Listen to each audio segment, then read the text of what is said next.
Read. Chapter 1. It was a winter's night. The bitter wind howled as large snowflakes drifted down onto the fields.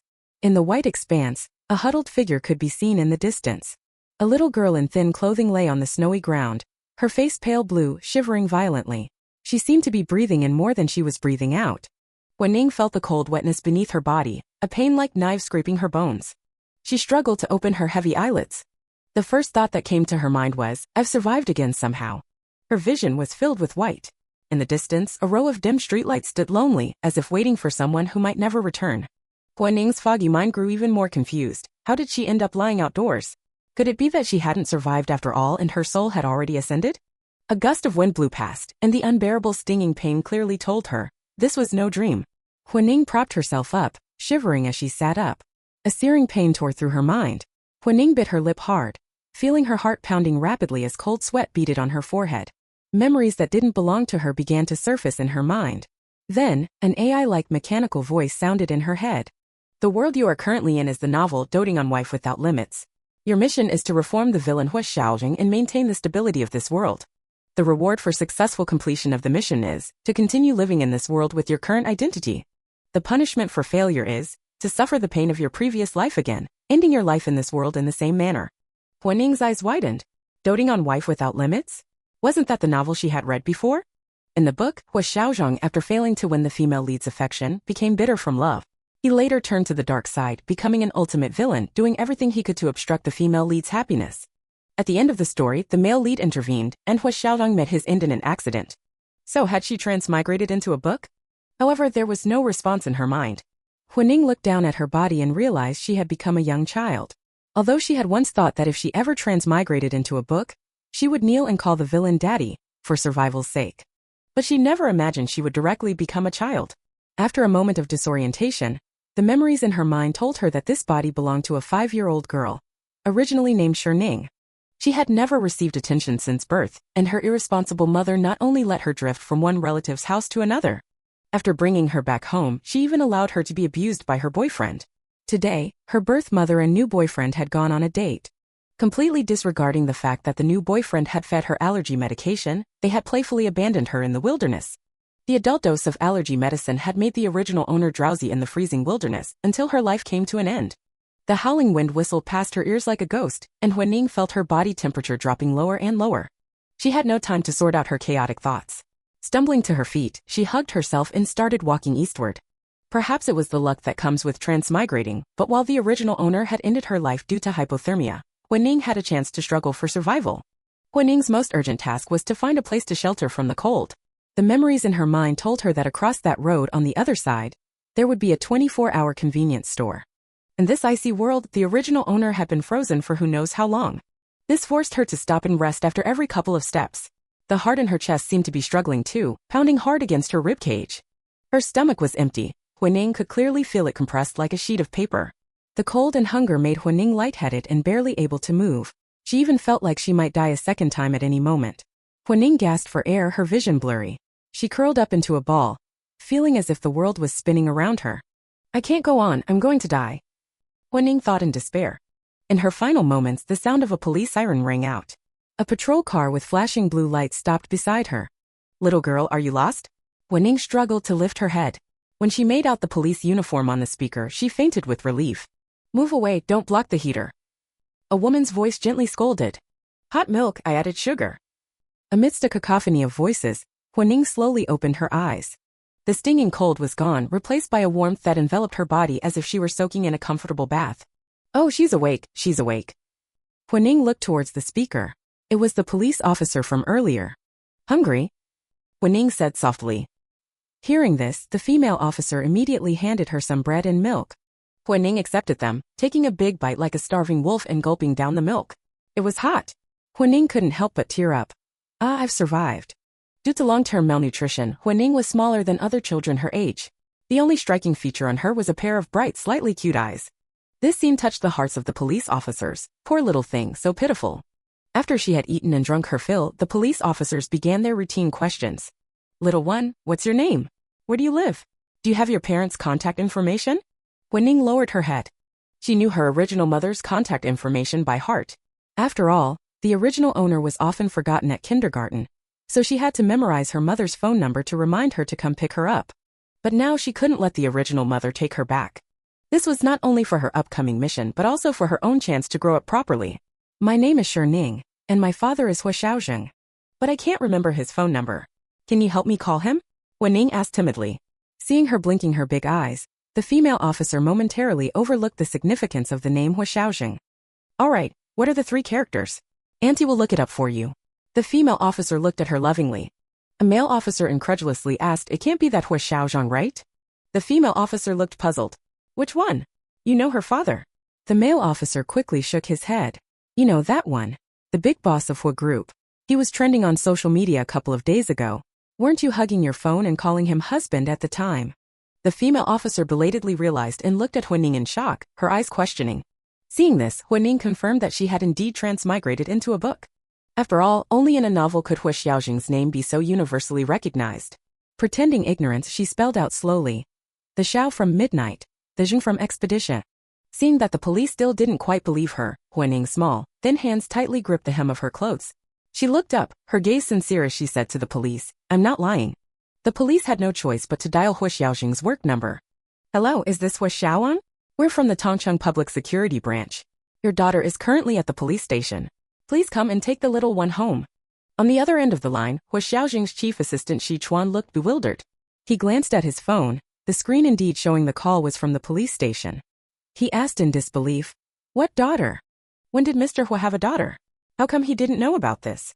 The incredulity in Shi Chuan's tone was too obvious. The police officer making the call couldn't help but turn back to look at the little girl, feeling uneasy, if this turns out to be a mistake.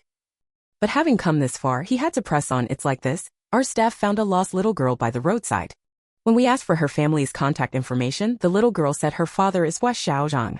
Given that the little girl could clearly state Mr. Huo's name, we'd like to request Mr. Huo to come to the police station. After finishing, the officer added uncertainly, or you could send a lawyer if you prefer. Shi Chuan glanced at Huo Xiaozheng, who was pretending to nap in the back seat, and covered the mouthpiece to ask, Mr. Huo, the police station called. They say there's a little girl claiming to be your daughter. Shi Chuan couldn't finish the rest of the sentence. Huo Xiaozheng, nearly 30 years old, had his hair slicked back in a pompadour style. His features were handsome and chiseled, but there was a coldness in his brow that made people afraid to look directly at him. Daughter. He opened his eyes, his tone flat. Do I need to teach you how to handle such slander?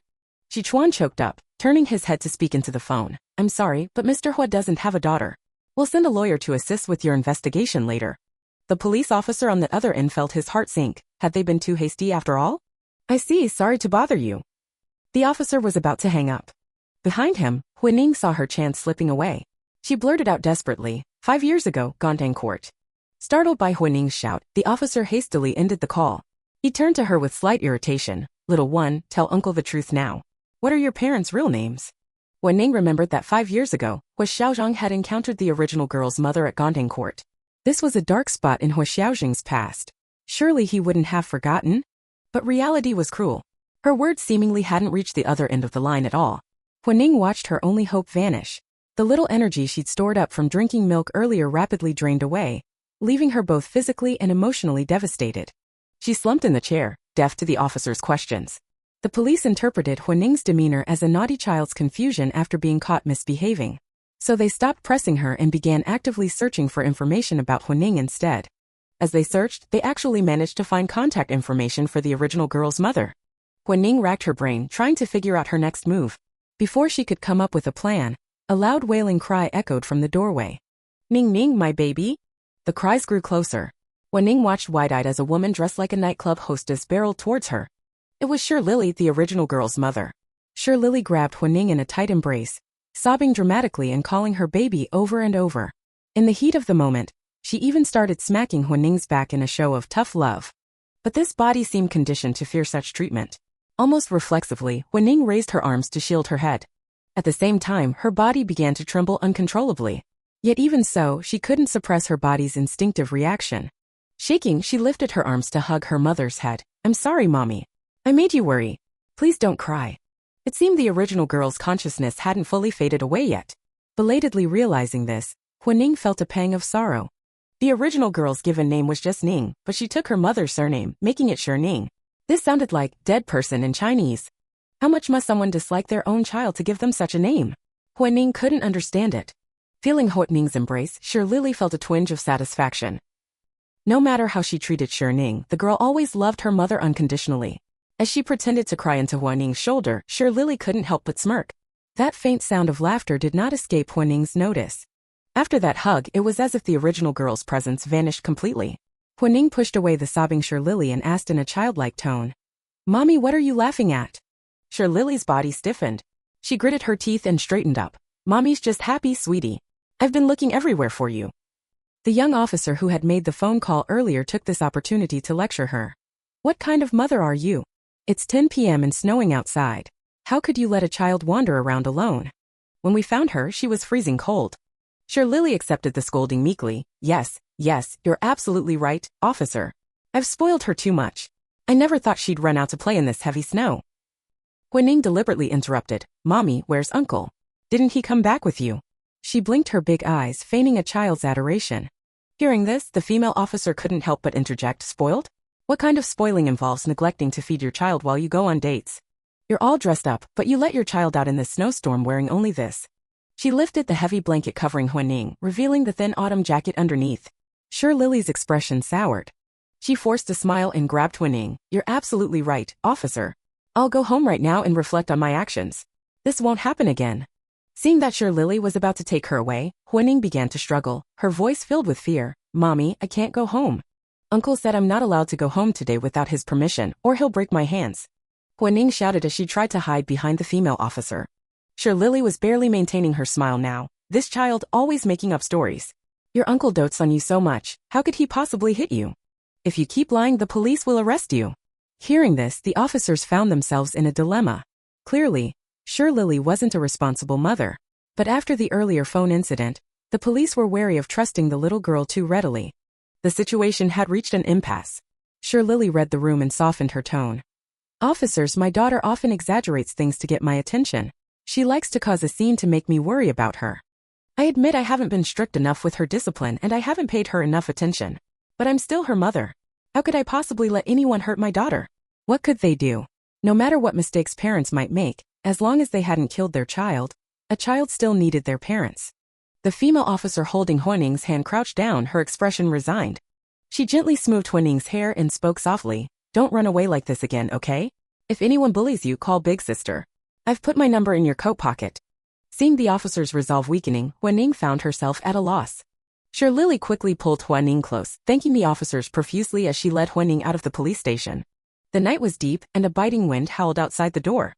The thick snow seemed to freeze Huo Ning's anxiously beating heart. As soon as they stepped out of the police station, Shi Lily dropped her act. She yelled at Huo Ning, "Didn't I tell you to play in the snow for a bit and come right back? Your uncle was just joking with you. How did you end up at the police station?" Memories of this so-called uncle surfaced in Huo Ning's mind, instantly making her feel sick. She unexpectedly wrenched free from Shi Lily's grasp and ran back towards the police station. Damn it all, she'd report them and let the police lock them both up. It all happened so fast. A car driving normally down the road was startled by Huo Ning's sudden dash. The driver jerked the steering wheel to the right. With a screech of brakes, Huo Ning was knocked into a snowbank by some external force. Huo Ning forcibly planted face first in the snow. "Maybe you should just kill me off directly instead. Ch2, I am just his burden." Chapter 2. Due to the slow speed of the car and the cushioning effect of the snow, Huo Ning's body wasn't seriously injured. Shi Lily had already caught up and was hurling abuse at the driver. Huo Xiaozheng opened the car door and saw Huo Ning getting up by herself from the snowy ground. Her face and hair were covered in snow, her dark eyes shining brightly in the night, like a startled fawn in the snow. Huo Xiaozheng was inexplicably struck by those eyes. He walked over to help the little girl up. Seeing that her blanket was wet from the snow, he draped his coat over her and coldly asked if she needed to go to the hospital. "You knocked down my daughter, you're not leaving without paying compensation. There's a police station right next door. If you don't pay up, we'll call the police." Shi Lily's shrill voice pierced the quiet night. Huo Ning pressed her lips together and said, "Not the hospital, the police station." Given the young age of this body, despite her inner anger, Huo Ning's words came out sounding babyish. Huo Xiaozheng frowned slightly. Seeing that Huo Ning wasn't seriously hurt, he wrapped her in his coat, picked her up, and walked towards the police station. Seeing this, Shi Lily immediately followed. In just a few minutes, Huo Ning found herself at the police station for the second time. The officer on duty was a bit surprised. "Little girl, why are you back again?" Huo Xiaozheng placed Huo Ning on a nearby recliner. Hello, I'm Sichuan, Mr. Hui's secretary. You called me earlier. Sichuan, who had followed closely behind, introduced himself. Sure, Lily ignored the Mr. Hua he mentioned and continued to demand compensation from Sichuan while cursing. After understanding the situation, the police officer said to Sure Lily, "This is a police station, not the traffic police department. You can either settle this privately or call the traffic police directly." Without waiting for Sure Lily to continue her tirade, he apologized to Sichuan. "I'm very sorry. We were about to call you back. The little girl was just making things up. It's our fault for not checking properly." Sichuan didn't mind. "I see. We'd like to meet that little girl." The police officer was confused and pointed at Huining. "She is that little girl." Sichuan was momentarily stunned. "You're Huo Xiaozheng, aren't you?" Huining had already guessed Huo Xiaozheng's identity. Huo Xiaozheng nodded. "Can I talk to you?" Huining said, quickly adding, "Without my mom present." Huo Xiaozheng nodded, giving Sichuan a look. Sichuan understood and immediately led Sure Lily to another area to discuss compensation. "Can you speak now?" Huo Xiaozheng asked. Huo Xiaozheng's aura was strong, and Huining gathered her courage to speak. "I'm your daughter. You can verify this with a paternity test." What do you want?" Huo Xiaozheng was indifferent. Compared to Huining's identity, Huo Xiaozheng was more concerned about who had taken advantage of him at Guanting Court 5 years ago. In the original novel, the antagonist was portrayed as that cold, ruthless, handsome type. Now, facing Huo Xiaozheng, Huining felt a bit intimidated. She swallowed and said, "Can you raise me until I'm 18? 13 years should be enough for her to change the course of the story, right?" Hearing this, Huo Xiaozheng looked down at her. The little girl was looking up at him, her fair face thin but with rosy cheeks. Though clearly afraid of him, she still mustered the courage to state her conditions. "What does your mother want?" Huo Xiaozheng didn't believe in love or hate without reason in this world. Huining shook her head. "She doesn't know you're my father."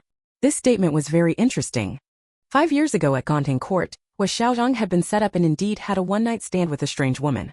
After that, the incident seemed to have never happened. No one mentioned it, no one sought answers. As time passed, even Huo Xiaozheng had forgotten about it. Unexpectedly, when it was brought up again, it came from the mouth of a child. Huo Xiaozheng's gaze was probing. "Then how did you know?" Huining couldn't help but give a thumbs up internally. Good question. She was also wondering how she should make up a convincing story. In a flash, Huining remembered that in the original book, Ning's death would become a scandal for Huo Xiaozheng, not only causing the original female lead to completely lose faith in him, but also becoming the catalyst for the downfall of Huo Group. And Sure Lily's boyfriend seemed to have played some role in it. "Uncle," Huining mumbled. "I overheard Uncle talking on the phone with someone." "Name," Huo Xiaozheng said concisely. Huining was stunned for a moment before realizing he was asking for the uncle's name. "Li Ziyuan." Huo Xiaozheng nodded. "I can give you living expenses until you're 18, Huo Xiaozheng said, "on the condition that you and your mother cannot live in this country." Huining's heart sank. As expected of an antagonist, cold and heartless to the core. Living under the same roof with Sure Lily was the most disgusting thing Huining could imagine. But in Huo Xiaozheng's consideration, keeping Huining and Sure Lily, two potential liabilities, under control in one place was clearly more reassuring to him. If that's the case. Huining timidly glanced in Sure Lily's direction, making sure she wasn't looking this way, then took off the coat draped over her shoulders and slowly unzipped her jacket. Huo Xiaozheng frowned. "What are you doing?" Huining didn't speak. She slowly took off her outer jacket, carefully folded it and put it aside, then removed her cardigan and undershirt until her upper body was completely bare. Huining turned her back, presenting it to everyone. She already looked very thin, but without clothes she could be described as skin and bones. Her pale back was covered in crisscrossing bruises of varying depths. It was a shocking sight. Huining put her clothes back on one by one, then turned around and brushed her long hair away from her neck, revealing a ring of purple bruises. She did all this slowly as if without any sense of basic shame, exposing her injuries to everyone's view. Ignoring the pitying gazes of the onlookers, she pleaded in a soft voice. "These are the injuries within Mom's allowed range. Although I don't want to trouble you, Dad, I also don't want to die." Huo Xiaozheng's eyes darkened at Huining's words and actions, and he was momentarily stunned by Huining calling him Dad. Huining knew how impactful such words would be coming from the mouth of a 5-year-old girl. And this plea of not wanting to die, how the original owner had longed to say it. Sichuan felt remorseful, regretting that he had believed Sure Lily's act earlier and thought the little girl was a liar. Bah! She didn't deserve to be a parent at all. Sure Lily, who had happily received the compensation, was oblivious to all this. She walked towards Huining, planning in her mind to send Huining home, and then enjoy a night at a 5-star hotel with him. The female police officer stopped her. "I'm going to charge you with child abuse." Sure Lily was stunned for a moment, then seeing Huining's not fully buttoned clothes, she immediately understood. "I didn't abuse my daughter. Ning Ning, those are just from you accidentally bumping into things while playing, right? Huo Ning felt a wave of sorrow for the original owner. She looked up at Huo Xiaozheng. Can I go with you? Huo Xiaozheng didn't refuse. He gave Sure Lily a dark look and left with Huo Ning. They're kidnapping a child. Police, aren't you going to do anything? Sure Lily shouted from behind. Given Sure Lily's behavior, the police chose to ignore her. The little girl had already called him dad, and Mr. Huo hadn't denied it. Going with him would certainly be better than staying with this vicious mother. Besides, how could someone of Mr. Huo's high status and power have any connection with Sure Lily? The long night continued and winter snow still fell. Huo Ning curled up in the back seat of Huo Xiaozheng's car, feeling warm all over and thinking that the future looked promising. Huo Ning, feeling optimistic about the future, soon fell into a deep sleep. Being left in the snow for so long with only minimal sustenance, it was a miracle she had held on until now. Sitting beside her, Huo Xiaozheng, having calmed down, felt he might have been manipulated. Just as he was about to confront someone, he noticed the child had slumped over in her seat, eyes tightly shut, face flushed, and breathing heavily. He reached out to feel the child's forehead, which was alarmingly hot. Go to the hospital, Huo Xiaozheng ordered the driver in a deep voice. Following the order, the black Maybach glided into the night like a fish through water. Shi Chuan, who had just verbally triumphed over the woman, looked at the empty courtyard. Where was the car? Where had such a large car gone? Shi Chuan recalled the earlier situation. He repeated the phrase, gone in court 5 years ago, from the phone call, and Huo Xiaozheng in the back seat, upon hearing it, immediately ordered them to turn around and head to the police station. So the little girl being Huo's daughter was true, wasn't it? Thinking about it this way, it seemed less difficult to accept that Mr. Huo had left her behind and departed with the little girl. Inside Anjin Children's Hospital. It's a circulatory imbalance that occurred after not fully recovering from hypothermia and then getting cold again, Shin Shiyan said, looking through the patient's medical records and addressing the man sitting upright. Hypothermia. Huo Xiaozheng repeated the word questioningly. Given the child's condition, she must have been hypothermic for at least 2 hours. In other words, she was exposed to freezing conditions without any protection for at least 2 hours.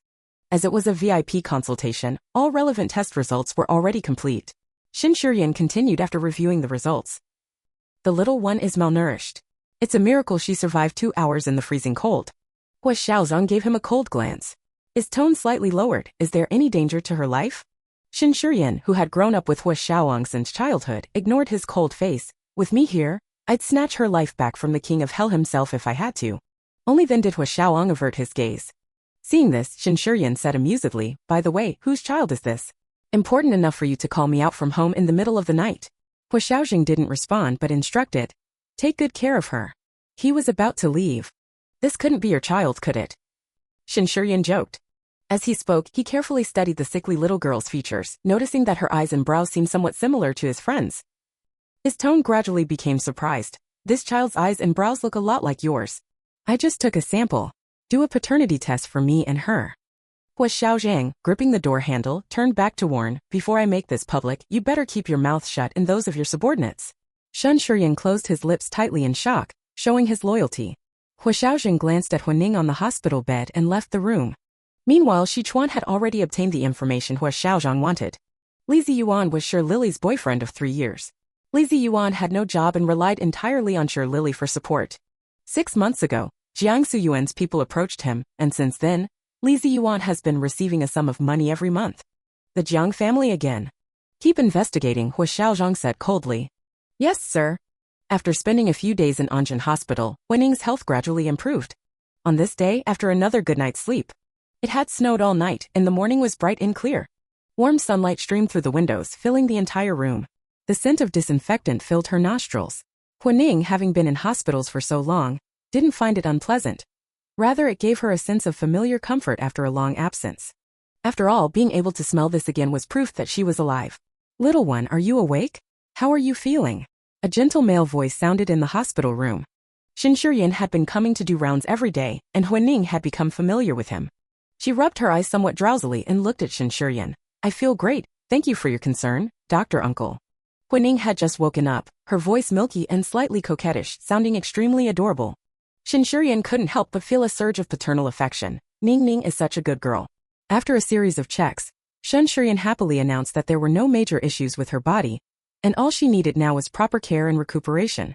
Huo Ning was very satisfied with this, and the smile on her face became even more genuine. Today, Uncle will take you home. Pack up your things and we'll leave after breakfast. Huo Ning tilted her head and asked, Does Dr. Uncle know where my home is? Shinshurian's heart melted at her head tilt. Yes, I do. Uncle is good friends with your dad. Hearing this, Huining felt relieved. It seemed the paternity test had been completed and the results were out. She obediently washed up. The person in the mirror still looked a bit pale, but her almond-shaped eyes were cute and lively. After breakfast, Shinshurian drove her to Huo Xiaozheng's villa. It was 10 in the morning. The spacious villa was quiet and empty, its cool tone decor giving no sense of warmth or homecoming. He's as dedicated to his work as ever, Shinshurian muttered to himself. He called Huo Xiaozheng, who, upon learning that Shinshurian had brought Huining to his residence, fell silent for a few seconds, which was rare for him.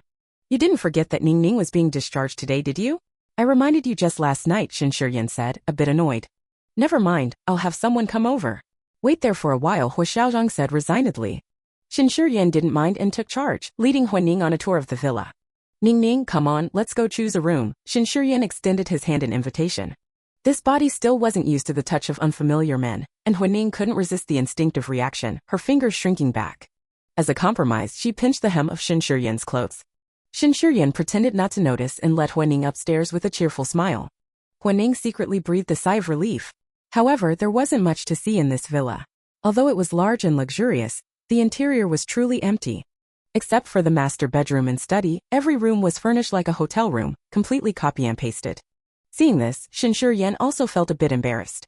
But having come this far, he could only persist and recommend the room opposite the master bedroom. Ning, you should choose this room. It has a large balcony and the window overlooks the garden. The view is great. Huining thought for a moment, but still couldn't help breaking his beautiful illusion. Uncle, Dad probably won't let me stay here. Huining understood clearly that Huo Xiaozheng's agreement to take her in was only due to a momentary pang of conscience brought on by blood ties. After all, any decent person wouldn't be unmoved seeing their own daughter being abused. Although it had been a one-night stand back then, he was also a victim in a way. Now he suddenly had a daughter, and this daughter might even become a stain on his reputation. For Huo Xiaozheng, Huining was a burden, a hot potato like a ticking time bomb. So Huining understood very well that at the police station, what Huo Xiaozheng had agreed to was only to remove her from her mother's shackles and provide money for her to survive until adulthood. It wasn't that he would personally raise her until she came of age. Faced with the little girl's clear-eyed gaze, Shinshurian, who knew Huo Xiaozheng's temperament well, was momentarily at a loss for words, unable to refute. Ch3 Miss Ning has stress response. Chapter 3. After saying those words, Huining appeared very calm. She sat alone by the floor-to-ceiling window admiring the scenery outside. This scene was observed by Shinshurian, who saw it as a poor child with no one to rely on, desperately pondering where the future lies. JPG moment. If you added some background music like Guo Guining, you could easily make a fortune by setting up shop on the roadside. Unaware of Shinshurian's thoughts, Huining was fully focused on the carp in the pond are so plump, they'd make such delicious grilled fish.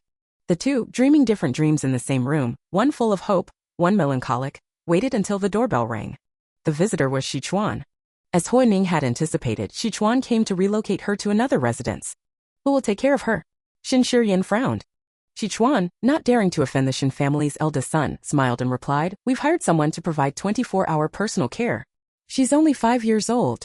Shinshurian furrowed his brow. Sichuan thought to himself, who could really make decisions for Huo Xiaozheng? Seeing Sichuan's silence, Shinshurian also knew that their opinions didn't matter, and he too fell silent. Huining had no objections to this. After all, her opinion wasn't important in Huo Xiaozheng's eyes. She followed Sichuan into the car, obediently saying goodbye to Shinshurian.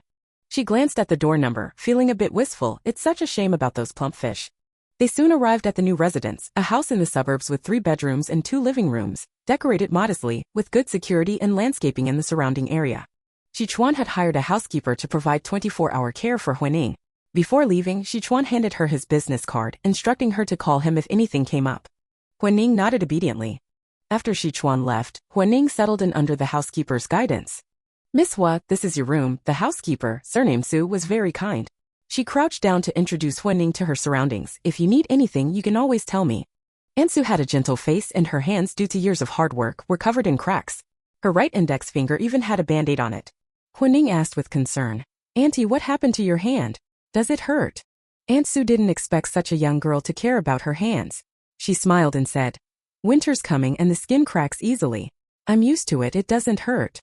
Huining looked at the jagged wounds, thought for a moment, then held her hand and gently blew on it, childishly saying, "Blow the pain away." After blowing, Huining felt a bit numb.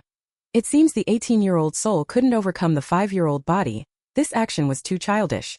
Aunt Su, however, was melted by her words and actions, her heart turning soft. Thank you for your concern, little miss. After blowing, Huining said in a sweet voice, Auntie, you can call me Ning Ning. Ansu had worked for many wealthy families before and had encountered many spoiled children. Seeing how sweet and thoughtful Huining was, she said with genuine affection, Oh, Miss Ning Ning, are you hungry? I made some snacks before you arrived, would you like some? Huining's eyes lit up. Yes. The hospital food had been too bland and she had no choice but to eat whatever was given. Now that she finally had dessert, she was overjoyed. Ansu was a great cook. Huining devoured a mango mousse in one go, and if Ansu hadn't stopped her, she would have eaten a strawberry daifuku as well. After eating her fill, Huining couldn't resist the body's natural instincts of a young child and began to feel drowsy. Before she could make it to her room, she fell asleep on the couch. Fortunately, the heating was sufficient. Ansu turned up the temperature, turned on the humidifier, and covered her with a thick blanket before going to clean the house. Meanwhile, Sichuan returned to Huo Corporation. Mr. Huo Shi, Miss Ning Ning has been sent to Royal Elegance Garden, and the live-in housekeeper has arrived. How's the investigation on that matter going? Li Ziyuan's dealings with the Jiang family have been kept very discreet. We don't have much to go on yet, but... Speaking of this, Sichuan handed over the information he had just received to Huo Xiaozheng. We've discovered that all of Miss Ning Ning's injuries were caused by Li Ziyuan. According to their neighbors, Li Ziyuan frequently abused Miss Ning Ning. The most severe incident resulted in Miss Ning Ning wearing a cast on her upper limb for a long time due to a fracture. Sichuan handed the medical records to Huo Xiaozheng. But after that, the neighbors never heard the child cry again.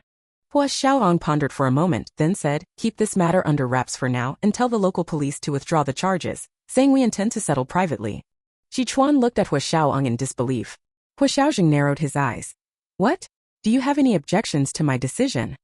Sichuan belatedly broke out in a cold sweat, immediately lowering his head and denying, No.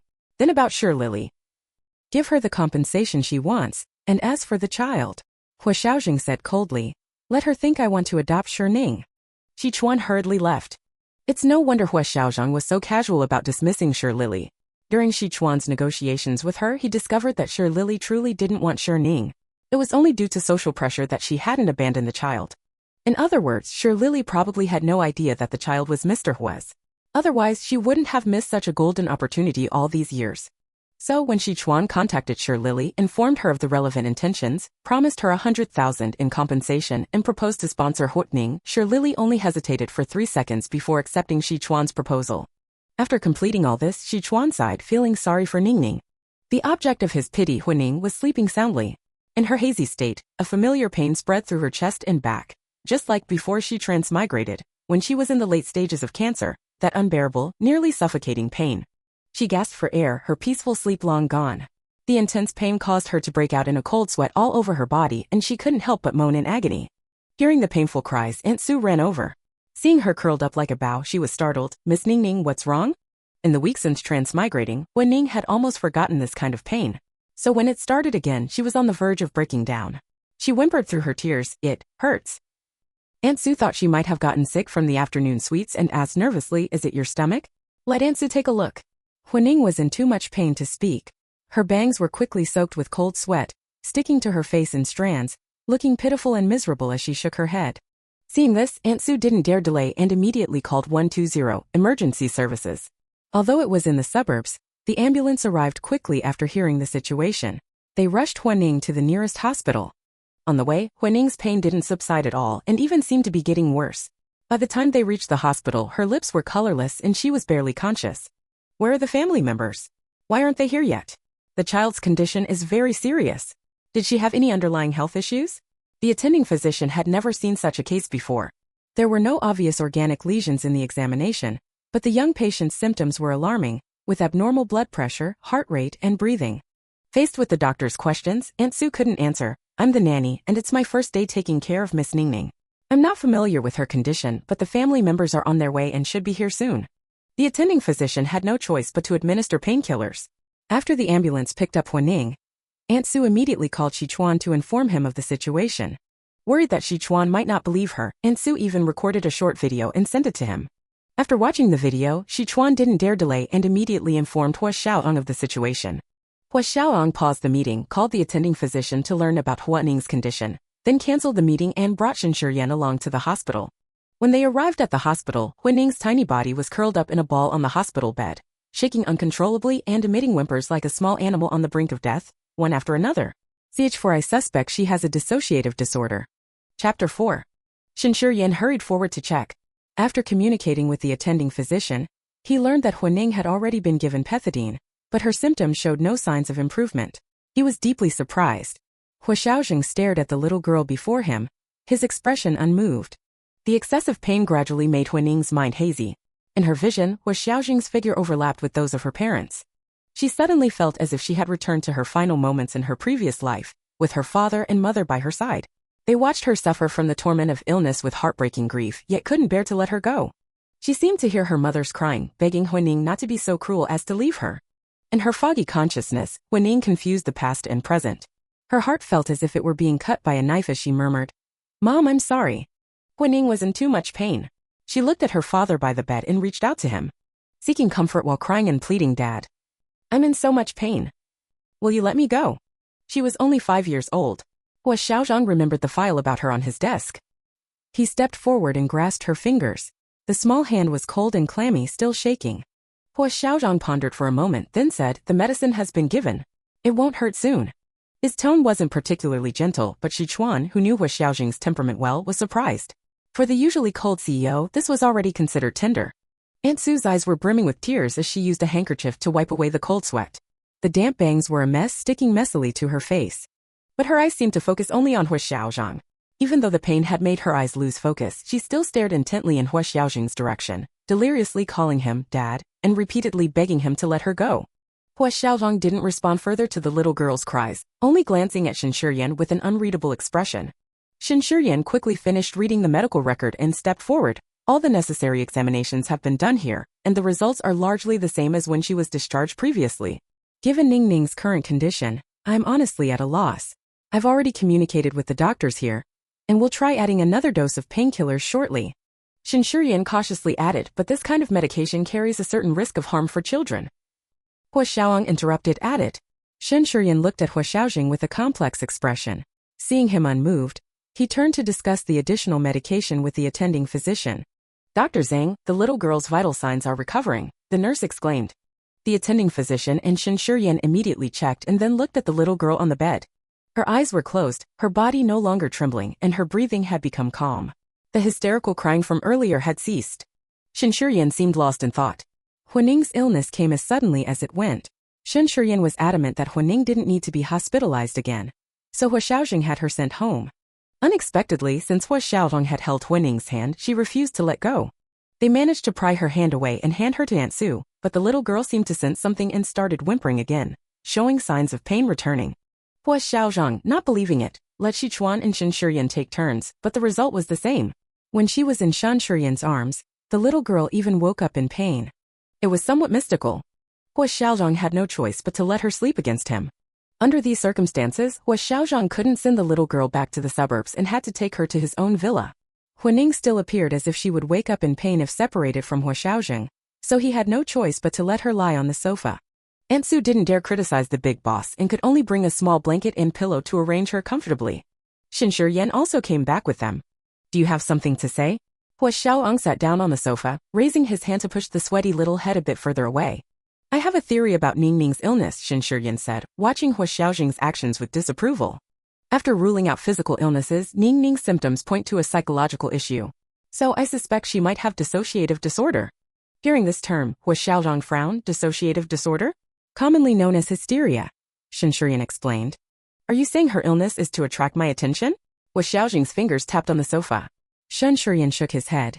"It's probably not to attract your attention. She shows signs of having been abused, and in such an adverse environment, she might have a stress response to intimate relationships. Your appearance is both hope and a new danger to her." Huo Xiaozheng finally looked directly at Shen So Ning's illness isn't about attraction, but a cry for help, Shen emphasized. Just like in the emergency room, she was calling for help. Huo Xiaozheng's fingers curled slightly. "Then what do you suggest?" Shen took a deep breath. "If I'm not mistaken, she may desperately need you, a blood relative who embodies her last hope, to stay by her side. And each time you reject or ignore her, it will remind her of the abuse she suffered, and she might even cast you in the role of the abuser. One day, when your image completely overlaps with that of her abuser, she might." Shen didn't finish, but Huo Xiaozheng understood his meaning. "Why so sudden?" Huo Xiaozheng asked. Shen understood his confusion. "Maybe it's not sudden. Before this condition might have occurred many times, but because no one paid attention, no one knew. At this point, there was no need for further discussion. Huo Xiaozheng was approaching his 30s and had no experience with children before this. He rarely smiled, and even the younger members of his family didn't dare to get close to him. He had been privileged since birth, and the biggest setback he had ever faced was merely a stumbling block in his emotional life. Although it annoyed him, he had the ability to vent his frustrations. But his biological daughter couldn't.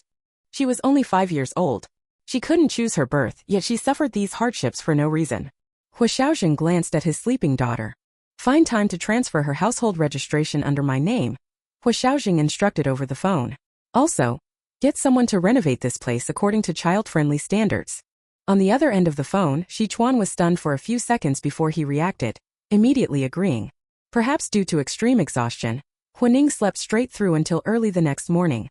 Regarding this sudden onset of pain, after racking her brain, the reborn Huining came to the only possible conclusion. This was a warning from the novel world.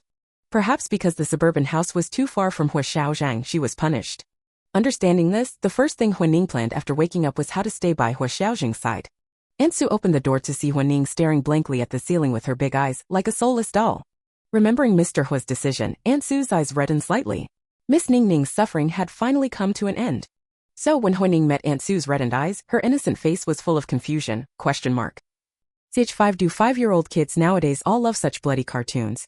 Chapter 5. Huining chose to interpret this expression as one of concern. She comforted Aunt Sue in her childish way. And the soothing words prompted Aunt Sue to add 2 more dishes to her breakfast. After washing up, Huining enjoyed her breakfast as if nothing had happened. She looked around and realized she wasn't in Royal Elegance Garden. Curiously, she called out to Aunt Sue in the kitchen, "Aunt Sue, where are we?" Aunt Sue replied gently, "This is Panlong Bay Villa area." Huining nodded, seeming to understand but not quite.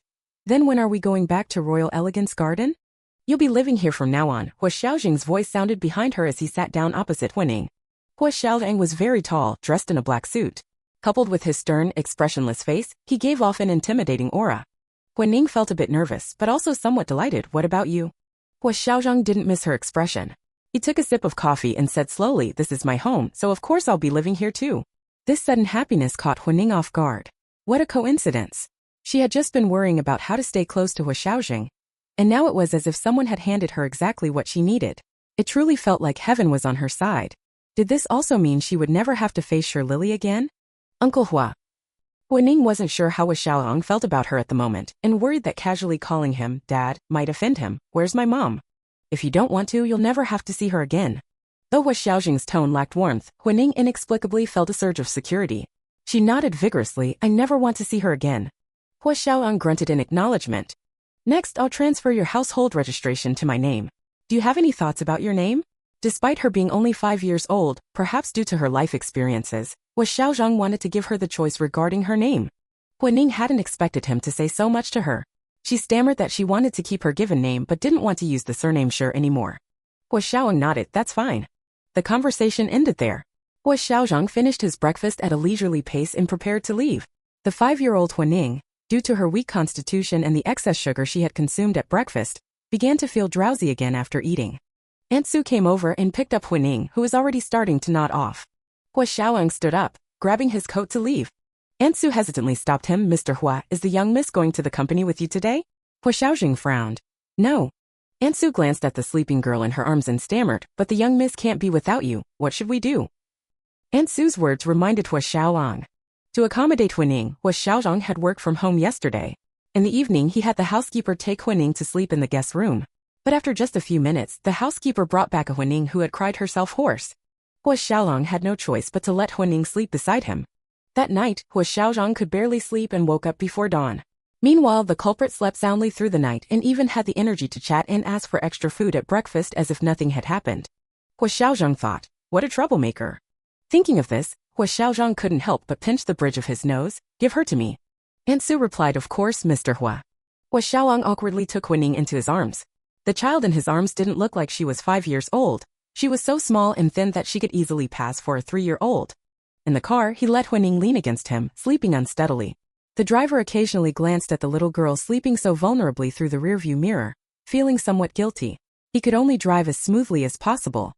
Huo Xiaozheng, however, showed no concern, focusing entirely on his laptop, busy with work early in the morning.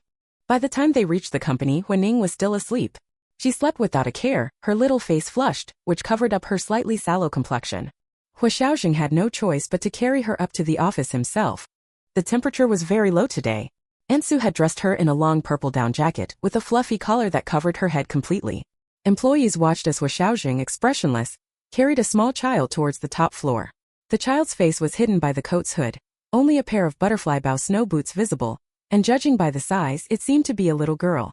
Employees who witnessed this scene wailed in the group chat, both curious and heartbroken. Curious about the little girl's identity, heartbroken that their dream romance was shattered. The CEO brought a little girl to work today. Ah, my crush. My dreams are shattered. Isn't the CEO single? A secret child? Does anyone know the inside story? Spill the tea. Isn't this the father-daughter relationship I've dreamed of? I ship this CP. Shipping everything will only hurt you. +1. +1. Huo Xiaozheng was oblivious to all this. When they reached the top floor, he handed the child to his female secretary, Insu. Take her to my rest area and keep an eye on her, Huo Xiaozheng instructed. Having never seen Huo Xiaozheng care about any female creature other than Qin Wangshu, even Insu was momentarily stunned. But her professionalism quickly kicked in. She carefully took the little girl and headed towards the rest area. Not far away, Sichuan, who had just seen the messages in the internal group chat, happened to walk by. He glanced at the departing Huining and handed some documents to Huo Xiaozheng. These are the materials for the upcoming meeting. The shareholders are already waiting in the conference room. Huo Xiaozheng nodded and walked towards the conference room. Meanwhile, Insu placed the little girl on the bed in the rest area. Feeling a slight pressure on her chest, Huining groggily opened her eyes as soon as she touched the bed. Where am I? Huining rubbed her eyes and sat up, her almond-shaped eyes still misty with sleep. Having just woken up, Huining's voice was a bit hoarse, sounding adorably sweet. Insu's maternal instincts were instantly triggered. This is the CEO's office. Insu crouched by the bed and said softly, the CEO has gone to a meeting. It will be a while before he's done. Huining felt her chest. It felt a bit tight but not painful. She obediently nodded. Pretty sister, who are you? Insu was delighted by being called pretty sister. I'm the CEO's secretary. My name is Insu. The child's body really wasn't in good shape. Having just woken up from a nap, she was already feeling hungry again. Huining tilted her head. Sister In, I'm hungry. Although Huining found it a bit strange that Huo Xiaozheng had brought her to the company at this moment, her stomach was clearly the priority. Insu happily asked, what would you like to eat? I'll buy it for you. Now that food was mentioned, she perked right up. I want a beef burger and an iced cola. Huining cheerfully placed her order, and if there could be some fries, that would be even better. Little ones shouldn't drink iced cola. How about milk instead? Huining couldn't refuse a beautiful woman's request and immediately compromised. Okay. Insu sighed in relief. After placing the order, she asked Huining what she wanted to do. Considering that this was a workplace, Huining thought for a moment and, in line with her childish persona, made a request. Can I watch cartoons? Insu smiled. Of course you can. Insu let Huining out of the rest area and settled her on the couch in the office, giving her an iPad. You can choose your own cartoons, okay? Insu opened a video app for her, switched to the cartoon channel and handed it to her. Huining took the iPad and nodded obediently. After settling Huining, Insu went out to work. In her previous life, Huining had been an animation enthusiast, and her hobby was drawing anime. But due to her health issues, it became increasingly difficult for her to keep up with it, so the hobby was eventually set aside. The world in the book was almost identical to the real world, just with different names as if it were a knockoff version of reality. Huining found some of the anime she had followed in her previous life and began to watch them. Midway through, Insu brought her the burger. Huining happily ate while watching her anime. Have the marketing department rewrite the project proposal. Huo Corporation is not a garbage dump. If this happens again, fire them. Huo Xiaozheng walked into his office with a gloomy face, followed by Sichuan, who was respectfully keeping his distance to avoid incurring his boss's wrath. No matter when, live on with pride. A passionate young voice from the iPad interrupted Huo Xiaozheng's anger. Meanwhile, Huining was burying her face in a giant hamburger, opening her mouth wide to take a big bite. Huo Xiaozheng's voice didn't disturb her immersive viewing experience at all. From Huo Xiaozheng's angle, he could only see her eyes, which were fixed intently on the iPad screen. She nodded vigorously along with the dialogue, then picked up a nearby glass of milk and took a hearty gulp. Her eating manner was fierce, yet oddly endearing. Huo Xiaozheng's brows furrowed. He cleared his throat, walked over, and pressed the pause button on the video. Huining, engrossed in the plot, was startled by the sudden appearance of a pair of hands. With her mouth full of food, she didn't have time to swallow and choked a bit. Cough, cough, cough. Huining coughed violently, her little face turning red instantly. Fortunately, only a tiny bit of food had entered her airway. Huining recovered quickly. Huo Xiaozheng said disapprovingly, no watching TV while eating. As he spoke, Huo Xiaozheng glanced at the screen. To his surprise, the paused image showed severed limbs, blood everywhere, and even some internal organs. Huo Xiaozheng was a bit shocked. Do 5-year-olds nowadays like watching this kind of animation? Huo Ning wasn't bothered by his lecture. She nodded obediently, okay, I understand. She then closed the iPad and buried her head to take another big bite of the hamburger. Huo Xiaozheng's frown deepened. He could only console himself that it must be because children have lower IQs and couldn't fully understand what he was saying. Having reached this conclusion, Huo Xiaozheng stopped paying attention to Huo Ning. He stood up, walked to his desk, and began working. Shi Chuan, seeing that he had dodged the anger, gave Huo Ning a mental thumbs up and quietly left. Without her mealtime animation, Huo Ning's eating speed was impressively fast for a 5-year-old. After finishing her meal, she dutifully cleaned up the trash and headed for the door. Where are you going? Huo Xiaozheng, who had been engrossed in his work, suddenly spoke up. To throw away the trash. Huo Ning was still a bit intimidated when Huo Xiaozheng showed no expression. Huo Xiaozheng raised his hand and pointed to a spot not far from his right. It was a trash can. Huo Ning shook her head. You don't like the smell of food, so I think it's better if I throw it outside. Earlier, when Huo Xiaozheng had crouched down to close her iPad, Huo Ning had noticed that he strongly disliked the smell of hamburgers, which was why he had been frowning the whole time. Her innocent words caught Huo Xiaozheng off guard for a moment. Seeing no reaction from him, Huo Ning opened the door and walked out. After disposing of the trash, Huo Ning obediently returned to the office. Uncle Huo. Huo Ning wanted to ask Huo Xiaozheng how long she needed to stay here. Hearing this form of address, Huo Xiaozheng stood up and sat down on the sofa next to Huo Ning. Considering his future plans, Huo Xiaozheng said, since you are my daughter, you don't have to call me uncle. Huo Ning tilted her head. Did he mean she should call him dad? Internally, Huo Ning was reluctant. How could an 18-year-old soul call a 29-year-old man dad without any psychological barriers? She was desperately seeking an answer. Seeing her conflicted expression, Huo Xiaozheng continued, of course, it's just a form of address. If you're not comfortable with it, you can continue calling me uncle. No joke, it's just a form of address, and Huo Ning could adapt. After all, she would need to rely on Huo Xiaozheng to survive in the future. Otherwise, she might literally die of pain. Thinking of this. Dad. The hardest part is always the beginning. After this first attempt, although Huo Ning felt a bit shy, she mostly felt resigned. Since she was supposed to be his daughter, what harm was there in calling him dad on behalf of the original child? This clear, crisp call caught Huo Xiaozheng off guard. Have you had episodes like yesterday's illness before? Huo Xiaozheng moved past the issue of how she addressed him. Huo Ning hesitated, unsure how to answer this question. If she said she hadn't, it might make yesterday's pain seem too coincidental, even suspicious. But if she said she had, her hesitation coincidentally aligned with what Shen Shurian had said about her having had episodes before, but no one paid attention. Huo Xiaozheng's expression darkened. Regarding your illness yesterday, Dr. Shen Shurian suggested you undergo systematic treatment. Huo Ning was confused. Systematic treatment? Faced with the bewildered girl, Huo Xiaozheng tried to explain as clearly as possible that she would need to undergo psychological counseling, not psychiatric treatment. But clearly Huo Ning misunderstood. So, are you sending me to a mental hospital? Huo Ning looked utterly shocked, as if struck by lightning. Was her plan going to end in a mental hospital before it even began? No, that's not it. Huo Xiaozheng regretted his approach. Why did he assume a 5-year-old girl would be mature enough to understand the difference between psychological counseling and psychiatric treatment?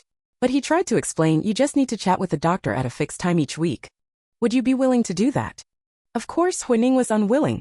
No joke, whether it was psychiatric treatment or psychological counseling, she, as a transmigrator, could easily be exposed. Seeing that Huo Ning still looked like the sky was falling, Huo Xiaozheng, as if possessed, added, if you need, I can accompany you. Huo Ning asked softly, do I have to go? Her tone was probing and cautious. Huo Xiaozheng's rational mind told him that Huo Ning must receive psychological treatment, and he didn't have that much time to stay by her side. But, if you don't want to, then we won't go. As soon as these words left his mouth, Huo Ning's rigid body immediately relaxed. Her pale face showed a hint of joy. As long as you're with me, Dad, I promise I won't have any more episodes. This childish promise was nothing short of a pipe dream. Huo Xiaozheng sighed inwardly. In that case, you can come to work with me for now. Having dodged a bullet, Huo Ning had no objections to this arrangement. In fact, she was quite eager. I'll be quiet and won't cause you any trouble, Huo Ning promised solemnly. Despite her words, during lunchtime, Huo Xiaozheng found himself looking from the dark, man-eating flowers and bloody corpses on the iPad to Huo Ning heartily enjoying her meal. As Huo Ning dug into her second helping, she failed to notice that the father beside her looked like he was about to have a breakdown. Stage 6. I can accept that my dad doesn't love me. Chapter 6. For several days in a row, Huo Guining had been living like a working professional, following Huo Xiaozheng's 9-to-5 schedule. Not only that, but as a workaholic, Huo Xiaozheng often worked overtime, and Huo Guining, accompanying him, frequently returned home under the starlight, feeling disoriented about the time while washing up. On this weekend day, Huo Xiaozheng woke up early again. Hearing Huo Xiaozheng's movements, Huo Guining opened her eyes and sat up abruptly, half asleep as she climbed down from the bed, intending to go to the bathroom to start another day in the rat race. For the sake of his own sleep, Huo Xiaozheng had ordered a small bed with guardrails to be placed next to his for Huo Guining to prevent her from getting too close to him. There was a small staircase at the foot of the bed for safe climbing. Huo Guining, still groggy, crawled down the little stairs, fumbling to find her slippers. After putting them on, she drifted towards the bathroom like a wandering soul. Huo Xiaozheng, tying his tie in front of the mirror, happened to see the scene in the reflection. His hands paused as he glanced at the clock nearby. Sunday, 7:30 a.m. Over the past few days, Huo Guining hadn't experienced any more chest pains. Even when Huo Xiaozheng went out for an hour without her, she didn't seem to feel any discomfort. Huo Xiaozheng walked to the bathroom door. The little girl, with her messy long hair, stood on a children's footstool, her face full of sleepiness, soullessly brushing her teeth. Huo Xiaozheng found it adorable. He cleared his throat, startling the dozing Huo Guining, who immediately widened her eyes. "Dad? You can stay at home today. If anything comes up, someone can bring you to the company," Huo Xiaozheng said. Huo Guining was momentarily confused, thinking that Huo Xiaozheng probably found it troublesome to bring a child along, so she obediently replied okay. After saying this, Huo Guining continued brushing her teeth. Huo Xiaozheng waited for a while, seeing her wash her face with practiced ease. He hesitated, then said, "It's still early, you can go back to sleep for a bit." Huo Guining wrung out the small towel halfway, haphazardly wiped her face, and pushed the hair stuck to the corners of her mouth away. "Aunt Sue must have prepared breakfast already. I'll eat first, then sleep," Huo Xiaozheng thought. It's hard to tell which is more important to her, eating or sleeping. Since she wasn't going out today, Huo Guining chose a long green dinosaur pattern loungewear. The buttons were a bit difficult to fasten, and after struggling for a while, Huo Guining simply gave up and pattered downstairs to find Aunt Sue for help. Huo Xiaozheng, who was putting on his watch while coldly observing the scene, felt a fleeting sense of peculiarity. However, he didn't dwell on it much. After breakfast, Huo Xiaozheng left for the company alone. The weather was bright, with some unmelted snow still in the garden. In her previous life, Huo Guining, lying on a hospital bed, found the snowy season only depressing. This life was different. Now she just wanted to play in the snow. Aunt Sue bundled her up until she was round like a ball, carefully wrapping her in a scarf and gloves before letting her play in the garden. In the garden, ice and snow hung on various green plants. Despite the severe cold, the winter plum blossoms were in full bloom. Their red and yellow flowers encased in a layer of ice crystals, a beautiful sight. Huo Guining crouched by the fence, her small hands laboriously rolling a snowball, then another. Her little face was flushed red, and as she saw her small snowman taking shape, she became overjoyed. With a yelp, she rushed into the kitchen. "Butler Grandpa, give me a carrot." Butler Chen, who was polishing some glasses, smiled kindly at her request. "What does the young miss need a carrot for?" Huo Guining excitedly replied, "I want to make a nose for my little snowman." Butler Chen understood and, after rummaging through the refrigerator for a moment, handed her some baby carrots and cherries. "Will these be enough?" Huo Guining stared at the cherries, swallowing hard. "That's enough." With that, she hugged the items and returned to the courtyard. Huo Guining stuffed cherries into her mouth while trying to stick the thin baby carrot onto the snowman's face. After the carrot, she added the cherries, but it still needed eyebrows and a mouth. Remembering Huo Xiaozheng's stern expression, she found some dry twigs and arranged them to create a face devoid of emotion and slightly fierce. The once cute and adorable snowman suddenly looked a bit eerie. Still unsatisfied, Huo Guining quickly built another snowman lying on the ground next to it. Then she ran back to her room, brought out some paint, and began creating with enthusiasm. Aunt Sue, having finished cleaning, suddenly realized she hadn't seen Huo Guining for a while, so she went to the garden to look for her. She arrived just as Huo Guining had finished her creation, hugging a plate of cherries and admiring her handiwork.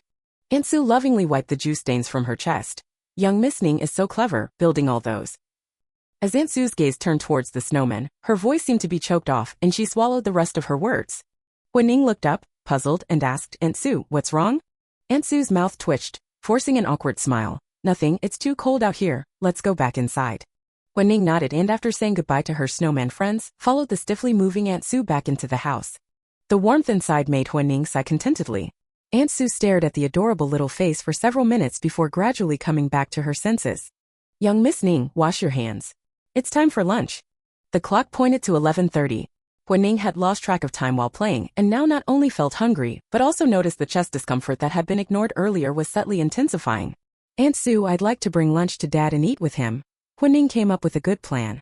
Over the past few days she had discovered a pattern. If she was too far from Huo Xiaozheng, her chest pain would flare up. If that was the case, if the mountain wouldn't come to her, she'd go to the mountain. After all, Huo Xiaozheng had said before leaving that if anything came up, she could come to the company to find him, right? Aunt Sue's face lit up with approval. Oh, that's wonderful. I'll pack it up right away and then have Uncle Zhou drive you to the company.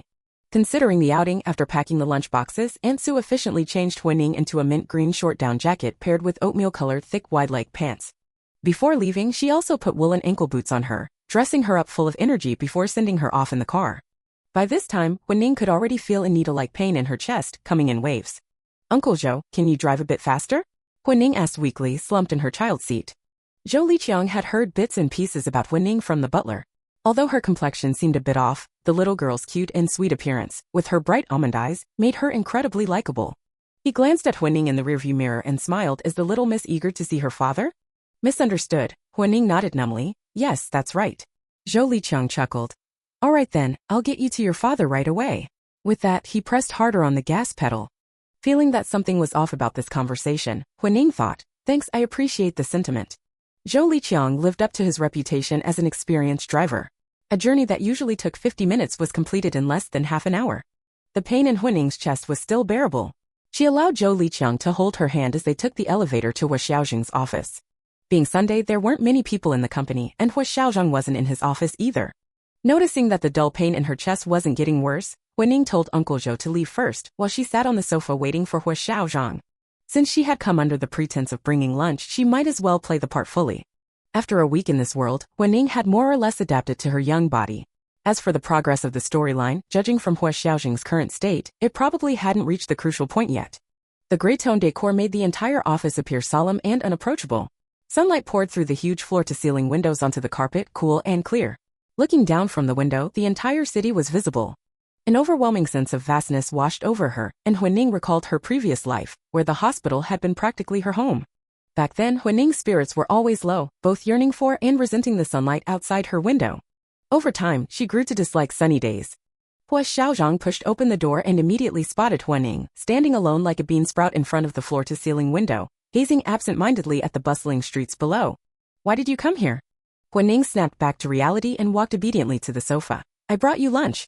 Huo Xiaozheng sat down at his desk, understanding that she might have come because she was feeling unwell, but he didn't point it out. Thank you. You can eat first. Huining had been playing all morning, and her stomach was already growling with hunger. Hearing his words, she no longer hesitated and took out the pink lunchbox from her bag, carrying it to the adjacent reception room. Huo Xiaozheng's hand paused mid-motion as he recalled Huining's keen powers of observation. He gazed meaningfully at her small retreating figure. As usual, she ate with the speed of a whirlwind. After finishing her meal, Huining still felt a bit of tightness in her chest. She returned to the office, taking out a small pillow and blanket from the rest area, spreading them out to lie down. Don't lie down immediately after eating, Huo Xiaozheng interrupted her actions. I've already watched an episode of anime in the rest area, she replied. This was unexpected for Huo Xiaozheng, though given how quickly she usually ate, it seemed plausible. Regarding your guardianship issue, someone will come by later.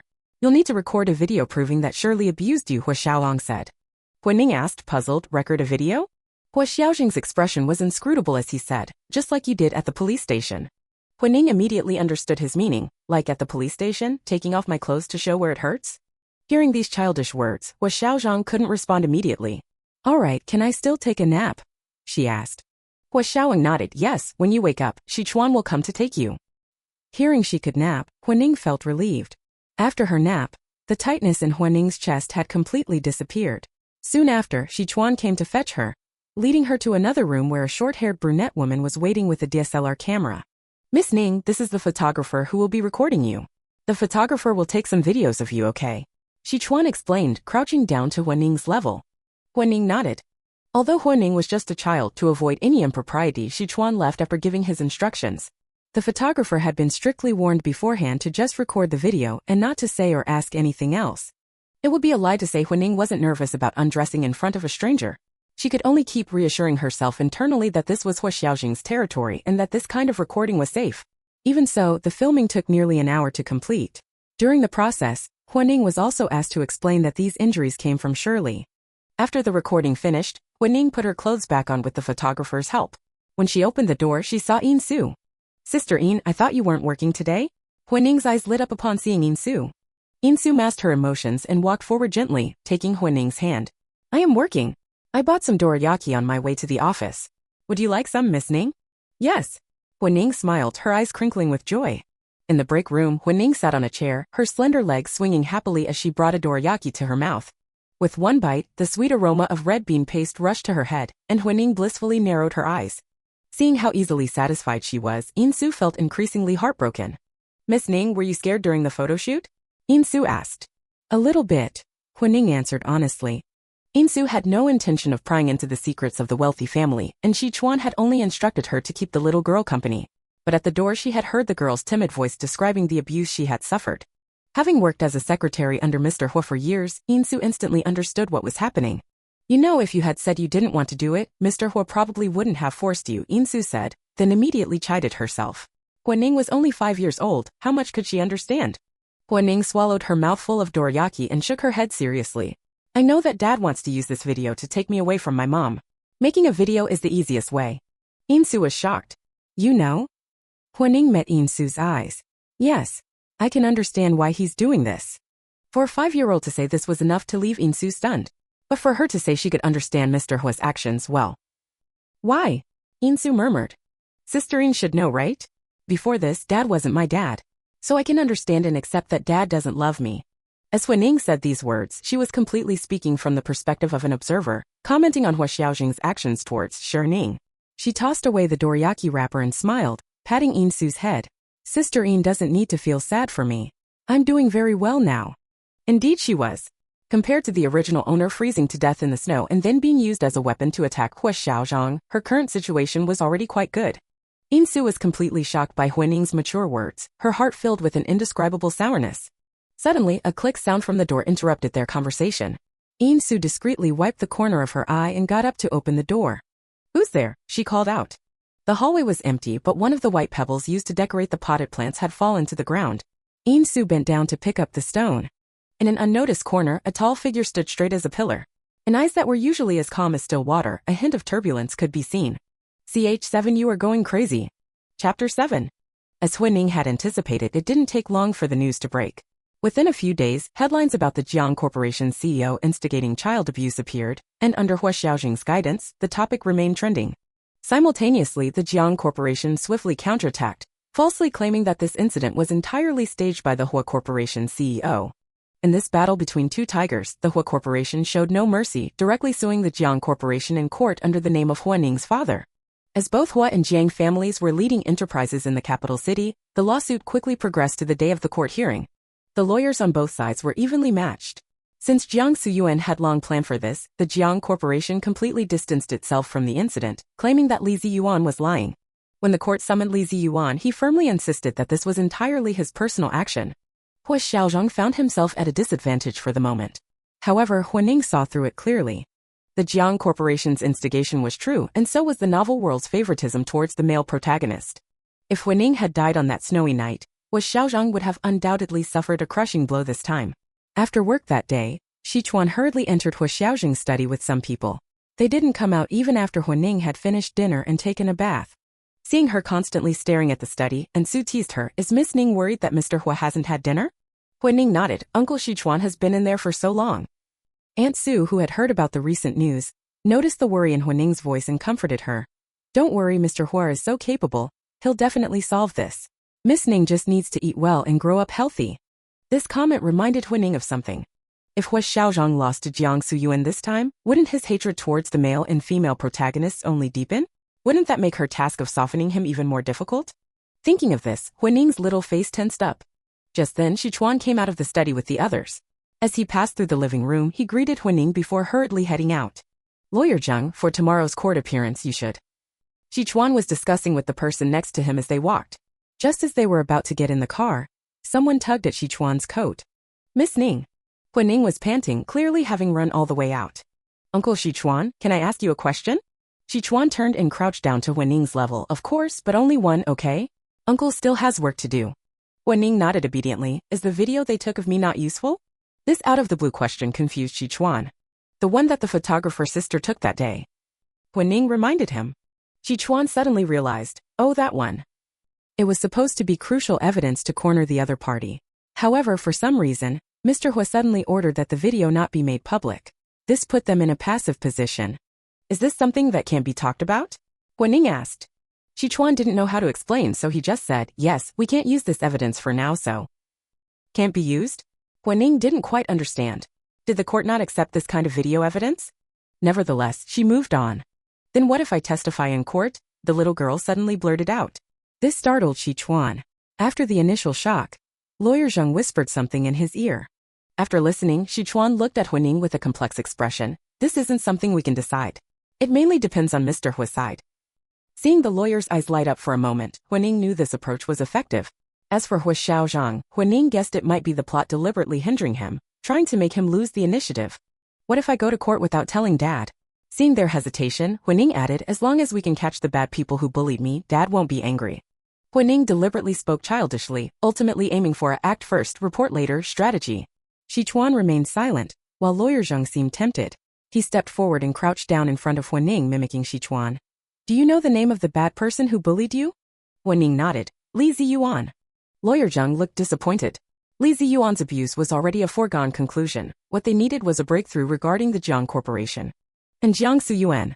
Huo Ning's words were like a bolt from the blue, even making Sichuan straighten his back. Ning, how do you know this name? Lawyer Zheng also showed a hopeful expression.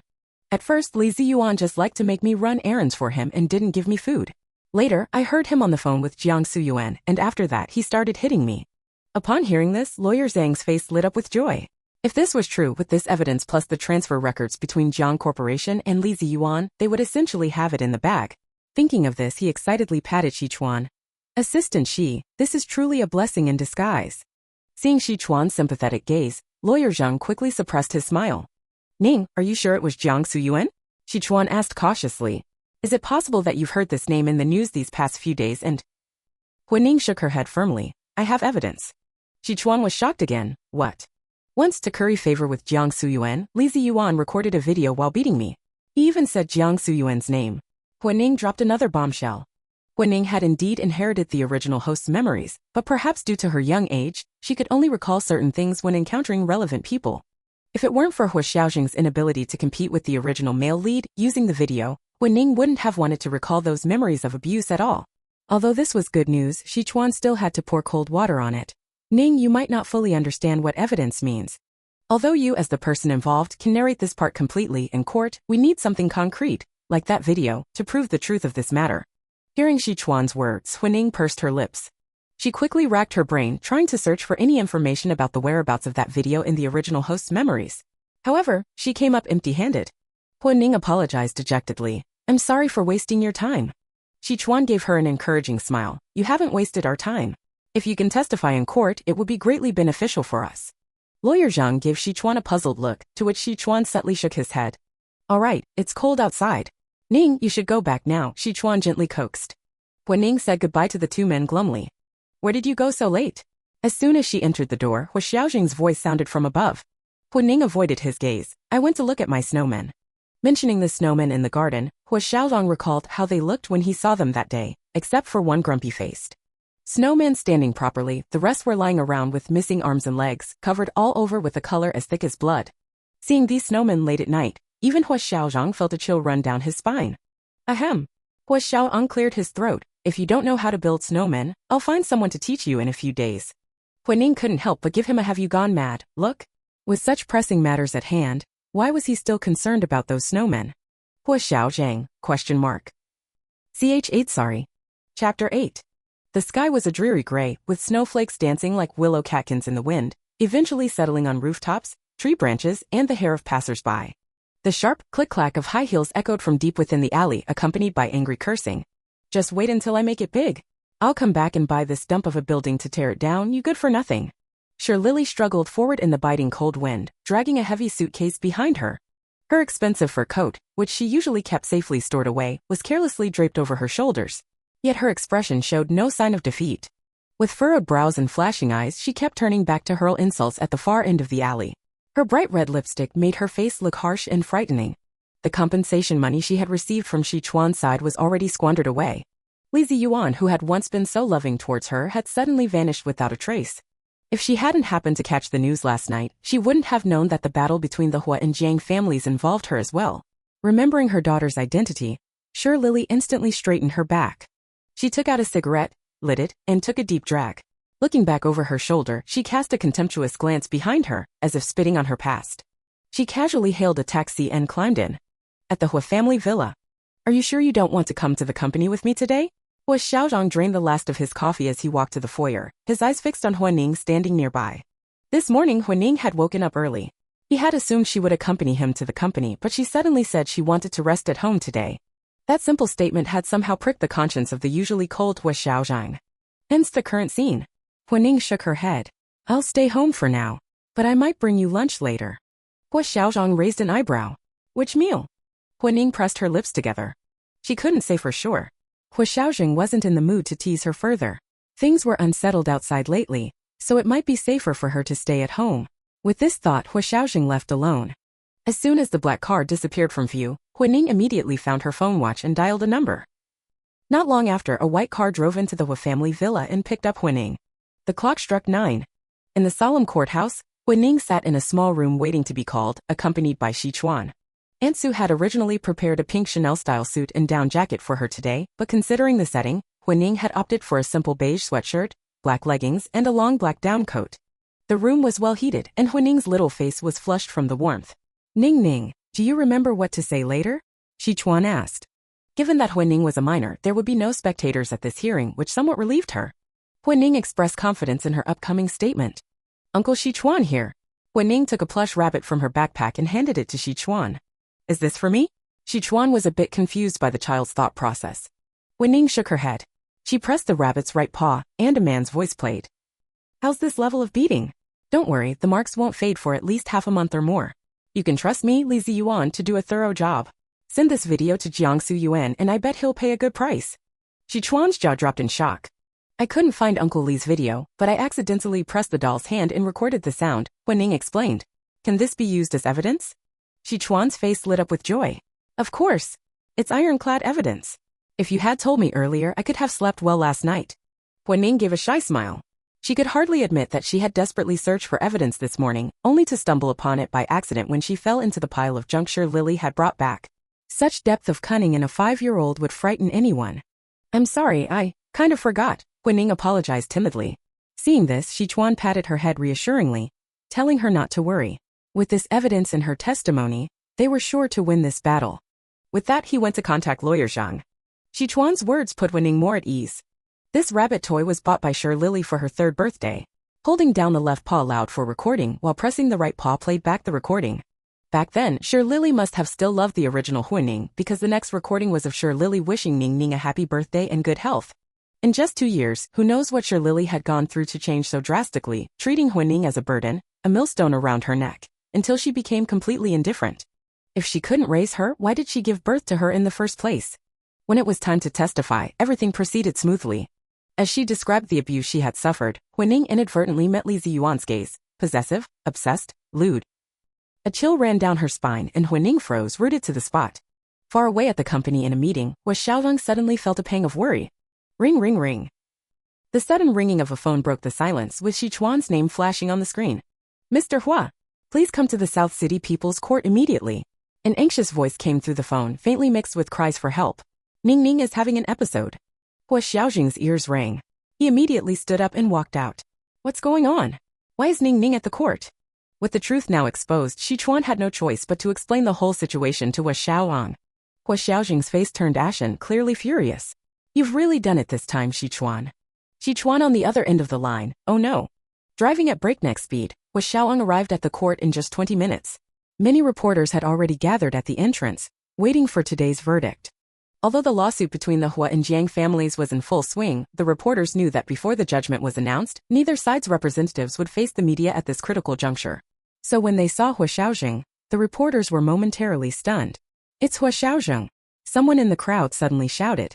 The previously scattered reporters suddenly surged forward, thrusting their cameras and microphones ahead, attempting to corner Huo Xiaozheng. The bodyguards behind Huo Xiaozheng immediately stepped forward, holding back the reporters and clearing a path for Huo Xiaozheng to enter the court smoothly. Once inside the doors, the reporters dared not follow further. Huo Xiaozheng strode towards where Huo Guining was. You must be Huo Xiaozheng, right? A woman suddenly appeared, blocking his path. Huo Xiaozheng found her fur coat extremely irritating and swept her with a furious glance. Get out of my way. The woman, stung by his dismissive attitude, quickly changed her demeanor. She put on a fragile expression and suddenly collapsed in front of him. Is there no justice left? Mr. Huo raped me back then, and now he wants to steal my daughter, she cried out. Her shocking words shattered the solemnity of the courtroom. It was then that Huo Xiaozheng realized this woman was his daughter's birth mother, Lily. Ch9 He secretly did my makeup. Chapter 9. Lily's earth-shattering scream caused Huo Xiaozheng's already fierce expression to darken further. As if laughing from anger, he crouched down and said softly to the woman lying on the ground, "What right does someone like you have to call yourself a mother?" With that, he stood up without another glance and walked away. The bodyguards behind him restrained Lily and began to lead her away. Sichuan rushed downstairs carrying Huining, only to run into Huo Xiaozheng coming towards them.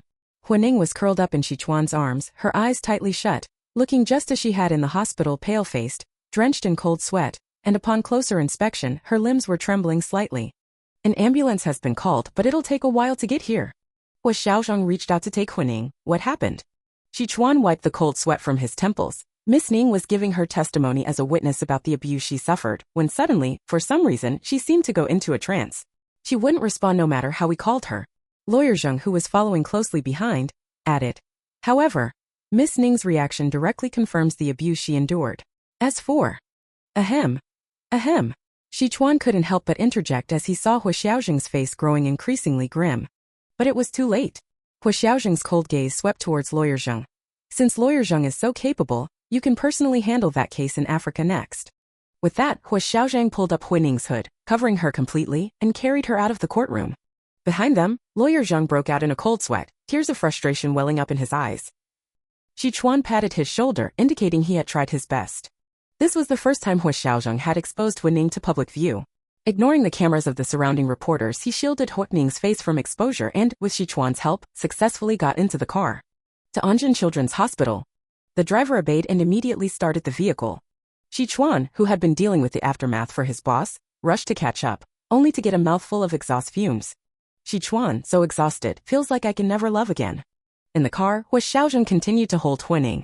Feeling the child in his arms gradually stop trembling and her breathing slowly calm, his worried heart finally settled. Huo Xiaozheng carefully laid her down on the back seat. I'm sorry, Huining's weak voice suddenly sounded in his ear. Huo Xiaozheng thought he had misheard. What? Just now, my mom was shouting. I heard her voice. I'm sorry. Huining's thinking was simple. For Lily to shout such things so brazenly and shamelessly, it was obviously an attempt to extort money from Huo Xiaozheng. The original story had briefly mentioned that on that night at Guanting Court, Lily had been a premeditated participant. If that was the case, then her behavior was highly unethical. Huining didn't want to deal with her, nor did she want to have any connection with her. But for Huo Xiaozheng, it wasn't that simple. Huining used to have the surname Shi, they had lived together for 5 years and they had an undeniable blood relationship. Rather than risk being misunderstood by Huo Xiaozheng, Huining thought it better to take the initiative. The car fell into silence. Huo Xiaozheng's thoughts were in turmoil. He rarely encountered situations this difficult to handle. The little girl before him hadn't yet recovered from her ill state, and her hasty apology was likely an attempt to avoid being abandoned again. I didn't kill Bowen, but Bowen died because of me. In the adult world, even when feeling guilty about something, the entanglements were so complex that Huo Xiaozheng rarely felt pure guilt. But Huining was different. For the first time, Huo Xiaozheng felt a desire to get close to his biological daughter. He looked at Huining seriously and said, "This isn't your fault." Huo Xiaozheng didn't seem to know how to comfort people, but Huining still felt a hint of warmth. Good, Huo Xiaozheng hadn't pushed the blame onto her.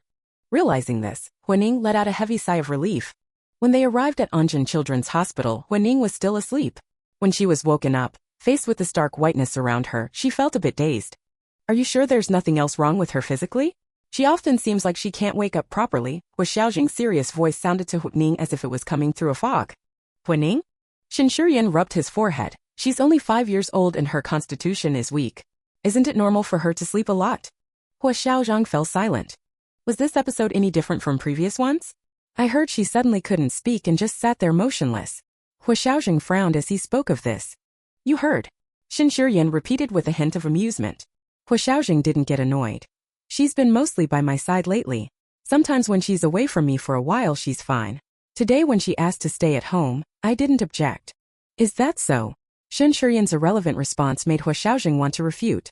Ning Ning, Shinshiryan called out. Caught eavesdropping, Huo Ning had no choice but to open her eyes, looking at Shinshiryan somewhat guiltily. Dad is right. Huo Xiaozheng said displeased. Shinshiryan, what do you mean? Shinshiryan snorted. I'm mocking certain people who think being a father is painless. Having said that, Shinshiryan had no intention of arguing further with Huo Xiaozheng. He walked over and sat by Huo Ning's bed. Can you tell me why you felt unwell today? Huo Ning pursed her lips. Do I have to say it? Shinshiryan thought for a moment. When a big tree gets sick, Dr. Woodpecker needs to peck open the bark to investigate the cause. Only then can he catch the bugs inside. Such a childish analogy made Huo Ning want to mock it as immature, but she couldn't. Not only could she not, but she also had to go along with Shinshiryan. What if we don't catch the bug? Then the tree will keep being sick. Its leaves will all fall off and it won't bloom or bear fruit anymore. As a pediatrician, Shinshiryan could come up with such fairy tales effortlessly. Alright, she could talk about it. Besides, speaking out might earn her the villain's sympathy. But it wasn't exactly a pleasant memory. Today when he looked at me, I remembered. Before, when Ning found it difficult to choose her words as she spoke about this. At first, he would only bully me when Mom wasn't around. Huo Xiaozheng clenched his fists. Sometimes he would use Mom's makeup on me. When Mom found out, she got very angry and would hit me, saying I was naughty. I didn't want Mom to be angry because it meant I would go hungry.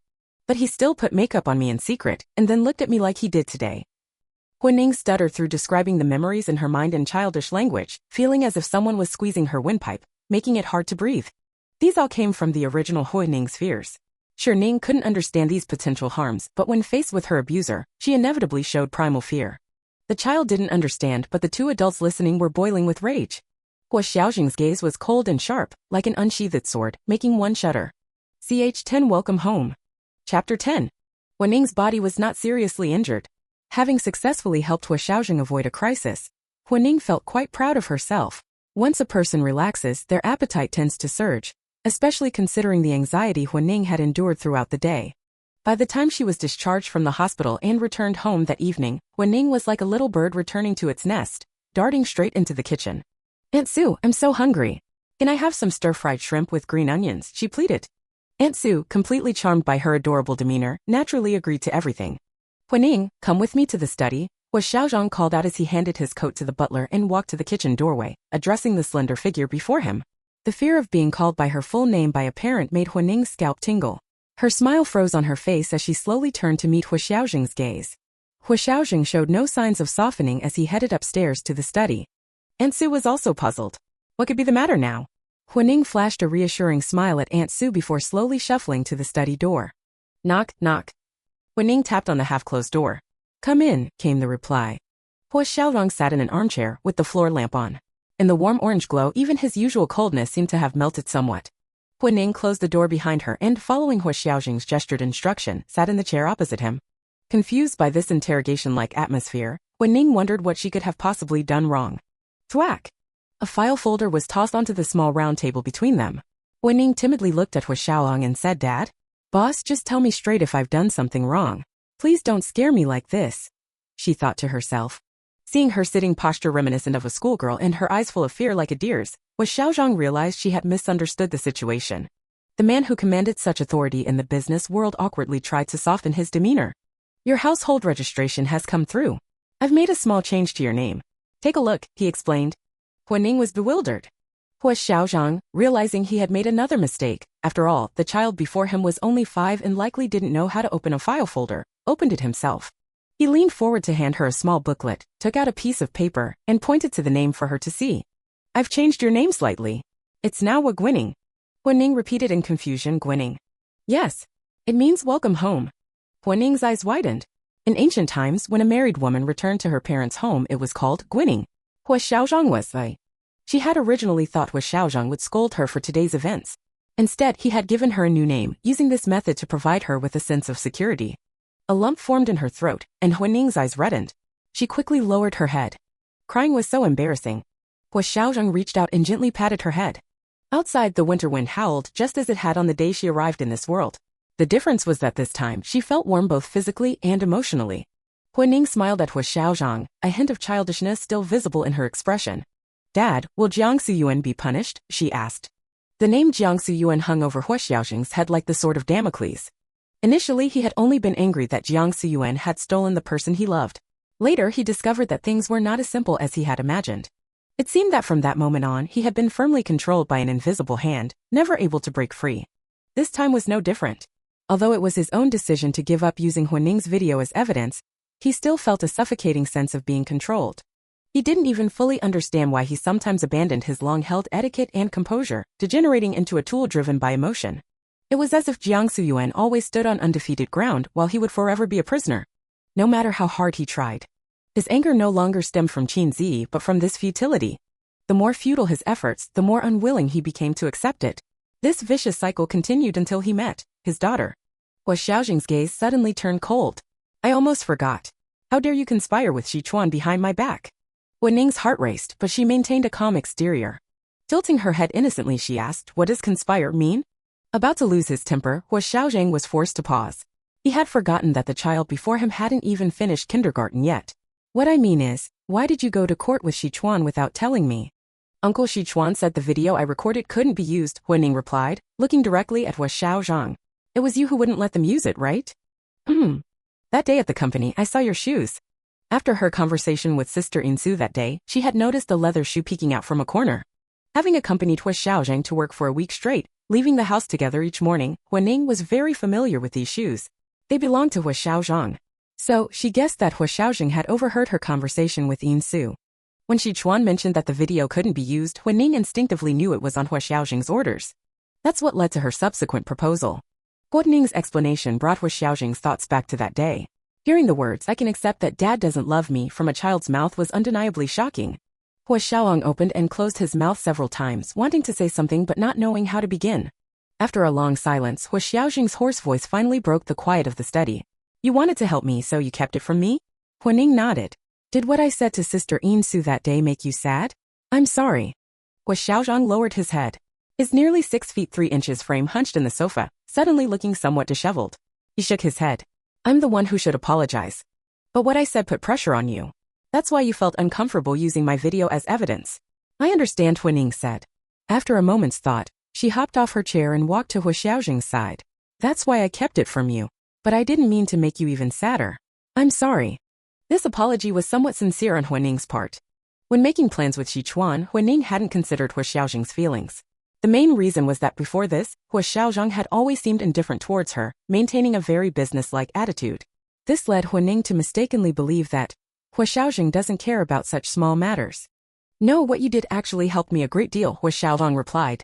Being comforted by a child was something he hadn't expected. Knock knock. A knock on the study door interrupted Huo Xiaozheng, followed by the butler's voice. Young master, dinner is ready. Huo Ning's eyes lit up, looking expectantly at Huo Xiaozheng. Huo Xiaozheng sighed, all right, let's go eat first. Huo Ning shot out of the room like a firecracker. Slow down. Huo Xiaozheng caught her arm. What's the rush? The food isn't going to run away. After eating her fill, Huo Ning curled up on the soft sofa to continue watching her anime. When Huo Xiaozheng came downstairs after finishing some company business, he saw her in full otaku mode and suddenly remembered what he had said a few days ago. Tomorrow, a big brother will come to teach you how to build a snowman. The entranced look hadn't left Huo Ning's eyes as she turned to Huo Xiaozheng in confusion. What big brother? What snowman? CH11 I said, it's so embarrassing. Chapter 11. Good morning, Ning Ning. I'm Huo Yueza. Huo Ning gazed drowsily at the young man in the living room. He appeared to be about 14 or 15 years old, standing at 5 feet 7 inches, wearing a white hoodie with a Jupiter pattern, paired with a blue down jacket and black jeans. His short, naturally curly brown hair framed strikingly handsome features. He was the very picture of a lively young master. Hello, Huo Ning mumbled, a bit wilted from being dragged out of bed early by Huo Xiaozheng to meet a guest. She wore a set of pink coral fleece-gillen dog pajamas. Her small, somewhat gaunt face drooped, and her hair, not yet smoothed after crawling out of bed, stood up in all directions. Her almond-shaped eyes seemed covered by a layer of mist, and her words came out slow and sticky. Huo Xiaozheng came down the stairs from the second floor, carrying a long hanfu cloak. He walked up to Huo Ning, turned the barely awake child around, and fastened the cloak for her. You should call Huo Yueza, brother, Huo Xiaozheng reminded her. Huo Ning obediently turned and softly called out, hello, brother Yueza. Hello, little sister Ning Ning. Huo Yueza responded smoothly. Huo Ning felt a bit speechless. What kind of dream of the Red Chamber, Grand View Garden dialogue was this? I'm very busy today, so Yueza will keep you company. You. Huo Xiaozheng was about to tell her not to build such terrifying snowmen, but after a moment's thought, he realized this might be a way for her to release her inner feelings, so instead he said, Have fun playing. If you can't beat them, join them. Huo Yueze was shocked. Who was this soft-spoken man? Where was his cold, domineering uncle? Huo Yueze, take good care of your sister. When addressing Huo Yueze, Huo Xiaozheng reverted to his usual aloof and cold demeanor, his tone carrying the chill of winter snow. Huo Yueze thought, there's my real uncle. Yes, uncle, he replied. Due to yesterday's blizzard warning, schools in South City had been closed for the past few days. When Huo Yueze received Huo Xiaozheng's call, he thought he must have committed some grave error to have disturbed this formidable figure in his family. But instead, Huo Yueze looked down at the little bean in front of him. After breakfast, Aunt Sue had given the little one a wash. Her previously messy hair was now braided into 2 small pigtails hanging over her shoulders. She wore a pink fluffy hat with rabbit ears, a matching pink cashmere top and skirt, paired with warm snow boots. Outside, the wind howled, but the little one's outfit ensured not a single breeze would touch her. Before Huo woke up, the housekeeper had briefly explained her identity to Huo Yueze. As for Huo mother, the housekeeper didn't say much. Recently, the affairs between the Huo family and the Jiang family had been the talk of the town, and everyone in the old mansion was curious about this little girl. Even grandfather had called to ask, but uncle had consistently refused to explain further, so everyone could only wait for uncle to bring her over himself. Unexpectedly, Huo Yueze had become the first person to meet the little girl. This added a sense of pride to Huo Yueze's heart. Thinking of this, the slight annoyance he felt at being assigned to babysit vanished into thin air. He took Huining's hand and said, "Let's go. The snow has stopped. Today, I'll build you a nice princess that will amaze everyone." "Young master, wait a moment." Aunt Sue stopped the 2 enthusiastic children. Huining turned and tilted her head. "Aunt Sue, do you want to build a snowman with us too?" Aunt Sue smiled at her childish words. Aunt Sue is too old for that kind of cold. "I'll make you some red bean soup later. It'll be ready when you're done building your snowman." Huining beamed. "I love sweet bean soup." "Then I'll make extra," Aunt Sue said as she wrapped a pink scarf around Huining's neck. The scarf also had 2 dangling rabbit ears. Additionally, Aunt Sue put a pair of leather gloves on her, lined with cashmere, soft and warm. "All right, off you go to play." Huining, a southerner who had never experienced such things in her previous life, immediately ran wild into the garden. Her joyful silhouette looked just like a little pink rabbit. Huo Yueze seized the opportunity to take out his phone. Click, click. Ahead, Huining ran too fast and, not paying attention, tumbled headfirst into a flower bed. She was wearing so many layers that she struggled to get up, huffing and puffing. Her vision was obstructed, and from a distance she looked like a turtle flailing about. Huo Yueze broke out in a cold sweat. He ran over in big strides and pulled her out of the flower bed. Huining was covered in snow from head to toe, even with some in her mouth. Her little face was tense, looking utterly stunned. "Are you hurt anywhere?" Huo Yueze asked anxiously as he brushed the snow off her. Having fallen for the second time, Huining shook her head weakly without speaking. Seeing this, Huo Yueze became even more worried. "I'll ask uncle to send someone to take us to the hospital for a checkup." As he spoke, he started to walk towards the house. Huining immediately grabbed him. "I'm not hurt, it's just embarrassing." Her voice was so small that Huo Yueze couldn't quite hear. "What?" Huining closed her eyes and shouted as if she had nothing left to lose. "I said it's too embarrassing." Huo Yueze struggled to hold back his laughter. "It's not embarrassing, I think it's cute." Huo Yueze consoled her. "How about we build a rabbit snowman first?" Seeing how tactfully he changed the subject, Huining stopped being coy and immediately agreed. This time, she didn't charge ahead recklessly. Instead, she held onto the hem of Huo Yueze's clothes, taking one careful step at a time towards the garden. Strength really is an advantage. Huining watched as Huo Yueze effortlessly rolled up a snowball as big as a car wheel. "Wow, brother Yueze, you're amazing," she exclaimed. When she praised him, her expression was particularly sincere and full of admiration. This inflated Huo Yueze's ego several times over. "This is nothing. Watch me make an even bigger one. Wow, even bigger than the last one. I want to build a little car too." "No problem. What else do you want? Ask for anything." "Brother Yueze, you're too awesome." Huining's joyful shouts echoed through the garden. Hearing the commotion, Huo Xiaozheng got up and walked to the balcony. Seeing genuine happiness on Huining's young face, the corners of his mouth turned up slightly. Huo Yueze was now having a snowball fight with Huining. To ensure Huining was having fun, Huo Yueze intentionally went easy on her. However, even with Huo Yueze holding back as much as the Yellow River in flood, Huining still struggled to hit him. Meanwhile, every snowball he casually tossed seemed to hit Huining without fail. Before long, Huining was once again covered in snow from head to toe. Yet she maintained a happy demeanor, showing no signs of frustration. Her little face, red from the cold, looked up at him softly and said, "Snowball fights are so much fun." Huo Yueze's expression was complex, feeling quite guilty inside. But adhering to the spirit of respecting the game, he formed a tiny snowball to tease Huining. "I'm throwing it." "Ah." A sudden snowball hit Huo Yueza, causing him to stumble and fall to his knees in the snow. The icy snow slid down his neck and into his back, making him shiver. Who was that? Huo Yueza asked angrily. Huo Ning looked at Huo Xiaozheng approaching from not far away. Daddy? Huo Xiaozheng brushed the snow off his hands with an expressionless face. I've avenged you. Huo Yueza dared not voice his anger. Such a large snowball was indeed revenge. Huo Ning, on the other hand, was delighted. She immediately clapped her little hands. Wow! Daddy, you're so good at rolling snowballs too. Her expression was just as sincere as before, with an added touch of admiration. Huo Yueza thought, I've been betrayed after all. Ignoring his nephew's plight, Huo Xiaozheng reached out to brush the snow off Huo Ning. I need to go out for a while. Do you want to stay at home or come with me? If Huo Yueza had any doubts about Huo Ning's identity before, they were now completely dispelled. This rare display of favoritism was irrefutable proof. Ch 12-inch I didn't know my dad had an illegitimate daughter. Chapter 12. When she had an attack in court yesterday compared to her previous chest pains, she felt an overwhelming sense of panic. So when Huo Xiaozheng asked if she wanted to follow, she almost instinctively dropped the snowball in her hand and grabbed the hem of his suit jacket instead. This gesture spoke volumes. Huo Xiaozheng bent down to pick her up and instructed Huo Yueza, you can go back now. Huo Yueza thought, Uncle is as unsentimental as ever. Suddenly, Huo Xiaozheng caught sight of a snowman in the distance along with Huo Ning's usual drawing tools. His eyes flashed, and he changed his mind, saying actually, wait until we come back to spend some time with your sister. You can leave after dinner tonight.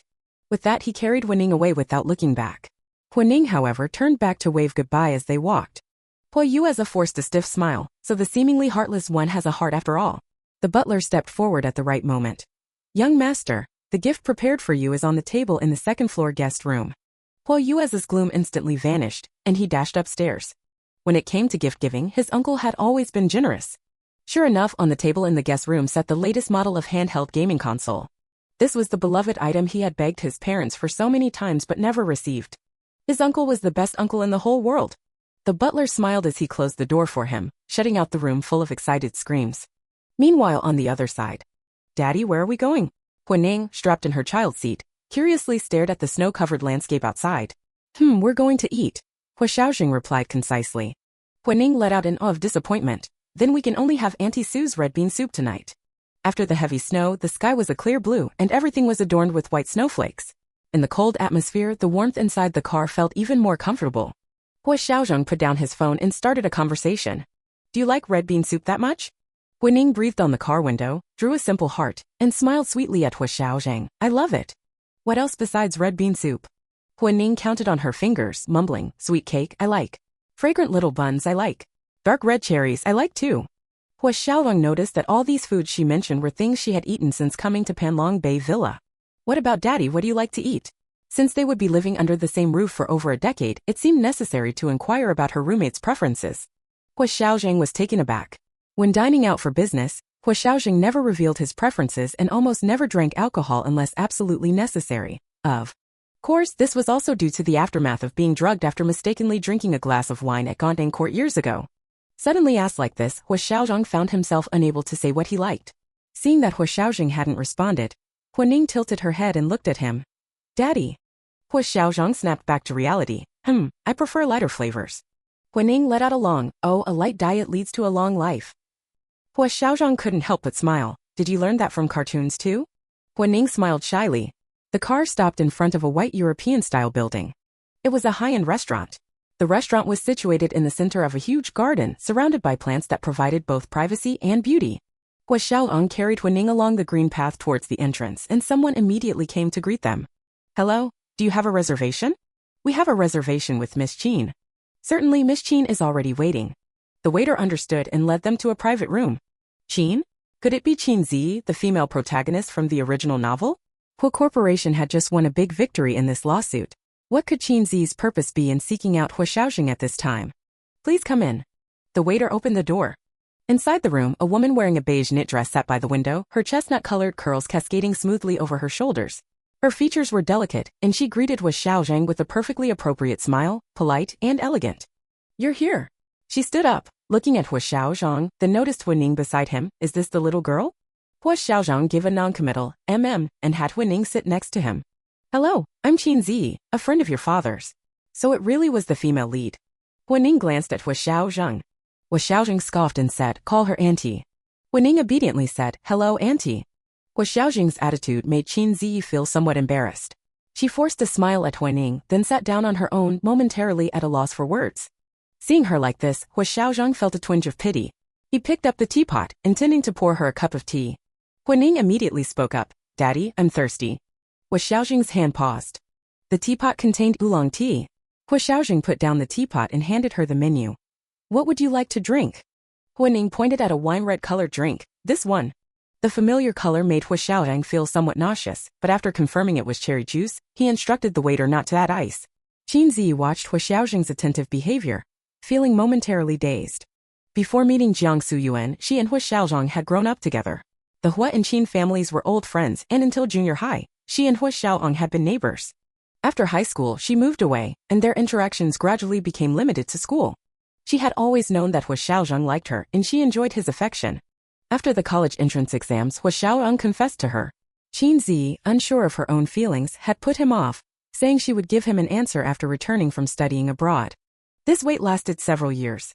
On the day she returned, Huo Xiaozheng had somehow found out her flight information and came to pick her up at the airport. Qin Ziyi, in the throes of a new romance, paid little attention to Huo Xiaozheng's feelings and bluntly told him that she didn't like him, that she only saw him as a brother. Looking back, that day, after being rejected, Huo Xiaozheng hadn't shown much anger. This had made her wonder if Huo Xiaozheng's confession had been a dream. "What did you want to see me about?" Huo Xiaozheng asked coldly. Qin Ziyi snapped back to the present and stood up to bow to him. "Brother Xiaozheng, I'm here to apologize on Suyuan's behalf." Huo felt exasperated. Why was everyone calling each other brother and sister everywhere they went? "Miss Qin, I'm afraid you're mistaken. I wasn't aware that my father had an illegitimate daughter," Huo Xiaozheng said mercilessly. Qin Ziyi, stung by his words, reddened at the corners of her eyes, looking on the verge of tears. "Brother Xiaozheng, why must you hurt me like this?" Huo Xiaozheng let out a cold snort. "Why must I? Why must you come to apologize on Jiang Suyuan's behalf? Why did Jiang Suyuan go so far as to shoot at my daughter?" The angrier Huo Xiaozheng became, the calmer his face appeared. "And what right do you have to call me brother?" Ch13 Don T hit anymore. Chapter 13. Huo hadn't expected to overhear such explosive dialogue. In the original story, Huo Xiaozheng was supposed to be a lovesick fool for Qin Ziyi. Otherwise, he wouldn't have fallen into Jiang Suyuan's traps time and time again without ever blaming Qin Ziyi. Qin Ziyi, as the person in question, was even more incredulous. The Huo Xiaozheng of the past had hardly ever spoken a harsh word to her. And now, Qin Ziyi collapsed into a nearby seat as if all her strength had left her. As expected of the female lead, even her collapsing posture had a delicate, will-o'-in-the-wind quality that invited sympathy. Huo thought to herself. Qin Ziyi only learned about Jiang Suyuan's actions on the day the trial results came out. Because she had once dated Huo Xiaozheng, and Huo Xiaozheng was in no way inferior to Jiang Suyuan in any aspect. So all along, Jiang Suyuan had harbored hostility towards Huo Xiaozheng. In business affairs, the two were at loggerheads. Huo Xiaozheng often set up obstacles for Jiang Suyuan, and Jiang Suyuan gave as good as he got. Qin Ziyi had always believed it was because she hadn't given Jiang Suyuan enough sense of security. She didn't criticize him much for this, only hoping that Jiang Suyuan would show more care and feel her love. But this incident truly caught Qin Ziyi off guard. The framing tactics from 5 years ago were already despicable, but the exploitation of an innocent child was even more sinister. Thinking of this, Qin Ziyi set aside her own sorrow and said earnestly, "Suyuan has made a mistake. To make amends." She looked at Huo, who was burying her head in a glass of juice, then glanced questioningly at Huo Xiaozheng. Huo Xiaozheng ignored her, placing a napkin on Huo chest. "To compensate Mr. Huo's daughter, I'm willing to gift her 3% of Qin Corporation's shares. Please, Mr. Huo, show mercy and let Suyuan off the hook." Qin Corporation had numerous subsidiaries, and 3% of its shares was a sincere offer. At least that's what Qin Ziyi thought. "Does Miss Qin think that Huo Corporation is in need of your 3% share dividends?" Huo Xiaozheng crossed his long legs, looking coldly at Qin Ziyi. "I have no grudge against Qin Corporation.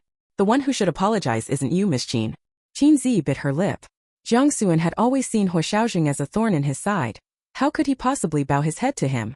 "Huo." She was about to say something more when a loud bang interrupted her as the door to the private room was kicked open. "Mr. Jiang, you can't go in." The waiter urgently tried to stop him from behind. Huo was startled, nearly dropping her glass. "Wow! Is this what the male lead should look like? Picturesque eyebrows, delicate features, the very image of a handsome young man." However, Huo still preferred Huo Xiaozheng's type of looks.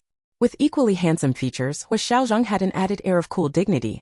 "Is this what you call a girl's night out?" Jiang Suyuan stared directly at Qin Ziyi, his tone sharp. Huo Xiaozheng added fuel to the fire. Weren't you calling her sister earlier? How come she's suddenly a girlfriend now? Huining inwardly raged helplessly. My dear dad, please don't court death. This male lead is surviving in this book with the blessing of heaven's will. She gently tugged at Huo Xiaozheng's clothes, intending to persuade him not to stoop to the other's level. However, in Huo Xiaozheng's eyes, this looked like a scared.jpg meme. Her noble father reached out and ruffled her hair to comfort her. Rivals in love see each other as enemies, and when two love-brained individuals, one with a personal history and one currently at the peak of their love-brain creativity, meet, it's even more so. They went back and forth, engaging in a war of words, with Qin Ziyi caught busy in between. Huining immediately pictured the scene, in the pouring rain, the female lead crying out, "Stop fighting." Thinking of this, Huining quickly lowered her head and clenched her teeth, but a hint of a splitting laugh still escaped. The scene suddenly fell silent. Jiang Suyuan finally noticed Huining's presence. Bringing your daughter to meet your ex-girlfriend, Mr. Hua, you really are a man of principles. Perhaps due to the setting of the original story, both Huo Xiaozheng and Jiang Suyuan behaved very childishly when it came to matters concerning Qin Ziyi.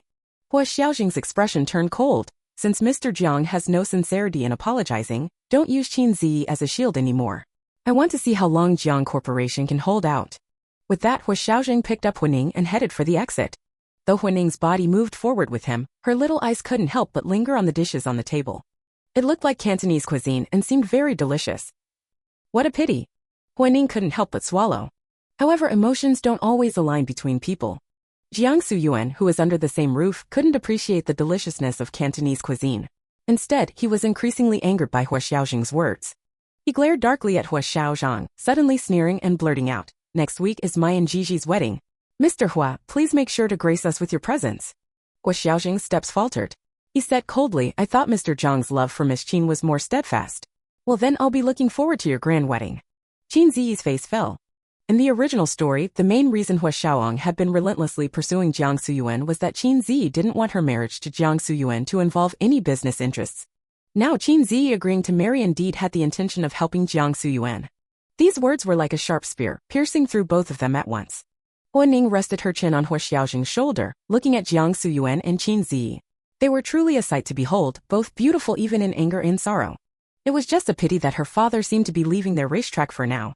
Jiang Suyuan's punch hit cotton, and the light glance from his rival's daughter further ignited the anger in his heart. "Huo Xiaozheng, you just wait and see," Jiang Suyuan said through gritted teeth. This time, Huo Xiaozheng ignored his impotent rage and left the private room without looking back. "Dad, are we going home to eat?" Huining rubbed her empty little tummy, feeling a bit melancholic. Huo Xiaozheng changed direction, walking towards another private room. "Let's eat before we leave." Huining's eyes lit up. The food arrived quickly. Almost as soon as the two sat down in the private room, waiters filed in one after another, filling the table with exquisite dishes. "Wow!" Huining held her chopsticks, her eyes darting from one dish to another, unable to take it all in. She had the air of an ancient emperor struggling to choose which concubine to summon to his bed. It was indeed past their usual mealtime. Huining stuffed her cheeks full, watching as Huo Xiaozheng ate with elegant movements but no appetite. She frowned. "Dad, are you very sad?" Huo Xiaozheng was slightly taken aback. "Why do you say that?" "Just now, when you heard about that sister getting married, you squeezed my leg too hard." Huining's delicate brows furrowed, her expression innocent and thoughtful. Ch14 Don T you like my snowman. Chapter 14. The Hua family rule, no talking while eating or sleeping. Huo Xiaozheng put down his chopsticks and wiped his mouth with a napkin. "I'm sorry, does your leg still hurt?" he asked. Huining shook her head, her cheeks still full. "It doesn't hurt anymore." She swallowed the shrimp dumpling in her mouth and looked eagerly at Huo Xiaozheng. "Daddy, did you like that lady we just met?" "I used to like her very much." Huo Xiaozheng's eyes held a hint of nostalgia. Huining tilted her head, pretending not to understand. "Used to? What about now?" Huo Xiaozheng's thoughts seemed to drift back to his teenage years. Back then, Huo Xiaozheng was not only busy with his studies but also had to take over company affairs. His life revolved around 3 points: home, school, and work. The joys his peers experienced seemed to be behind a glass wall, visible, but out of reach. Qin Ziyi was the one who shattered that glass. Although he and Qin Ziyi had known each other since childhood, their relationship was limited to mere acquaintance. In her teenage years, Qin Ziyi approached him with a smile as sweet as gardenias, bringing him the joys of youth he had been missing. On a rainy day, they shared an umbrella. The fresh scent of rain-kissed gardenia surrounded them, and her radiant smile gently touched his heart. From that moment on, affection grew like a vine, entwining his heart. He arrogantly believed he could keep this gardenia flower for himself. However, when Qin Ziyi returned from studying abroad, his confidence was shattered. She was arm in arm with Jiang Suyuan, her smile as bright as it had been on that rainy day. Huo Xiaozheng didn't want to give Huining a perfunctory answer, but he also couldn't bring himself to say definitively that he no longer cared about Qin Zi. After all, if he truly didn't care about her, why would he have come to meet her today, knowing full well she had invited him for Jiang Suyuan's sake? It was a form of self-torture. His silence gave Huining the answer she sought. Huining took a sip of lemon tea, her eyes narrowing in satisfaction. But that lady is getting married, Daddy. Do you still have a chance? Huining asked. One couldn't blame Huining for probing her father's heart. In the original story, even after Qin Zi got married, he still didn't give up on trying to sabotage their relationship. Although on the surface he was attacking Jiang Corporation, everyone knew his true intentions were focused on Qin Zi. Huo Xiaozheng was taken aback. Qin Zi was getting married. These simple words, coming from his daughter's mouth, somehow seemed absurd. Huo Xiaozheng suddenly gained clarity. I don't have a chance anymore, but I don't need that chance either. His rare smile dazzled Huining. Wow, so handsome, she blurted out. Oops, she accidentally said her thoughts out loud. Huining covered her mouth and peeked at Huo Xiaozheng. Huo Xiaozheng raised an eyebrow. Why do you look scared after complimenting me? Huining smiled sweetly. I'm not scared, Daddy, you really are handsome. Huo Xiaozheng patted her head, his eyes soft with affection. After the meal, as expected, Huining succumbed to her food coma. She hadn't been in the car long before she fell asleep, slumped against Huo Xiaozheng. Messages kept popping up in the family group chat. Huo Xiaozheng casually scrolled through them, his gaze stopping on an image of Huining planted headfirst in the snow. The video also captured a brief laugh. Huo Xiaozheng's face darkened. At Panlong Bay Villa, Huo Yueze, who was happily enjoying his game, suddenly felt a chill run down his spine. Upon arriving home, Huining was awakened by the sweet aroma of red bean soup. Her drowsiness instantly vanished. I have work this afternoon. You can find Yueze. Thinking of Huo Yueze, Huo Xiaozheng changed the subject. Have you decorated the snowman that brother Yueze built for you? Not yet. Do you want to see it, Daddy? I can have it decorated before dinner. Huining looked eager to start. Huo Xiaozheng smiled gently. Did you have fun with brother Yueze today? Yes, I did. Thinking of the snowman in the garden, Huining could hardly wait to start decorating. She didn't pay much attention to what Huo Xiaozheng was saying. Then remember to show brother Yueze your snowman before he leaves tonight. Give him a surprise. I'm sure brother Yueze will love your decorated snowman as much as I do. When they had passed by the garden earlier, Huo Xiaozheng had already seen those bizarrely posed snowmen. No doubt, once decorated by Huining's hands, they would be even more outrageous than before. Huining didn't notice his expression. She was thrilled that Huo Xiaozheng liked her snowman and agreed enthusiastically. I'll definitely give brother Yueze a surprise. Huo Xiaozheng adjusted her slightly loose scarf and patted her head. Off you go, then. Huining set off with her tools, brimming with enthusiasm. Huo Xiaozheng went upstairs and knocked on Huo Yueze's door. Yueze, can you help me test a mobile game the company is developing? Having just received a coveted gift from his uncle, Huo Yueze couldn't refuse. Besides, mobile games were one of his hobbies.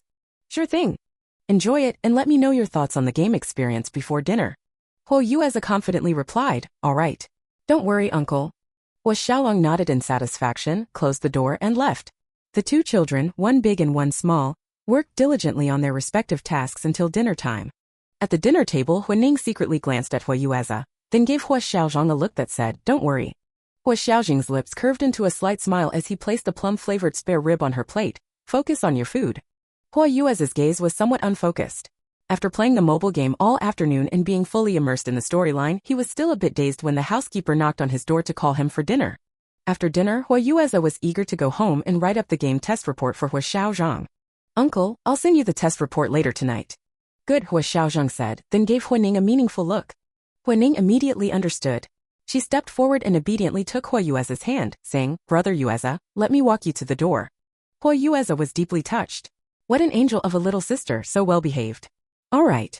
Thank you, Ning Ning. Will you come play at my house next time? Huining was eager to show off her work, so at this moment, she would agree to anything Huo Yueze said. Although Huo Yueze didn't understand why she was so keen on seeing him out, he quickly got dressed and allowed Huining to lead him out the door. In winter, night falls early. The garden seemed even more serene in the snowy night. Under the dim yellow streetlights, even the slightest movement could be startling. Huo Yueze's mind suddenly flashed back to a scene from the mobile game, Soul Chaser. In a gloomy castle, the once bright streetlights gradually dimmed. A cold wind blew, the shadows of nearby trees swayed, and a figure slowly emerged, a tall man covered in blood, surrounded by scattered limbs. Ah! The sudden appearance of a blood-red humanoid snowman in front of him made Huo Yueze scream out loud. Huining stood next to the snowman, tilting her head in confusion. Brother Yueze, don't you like my snowman? Ch 15 Now I have a rich dad. Chapter 15. At this moment, Huo Xiaozheng, who had always believed in atheism, began to doubt his faith. His adorable sister was still tilting her head, waiting for his answer, as if just one no from him would cause the stars in her eyes to fall into the abyss. As the cold wind blew, Huo Xiaozheng felt a chill down his spine. With a trembling voice and against his conscience, he praised, "I like it. It's a unique snowman." Hearing this, Huaning's eyes lit up. She immediately took Huo Xiaozheng's hand and led him towards the snowman. "Brother Xiaozheng, look, this snowman is a warrior." She pointed at the tall snowman, then pulled Huo Xiaozheng down to squat and look at the dismembered limbs on the ground. These people tried to bully the warrior's family, but the warrior stopped them and chopped them into pieces. Huo Xiaozheng, who had originally thought these were the snowman's magic wands, froze upon hearing this. "Oh, great, hehe." In the dim light, Huo Xiaozheng didn't dare to make eye contact with the snowman he had built with his own hands. "Ning ning." Huo Xiaozheng's voice rescued Huo Xiaozheng. Finally finding an opportunity to escape from being forced to admire the snowman, Huo Xiaozheng ran towards the car as if fleeing for his life. "I'm going home first.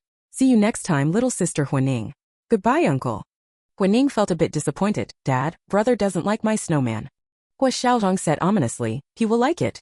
Huaning didn't understand why Huo Xiaozheng was so certain. But not long after, Huo Xiaozheng, who received an identical snowman sculpture, was completely devastated. For an entire month he couldn't get a good night's sleep. Of course, that's a story for another time. After the blizzard, the weather became clear. It was near the end of the year and Huo Xiaozheng resumed his 9-to-5 work life. Earlier, when Xin Shurian learned that Huo Xiaozheng was bringing Huaning to work 9 to 5 every day, he raised an objection, stating that it wasn't conducive to a child's growth and development. So Huo Xiaozheng pushed back his morning work start time by an hour. Even so, Huaning still often slept in. The clock pointed to 9:30 and Huaning still showed no signs of waking up. "Forget it, when she wakes up later, have the driver bring her to the company," Huo Xiaozheng instructed Aunt Su, telling her to make sure Huaning ate breakfast before sending her over. Aunt Su, who had witnessed Huo Xiaozheng's changing attitude towards Huaning all along, was delighted to see this. After Huo Xiaozheng left, Aunt Su heated up Huaning's favorite breakfast and went upstairs to wake her. Huaning lay in her child's bed, mumbling as if in a nightmare, "Mom." Aunt Su approached her with concern and touched her forehead, only to discover she had a fever. After taking her temperature, she found Huaning was running a high fever. It might have been because she played too wildly in the snow yesterday and didn't wipe off her sweat in time. Thinking this, Aunt Su contacted Sichuan. Not daring to delay, Sichuan told Aunt Su to take Huaning to Anjin Hospital. When Huaning woke up in a daze, she found herself lying in the hospital again. She tried to sit up but realized her entire body was sore, and she could barely muster any strength. "Aunt Su." Her voice was hoarse and she could barely call out, "Cough. It must be a cold." "Aunt Su went back to make porridge for you," Sichuan's voice suddenly rang out. Only then did Huaning realize that Sichuan had been sitting on the sofa all along, with a pile of documents spread out on the table. Mr. Huo just came by, but he had a meeting at the company that he needed to attend.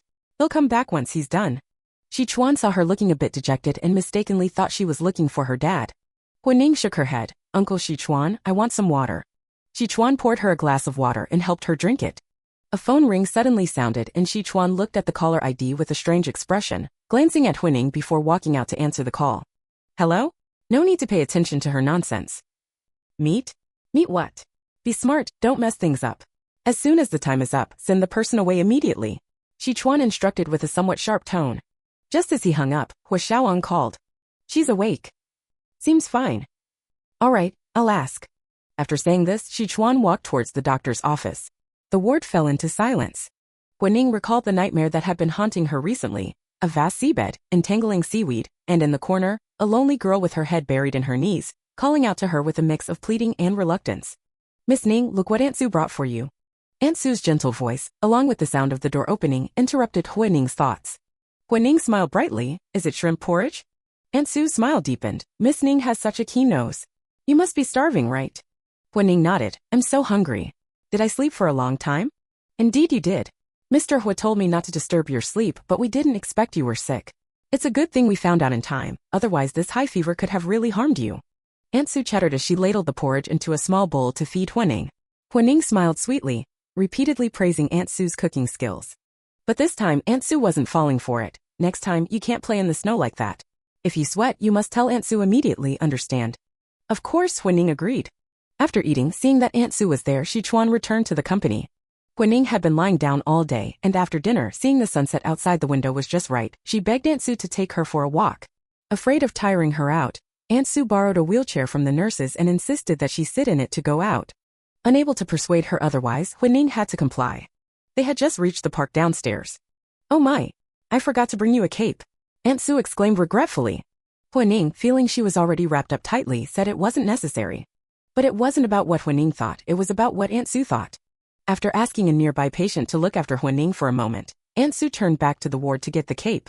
Anjin Hospital had a great location, with a large park built within the hospital grounds. Guining sat in a sheltered spot, the distant sunset already half sunk, the evening sky ablaze with red. The surrounding pines and cypresses remained evergreen. A gust of cold wind blew past, bringing a bit of clarity to Guining's foggy mind. Although this was a transmigration, it was in this moment that Guining felt truly alive for the first time. "Ning Ning!" Someone called her from behind. Guining turned around. Lily couldn't believe that the person before her, with rosy lips and white teeth, wearing a relaxed smile, was her daughter. Seeing Lily, Guining's expression changed. "Who are you?" Lily was provoked by her words and actions, her tone turning sharp. "What? Now that you've got a rich dad, you don't want to recognize your low-class mom?" Guining felt a tightness in her chest. Some memories flooded into her mind like a tidal wave. Lily hadn't always been unloving towards the original Guining. Before she was 3, Lily had treated her like her precious baby. Even when life was difficult, she didn't want her daughter to suffer. When others called her a bastard, she would tell the original Guining that even without a father, she was still her precious pearl. But people's hearts can change easily. Suddenly one day, as if someone had pressed a pause button, Lily stopped caring about her precious daughter. A single strand of her boyfriend's hair became more valuable than her daughter. Guining's indifferent attitude angered Lily. Her eyes turned vicious as she stepped forward, raising her hand. A large hand grabbed her wrist, throwing her roughly to the side. "Didn't I warn you not to appear in front of Ning Ning again?" Huo Xiaozheng suddenly appeared, his whole body exuding cold anger, his words full of murderous intent. His daughter was still sitting sick in the wheelchair, and her biological mother not only didn't care but even tried to hit her? How could this not make him angry? Ch16 Since you don't love me, why did you give birth to me? Chapter 16. Lily was suddenly thrown to the ground, the rough pebbles scraping her arms and sending a piercing pain through her body. The combination of old wounds not yet healed and new pain, along with the memory of recent suffering, filled her with such hatred that she nearly ground her teeth to dust. Anger surged within Lily. Her bangs covered her fierce eyes as she lay on the ground. In an instant, she put on a facade of maternal affection. "Ning, Mommy knows she was wrong, truly wrong," Lily said tearfully, her words dripping with anguish. She appeared as if Guining had broken her heart. Guining remained unmoved. She wasn't really 5 years old, how could she believe these crocodile tears? "You're not my mother," she stated flatly, as if merely stating an established fact. Just then, Aunt Sue arrived with a cloak. Huo Xiaozheng took it and draped it over Guining's shoulders. Though the small child's face remained impassive, her little fists were clenched tightly, as if she were trying hard to endure something. Seeing no reaction from Guining, Lily crawled desperately towards her. "Ning, don't you remember how much you love the sunflower and smiley face egg dishes Mommy made for you? Come home with Mommy and I'll make them for you again, okay?" Lily's performance grew increasingly earnest, fully embodying the image of a mother deeply in love with her daughter. Guining seemed to freeze at these words. Recalling the information Shi Chuan had uncovered, the coldness in Huo Xiaozheng's eyes intensified. He covered Guining's ears to shield her from Lily's manipulative words and signaled to his bodyguards. The bodyguards immediately moved forward to drag Lily away. "Mommy!" Large tears formed in Guining's eyes and fell one by one. She looked in Lily's direction, her eyes filled with reminiscence, reluctance, and a hint of inner struggle. There was an almost bewitched quality to her demeanor. Huo Xiaozheng halted the bodyguard's actions. He crouched down, turning Guining to face him. "Ning, do you want to talk to her?" Guining mechanically rolled her eyes, still muttering Mom. In a daze. Left with no choice, Huo Xiaozheng picked up Guining and had the bodyguards bring Lily back to the hospital room. Seeing Guining's reaction, Lily felt a sense of triumph. This child had always loved her deeply and been extremely dependent on her. Whatever she said, Ning would comply 100%. Sure enough, all it took was a little act of pity for her daughter to soften. A fleeting smile crossed Lily's face. Huo Xiaozheng asked Aunt Sue to find Yan while he stayed in the room. Unsure of Guining's condition, he decided to go along with her wishes for now. "Ning, your mother is here. You can talk to her," Huo Xiaozheng said. Worried that Lily might harm her, he added, "I'll be right here, not disturbing you." He settled Guining on the bed in a half-lying position and moved to give Lily the spot by the bedside.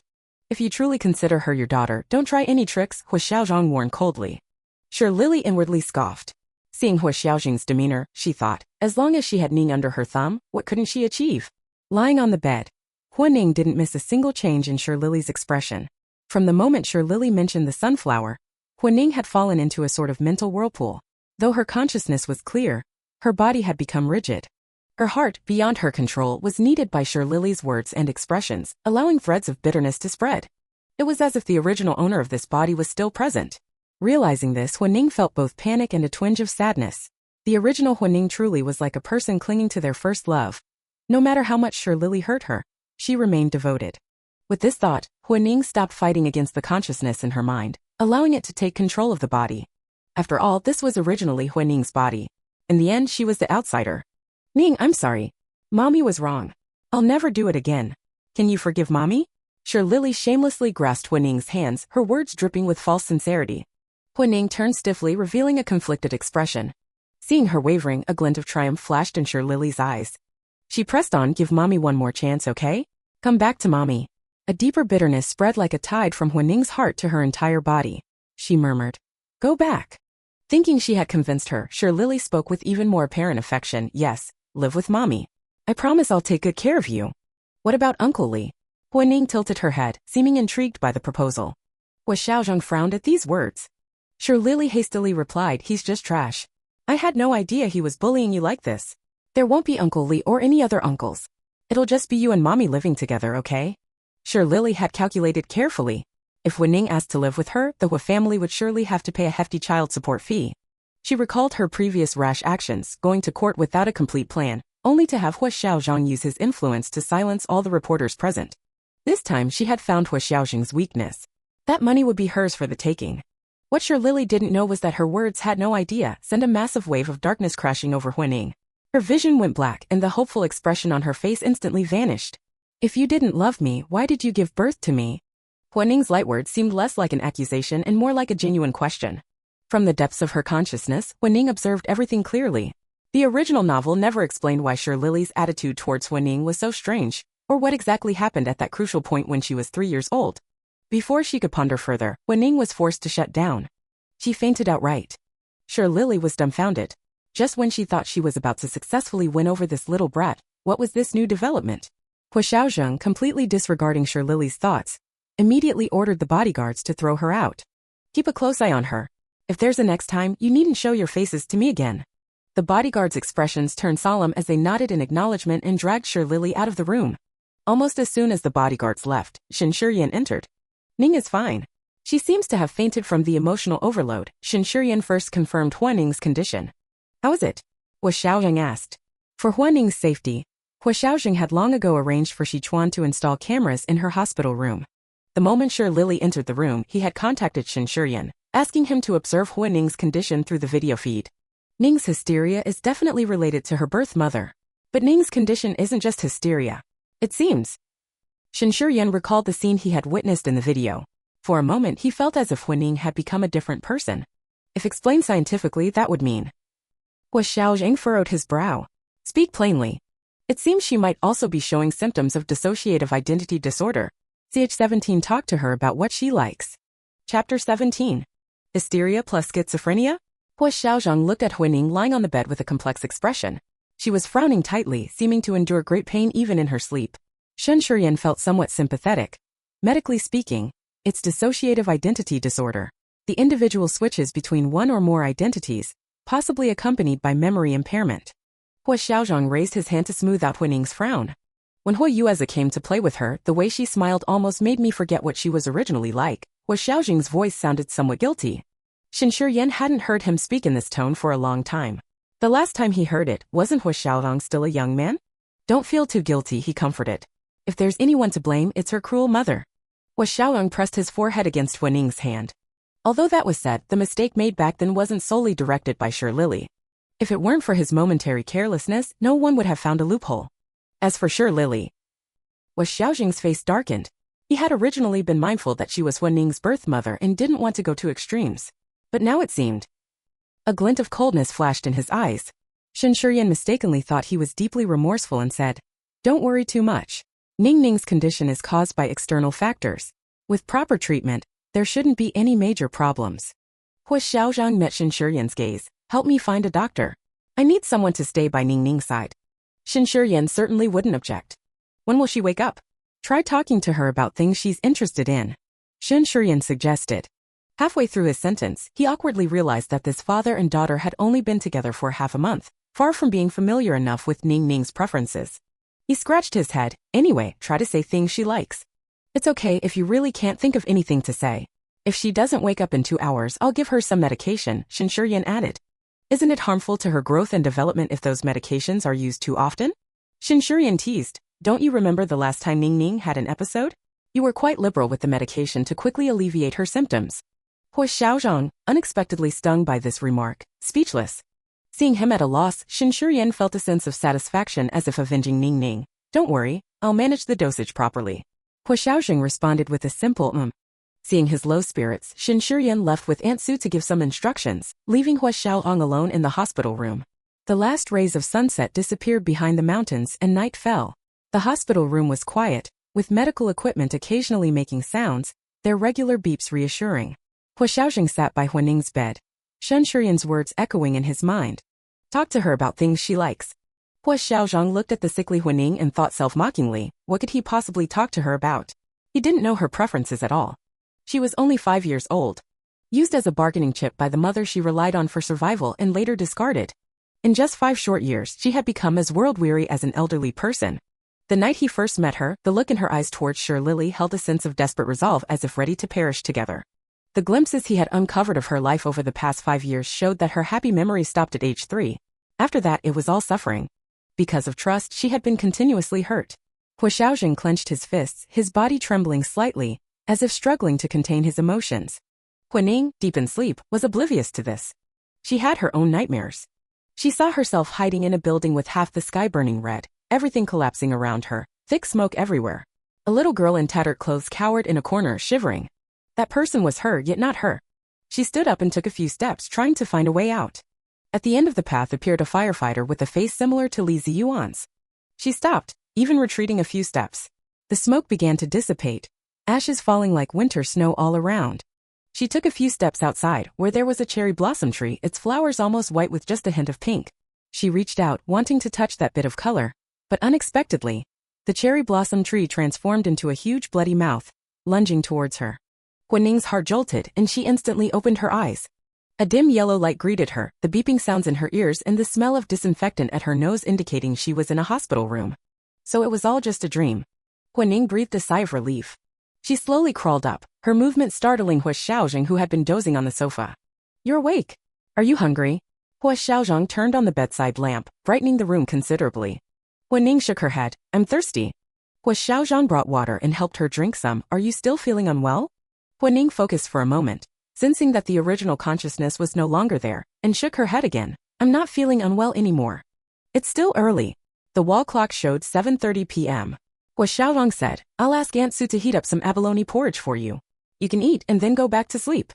Though she had said she wasn't hungry, Huining, who was actually craving food, certainly didn't refuse. I'm sorry, Huining mumbled. Did I cause you trouble?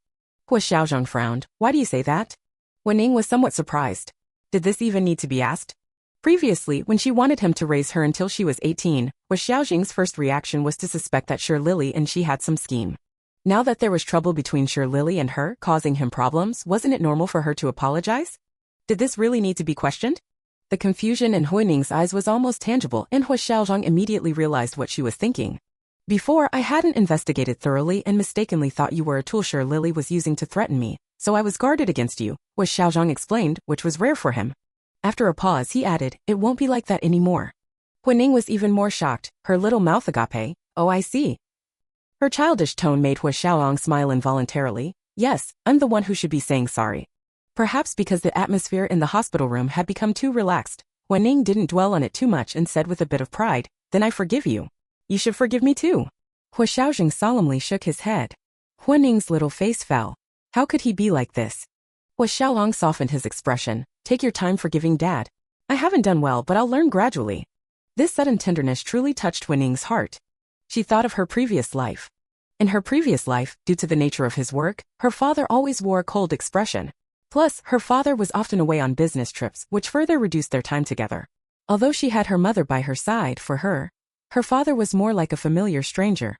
She often longed for her father to say some soft words to her, to hug her, to comfort her, but even when she was critically ill, this person who was as deep as a mountain in her heart only reddened his eyes. Hearing Huo Xiaozheng speak like this, her eyes almost immediately reddened. Although Huo Xiaozheng wasn't the father from her previous life, she seemed to be moved as well.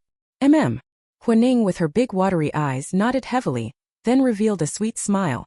Huo Guining recalled the events of today, and in some mysterious way, she sensed that the original consciousness hadn't completely dissipated, as if there were still unfinished business in this world. Dad, I want to see her one more time. Ch18 Everyone is equal in front of the dentist. Chapter 18. Upon hearing Huo Guining's words, Huo Xiaozheng immediately understood. The she referred to was sure Lily. Realizing this, his expression grew serious. He wanted to directly deny Huo Guining's thoughts, but felt that doing so might damage the child's self-confidence. Can you tell me why you want to see her again? He asked. Huo Guining lowered her head and fiddled with the blanket. I want to ask her why she treated me this way. In truth, Huo Guining wanted to ask on behalf of the original owner of this body. She figured this must be the root of the original owner's emotional knot. Since she had occupied the original owner's body, she felt she should do something for her. Worried that Huo Xiaozheng wouldn't understand, she added, before I was 3 years old, she was very good to me. She even learned to make sunflower wool flowers for me. When she worked at the Western restaurant, I saw other mothers make smiley face fried eggs for their children, and I fussed about wanting them too. After that, she made me smiley face sunny side up eggs for breakfast every day. Recalling these happy memories, a shy smile appeared on Huo Guining's face. Huo Xiaozheng's fingers curled slightly. The truth? He knew it. But in this situation, he couldn't tell her the cruel truth. Ning, Huo Xiaozheng advised, Dr. Shen says it's not suitable for you to have contact with her right now. Huo Guining looked confused. I don't want to see you faint again, Huo Xiaozheng said seriously. I hope you'll get better first. As for her, I'll have someone take good care of her. When you're well, you can talk to her then, okay? Huo Guining hesitated. Right now, sure Lily's emotions are also unstable. I don't want her to hurt you. His words were earnest, and if Huo Guining refused, it would seem deliberate and unreasonable. Besides, this matter wasn't urgent. So Huo Guining agreed. Her quick agreement made Huo Xiaozheng feel relieved. Fortunately, although this child was mature for her age, she was still a young one after all.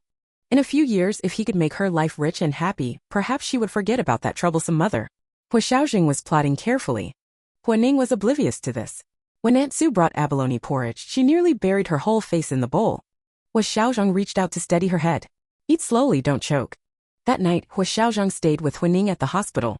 Early the next morning, after a simple wash-up and changing into clothes brought by the housekeeper, Huo Xiaozheng prepared to go directly to the company. If she complains of pain, have Uncle Zhou bring her directly to the company. If she's fine, just pack up and go home. Huo Xiaozheng instructed Aunt Sue. Aunt Sue agreed repeatedly. Huo Guining had slept well and woke up refreshed, showing no signs of yesterday's illness. However, out of respect for Huo Xiaozheng's authority, she still ate light food this morning. At the moment, she was happily devouring a piece of thousand-layer cake, feeling warmth in her heart as she listened to Huo Xiaozheng's chatter.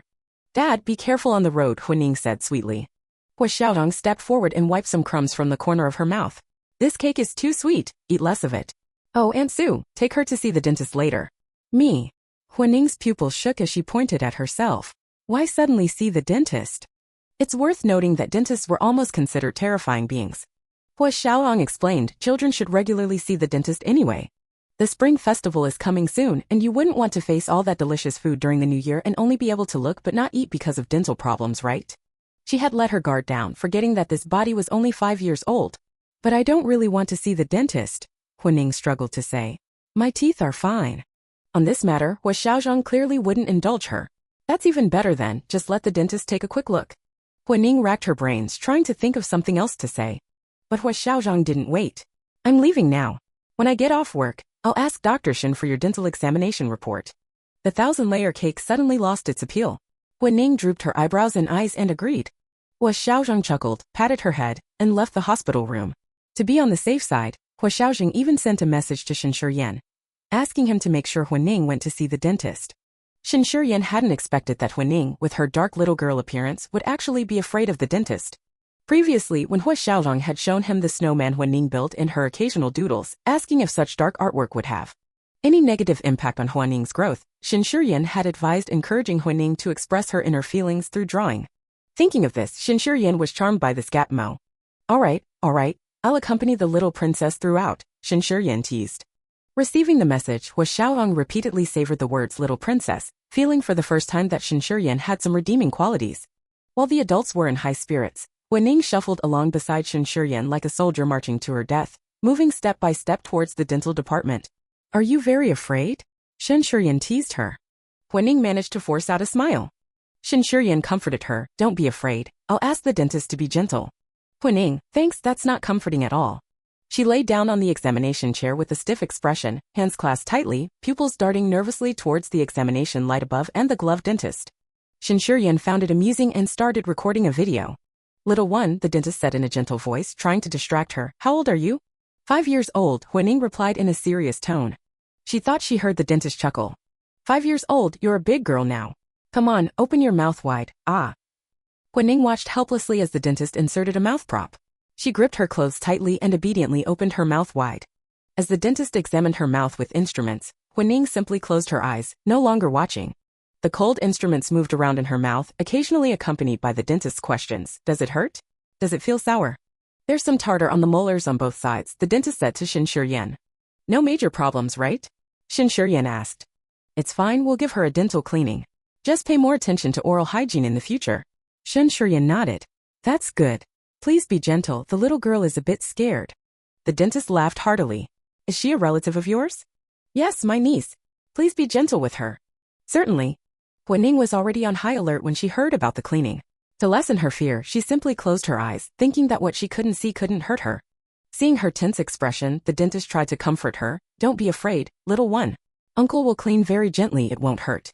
The moment the ultrasonic cleaning instrument touched her teeth, Guining stiffened like a startled cat, her whole body going rigid.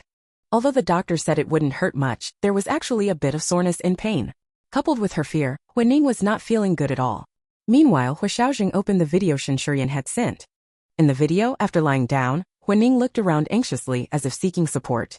Finding none, she resigned herself and closed her eyes, her small body still trembling. Huo Xiaozheng felt a twinge of regret. He had just promised Guining that he would learn to be a good father. Yet in the blink of an eye he had let her face this fear alone. Ch19 Mr. was authority. Chapter 19.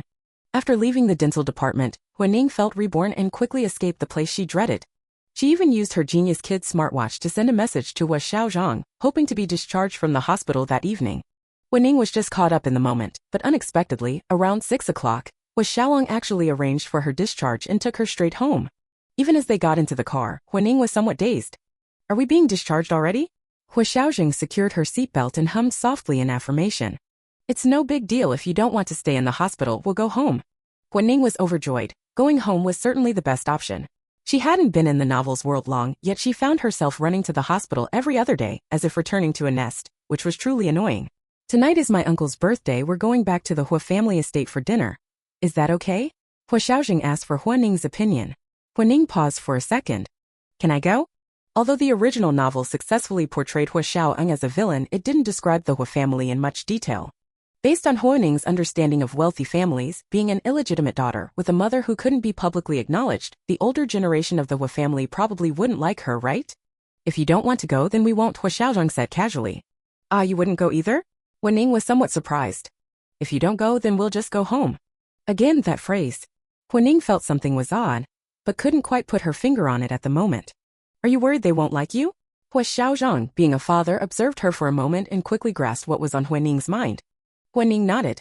Huo Xiaozheng smiled, pulled out his phone, scrolled to the family group chat, and showed her a video Huo Yueza had posted of her slipping in the snow, handing the phone to her. This is your uncle, your aunt, and those below are your aunts. Guining scrolled down. In the chat, everyone was praising how cute she was and scolding Huo Yueza for not taking good care of his sister. Some cute emojis made Guining laugh.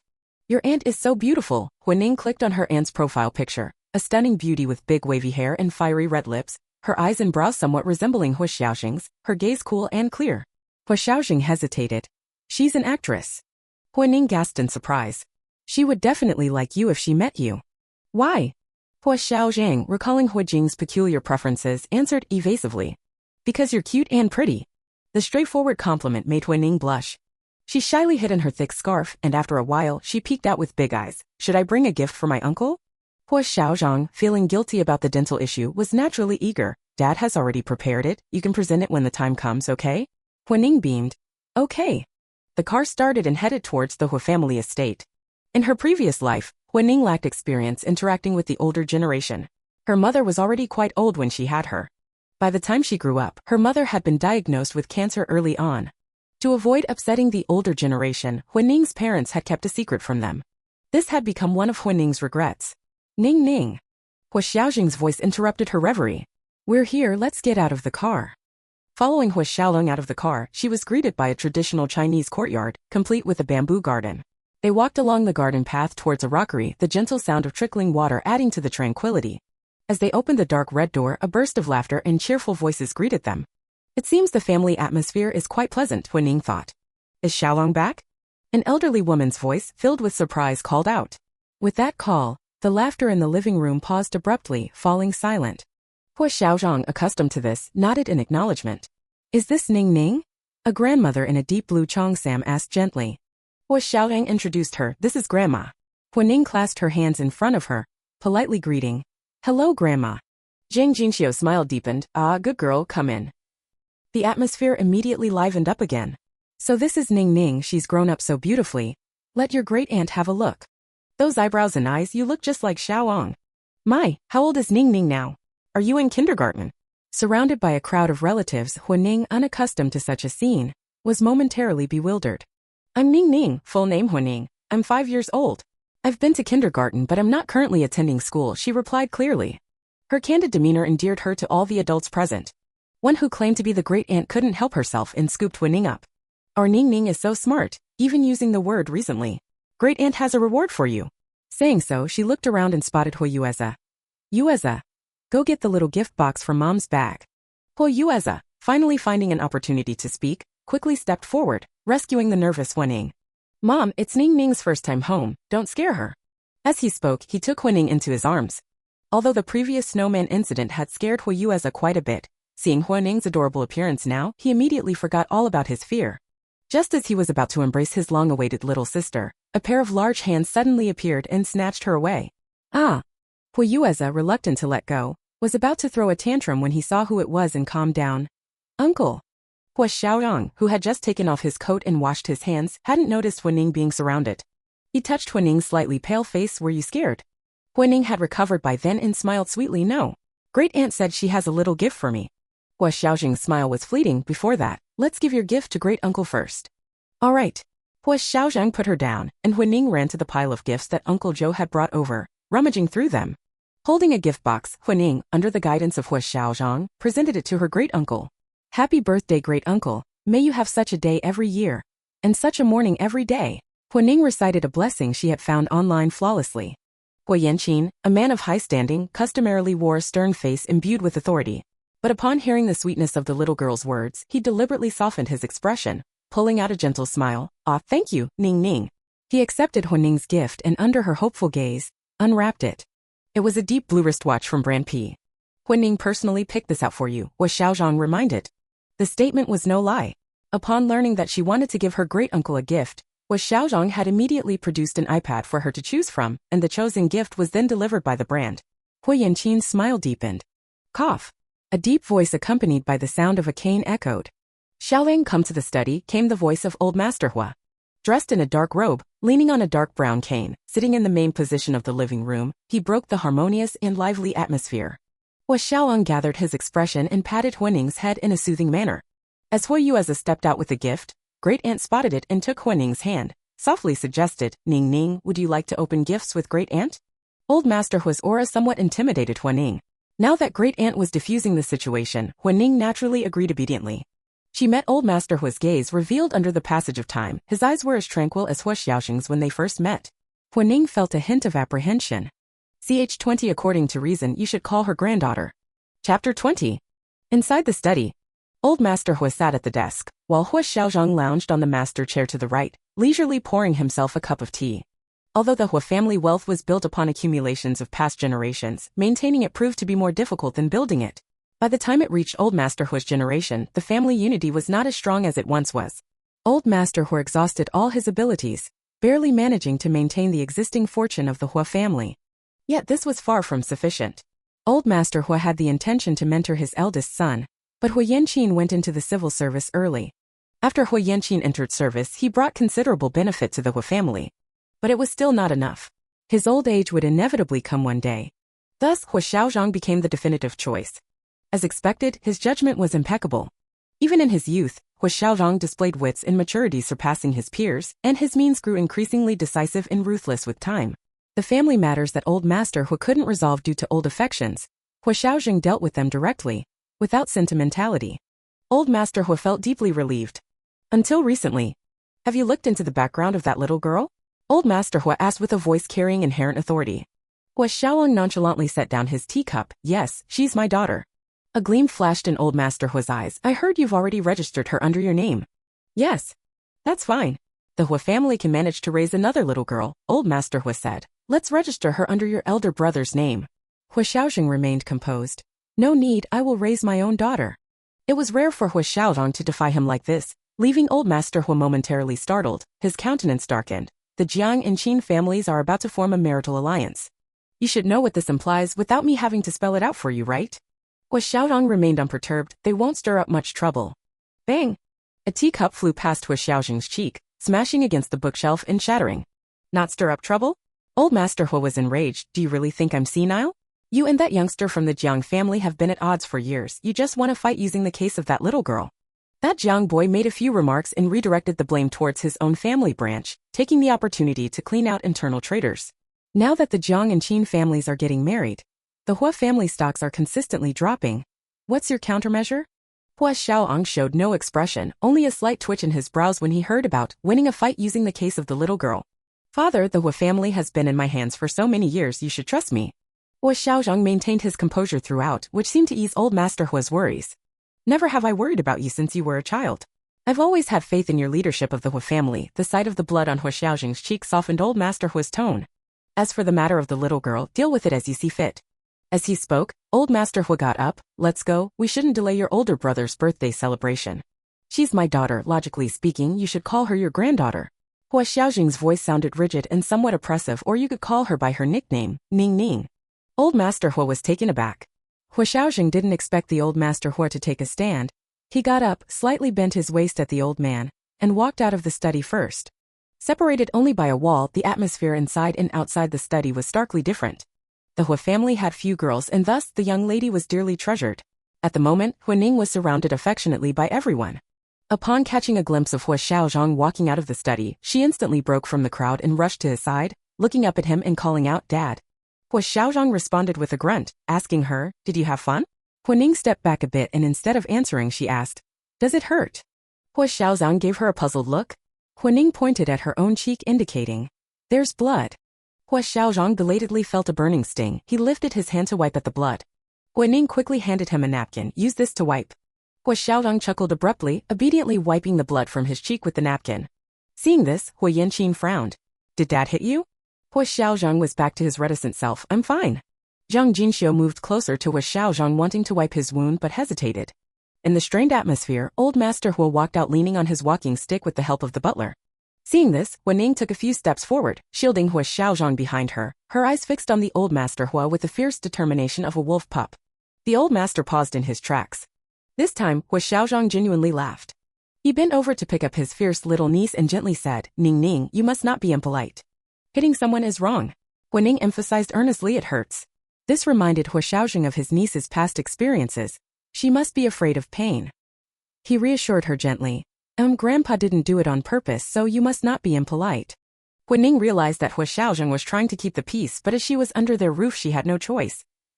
I'm sorry, Huo Ning mumbled in the direction of the Old Master Huo. Huo Xiaozheng stroked her head.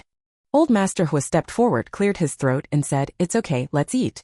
Huo Ning didn't want to interact with Old Master Huo any further. She burrowed into Huo Xiaozheng's arms after apologizing, unwilling to give the old man another glance. Her childlike behavior livened up the atmosphere as everyone teased, Young Miss really is close to her father, she knows how to protect him. Yes, unlike my brat at home. Huo Ning, will you protect your brother in the future? Huo Yueza couldn't resist jumping in to vie for affection. Huo Ning thought for a moment. Considering that this silly brother of hers did a pretty decent job at making a snowman and even appreciated her own creation, she nodded. I will. At her words, Huo Yueza completely erased his fear of snowmen from his memory, basking in the adoration his younger sister showed him. Apart from Old Master Huo, everyone else was all smiles. When it was time to eat, Huo Ning sat down next to Huo Xiaozheng and whispered into his ears, Where is Aunt Daimei? Your aunt has an award ceremony to attend tonight. She will come back late, explained Huo Xiaozheng. Huining spoke with an air of longing. So, did Auntie win any awards? She's amazing. The results haven't come out yet, so we still don't know if she has won. Oh, I see. Although this was a family banquet for Huo Yanqing's birthday, there were some distant relatives who came to offer their congratulations after the meal.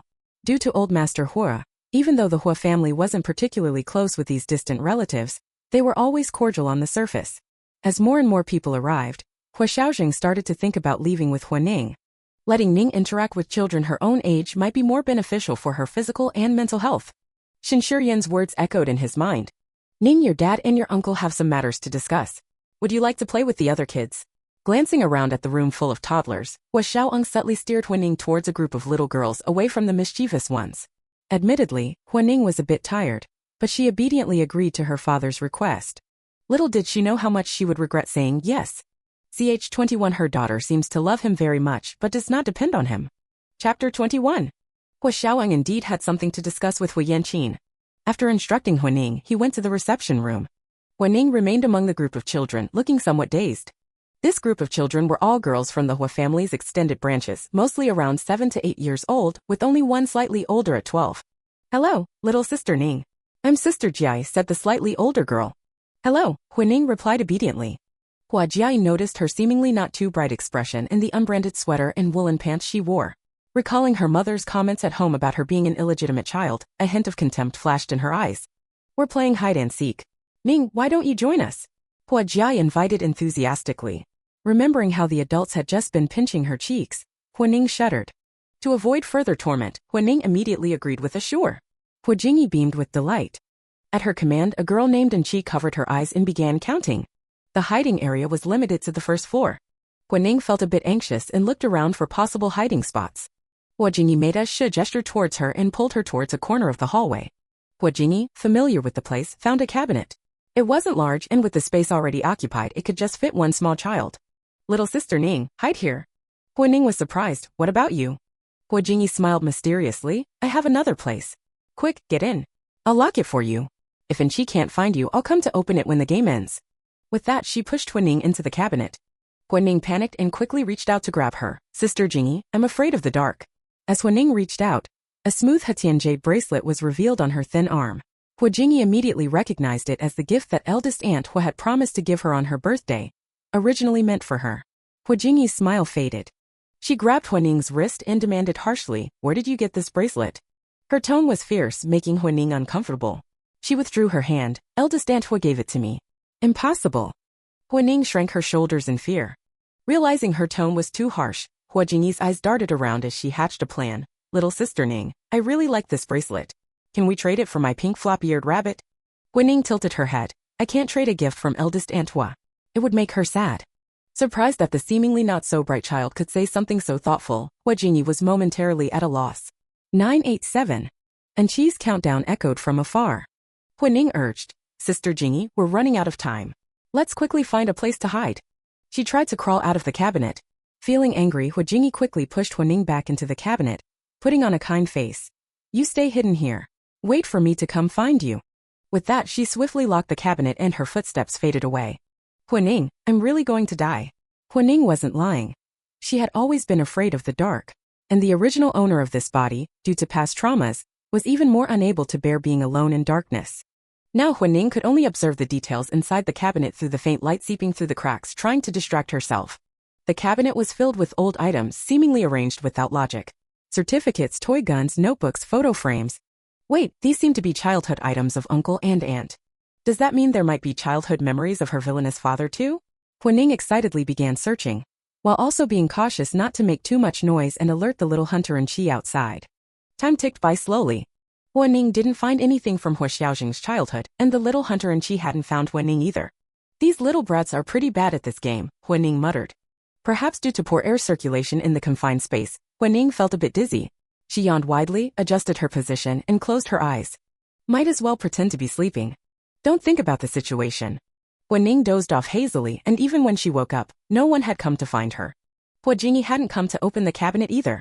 Surrounded by darkness, Huining turned on her children's smartwatch. Oh boy, it was almost 9 o'clock. This game wasn't worth playing anymore. Is anyone out there? Huining tapped on the cabinet door. Let me out. No response. Huo Guining knocked harder, still no response. She opened her contacts, found Huo Xiaozheng's number, but just as she was about to dial, she remembered the injury on Huo Xiaozheng's cheek. Huo Xiaozheng had been disciplined by grandfather Hua, and now he must be discussing important matters with uncle. She sent Huo Xiaozheng a text message instead. Dad, I'm stuck in a cabinet in the hallway and can't get out. Huo Guining thought herself quite clever. Huo Xiaozheng must still be in the old mansion, otherwise her chest would hurt. As long as her villainous father was still around, she would survive. Huo Guining thought optimistically. She even picked up some crayons from the cabinet and started doodling on the door in the darkness. When Huo Xiaozheng finally saw the message and opened the cabinet door with a stern face, the first thing he saw was Huo Guining's flushed face and the wild drawings all over the cabinet door. The culprit even had the leisure to smile at him. You're here. Huo Xiaozheng pulled her out of the cabinet in one swift motion. Only then did Huo Guining see a group of people behind him, all seeming caught off guard by this sudden situation. Huo Yueza looked surprised. Ning, how did you end up in the cabinet? Didn't Jingyi say you were sleeping in the guest room? She told us not to disturb you. Huo Guining looked innocent. We were playing hide and seek. Sister Jingyi told me to hide here and wait for them to find me. But they're too stupid. I've already woken up and they still haven't found me. Hearing this, Zheng Jinxiu, Huo Yanqin and his wife, and Huo Yueza all looked displeased. Huo Xiaozheng's face was even darker, as if about to drip water. Huo Xiaozheng was clearly angry. Couldn't you call for help? Huo Guining was stunned. She timidly said, I did. The butler explained apologetically, this area is a bit remote, people don't usually come here, so even if the young miss called for help, we might not have heard. It was my oversight. Then why didn't you call me? Huo Xiaozheng's tone was still not good. Huo Guining smiled ingratiatingly, Dad must have been busy. I wasn't in a hurry, so waiting in the cabinet for a while was fine. Huo Guining couldn't see herself, so she didn't know how unconvincing her pale face looked as she tried to reassure the adults. Huo Xiaozheng felt as if his throat was stuffed with cotton. Sensing Huo Xiaozheng's bad mood, Huo Guining carefully took his hand and shook it. Dad, don't be angry anymore. The hand in his palm was small and soft. His daughter seemed to love him very much, yet didn't rely on him. Huo Xiaozheng felt somewhat defeated. Page 22 come over and apologized to her. Chapter 22. If Huo Xiaozheng wasn't happy, no one else would be let off easy. The families of the group of little troublemakers led by Huo Jingyi were all implicated. Dear nephew, this was just children playing around. We'll make sure to discipline them more strictly when we get home. A man with a receding hairline said with a fawning smile. Huo Xiaozheng didn't even spare him a glance. The man gritted his teeth, then grabbed Huo Jingyi and made a show of patting her back. How dare you bully your sister? Your sister is young and needs more sleep. Have you become so forgetful that you left her locked in a closet? Ignoring Huo Jingyi's wails, the man pushed her towards Huo Guining. Quickly apologize to your sister. Huo Jingyi was crying so hard she could barely breathe. She didn't understand why her usually doting father would hit her in front of so many people. No. Her temper flared up too. Dad, why are you only scolding me? Mom always said Huo Guining is just an illegitimate child. Slap. The balding man's face turned pale upon hearing this. Enraged and embarrassed, he swung his palm towards Huo Jingyi's face, berating her, You've grown too bold. How dare you repeat such nonsense? Huo Jingyi had never seen her father so furious before. Huo Xiaozheng let out a cold laugh, clearly unsatisfied with this little drama, especially after hearing the words illegitimate child. His expression grew even colder. If you can't even manage your own children properly, I doubt you're capable of handling company affairs, Huo Xiaozheng said, cross-legged on the sofa, looking at the group of trembling, pleading people across from him. His tone was icy. In that case, why don't you all go experience life in some remote areas? Huo Guining sat next to Huo Xiaozheng, gulping down freshly squeezed juice, seemingly unbothered by being called an illegitimate child. She did, however, ask curiously, Dad, by remote areas, do you mean the borderlands of our country? Huo Xiaozheng sneered. How could the borderlands of our country be enough for their experience? The group, led by the balding man, almost collapsed to the ground. Huo Xiaozheng's implication was crystal clear. Unless they wanted to sever all ties with the Huo family, they would have to spend the rest of their lives in some impoverished region. Huo Xiaozheng, you can't do this. After all, we're family. Yes, how can you bear to see your nephews and nieces? Family. Huo Xiaozheng exuded an air of supreme arrogance. You dare to consider yourselves worthy? Seeing that Huo Xiaozheng was unmoved, the balding man glanced at old Master Hua, who had remained silent. Brother, please show some mercy. The balding man crawled on his knees towards old Master Hua. Huo Xiaozheng didn't stop him, merely casting a cold glance at his father before reaching out to smooth Huo Guining's slightly disheveled hair.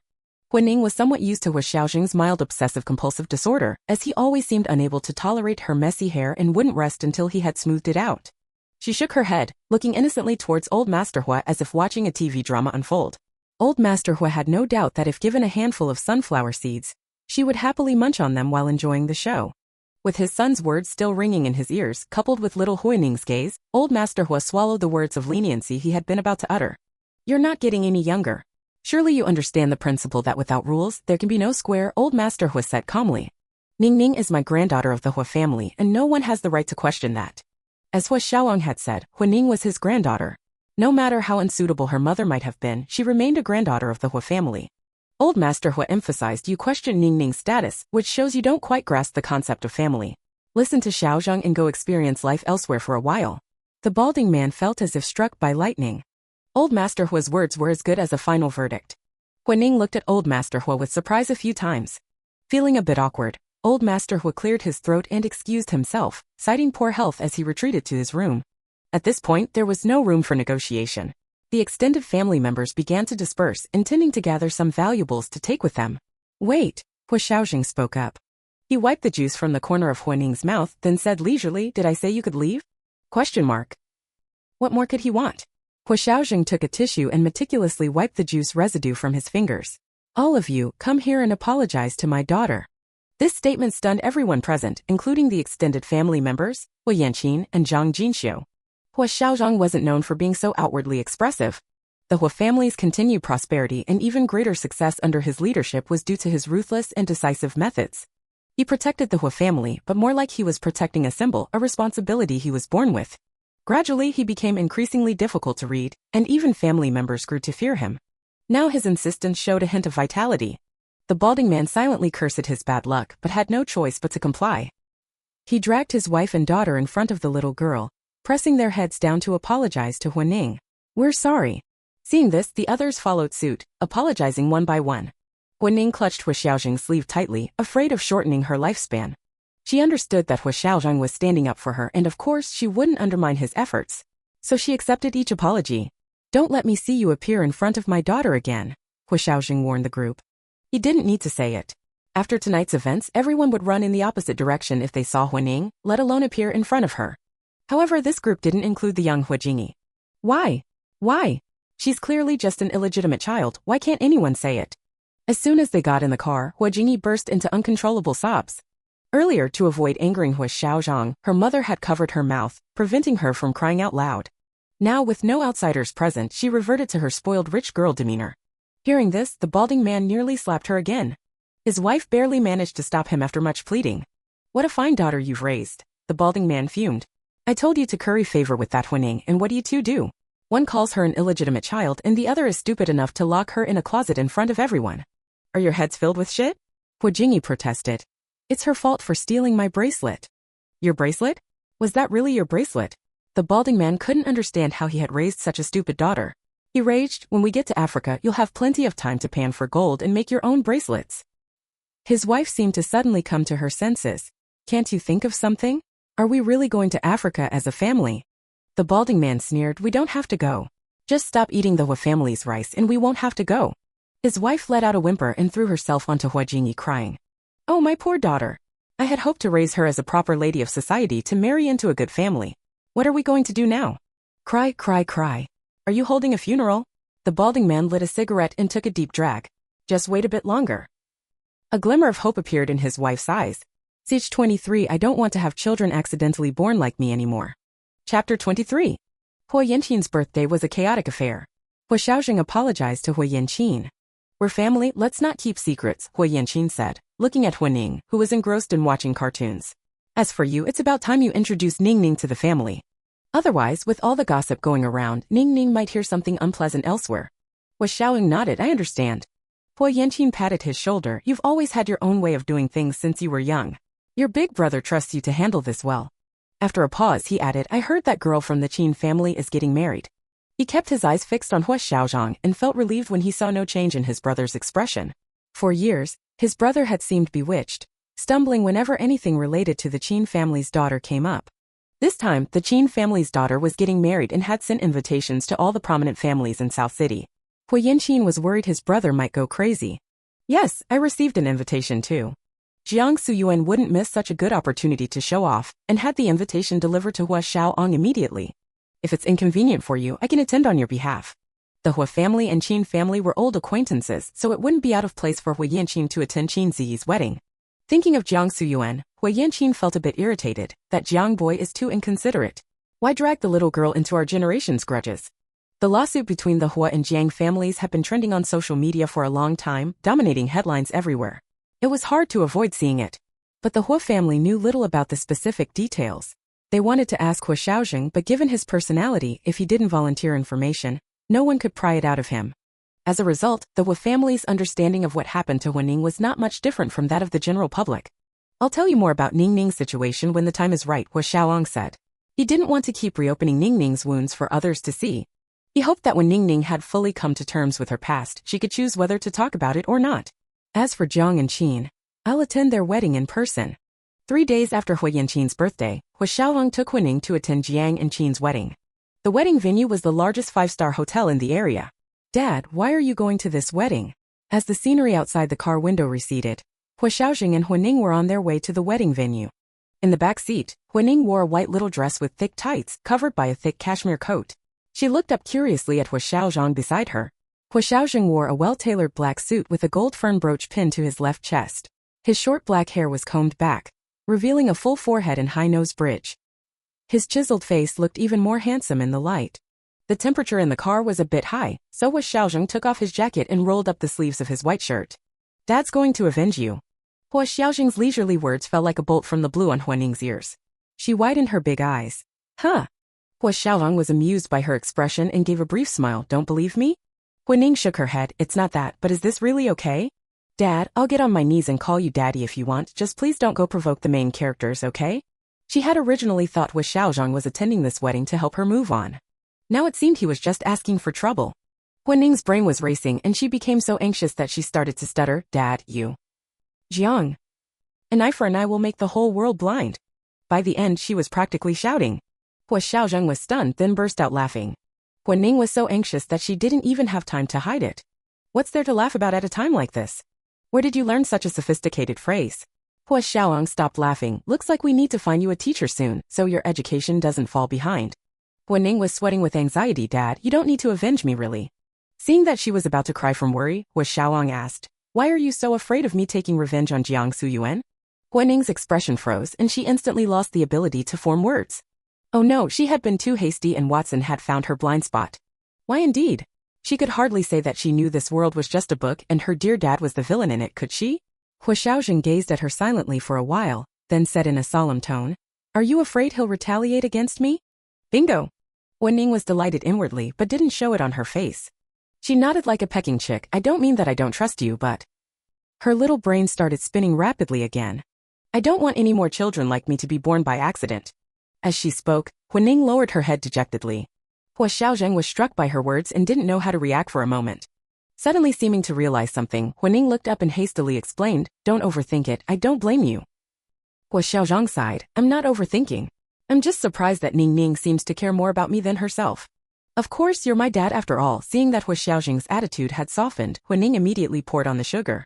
No one can resist the cub's sugar-coated cannonballs, let alone the cub's own father. Huo Xiaozheng rubbed the child's head with some tenderness. Don't worry, I'll only do what I should and won't cause unnecessary trouble. Worried that she might not understand the phrase cause unnecessary trouble, Huo Xiaozheng explained it further. Huo Ning let out a long sigh of relief. True to his word, when they arrived at the hotel, Huo Xiaozheng behaved properly as a guest coming to offer blessings without causing any trouble at all. Until... Uncle Sichuan, where's my dad? Sichuan had also attended this wedding. Midway through, Huo Xiaozheng was held up by a business partner. When Huo Ning wanted to use the restroom, Huo Xiaozheng asked Sichuan to accompany her. By the time Huo Ning had taken care of her physical needs, Huo Xiaozheng was no longer where they had left him. In the dressing room next to the banquet hall, Huo Xiaozheng, Qin Ziyi, and Jiang Suyuan sat face to face, all with solemn expressions. Speak up, what did you want to see me about? Huo Xiaozheng said leisurely, crossing his long legs and resting his hands on the back of the chair. I can't believe you actually came, Jiang Suyuan said with a hint of amusement. Why wouldn't I come? Huo Xiaozheng sneered. Pride comes before a fall. If I don't witness your blissful love, how could I fully enjoy it when you end up on the streets? At this, Huo Xiaozheng mocked Jiang Suyuan. Don't you agree, Mr. Jiang? Jiang Suyuan frowned. Whether you believe it or not, I have to tell you that what happened back then was indeed done by people from my Jiang family, but I knew nothing about it. No, recalling the details, Jiang Suyuan denied, or rather, I didn't find out about it much earlier than you did.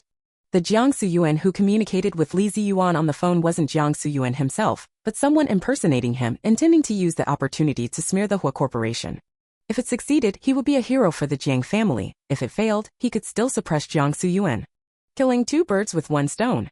At this point, Mr. Jiang is still emphasizing his innocence? Huo Xiaozheng said. Jiang Suyuan spoke seriously. Huo Xiaozheng, what I'm saying today is not to exonerate myself, nor am I afraid of your revenge. I just want to express apologies to your daughter on behalf of the Jiang family and offer compensation. Huo Xiaozheng frowned, suspecting there must be some catch. Seeing that Huo Xiaozheng didn't believe him, Jiang Suyuan looked at his wife with a face full of sweetness. Qin Ziyi returned an encouraging look. Only then did Jiang Suyuan speak. Ziyi is pregnant. Huo Xiaozheng froze on the spot. Having our own child made me realize how much harm your daughter suffered and how painful it must have been for you both. I was foolish before, but now, Ziyi, and I hope we can make some amends to your daughter. Seeing Huo Xiaozheng remain silent, Qin Ziyi added, in addition to the compensation we proposed earlier, the Qin family also wants to. Enough. Huo Xiaozheng suddenly stood up. You want to use your money to compensate for the harm she suffered? You two really are birds of a feather. Jiang Suyuan's face darkened. I will apologize publicly. But what's done is done. Money is just one way to make amends. Huo Xiaozheng didn't want to hear any more and stood up to leave. Didn't you investigate it yourself? The main perpetrator of that incident was actually Shi Lily, wasn't it? Jiang Suyuan retorted, flushed with anger and shame. Qin Ziyi, seeing the situation deteriorating, immediately grabbed Jiang Suyuan but couldn't cover his mouth in time. Huo Xiaozheng halted his steps and turned back, asking, what did you say? Jiang Suyuan, throwing caution to the wind, blurted out, back then, if Shi Lily hadn't offered herself to you, and then refused to abort when she found out she was pregnant, insisting on giving birth to gain status through the child, how would your daughter have suffered such harm? When it comes down to it, you brought this upon yourself. Huo Xiaozheng, burning with rage, lunged forward with lightning speed, gripping Jiang Suyuan's neck and pinning him against the wall. G24, I want to become a ghost and take her away. Chapter 24. It seems you haven't completely cleared out the traitors in your household. Huo Xiaozheng laughed, his anger reaching its peak. You were blind to the truth back then, and even now you still can't see the reality, can you? Huo Xiaozheng's grip was too strong. Jiang Suyuan wanted to resist, but due to lack of oxygen, he couldn't muster any strength in his body. His face turning purple, he asked, what do you mean? If Shi Lily wanted to gain status through her child, why didn't she come to me? Huo Xiaozheng said, enunciating each word. Jiang Suyuan's eyes widened in shock. Seeing that Jiang Suyuan was about to be strangled to death by Huo Xiaozheng, Qin Ziyi, summoning strength from an unknown source, rushed forward and pried Huo Xiaozheng's hands away. Jiang Suyuan could finally breathe. He leaned against the wall, gasping for air. Once he caught his breath, he shouted at Huo Xiaozheng. What on earth do you mean? Huo Xiaozheng replied mockingly. Back then, Shi Lily thought she was sleeping with you, Jiang Suyuan. When she got pregnant, she believed the child was yours. Jiang Suyuan recalled that 5 years ago, someone had indeed confronted him, calling him a scumbag. But at that time, he and Qin Ziyi were in an on-and-off relationship because of Huo Xiaozheng. So Jiang Suyuan hadn't paid much attention to it. But now, thinking back, when Ning was 3 years old, Shi Lily somehow got hold of your hair sample and sent it for a paternity test along with Ning's. Huo Xiaozheng's tone grew increasingly cold. After discovering that Ning wasn't your child, Shi Lily became obsessed. In fact, it wasn't just Li Ziyuan who abused Ning. Jiang Suyuan's eyes showed a hint of brokenness. He had never considered himself a good person, but he had always acted without guilt. Huo Xiaozheng's words plunged him into deep self-reproach. Your Jiang family schemed to harm me and you. In the end, the only one who got hurt was my daughter, Huo Xiaozheng said, each word filled with cruelty. If money could compensate for this, I wouldn't hesitate to give the Huo Corporation to Ning. What are your Jiang and Qin families compared to that? Jiang Suyuan and Qin Ziyi's eyes were filled with emptiness. Huo Xiaozheng turned to leave. The door was slightly ajar. As Huo Xiaozheng pushed it open, he saw Huo Ning, who was supposed to be in the banquet hall eating chocolate cake. Huo Xiaozheng panicked a little. Ning. Huo Ning stood at the doorway like a wooden stake, staring at him with a blank expression. She asked dully, Dad, is what you said true? Huo Xiaozheng suddenly felt a surge of regret. If only he hadn't been so insistent on arguing with Jiang Suyuan, or if he had been more thoughtful and locked the door. That would have been so much better. Huo Xiaozheng opened his mouth but couldn't come up with a lie to deceive her. I see, seeing Huo Xiaozheng stammer, the little girl who barely reached his waist gave a self-mocking smile. No wonder Mom stopped liking me after I turned 3. I thought I had done something wrong. Huo Xiaozheng stepped forward, wanting to comfort her. But he, who had always been ruthless in his actions, hadn't yet learned this skill. He raised his hand and then lowered it. Huo Huo seemed indifferent. She smiled sweetly at Huo Xiaozheng. So it wasn't my fault after all. Seeing her smile, Huo Xiaozheng felt relieved. He immediately knelt down and affirmed you did nothing wrong. Huo expression suddenly crumbled, falling into a kind of self-destructive state. She murmured, no, I must have done something wrong. If I had been a bit more obedient, a bit more well-behaved, maybe Mom would have loved me like she used to. Huo expression turned somewhat manic. She's my mom, after all. Huo Xiaozheng concealed his worry and gripped her shoulders firmly, stating, Ning, didn't you say before that there are mothers in this world who don't love their children? Since she doesn't love you, why don't you just let her go, okay? Since Huo breakdown in court, Huo Xiaozheng had privately read some psychology books. Now he was trying to go along with Huo emotions, encouraging her to vent. Huo Xiaozheng's intention wasn't wrong, but the words she doesn't love you were like sharp scissors cutting the taut string in Huo heart. Or rather, cutting the taut string in the original owner's heart. Originally, Huo had been happily eating cake in the banquet hall. Perhaps because the hall was too stuffy, Huo felt a tightness in her chest. It just so happened that Sichuan had gone out to take a phone call. Worried that the chest tightness might develop into chest pain, Huo got up to look for Huo Xiaozheng. This search led her to find him, but she didn't expect to hear the truth about what had happened years ago. Huo had previously suspected that a trace of the original owner's consciousness remained, perhaps due to the stark contrast in Lily's behavior before and after, which had left the original owner with unresolved issues. Sure enough, the moment she heard the truth about Lily's childbirth, the original owner's consciousness took over. You also think she doesn't love me, Huo said, almost hysterically. Is it because I'm not well-behaved enough?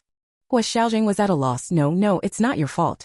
She continued, her voice choked with sobs, large tears falling one by one. Mom said she was too busy to pick me up from kindergarten, so I waited obediently. Even when it got dark, I wasn't afraid as long as Mom came. It didn't matter if she forgot my birthday because my birthday wish was just for Mom to be happy. Living with Uncle Lee was fine too, as long as Mom would hug me. Her emotions were intense, her words coming out rapidly, as if she wanted to pour out all the grievances she had suffered over the years. That's not it, Huo Xiaozheng, seeing her trapped in this mindset, weakly comforted her. Your mom, she's just not suited to be a mother. Sure, Lily had only ever wanted to climb the social ladder, or become a pampered little woman. The process didn't matter to her and her daughter could be used as a pawn. These words seemed to hit a pause button. Huo crying suddenly stopped. She tilted her head like a marionette, revealing an eerie smile. Right? I also think she's not suitable to be my mom. That snowy day was too cold. I wanted to become a ghost and take her with me. Huo words were childishly innocent, her smile sweet. That way, she would love me forever. Huo Xiaozheng was horrified. The Huo hiding in her mind was also startled. So on that night, had the original owner already lost her will to live? Before anyone could react, Huo continued, can I see her once? At this moment, Huo Xiaozheng felt more defeated than ever before. Originally, he had planned to let Huo choose how to face this when she was mentally and physically healthier. The scene at the police station, the conversation at the company, and her self-assertion in court had led him to mistakenly treat Huo as an adult. But she was, after all, only 5 years old. Of course you can, Huo Xiaozheng didn't want Huo to feel abandoned by the whole world, so he immediately responded as soon as she finished asking, we'll go see her right now. Ch25 You are not Jiang Shiyuan's child, how could you not be his child? Chapter 25. Everything happened too quickly. Qin Ziyi and Jiang Suyuan didn't have time to react before Huo Xiaozheng had already left with his people. What a pity, Jiang Suyuan sighed softly. At that moment, all thoughts of weddings and romance were cast aside by Huo Xiaozheng. Upon receiving the news, Sichuan rushed over, and the group hurriedly left the venue, leaving the surrounding reporters bewildered. Huo was fully shielded, making it impossible for outsiders to capture her face. Huo Xiaozheng held her with one arm while pressing her head against his shoulder with the other. The person who had been so emotionally charged earlier now seemed like a lifeless doll, slumped limp in his arms. What did Xin Shiyan say? While keeping an eye on the road, Sichuan replied, Dr. Shin is on his way with his team. In the other matter? Sichuan realized he was referring to Lily. People have been dispatched to make preparations. As they spoke, Huo remained limp in Huo Xiaozheng's arms, her entire being in a daze. Huo Xiaozheng's brow was furrowed so tightly it could twist into a pretzel. Drive faster. Beads of cold sweat formed on Sichuan's temples as he pressed down harder on the accelerator. Before long, the car came to a stop in front of the detention center. Having made prior arrangements, Huo Xiaozheng carried Huo to the meeting room, led by a lawyer. Inside the room, a stainless steel curtain separated Lily from them. Her hair was disheveled, her eyes dim, her complexion sallow. She looked as if all her energy had been drained. Huo Xiaozheng sat down opposite her, still holding Huo. Lily immediately became agitated, crying out loudly, Mr. Huo, please be merciful. For the sake of me being Ning Ning's mother, I beg you to let me go. Ning Ning and I have relied on each other since she was little. She can't live without me. Quiet. The staff member reprimanded. Sure Lily's body trembled and she dared not shout again. Her eyes full of pleading looked at Huo Xiaozheng. Huo Xiaozheng ignored her, gently patting Huo Ning in his arms. Ning Ning, wake up. Huo Ning wasn't asleep, just staring blankly into space. Sure Lily's voice was hoarse and Huo Ning didn't recognize it at first. She sat up straight, looking directly at Sure Lily and gave a smile. Hi, long time no see. Sure Lily's eyes lit up, instantly bursting with excitement. Ning Ning, Mommy's precious. I knew you wouldn't bear to see your mom suffer like this.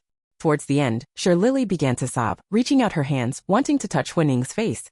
The staff member promptly stopped her. Huo Ning patted Huo Xiaozheng's arm, signaling him to put her down. Huo Xiaozheng complied. She stepped forward, maintaining a distance that allowed her to clearly see Sure Lily's facial expressions but prevented Sure Lily from touching her. You.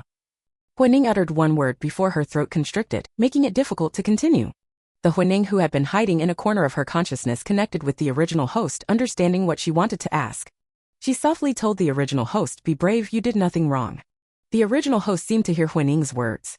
She took a deep breath and asked with a strained voice, that day, when I told you Uncle Li touched me and made me uncomfortable, did you really think I was lying?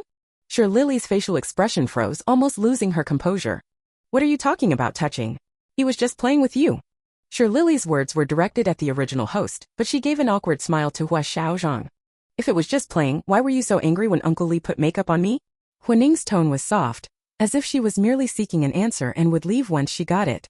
Sure Lily looked annoyed, you little vixen, always seducing people since you were young. Huo Xiaozheng's face darkened ominously, as if a storm was brewing. Seeing this, the staff member opposite quickly covered Sure Lily's mouth. Huo Ning turned back to look at Huo Xiaozheng, giving a weak smile. I want to hear what she has to say.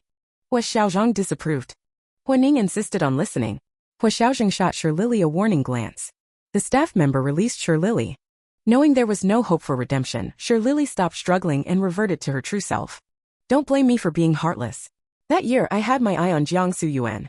I used every trick in the book to get into his bed. Not long after, I found out I was pregnant. I thought the child was Jiangsu Yuan's.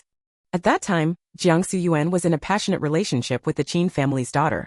I didn't dare reveal anything, so I gave birth to you in secret, planning to do a paternity test when the time was right and then marry Jiangsu Yuan. This wait lasted 3 years. At this point, Sure Lily's gaze turned vicious. Who would have thought? You weren't Jiangsu Yuan's child after all. How could you not be his child? Although she already knew the truth, hearing it directly from the person involved was still painful for both the original host and Huo Ning. Can you call me Coco one more time? The original host seemed to be falling apart. Huo Ning was startled. Was the original host's nickname Coco? This detail hadn't been mentioned in the original story. Sure Lily gave a mocking smile, her tone venomous. Before you were 3, you were my hot chocolate Coco, my ticket into the Jiang family, a necessity. After you turned 3, I changed your name to Sure Ning. Didn't the other kids already tell you what that name means? Ha ha ha ha.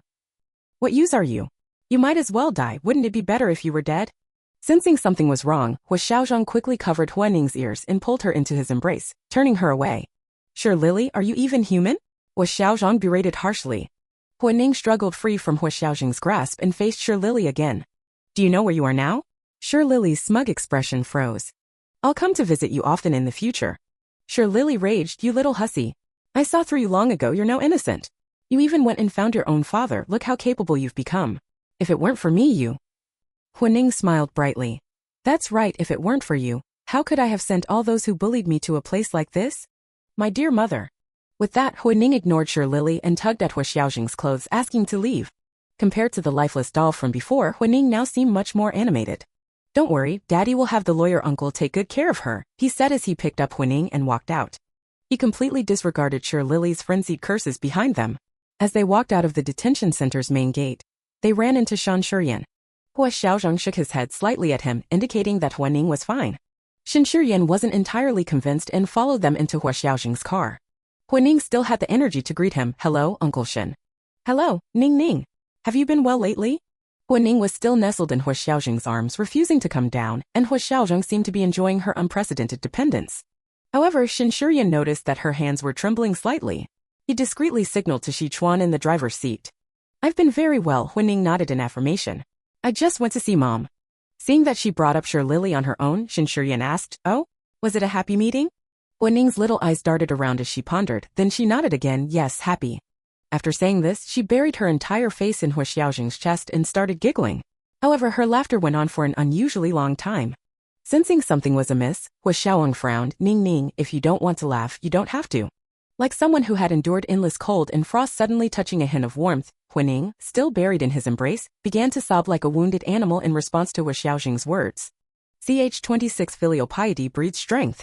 Chapter 26. Huining cried as if the entire world was collapsing around her.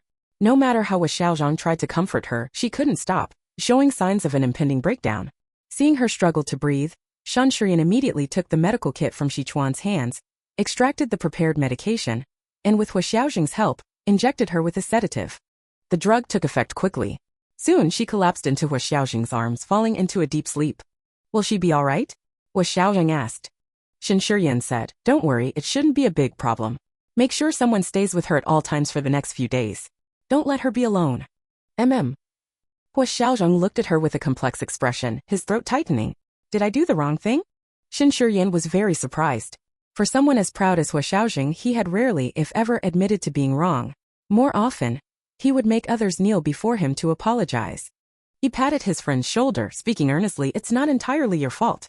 Sichuan had already discreetly stepped away from this conversation. At this moment, only Huo Xiaozheng, Shan Shiyan, and the sleeping Huining remained in the car. She's always seemed to be doing well.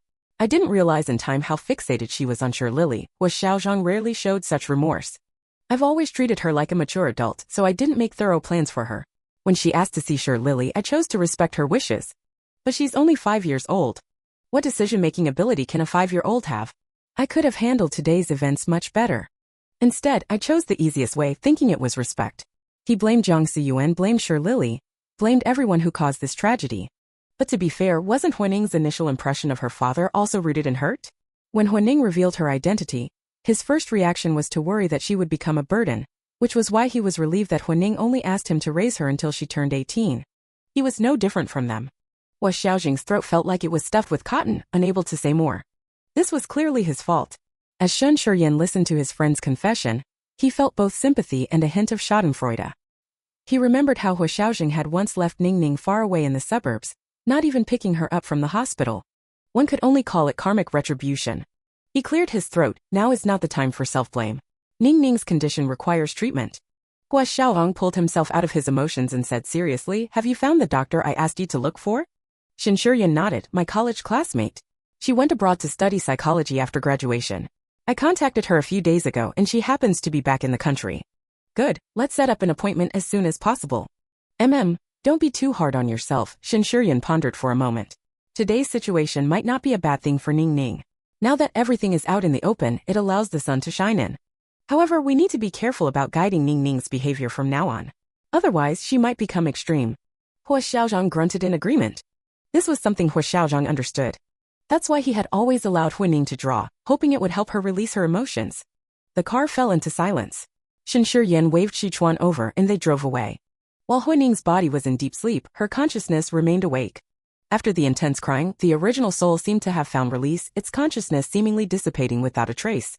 Huining had originally wanted to try and return the body to its original owner, but it seemed the original soul had no attachment to this world whatsoever. This was for the best. For Huining, this world was a book, a new life. But for the original soul, it was no different from purgatory. If that was the case, she would live on in place of the original soul. If there was a next life, she hoped the original soul would be reborn into a happy family and have a joyful life. With these thoughts, Huining drifted off to sleep. Sichuan drove the car back to the villa with Shan Shiyan getting out as well. I'll be staying nearby for the next few days. Shan Shiyan pointed towards his family's direction, as the Shan family's old residence was right next to Huo Xiaozheng's home. If anything happens, call me anytime. Huo Xiaozheng nodded at him and carried Huining towards the house. Shan Shiyan clicked his tongue. The Huo Xiaozheng from just now was more personable. Sichuan in the driver's seat kept his eyes straight ahead and his mouth shut, pretending he hadn't heard anything. Meanwhile, as soon as Huo Xiaozheng entered the house, he saw Huo Yueze, Zhang Jinxiu, and old Master Huo sitting in his living room. The wall clock pointed to 7 p.m. Huo Xiaozheng held Huining with one arm while helping her change shoes and asked, Mom, Dad, why are you here? Huo Yueze rushed over in a few steps. Uncle, reporters caught you hurriedly leaving the wedding venue with Ning in your arms. Is Ning okay? Did they capture Ning's face? Huo Xiaozheng's eyes suddenly turned cold. Huo Yueze felt a chill run down his spine, involuntarily taking a step back, shaking his head frantically. No. The reporters only caught the back view. I recognized Ningning's shoes, so. Huo Xiaozheng handed Huining to Aunt Su, who was waiting nearby, instructing, put her to bed upstairs and keep an eye on her. Aunt Su responded with an all right, and took Huining upstairs. After this, Huo Xiaozheng walked towards the living room and explained, Ningning is fine. I can handle it.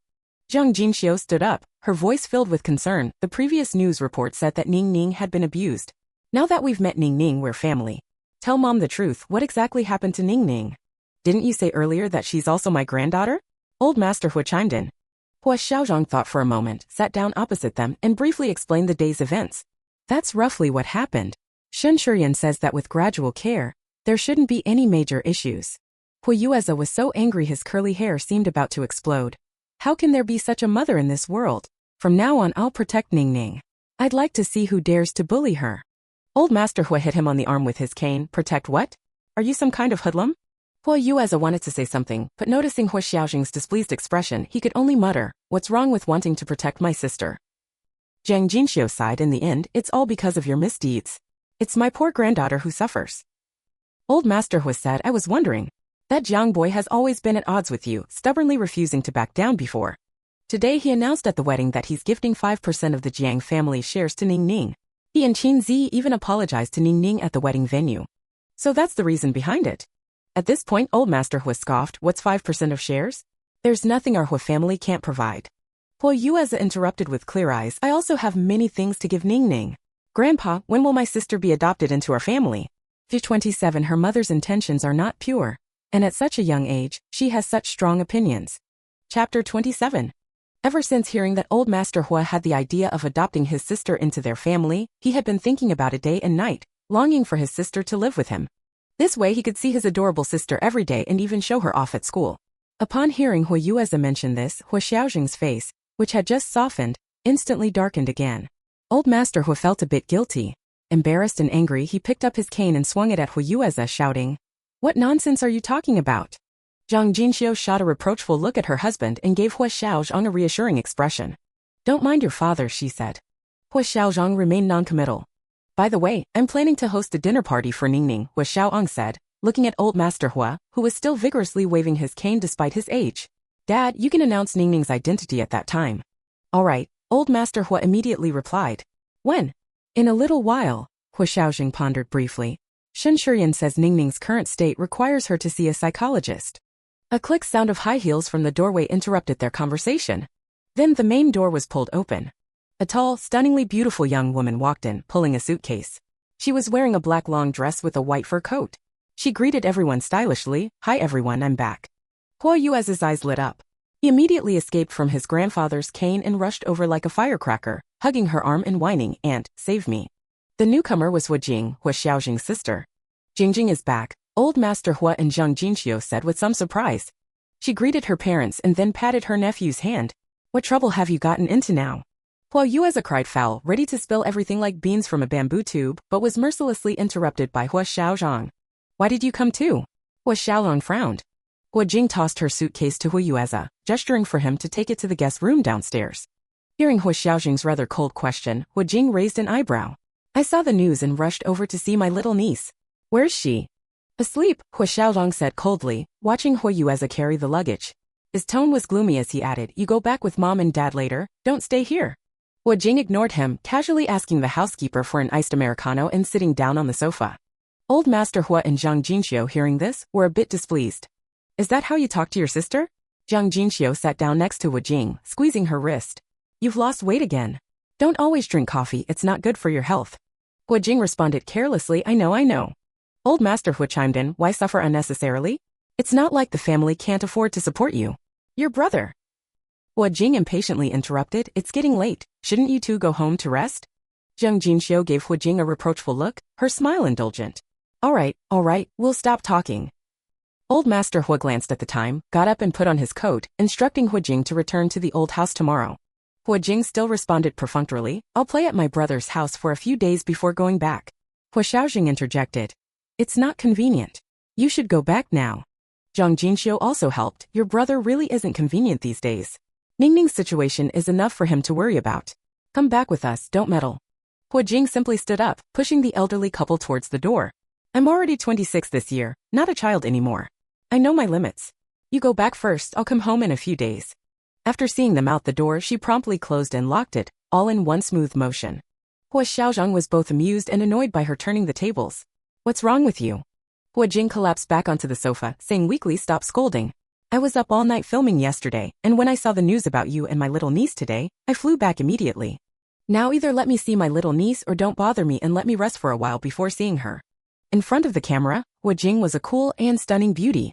But with Huo Xiaozheng, she was always difficult. A bit crazy. Huo Xiaozheng clicked his tongue. Don't disturb her today. Huo Jing nodded indifferently. Sister Qin's wedding today was really grand. By the way, have you really let go? Huo Xiaozheng didn't have that much patience for her. Are you that idle? Ning Ning, that's what my little niece is called, right?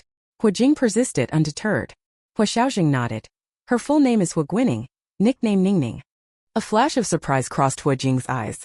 After what happened, aren't you afraid Ning Ning will resent you? How dare you keep her by your side? Huo Xiaodong frowned. What do you mean? Huo Jing didn't hide her thoughts. I mean exactly what I said.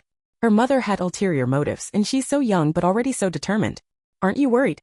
Of course he had worried, that's why he regretted it now. Huo Xiaozheng looked displeased. How do you know all this? Huo Jing waved her phone. Just now, Huo Yueza was live streaming. Huo Xiaozheng. So, I think you should listen to Dad and adopt Ning Ning to our older brother. This way, maybe you and Qin Zi still have a future. She's already married. Huo Xiaozheng's face darkened. Besides, Ning Ning is my daughter. Her life is not for you to dictate. Huo Jing sat up straight. You have the right to pursue anything you want, not to be tripped up by something that came out of nowhere. Huo Xiaolong stood up abruptly, giving her a cold look. His words carried a hint of threat. Don't let me hear you talking such nonsense in front of Ning Ning. And go back to the old house tomorrow. Huo Jing was also afraid of an angry Huo Xiaozheng. Having been warned, she obediently made a gesture of zipping her lips, no longer provoking him. With nothing more to say, Huo Xiaozheng got up and walked upstairs. He happened to bump into Huo Yueza. He had forgotten about this little thief in the house. Huo Yueza, who had just finished moving the luggage from the guest room, looked at the empty living room. Where had his big grandfather and grandmother gone? Huo Jing looked at Huo Yueza, their eyes meeting. Why don't you stay over tonight too? In the past, Huo Yueza would have definitely refused this offer. But now, thinking of his adorable sister, he made a quick decision and immediately accepted the proposal. You can stay, but tomorrow you'll take the bus to school by yourself, Huo Xiaozheng said mercilessly. It takes a 20-minute walk from here to the bus stop. Huo Yueza thought for a moment, then gritted his teeth and agreed. Huo Jing's expression was playful. Do you like your sister that much? Huo Yueza's face brightened, of course. Sister likes me too, she even gave me a sculpture. Mentioning the sculpture, his expression froze for a moment.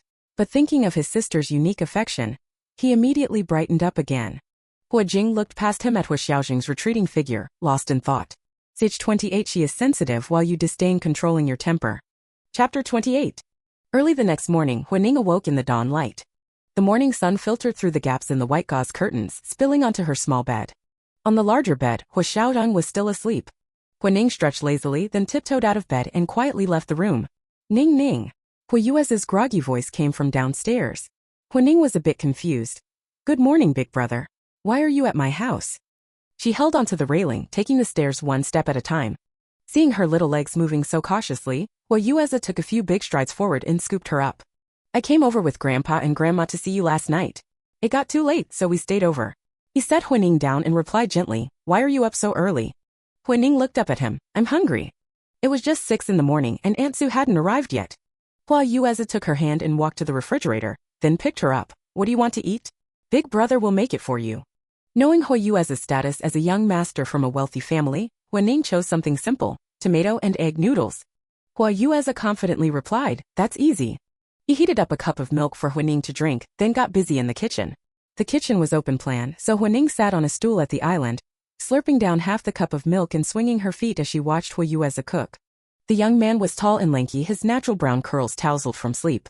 His fair face still showed traces of drowsiness, and he yawned repeatedly, but it didn't detract from his handsomeness at all. For Huo Yueza's first time cooking, to show his affection for his little sister, he cut up 6 large tomatoes and 6 eggs. Big brother, do you not know how to do this? Huining asked, finding it strange that he stood there dazed after finishing the chopping. Huo Yueza's ears turned red. Of course I do. Just wait patiently for your meal. After saying this, he turned his back to Huining and secretly took out his phone to search for a recipe for tomato and egg noodles. After quickly reading through it, Huo Yueza regained his confidence. He lit the gas stove, took out a wok, poured in some oil, threw in a bit of minced garlic, and then poured in the eggs. Instantly hot oil splattered, catching Huo Yueza off guard. Several red spots appeared on his arm where he was scalded. He cried out in surprise. Huo Ning grew anxious and tried to climb down from her stool. Big brother, are you okay? Huo Yueza quickly tried to save face. I'm fine. This is normal when cooking. Don't come over here, just keep drinking your milk. Seeing that his tone was normal, Huo Ning relaxed a bit. Be careful, big brother. Don't hurt yourself. Inwardly, she felt a bit regretful. Tomato and egg noodles, was it too complicated after all? Seeing that the eggs had taken shape, Huo Yueza lifted his hand and poured in the tomatoes. The small wok instantly became so full it was nearly overflowing. Wow, it smells so good. Huo Ning praised sincerely as she caught the aroma. This praise boosted Huo Yueza's confidence, which had been wavering. He poured in a bowl of water with the air of a king ascending his throne. The wok couldn't handle the load, and soup spilled out immediately. Huo Yueza scrambled to scoop it up with a ladle. For a moment, the kitchen was in chaos. After 15 minutes, Huo Yueza finally managed to produce a bowl of tomato and egg noodles. Eat up, little sister. Afraid of letting her go hungry, Huo Yueza fanned her noodles to cool them down while urging her to eat. She lowered her head and took a bite, immediately giving a thumbs up. Big brother, you're amazing. This tastes so good. Huo Yueza's eyes sparkled. Really? Huo Ning nodded emphatically. Huo Yueza, what mischief are you up to now? Making such a racket that one can't even sleep peacefully. Huo Jing, wearing dark blue pajamas and looking half asleep, walked over with a frown, looking at the two at the table. Huo Yueza retorted defiantly, I'm not causing trouble. Ming Ning was hungry, so I'm making her breakfast. Huo Ning looked at the newcomer. Auntie? Huo Ning called tentatively. Huo Jing reached out and pinched her little cheek, smiling and making an affirmative sound. Huo Yueza, who was about to introduce Huo Jing, asked in surprise, you know Auntie? Huo Ning shook her head, then nodded. I've seen photos on Dad's phone. Huo Jing looked over the little girl before her. She seemed a bit frail, but her complexion was good. Her big eyes were bright and sparkling, making her quite endearing. Such an adorable child, how could that good-for-nothing mother of hers be so heartless? But still. Are you even 5 years old? Huo Jing asked sincerely. The little girl wasn't just frail, she also seemed quite short. She could easily pass for a 3-year-old. Huo Ning nodded. Yes, I'm almost 5 years old. Huo Jing felt a bit displeased, though not with Huo Ning, but with Shi Lily. She poured herself a glass of water and sat down across from Huo Ning. What did Yueza make for you? Huo Ning proudly pushed her bowl towards her. It's tomato and egg noodles. Would you like some, Auntie? The bowl of tomato and egg noodles before her, piled up like a small mountain, looked thoroughly unappetizing. But it was hard to refuse such a sincere offer. Huo Jing picked up Ning Ning's chopsticks, intending to find a bit of noodle to taste, but there are no noodles in this tomato and egg noodle dish? Huo Jing had never been so speechless in her life. Huo Yueza, since when does tomato and egg stir-fry use whole fried eggs? It was only then that Huo Ning realized that in this mountain of a breakfast, Huo Yueza seemed to have, possibly perhaps, forgotten to add the noodles. Feeling embarrassed, Huo Yueza mumbled, oh, I forgot. I was a bit nervous since it's my first time cooking. Huo Jing clicked her tongue, reaching out to take the bowl away. Where's the housekeeper? Let him make a proper bowl. A soft little hand pressed on her wrist, stopping her action. Huo Ning said with an obedient face, there's no need. I think it's very delicious. It's Big Brother's first time cooking and he's already done a great job. Huo Jing's face clearly said, did you hit your head or something? Ignoring her, Huo Ning picked up her chopsticks and continued eating. Huo Yueza was so touched he almost burst into tears. Wah, little sister loves me so much. Huo Jing raised her hand and smacked the back of his head. Huo Xiaozheng, who had witnessed this scene from the stairs, allowed a smile to curve his lips as he slowly descended. He walked to Huo Ning's side, reached out to smooth down the messy hair on top of her head, and asked gently, there's some strawberry cake that Aunt Sue made last night in the fridge. Would you like some? Huo Ning looked at Huo Yueza with a conflicted expression. Such a small child, yet so considerate of the older child's feelings. Huo Xiaozheng glanced at Huo Yueza. You're still growing and you need a balanced diet. Just tomatoes and eggs aren't enough. Why don't you share the rest with your brother? Huo Xiaozheng effortlessly provided her with an excuse. Huo Jing rolled her eyes. This man's ability to lie through his teeth was truly first-rate. Huo Yueza, still overwhelmed with emotion, naturally went along with whatever his little sister wanted. Uncle is right. You should eat something else too. That way you'll grow up big and strong. Huo Ning flashed a sweet smile. Okay. Big brother, let's eat together. We'll both grow tall. You need to grow as tall as Dad. Huo Yueza nodded happily. Huo Jing moved her seat a bit further away, looking somewhat disgusted. When are you going back to the main house? Huo Xiaozheng took a sip of water. Huo Jing was a bit surprised. Is it really necessary? Are you actually kicking me out? Huo Xiaozheng glanced at Huo Ning, who was tilting her head back as she waited for Huo Yueza to cut the cake. Ning Ning is very sensitive. So, until you learn to control your temperament, I don't want Ning Ning to suffer even the slightest harm from you. Huo Xiaozheng met Huo Jing's gaze seriously with a hint of warning. Do you understand? Huo Jing's expression became a bit uncomfortable. Ch 29 You go back. Chapter 29. Huo Yueze and his little sister lovingly shared an entire small strawberry cake. Huo Xiaozheng reminded him coolly it's almost 7 o'clock. If you start now you can still catch the bus. Huo Yueze let out a loud, ow, as he suddenly remembered he had to take the bus to school today. He rushed into the bedroom to wash up and change, then bolted to the entryway to put on his shoes. His frantic behavior nearly caused a whirlwind in the house. Huining was somewhat dumbfounded. Daddy, can't we drive brother to school? She asked, tilting her head back to look up at him. Huo Xiaozheng's face was cold and stern. No, running is good for your brother's physical and mental health. Oh. Huining thought about it and figured that made sense, so she didn't push further. All morning, Huo Yueze had been basking in his sister's approval. Now he couldn't hear any of the cold words directed at him. He cheerfully waved to Huining. I'll be there in no time. Don't worry, sis. Bye-bye, I'll come see you on the weekend. Huining smiled brightly and waved back. Bye-bye, brother. Huo Xiaozheng narrowed his eyes. This display of affection was making him uncomfortable. It seemed it was time to ask his older brother to sign Huo Yueze up for more classes. Huo Jing, who had been observing coldly from the sidelines, was surprised to see Huo Xiaozheng's rare display of emotion. She turned to look at the little dumpling waving foolishly, lost in thought. Aunt Su took the day off. You should go back to the old house for breakfast, Huo Xiaozheng said, turning his attention to Huo Jing after chasing away his nephew. Huo Jing laughed sarcastically. I suppose your chef just happened to take the day off too? That's right, Huo Xiaozheng replied with a straight face. Before Huining came, there had always been a professional chef in Huo Xiaozheng's villa. The chef's surname was He, and he was responsible for Huo Xiaozheng's 3 meals a day. But because of Huo Xiaozheng's workaholic nature, this chef often found himself idle at home. Over time, he stopped staying at the villa and instead studied at a star-rated restaurant while waiting for the housekeeper's call. So technically, Huo Xiaozheng wasn't lying. Daddy, does this mean I won't get to eat Uncle He's baked lobster with supreme stock tonight? Huining asked, a bit disappointed. Huo Xiaozheng, who had just claimed the chef was on leave, now faced his daughter's innocent question without fear. Daddy will take you to a restaurant to eat. Huo Jing let out a cold laugh, realizing that Huo Xiaozheng had no intention of being reasonable at the moment. Huo Xiaozheng ignored her. With Aunt Su absent, the task of grooming and dressing Huining fell to Huo Xiaozheng. Huining was quite capable, able to wash up and dress herself. However, because her hair was a bit long, she had difficulty styling it on her own. Ouch! Huining took a sharp breath. Daddy, that hurts a little. Huo Xiaozheng, standing at nearly 190 centimeters tall, was holding the little girl's hair as if facing a formidable task. One hand gripped the comb, carefully brushing downwards. Being his first time doing this, Huo Xiaozheng was very clumsy and didn't dare use much force. But even with his gentle touch, he couldn't prevent the hair from tangling in the comb at odd angles, occasionally tugging at the little girl's scalp. This simple task had Huo Xiaozheng breaking out in a sweat. Another careless move caused Huining's scalp to tighten and she couldn't help but cry out in pain. Huo Xiaozheng dared not try anymore. He took out his phone and pressed the call button. Come to my room for a moment. Soon after, Huo Jing appeared at the door, fully dressed. What is it? Huo Xiaozheng, holding the comb, stepped aside to reveal Huining sitting obediently in the chair with her hair in disarray. Huining gave her a shy smile. Huo Jing rubbed her forehead. Taking over Huo Xiaozheng's task, she expertly consulted her little client. What kind of hairstyle would you like? Before Huining could answer, Huo Jing surveyed her outfit.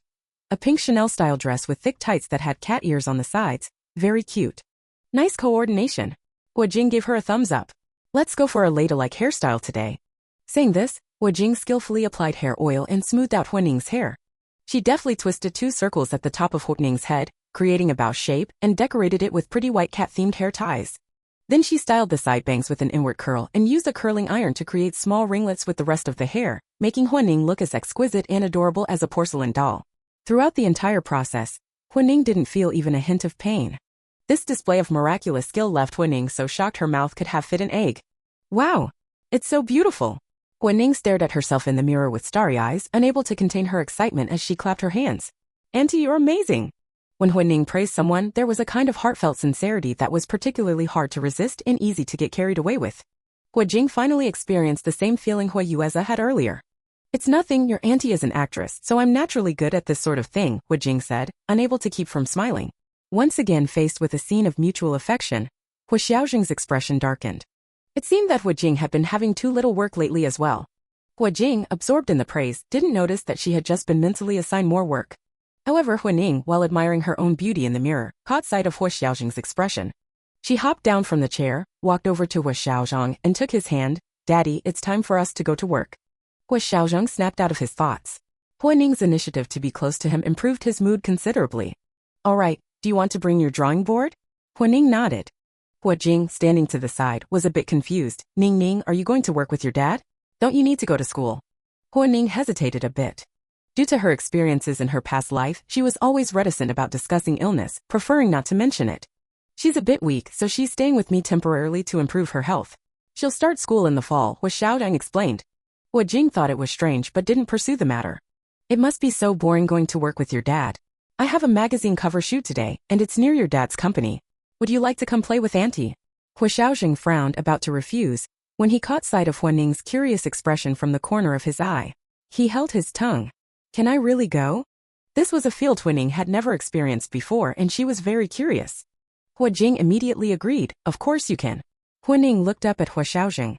Huo Xiaozheng felt as if he was looking at a little puppy wagging its tail, begging for a bone, silently pleading, "Please, please. If you want to go, then go." Huo Xiaozheng raised his hand to pat her head, but considering her elaborate hairstyle, he resisted the urge. "Call me if anything happens." Huining, of course, nodded obediently in agreement. When addressing Huo Jing, Huo Xiaozheng's tone wasn't nearly as gentle. "Don't let her be photographed by the media." Huo Jing was a bit impatient. "I know. She calls me Auntie after all.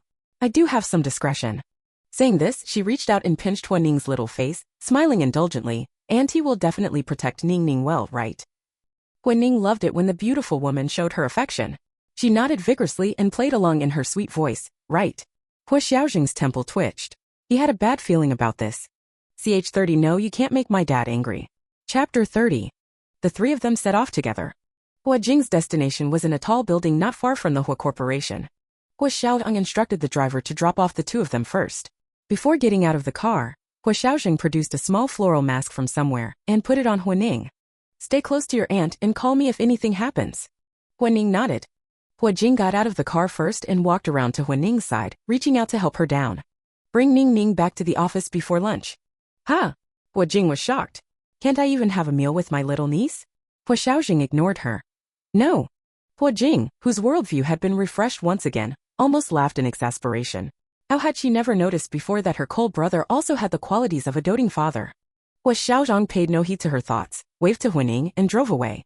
Huo Jing was fuming at being so blatantly disregarded. Huining knew Huo Xiaozheng was worried about her having an episode. She stepped forward, took Huo Jing's hand, and looked up with a sincere invitation. "Auntie, why don't you join us for baked lobster at lunch? It's so delicious."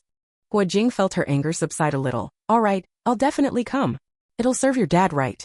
Huining smiled sweetly. No, we can't upset my dad." After all, she was still relying on Huo Xiaozheng to live. Huo Jing looked dejected. "In this family, I'm truly the odd one out." Visiting a magazine photoshoot location for the first time, Huining looked around curiously. "Jingjie is here," a young man wearing a baseball cap called out. Huo Jing adjusted her demeanor, switching from a wronged wife to a superstar mode. "Good morning, everyone." "Good morning." Everyone greeted her warmly. "Oh, who's this little girl?" Huo Jing smiled. "This is my little niece.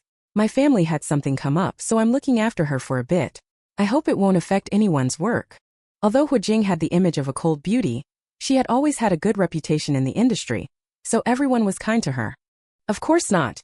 As expected of Huo Beauty's niece, she's already showing signs of becoming a beauty herself. Huining, wearing her mask, didn't quite believe it. How could they tell she was pretty just like this? The person speaking was a production assistant, chubby with a round face. Seeing the doubt in her eyes, he smiled good-naturedly. "Your eyes are very beautiful.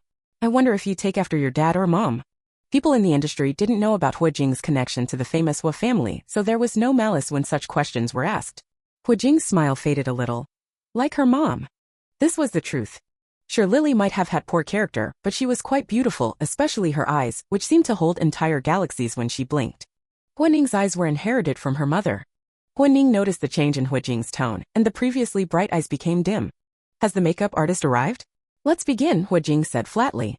The staff didn't notice the subtle change in atmosphere and immediately responded, calling for everyone to get into position and start preparations. Huo Jing handed Huining over to her own manager, instructing her to look after Huining before starting her work. The manager's surname was Su, and her given name was Fanjin. Su Fanjin led Huining to a corner, found her a beanbag chair, and brought her some snacks. "What's your name?" Su Fanjin sat down beside her. Huo Ning admired her small eyes, which narrowed into slits when she smiled like a cat's. My name is Ning Ning. What a lovely name. It's a bit hot in here. Shall I help you take off your mask and scarf? Huo Ning nodded, then shook her head. What's wrong? Just the scarf, not the mask. Su Fanjin was amused by her little adult-like behavior. All right, just the scarf, not the mask. Keeping the mystery alive, captivating millions. Huo Ning looked a bit dazed. Wow, big sister, you're so cool. And her words even rhymed. Little Su, have you seen Jingjia's cup and clothes? The chubby production assistant came over, interrupting their conversation. Su Fanjin stood up. I left them in the car. I'll go get them now. After a few steps, Su Fanjin suddenly remembered Huo Ning. You play here for a while and I'll be back soon, okay? Huo Ning obediently nodded. The staff on set were busy working in an orderly manner. Huo Jing sat at a nearby makeup table with her eyes closed, allowing the makeup artist to apply various products to her face. Before long, Huo Jing's originally clear and beautiful face was transformed with heavy makeup. The thick smoky eye makeup made her look like a femme fatale. After changing into her outfit, Huo Jing posed in various ways in front of the photographer's lens. Once finished, she quickly changed clothes and makeup again.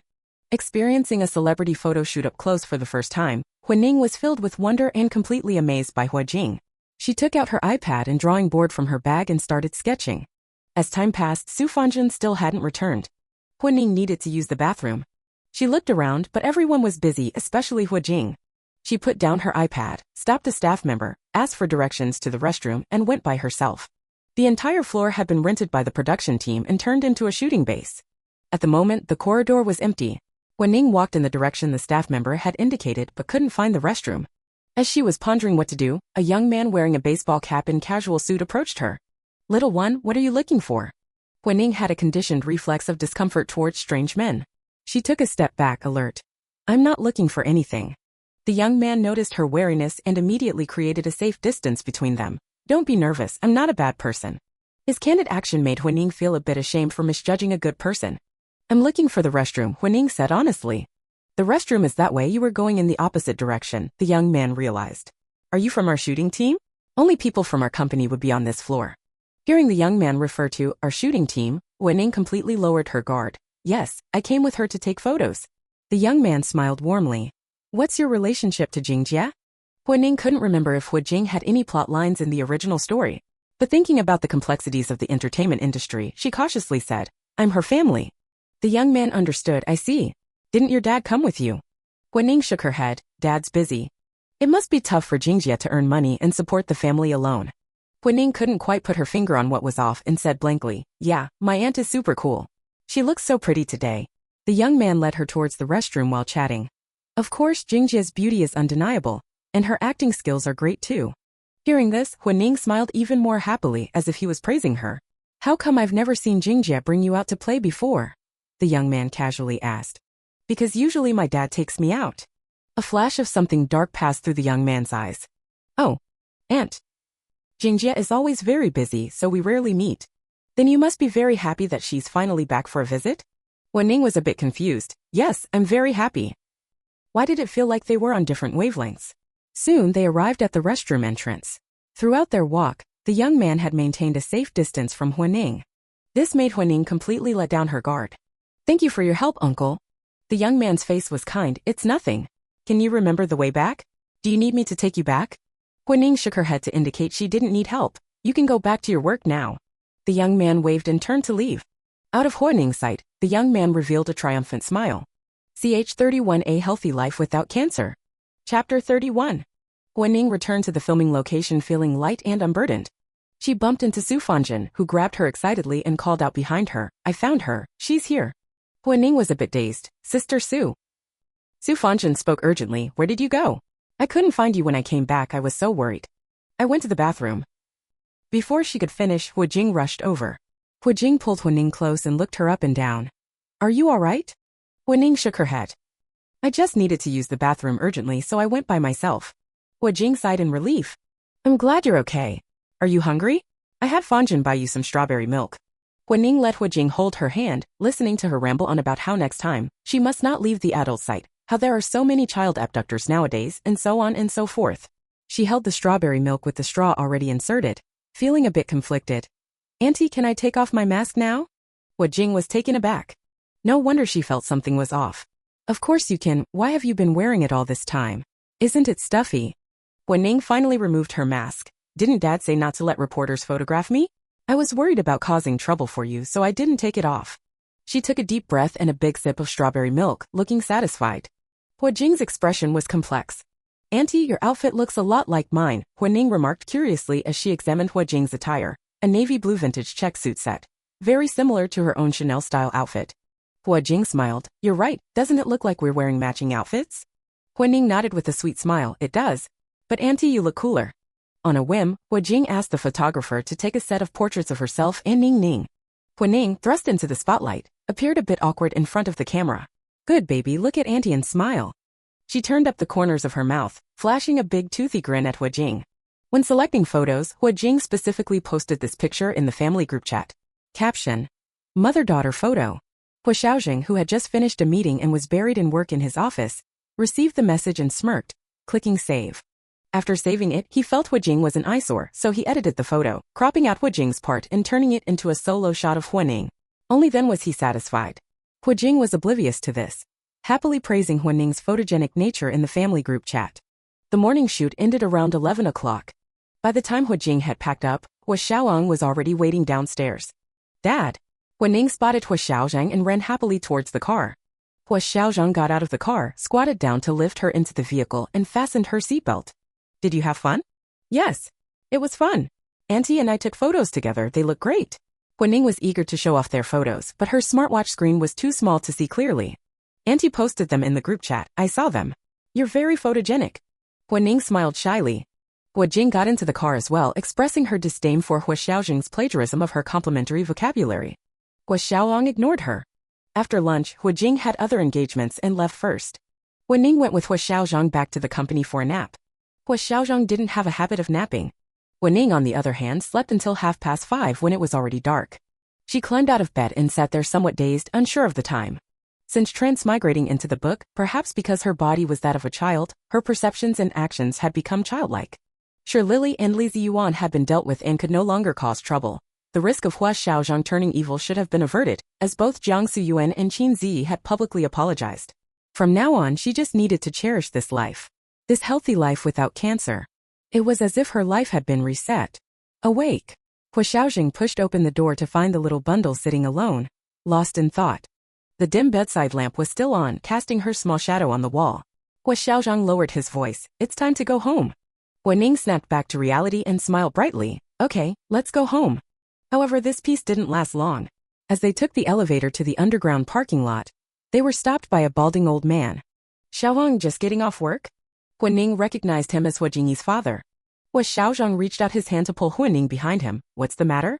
The balding man's face clouded over, but he quickly masked it, smiling ingratiatingly. I just received a transfer notice from the company. We're all family, it's embarrassing for things to end up like this, don't you think? Huo Xiaozheng remained unmoved. I made myself very clear last time. Did you not understand? Or do you think Africa is too close? The balding man's expression changed slightly. Don't be so harsh. Jingyi just accidentally forgot Ning Ning in the closet. How does that warrant such anger from you? Before Huo Xiaozheng could respond, the balding man continued. I heard Ning Ning's health isn't too good. Children at this age need companionship from peers. My Jingyi is just the right age, and she's her sister, so you see. Huo Xiaozheng's face darkened. Who told you Ning Ning's health is poor?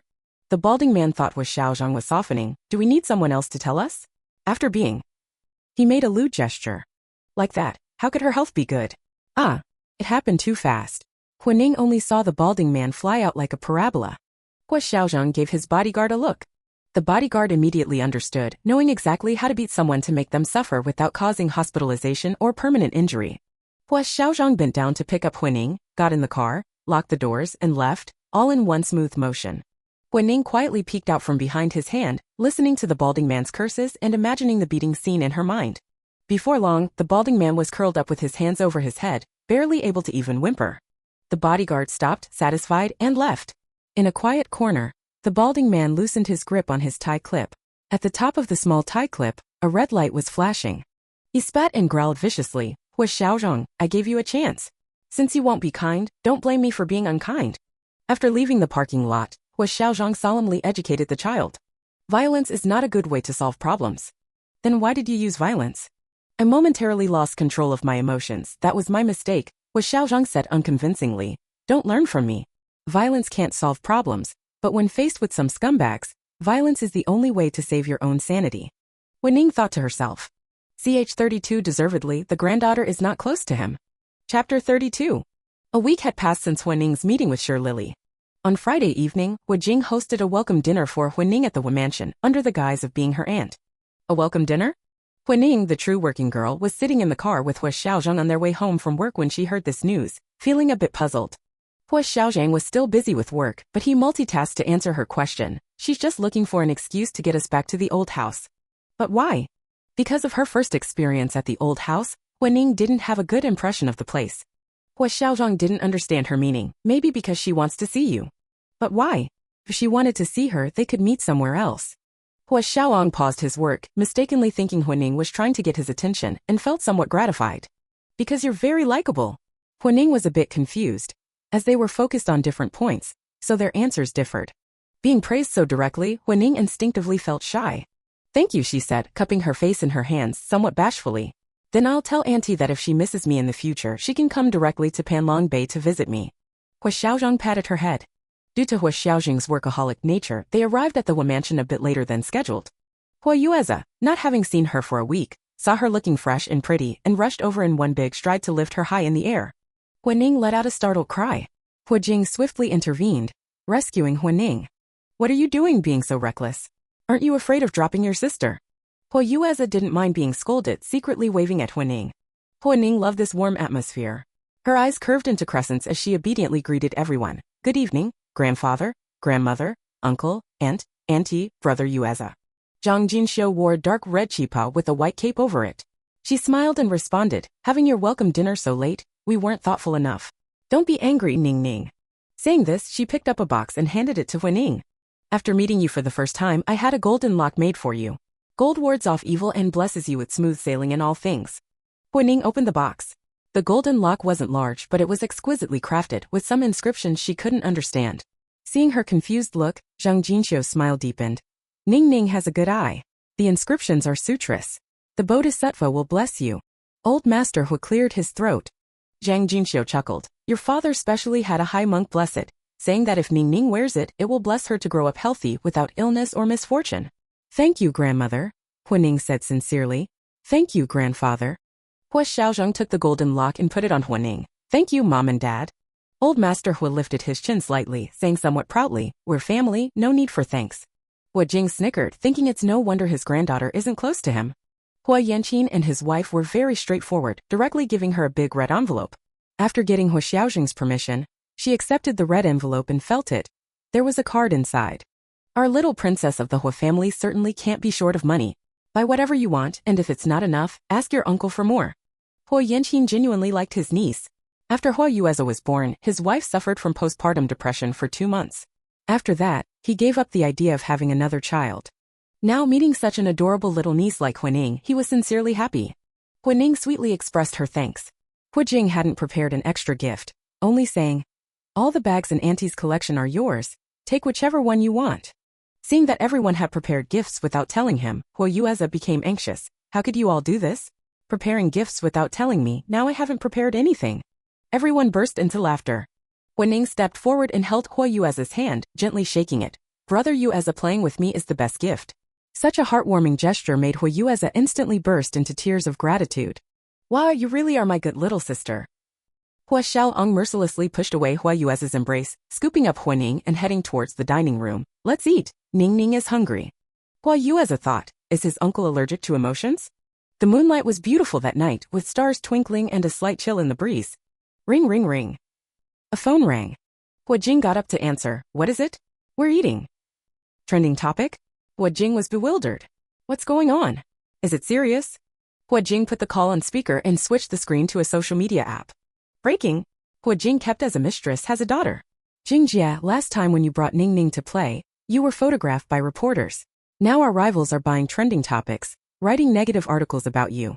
Your TV drama is set to air tomorrow. And at this critical moment. Huo Jing hurriedly turned off the speaker. All right, I got it. Quickly get the company to find PR to remove the trending topic. How could she possibly be my daughter? How can you believe such rumors? Huo Xiaozheng put down his chopsticks with a clack, his usually expressionless face instantly darkening. Huo Jing, the ice beauty, panicked for the first time since growing up. Brother, I'm sorry.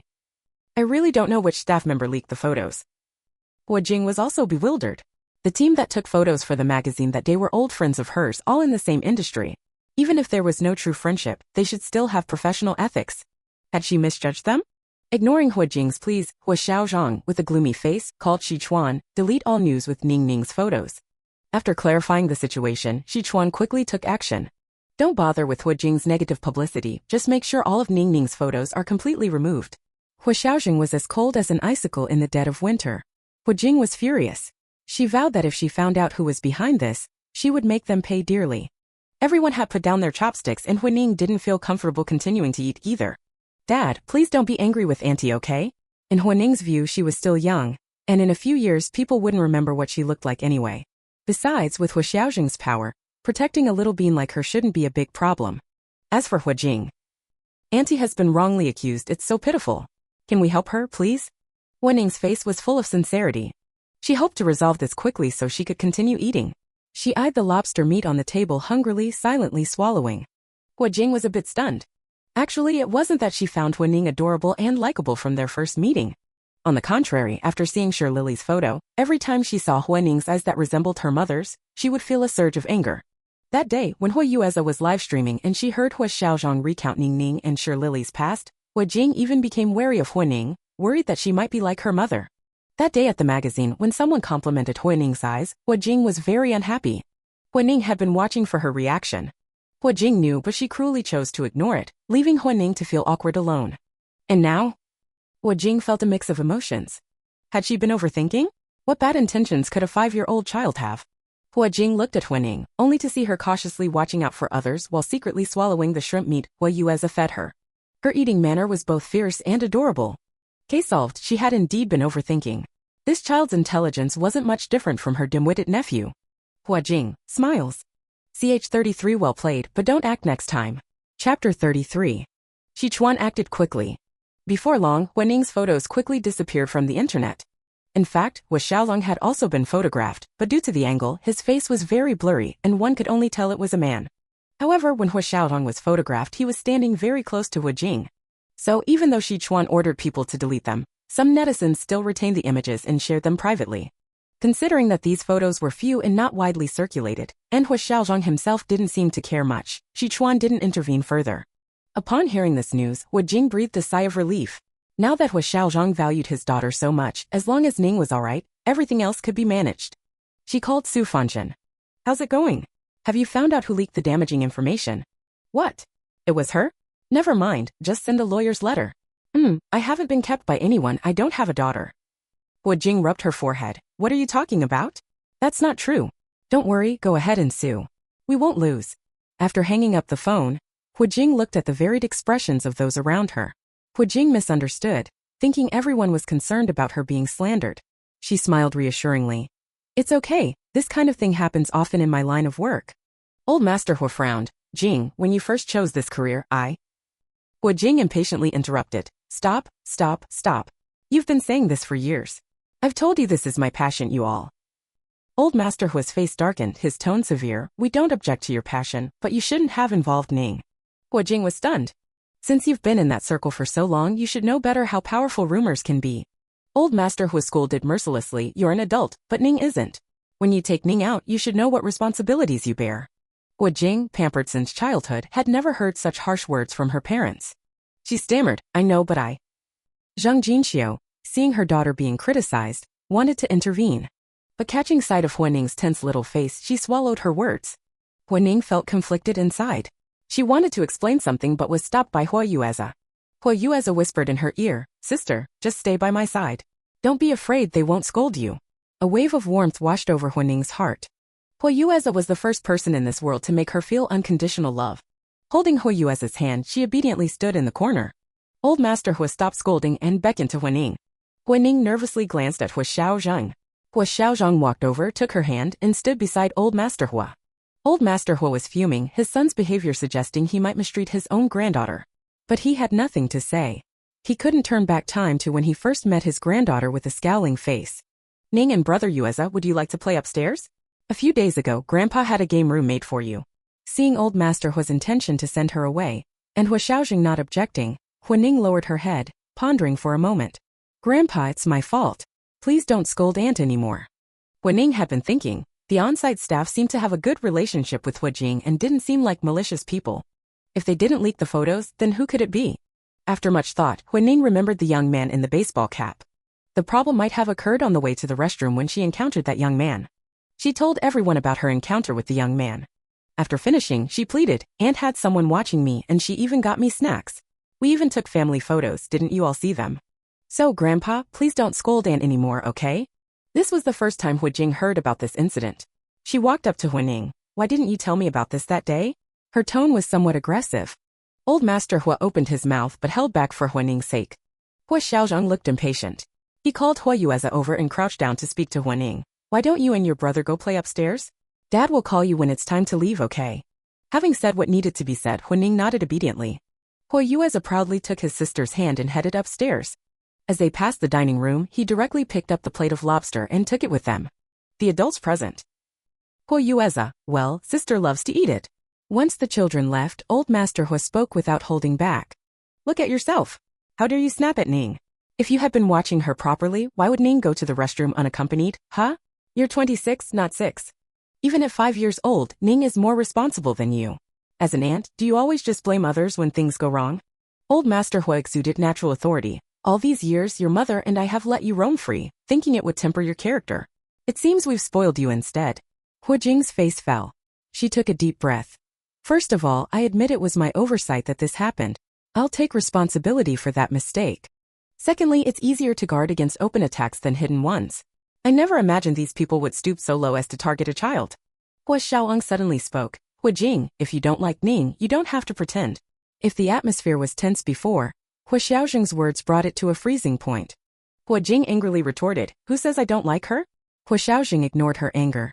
Out of respect for you being my sister by blood, I'll leave you some face. I'll take this as a lesson for myself. From now on, just be yourself. You don't need to take on the role of an aunt anymore. Huo Jing, clinging to a glimmer of hope, said, what are you talking about? I don't understand. Huo Yanqin frowned. Xiaozheng, what do you mean by that? Although I feel bad for Ning suffering this undeserved disaster, isn't this going too far? Huo Xiaozheng glanced at Huo Jing's pale face. A few days ago, Ning suddenly complained to Aunt Su, saying she wished her eyes looked more like her dad's. To build Ning's confidence, I never deny her. Huo Jing, tell me, who gave her this misconception? Huo Jing's heart sank. She thought she had acted well enough. How could this happen? Don't use your professional skills on me. Although Ning is a daughter I found halfway through life, I owe her. Not the other way around. Huo Xiaozheng emphasized each word. My daughter, I don't want her to live her life seeking anyone's approval, not even yours, Huo Jing. With these words, even Huo Yanqin stopped trying to mediate. Huo Jing stood frozen, wondering how her brother could know. Huo Xiaozheng ignored her. Feeling his phone suddenly vibrate in his pocket, he took it out and answered, what is it? On the other end, Shi Chuan spoke urgently, saying something unknown. Huo Xiaozheng's face darkened. He's asking for death. CH34 Another wave follows a wave. Chapter 34. One wave had barely subsided when another arose. Seeing his troubled expression, old Master Huo inquired, what's wrong? Huo Xiaozheng remained silent for a moment. Someone online has used Huo Jing's scandal to expose Ning's situation. Old Master Huo asked, puzzled, didn't you delete Ning's photos? Huo Jing started, immediately pulling out her phone. Several breaking news stories topped the headlines. Huo Corporation heir's illegitimate daughter is deeply scheming. 5-year-old girl's cruel ploy sends birth mother to prison. Huo Xiaozheng's neglect leads to daughter's abuse. The Huo Yanqin couple's faces darkened upon seeing this. How outrageous! Who could be so vicious as to target a child? Huo Yanqin said, turning his gaze towards Huo Jing. Huo Jing thought for a moment, then denied it. These headlines are aimed at my brother. It's probably not my rivals behind this. Huo Xiaozheng also denied it. It's not Huo Jing's people, it's Huo Xiyuan. Huo Xiyuan was the balding man. Huo Xiaozheng blamed himself for being careless, thinking Huo Xiyuan was merely lashing out in desperation. He hadn't expected him to have a backup plan. Huo Xiaozheng was still investigating Huo Xiyuan's motives for this move. If it was simply to attack Huo Ning, then he had been overly impulsive. If not, a flash of insight crossed Huo Xiaozheng's mind. With this thought, he strode upstairs, dug Huo Ning out from the colorful foam balls and carried her downstairs with one arm. Huo Ning stared with wide eyes, her face full of confusion. Ha! Huo Yueza hurriedly followed behind. Uncle, are you going home so early? Huo Xiaozheng ignored him. When he reached the living room, he briefly greeted the elders. I'm taking Ning home first. Huo Yanqing guessed he would be very busy tonight and suggested leaving Ning at the old house. Zhang Jinqiu also sought Huo Ning's opinion. Dad has work to do. Would you like to stay at Grandpa and Grandma's house for the night? Huo Ning's fingers curled slightly and she lowered her head, looking a bit troubled. Huo Xiaozheng interrupted. No need, it's more convenient for Ning to be with me. Seeing his firm attitude, Huo Yanqing didn't press further, only telling Huo Xiaozheng not to worry, that he would find people to try and get the trending topics taken down as soon as possible. Huo Xiaozheng nodded, then left carrying Huo Ning. Huo Ning rested her head on Huo Xiaozheng's shoulder, waving to everyone. Bye-bye, dinner was delicious, I'll come again next time. Huo Yueze, holding a colorful foam ball, watched her leave. Huo Ning's eyes curved in a smile. Goodbye, big brother. Surprised to receive a personal farewell, Huo Yueze excitedly waved back. Goodbye, little sister. Once in the car, Huo Xiaozheng sternly advised Huo Ning, for the next couple of days you need to stay with me. Don't go out alone and make sure to tell me immediately if anything happens, okay? Huo Ning didn't know she had become a target again. Scared by Huo Xiaozheng's serious demeanor, she obediently nodded. Okay, I understand. She didn't dare ask what was wrong. After returning home, Huo Xiaozheng handed Huo Ning over to Aunt Su and went to his study alone. Shortly after, Shi Chuan arrived and also entered the study. Have you found anything? Shi Chuan reported. The video of you and Miss Ning was released under Huo Xiyuan's orders. Miss Ning's past was also exaggerated and released at Huo Xiyuan's behest. Huo Xiyuan can't have just this one move. Keep investigating, find out who he's been in contact with recently. Shi Chuan. Yes, sir.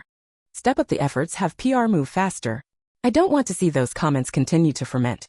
At this, Shi Chuan hesitated. Huo Xiaozheng frowned. Speak plainly. Shi Chuan picked up an iPad, navigated to a social media page, and gestured for Huo Xiaozheng to look. Official media have already stepped in to condemn this behavior. Currently, the vast majority of marketing accounts have been banned. Huo Xiaozheng was somewhat surprised. Huo Yanqing's words still echoed in his ears. It seemed his older brother wasn't just trying to comfort him.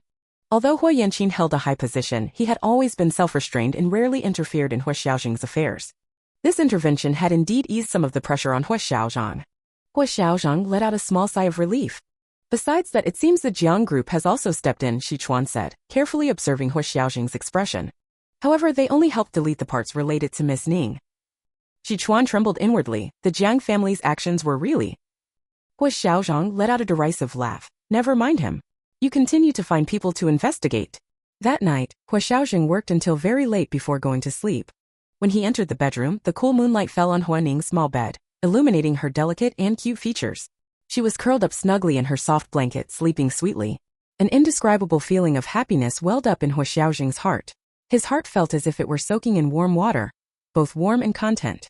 Perhaps this was the power of blood ties. Huo Xiaozheng tucked her blanket in and said softly, "Good night." The next morning, the sun shone brightly, its winter rays warm and cozy. Huo Ning lazed in bed for a while before getting up. Huo Xiaozheng was no longer in the big bed. The room temperature was just right. Aunt Su, estimating the time, quietly pushed open the bedroom door, just in time to meet Huo Ning's bright, big eyes. "Good morning, Aunt Su." Aunt Su greeted her with a kind smile and gently informed her that Huo Xiaozheng and Shi Chuan were discussing work in the study. They worked too late last night, so Assistant Shi slept in the guest room, and Su chatted as she helped Huo Ning get ready. In the bright morning light, Huo Ning felt a sense of peaceful contentment. "Dad is so busy," Huo Ning commented casually, patting down her messy bangs. Aunt Su's hands paused for a moment. It seemed the little miss didn't know about the online commotion, so she said no more. Indeed, Huo Ning was unaware. Since the Jiang Group's public apology, the critical point of Huo Xiaozheng's negative publicity had passed. Even with yesterday's incident of being photographed, she calmly trusted that Huo Xiaozheng could handle it well. Now she sat at the dining table, heartily enjoying her meal, looking as if she didn't have a care in the world. While eating, she also watched cartoons on an iPad, thoroughly enjoying herself. Ding! A news alert suddenly popped up. 5-year-old girl's cruel ploy sends birth mother to prison. These keywords were too specific. Huo Ning's fingers stiffened and she tremblingly tapped on it. Recently, an insider revealed that a 5-year-old girl used her past experiences of being beaten and scolded to send her birth mother to prison. Some netizens uploaded footage of the Huo Group's leader appearing with a 5-year-old girl, during which the girl called the Huo Group leader Dad. Huo Ning's vision darkened. Had Huo Xiaozheng seen this? A sudden, sharp pain gripped her chest. In the study, Shi Chuan showed Huo Xiaozheng a video. Outside the Huo Corporation building, nearly 100 employees held white banners protesting at the entrance. Huo Corporation is heartless, illegally laying off workers. Give us back our jobs, compensate our losses. When did this happen? Huo Xiaozheng's face was full of anger. Sichuan put away the tablet, his expression respectful. Just this morning, sir. Knock knock knock. Suddenly, urgent knocking came from the study door. Sichuan opened it to find a panicked Aunt Sue. Ning has fainted. CH35 Ning has a spectator's calm. Chapter 35. Huo Xiaozheng sprang to his feet with a start. What's going on? He strode quickly downstairs, his tone urgent. Aunt Sue had never quite gotten used to Huo Xiaozheng's handsome but excessively cold face. Now seeing his furious expression, Aunt Sue felt like crying. I'm not sure either. The young miss was just eating breakfast, and in the time it took me to warm up some milk for her, I came out to find her slumped over the table. Fortunately, Huo Ning's dining chair was custom-made, which prevented her from falling off. Otherwise, Aunt Sue stole a glance at Huo Xiaozheng's face, not daring to think further. Huo Ning lay on the living room sofa. Huo Xiaozheng called her name several times, but she showed no signs of waking. On the coffee table, Ning's frequently used iPad was still playing cartoons. Huo Xiaozheng opened the background pages. That news article appeared in his line of sight. Huo Xiaozheng's hand, gripping the iPad, showed bulging veins. Mr. Huo, shouldn't we take Ning to the hospital first? Sichuan, seeing the situation, immediately advised. Huo Xiaozheng grunted in agreement. Sichuan, go back to the company and calm down those protesting employees. Find out what's really going on and call me if anything comes up. Sichuan looked troubled. Mr. Huo, at this critical moment, if you're not there. Huo Xiaozheng glared at him. If the company would collapse without me, why am I paying you all so much? Sichuan was left speechless, not daring to argue further. Huo Xiaozheng drove the car like it was an airplane, arriving at Anjin Children's Hospital with a screech of tires that left a cloud of dust in its wake. Medical staff were already waiting at the emergency entrance.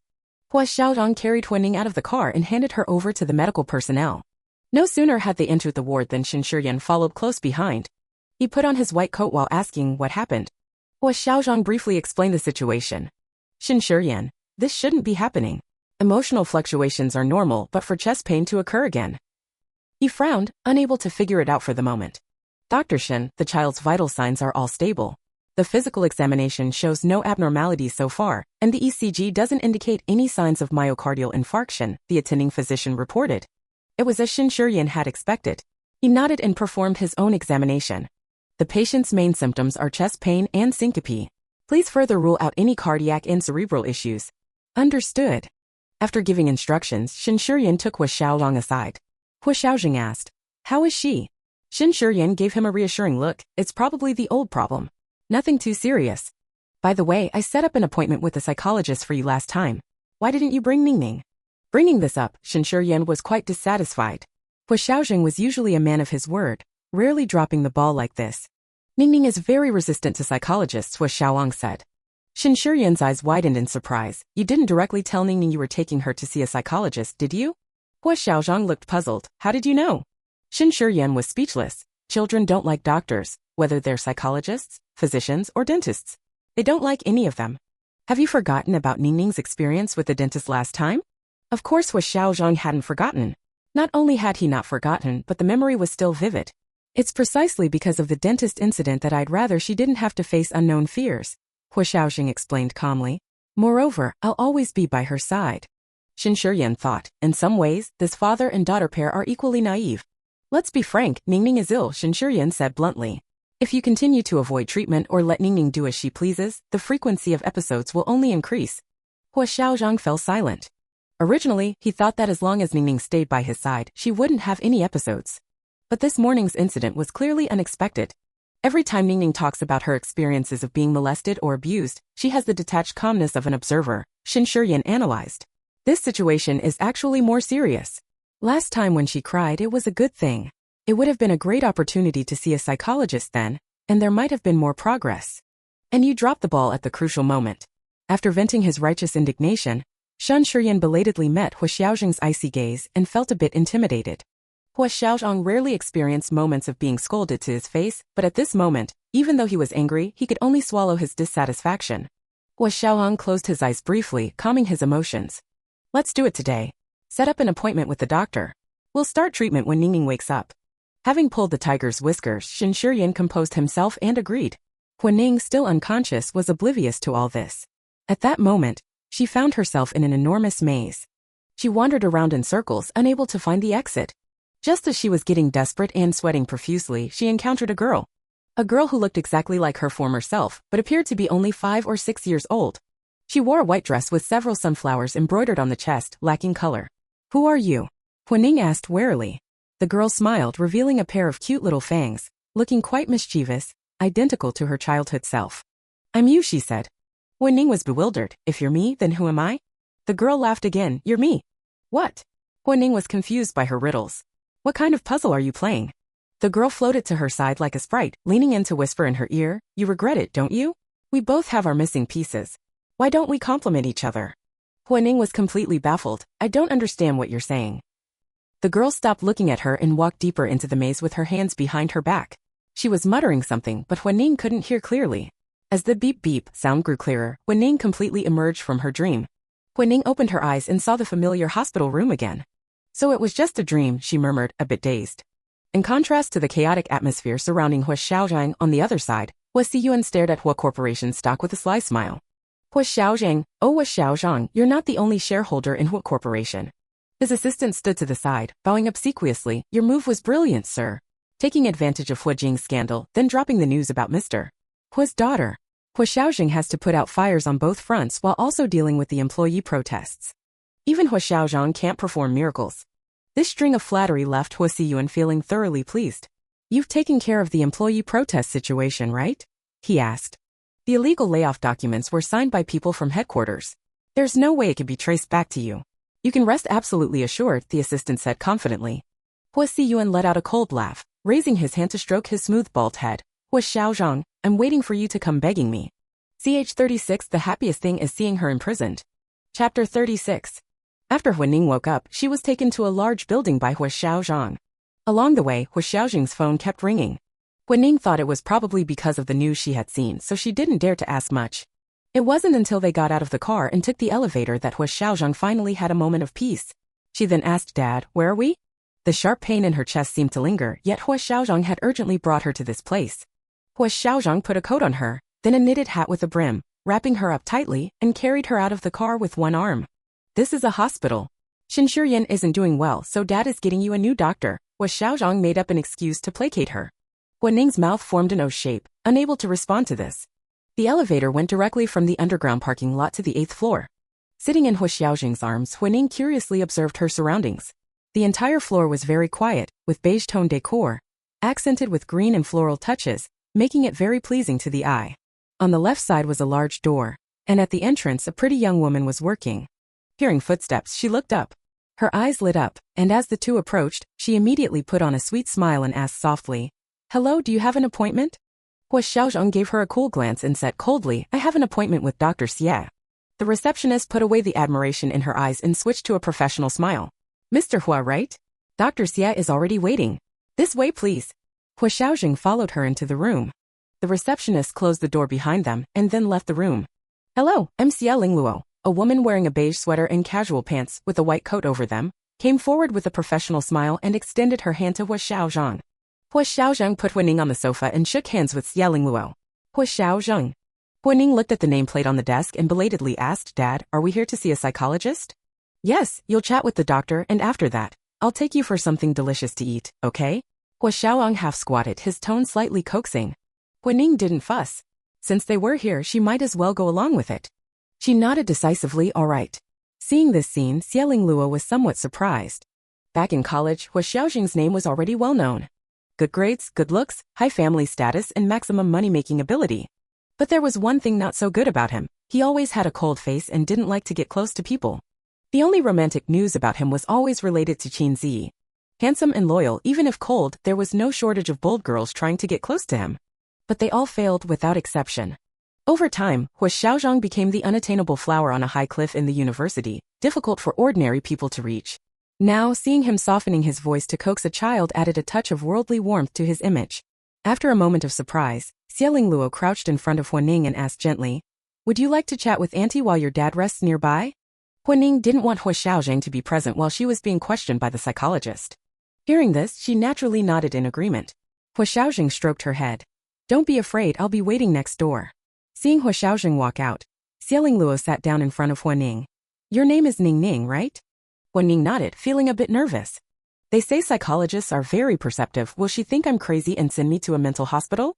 She thought silently. Noticing Huaning's tension, Xiaoling Luo sat a bit further away. Are you afraid of me? Huaning was startled. This startled little expression amused Xiaoling Luo. Can you tell me why you're afraid? Xiaoling Luo's tone was unhurried, her gaze steady and encouraging. But to Huaning it seemed like she was saying, take your time, I'm waiting for your answer. Huaning stammered, I'm a bit scared of doctors. Xiaoling Luo understood and stood up to take off her white coat. Is this better? It made no difference, Huaning thought. But she still obediently nodded. After that, Xiaoling Luo, like a close friend, asked about her recent life. Huaning told her everything. Your dad said you were sick yesterday? Xiaoling Luo's words were very tactful, but Huaning still felt a bit embarrassed. The past experiences belonged to the original Huaning, but finding Huo Xiaozheng after the original Huaning left, testifying in court, and sending her own mother to prison. All these actions were done by the current Huaning. Huaning felt she had done nothing wrong, but she still feared what others might say. You've seen the news too, right? Huaning lowered her head and said glumly. Xiaoling Luo had expected Huaning to refuse to answer and was already thinking of how to change the subject painlessly, but she was surprised to hear her voice. Xiaoling Luo responded gently, which news are you referring to?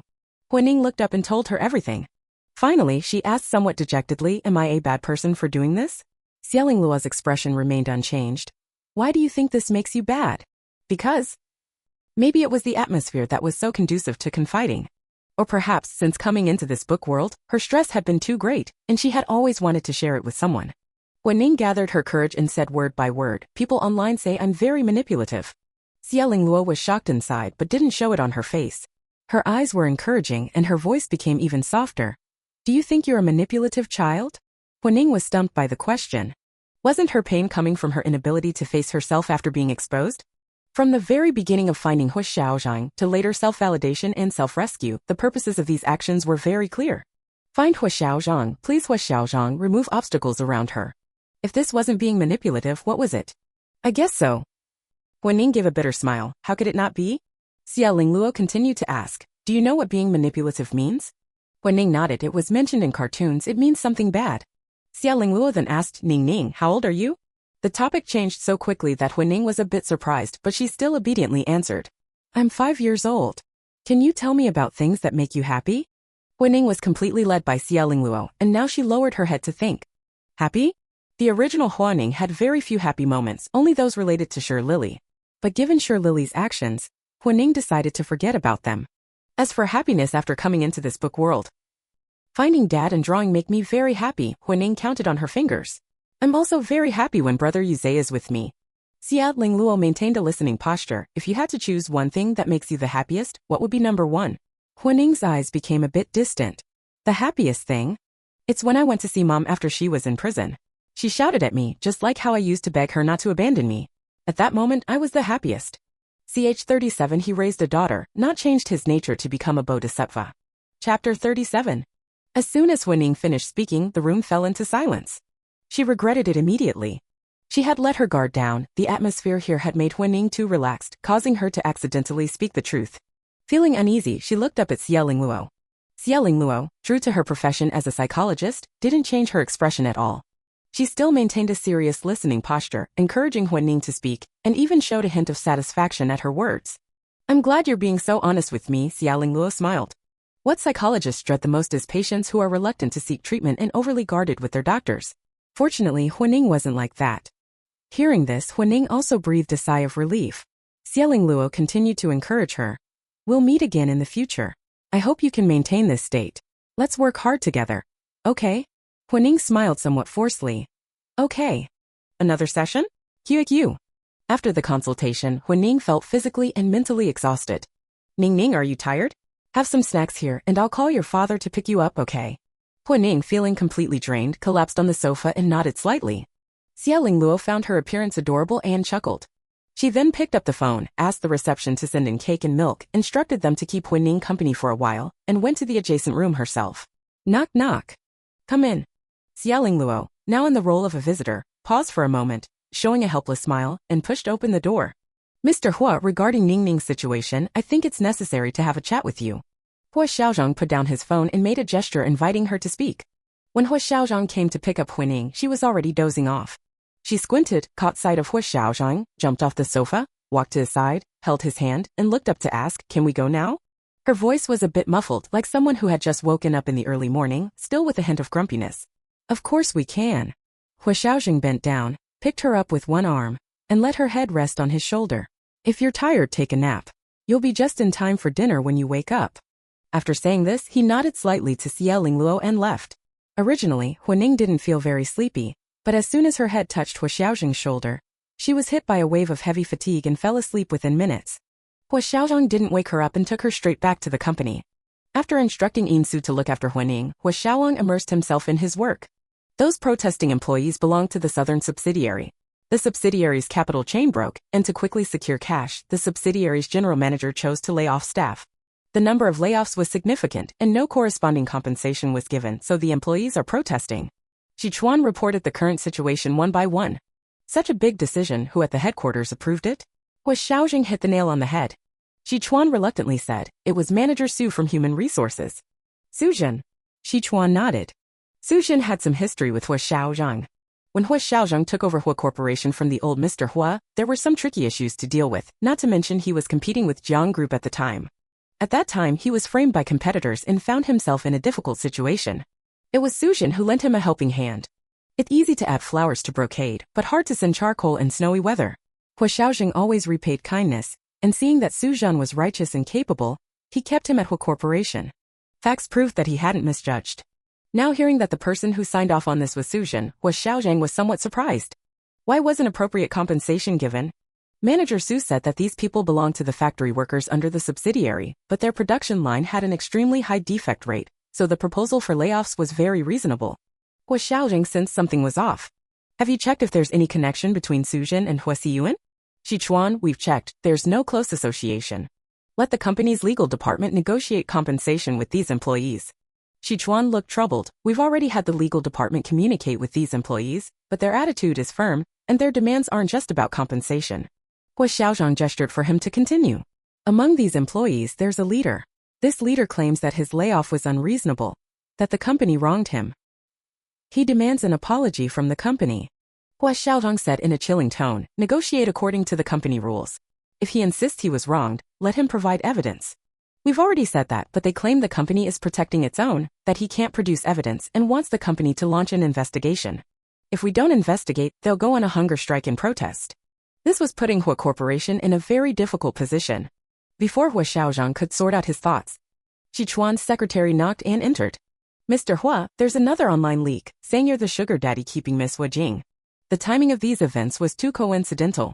Huo Xiaozheng pondered for a moment, then asked, has Huo Xiyuan made any moves? Sichuan. After sending his wife and daughter abroad, he's currently handling some work handovers. What Sichuan didn't say was that Huo Xiyuan had initially been unwilling to send his wife and daughter abroad so early. But due to Huo Xiaozheng's firm attitude, and after the incident in the underground parking lot was witnessed, he had no choice but to send his wife and daughter abroad first, to show his willingness to follow orders. At present, if the company starts an investigation process, we can't get results immediately.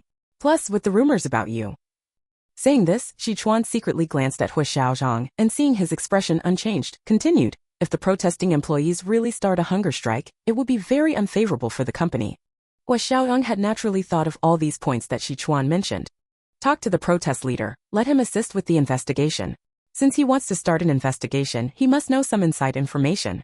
At this point, Huo Xiaozheng's tone turned cold. If it's indeed the company's fault, we'll handle it according to company rules. If not, we'll go through legal procedures.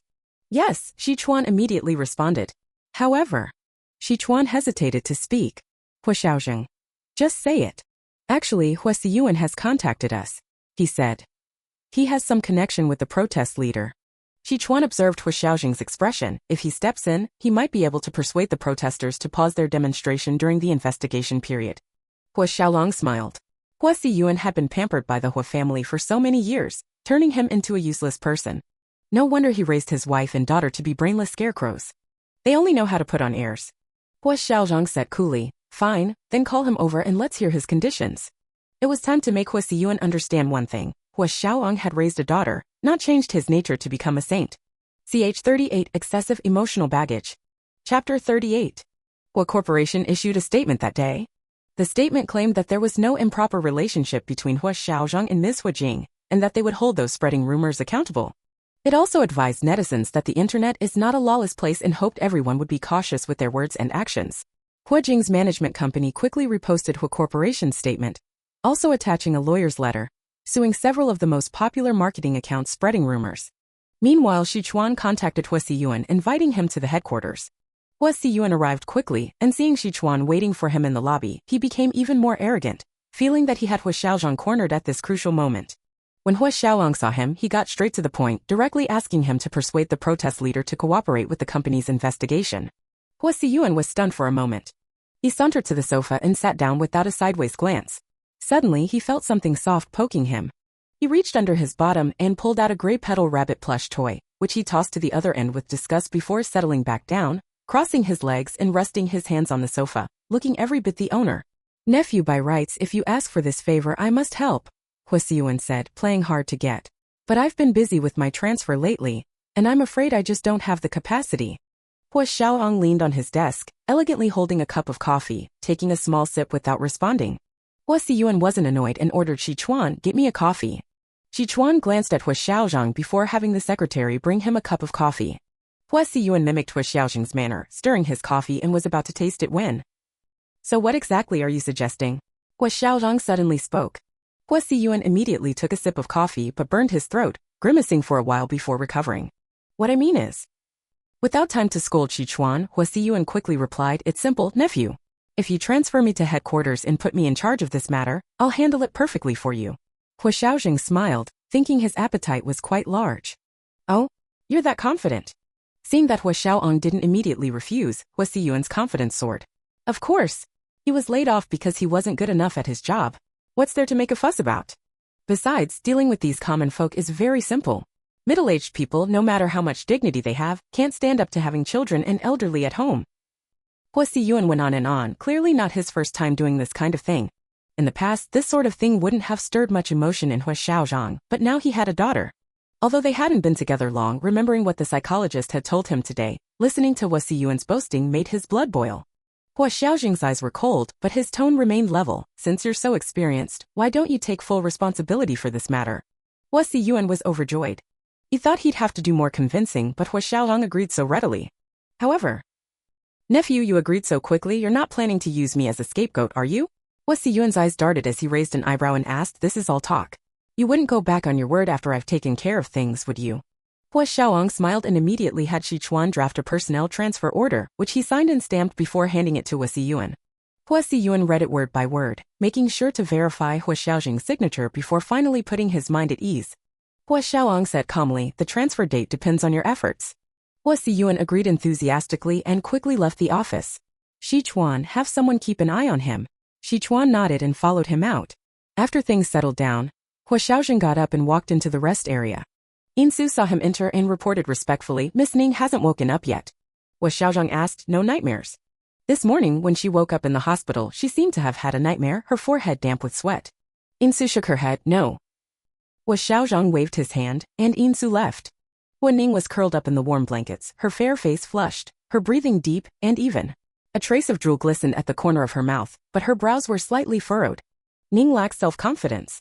Although she acts like she doesn't care about others' opinions, deep down she's very concerned about people's strange looks. She carries a heavy psychological burden. Xia Lingluo's words echoed in his ears. Huo Xiaozheng asked, "What can I do?" "Believe in her," Xia Lingluo said gently but firmly. She severely lacks confidence in intimate relationships, causing her to be overly independent and unable to seek help from others. Past experiences have often left her feeling helpless. As a father, you should learn to give her a sense of security. The sound of deep breathing pulled Huo Xiaozheng back to reality. He sat down on the edge of the bed and reached out to smooth Huo Ning's furrowed brow. Such a small person shouldn't have so many worries. Though his movement was gentle, it woke Huo Ning. Her eyelashes fluttered like raven feathers and she opened her eyes, calling out drowsily, "Dad." Seeing her trying to get up, Huo Xiaozheng reached out to help her. "You're awake? Do you want to sleep a bit more?" Huo Ning shook her head.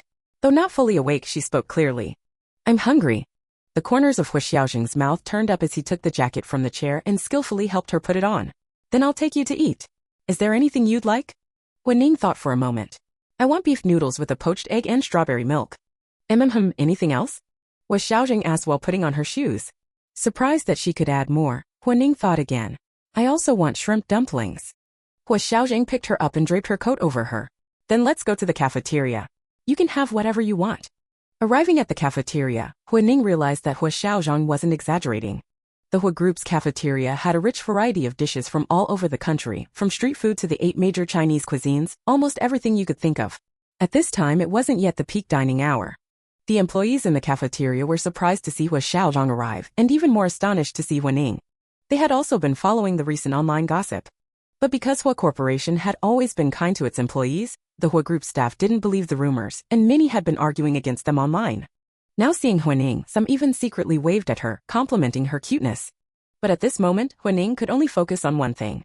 Perched on Huo Xiaozheng's shoulder, she was overwhelmed by the variety of dishes. Chuan followed behind, smiling. "Ning, what would you like? I'll get it for you." Huo Guining's eyes lit up brilliantly. This pork knuckle chicken wings, chicken feet, and that fried pork cutlet, and the one next to the pork cutlet too. Huo Xiaozheng even thought he saw her secretly swallowing as she listed off dishes. Chuan got each item for her. When they passed the pastry section, Huo Guining pointed out a bunch more. After all the dishes were served, Huo Xiaozheng frowned. "You can't finish all of these. Just try a bit of each." These portions were normal for adults, but a bit much for a child. Huo Guining didn't hear a word. Seeing the food, she was like reuniting with long-lost family, completely shutting out the outside world and focusing solely on devouring her meal. "Mr. Hua." Chuan stepped forward and whispered a few words in his ear.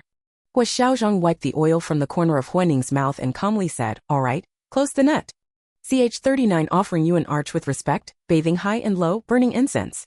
Chapter 39. In the time it took to finish a meal, photos of Huo Xiaozheng and Huo Guining dining in the cafeteria had swept through the company forum. In the photos, Huo Xiaozheng wore a black formal suit with a sleek slick-back hairstyle. His angular face looked handsome yet somewhat cold.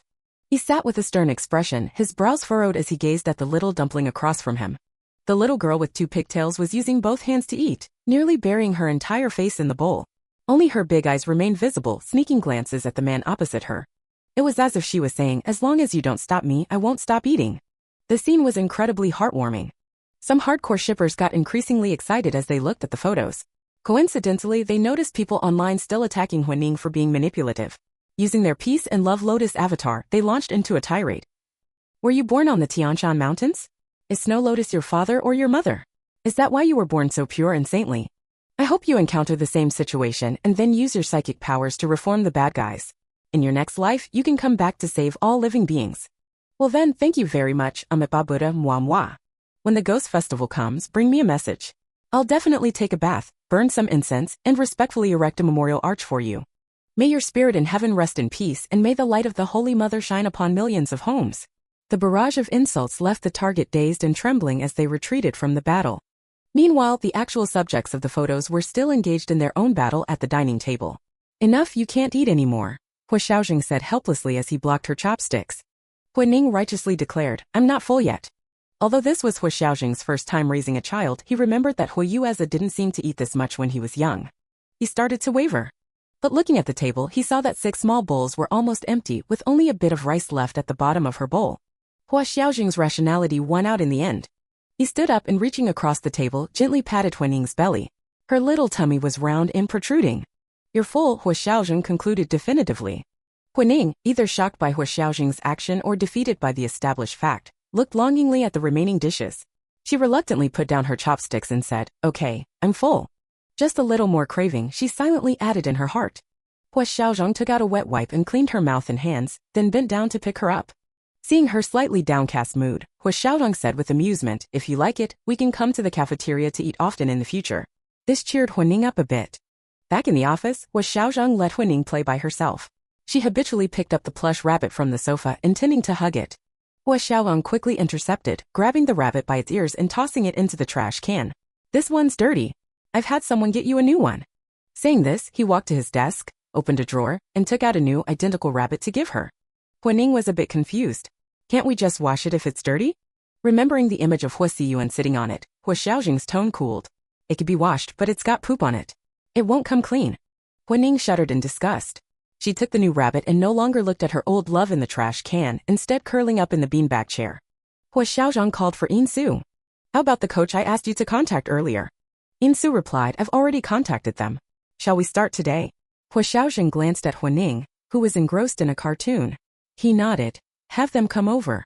Is everything prepared for Ning Ning?" "It's already in the rest room." Huo Xiaozheng nodded. "Go ahead then." Shortly after Insu left, Chuan came in. "Mr. Hua, the protest has been suspended." The protest leader said that the factory's defect rate wasn't actually that high. It was Huo Xiaozheng who secretly had someone switch out the goods, so the test results were wrong, Sichuan reported. Huo Xiaozheng has already found a scapegoat, so the investigation into this matter is basically concluded. Huo Xiaozheng tapped his fingers on the desk. Very good. You should know how to handle this. As for Huo Xiaozheng, Sichuan said. He asked me for a personnel transfer form, hoping to finalize the date as soon as possible. Huo Xiaozheng smiled cruelly. Personnel transfer form? That doesn't exist. Urge him to pack up quickly and go reunite with his family. Sichuan wasn't surprised at all. In his heart, he gave a big thumbs up. Indeed, raising a daughter doesn't mean becoming a saint. In fact, for the sake of his daughter, things seemed to be escalating. Huo Xiaozheng himself was still unaware of this dire news. He had his subordinates intimidate and threaten the protest leader, who, in anger, spilled out all the truth he knew. What Huo Xiaozheng didn't know was that the person responsible for the intimidation was actually Huo Xiaozheng's mole. What he saw was merely a play acted out by the mole and the protest leader. And Huo Xiaozheng was just a medium in this play. The curtain had fallen, and everyone returned to their positions. Huo Xiaozheng promoted the protest leader to become the factory's top executive, and all the employees who participated in the protest, as long as they were capable, were given long-term contracts.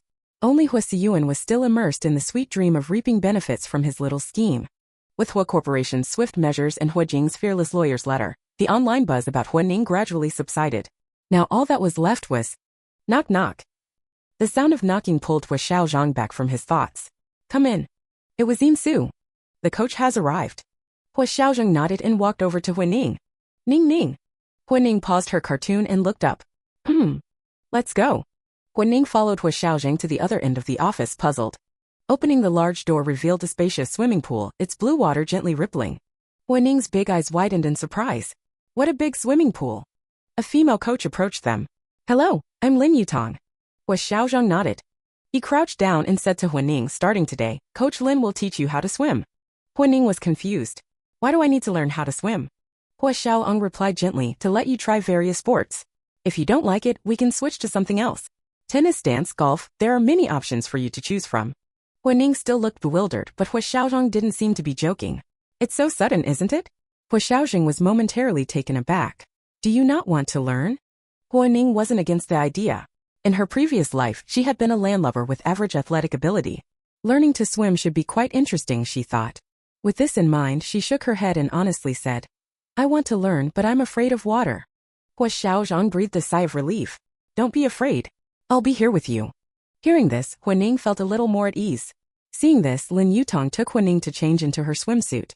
At this moment, with Huo Ning not around, Huo Xiaozheng pulled up his memo app and added a note under eats too much too fast, needs attention, afraid of water, needs accompaniment. CH 41st time confiding in him.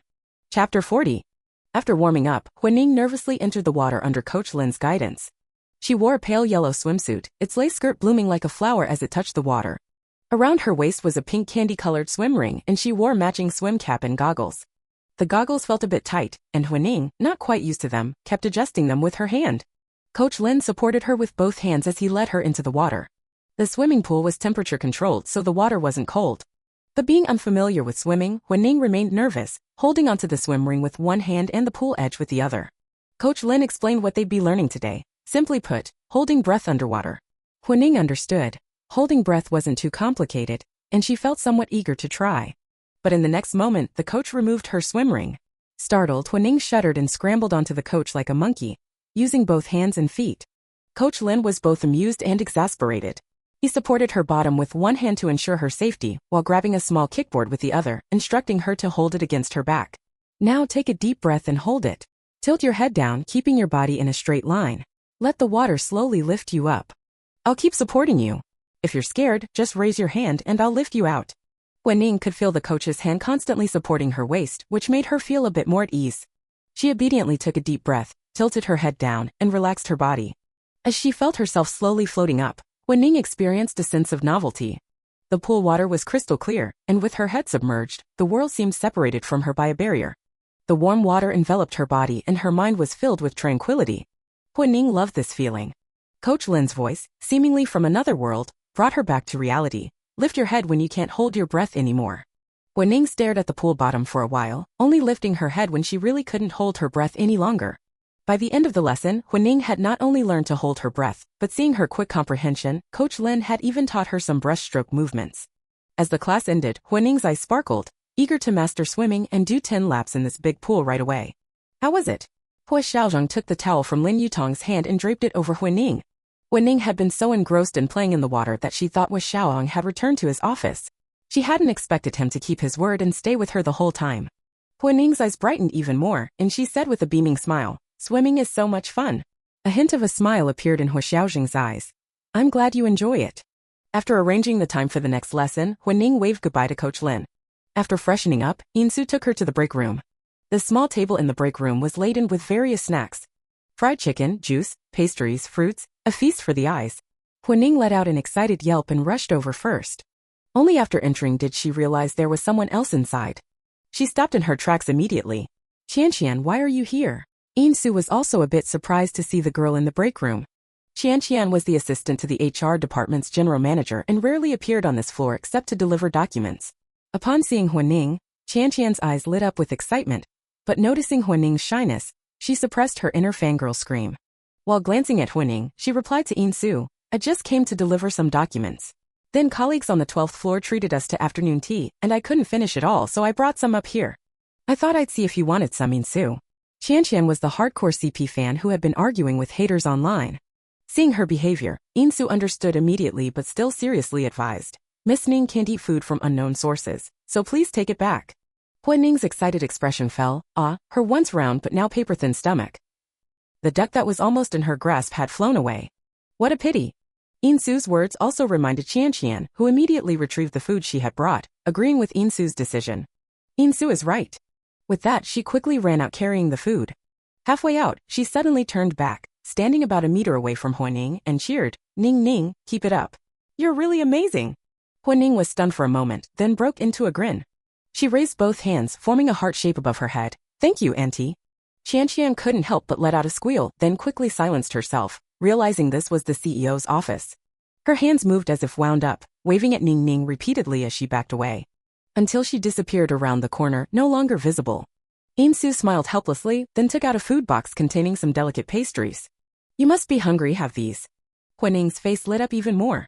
After the afternoon tea, Insu took Huining to the adjacent shopping mall. Huo Xiaozheng had originally wanted to accompany them personally but was held up by company matters. Will Ning Ning be upset that Dad's not coming? Insu, having spent some time with her, had grown closer to her. Huining shook her head. "No, it's better for Dad to earn more money." The more money earned, the less of a burden it would be to raise her, Huining thought silently. At this moment, she and Insu were sitting in C Brand's VIP room. Insu crouched beside her, holding an iPad, letting her choose the gown she liked. Huining asked curiously, "Insu, why do we need to buy a gown?" Since Huo Xiaozheng had changed his attitude, half of the walk-in closet in the master bedroom had been occupied by her clothes and personal items. Winter hadn't passed yet, so there shouldn't be a rush to replenish, right? Insu smiled. "Mr. Huo was worried you might get bored staying in the office all day, so he asked me to take you out shopping." Huining seemed to understand but not quite. She wanted to ask more, but Insu changed the subject. "Do you like this white one?" It was an intricate princess-style dress with embroidered badges on the chest. A bit boring, Huining thought. She flipped through a few more pages, then suddenly stopped. On the screen was a U-neck spaghetti strap A-line long dress, adorned with large roses of the same color at the collarbone. The entire dress shimmered under the light, looking both noble and enchanting. The sales assistant, sensing an opportunity, immediately had someone bring out this dress. The actual dress was just as beautiful. After trying it on, Huining expressed her satisfaction. Huining also chose a pair of black leather shoes with a slight heel. Insu asked the sales assistant to package everything Huining wanted and have it sent back to the company. On their way back, passing by an ice cream shop, Huining clung to Insu's leg, pleading adorably. Insu said firmly, "You've had quite a few snacks today, you can't have ice cream now." 5 minutes later, Huining was happily eating ice cream, one hand holding Insu's, the other holding the ice cream cone. When they returned to the office, Huining had just enough time to destroy the evidence.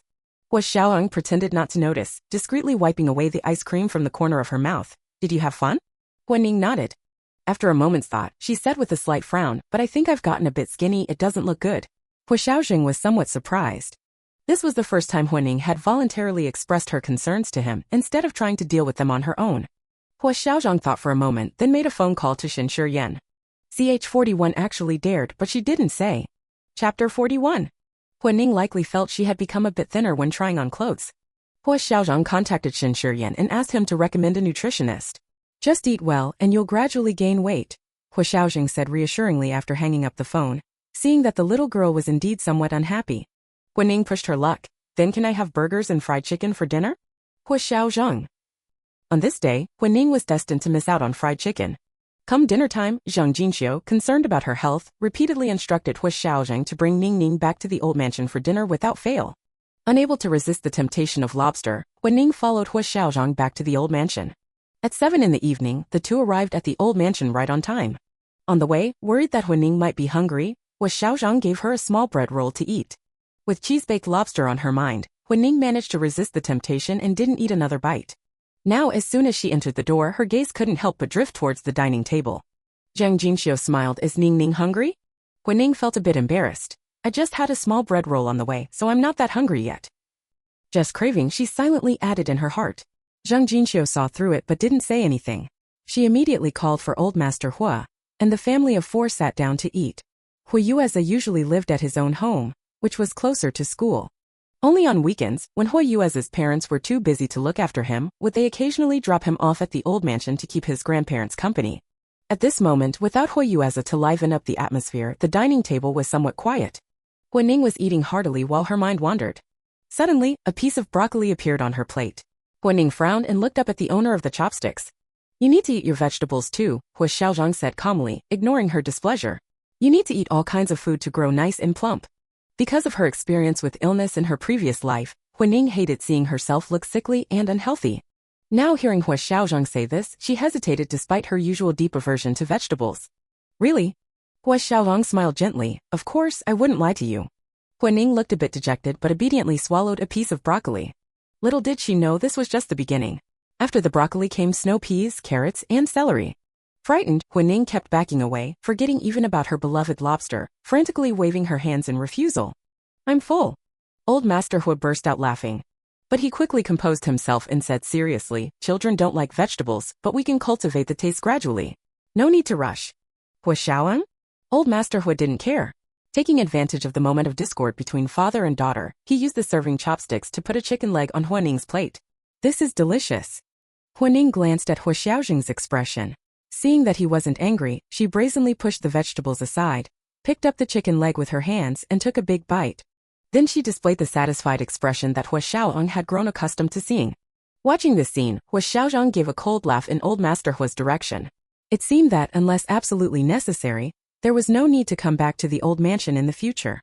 It was just an ordinary dinner, but Huo Xiaozheng was as busy as if he were dealing with a battle. The two elders were feeding Huining with almost no restraint. As long as Huining nodded, she could skip all the vegetables.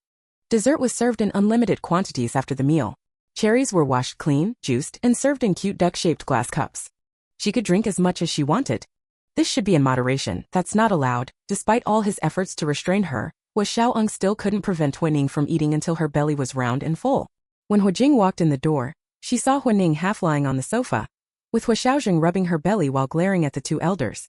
And her parents were looking anywhere but at Huo Xiaozheng, one gazing at the sky and the other at the ground. Auntie! Huining was the first to notice Huo Jing. Auntie, you look so beautiful, she exclaimed, her eyes sparkling with admiration. Huo Jing had come directly from a movie promotion event, which was closer to the old mansion, so she had been dropped off here. At this moment, she was still wearing the wine-red sequin-fitted spaghetti strap evening gown she had worn on the red carpet, with a white coat draped over it. Her hair was styled in big waves swept to one side, exuding charm and grace. Seeing Huining's adoring expression, Huo Jing felt somewhat pleased. She smiled at Huining and walked over, intending to pat Huining's head, but upon seeing Huo Xiaozheng, her gaze became a bit hesitant. She could only stand at a distance and wave at Huining. Huo Xiaozheng glanced at Huo Jing and continued to lecture Huining. Will you dare to eat so much again in the future? After Huo Xiaozheng's massage, Huining felt that her stomach was no longer bloated at all. She felt she could go another round. But catching Huo Xiaozheng's icy gaze, Huining ducked her head and meekly replied like a little quail, I won't dare. Actually, she still would, but she didn't say so. Seeing that she had recovered sufficiently, Huo Xiaozheng stood up, intending to take Huining home. Seeing that they were about to leave, Zhang Jinxiu quickly ran to the kitchen and had the housekeeper pack some of Ning's favorite foods for them to take away. Huo Jing had been standing in place all this time, unsure whether to sit or remain standing. Now, seeing that they were about to leave, Huo Jing hesitantly spoke up. Brother, can we talk? Old Master Hua, noticing the situation, turned to Huining and asked, Grandpa heard that Ning Ning can draw. This old man's creaky voice sent a shiver down Huo Jing's spine. But at the moment, she obviously couldn't spare the energy to be disgusted with her father. Seeing Huo Xiaozheng heading towards the reception room, Huo Jing quickly followed. Watching the two leave one after another, Huo Ning came back to her senses and nodded at old Master Hua. Can you show Grandpa? Huo Xiaozheng sat down in the main seat of the reception room and leisurely poured himself a cup of tea. Huo Jing sat down nervously beside him. Brother, she said, her tone anxious. Huo Xiaozheng's expression remained unchanged. What is it? Go ahead. Huo Jing bit her lip. About Ning Ning, I was wrong. Huo Xiaozheng didn't respond. I shouldn't have transferred my dislike for her mother onto her. It's not fair to her. Huo Xiaozheng gave a slight then asked, anything else? Huo Jing was a bit confused. She thought for a moment, her eyes flickering. That day at the magazine shoot, it was my fault for not being attentive enough. I shouldn't have left Ning Ning in someone else's care. Huo Xiaozheng finished the tea in his cup and shook his head. That's not it. Huo Jing was stunned. Could there be something else? From the first time you met her, you treated her as an imaginary enemy, Huo Xiaozheng said, his tone somewhat cold. If Ning Ning had been born into the Huo family, would you have treated her this way? His words hit hard, resonating deeply. Huo Jing felt as if she had been struck by lightning, momentarily losing the ability to speak. Huo Xiaozheng stood up and patted his sister's shoulder. Accept her. With that, Huo Xiaozheng walked out first. Those 3 words seemed to be directed at Huo Jing, but also appeared to be Huo Xiaozheng's self-reflection. The night was hazy, the cold wind biting. Yet it couldn't disperse the warmth within the lamplight. Ch 42 The Banquet. Chapter 42. In the living room. This is the dress I designed for Aunt. Huo Ning sat on the sofa, her small hand pointing at the tablet screen. Old Master Hua sat on her left, wearing reading glasses, eagerly following her finger, admiring her masterpiece. This dress. Old Master Hua's eyes looked a bit dazed. Why does it look a bit creepy? Zhang Jinxiu sat on Huo Ning's right side. Hearing her husband's dangerous comment, Zhang Jinxiu hurriedly tried to smooth things over. What do you mean creepy? This is art, it's stylish. Huo Ning tilted her head in a thoughtful pose and after a moment, she stated firmly, I think Grandma is right. Saying this, she turned her back and leaned towards Zhang Jinxiu, pointing at the model in the picture and continuing to introduce. This dress is called Blood-Colored Bride. These red parts are the color of blood splattered on it. Zhang Jinxiu's face froze. Huo Ning continued to enthusiastically explain her design concept. It symbolizes new life. Huo Xiaozheng came out of the reception room to see his parents looking dumbfounded and his daughter talking non-stop. Her little mouth was still chattering. There's also a set of veils, also in white and red. Aunt will look so cool wearing it. Huo Xiaozheng walked over, took one glance at the iPad, and felt his heart age several years instantly. He calmly said, Is this your new work? Huo Ning nodded, holding up the screen for him to see, with an expression seeking praise. Huo Jing walked over as well. She had vaguely heard that Ning Ning had designed clothes for her, and driven by curiosity, she also looked at the screen. She had thought it would be a child's doodle, but unexpectedly, the screen showed a proper model with features similar to hers, wearing an avant-garde dress. It was both bloody and romantic. She let out a wow exclamation. This is so cool. It truly resonated with her. Huo Ning's eyes sparkled. Does Aunt like it? Huo Jing gave a 100% affirmation. I love it so much.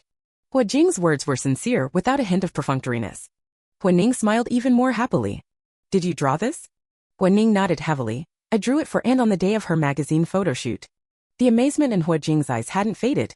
She crouched down, her eyes level with Huo Ning on the sofa. Ning Ning, Aunt hasn't been doing well before. Aunt wants to apologize to you. Huo Ning looked confused. Aunt hasn't done anything wrong. Huo Jing said self-deprecatingly, if it wasn't for me not taking good care of you, you wouldn't have been photographed by someone. You're already weak and I still. Huo Jing couldn't continue speaking. Huo Ning jumped off the sofa and stretched out her arms to hug her. And it's not your fault. Let's get along well from now on. The innocent words made Huo Jing's eyes well up with tears. She buried her head in Huo Ning's neck, her voice a bit choked. I'm so glad to meet you, my little niece. Huo Ning gently patted her back, speaking softly, I'm glad to meet you too, my beautiful aunt. This loving scene in old Master Huo's eyes was very eye-catching.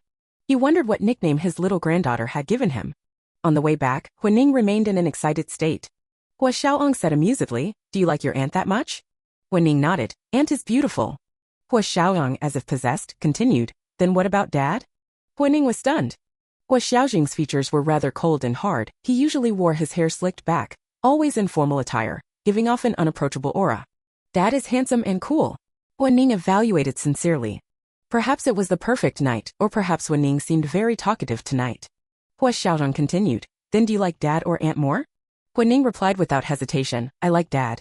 She gave her answer almost instantly without any time for thought. Her tone was very natural. Huo Guining's thinking was simple. She came into this world with 1,000 ties to Huo Xiaozheng. In fact, her very life safety depended on Huo Xiaozheng. So for Huo Guining, let alone Huo Jing, no one was as important as Huo Xiaozheng. But Huo Xiaozheng clearly misunderstood. In the dim car, Huo Xiaozheng's lips curved up uncontrollably. The following days, Huo Guining spent her time working, swimming, shopping, and attending psychological counseling. As Huo Xiaozheng had said, following the nutritionist's diet plan, Huo Guining visibly rounded up. On New Year's Day, Huo Xiaozheng finally took a break from being a workaholic. Huo Guining slept until noon and was dug out of her blankets by Huo Xiaozheng for lunch. This day was New Year's Day. In the evening, they would return to the old mansion to have dinner and celebrate the new year with the Huo family. Huo Yueze sent her a message saying he had prepared lots of fireworks to set off for her to watch that night. Huo Guining was looking forward to this. After lunch, accompanied by Huo Xiaozheng, she swam in the pool for a while. After returning, she started to show signs of restlessness. She even put aside her tablet, neither looking at it nor drawing. Huo Xiaozheng found it amusing.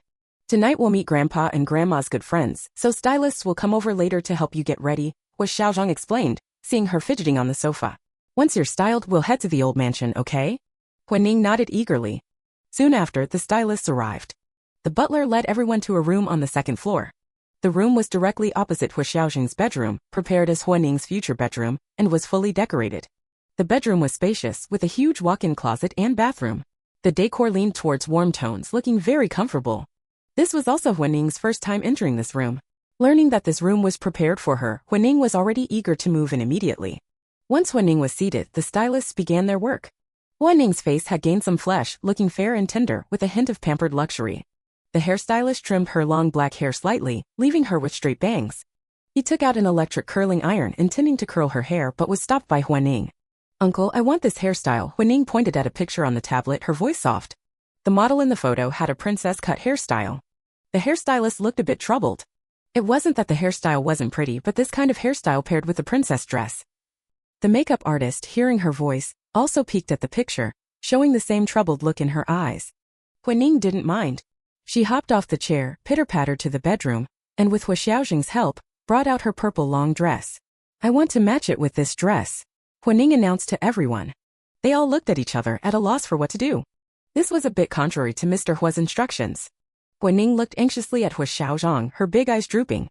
Huo Xiaozheng smiled, patted her head, and signaled everyone to do as she said. CH 43 Recognition Banquet. Chapter 43.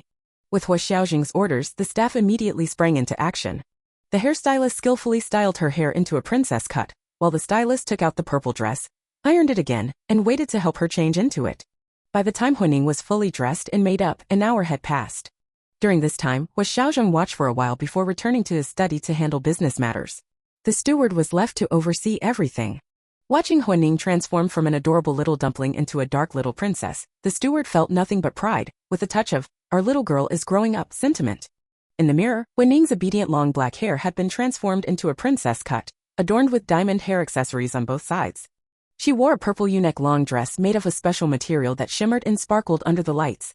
Concerned about the temperature, the stylist paired it with a thick beige coat for warmth. Huo Guining smiled, and the girl in the mirror smiled back. Huo Xiaozheng happened to catch this moment and gave her a thumbs up, mouthing, "You look beautiful." Huo Guining turned around with a radiant smile and ran a few steps to Huo Xiaozheng's side. Huo Xiaozheng had changed into a gray suit, tailored perfectly, exuding an elegant air. "You look very nice," he repeated.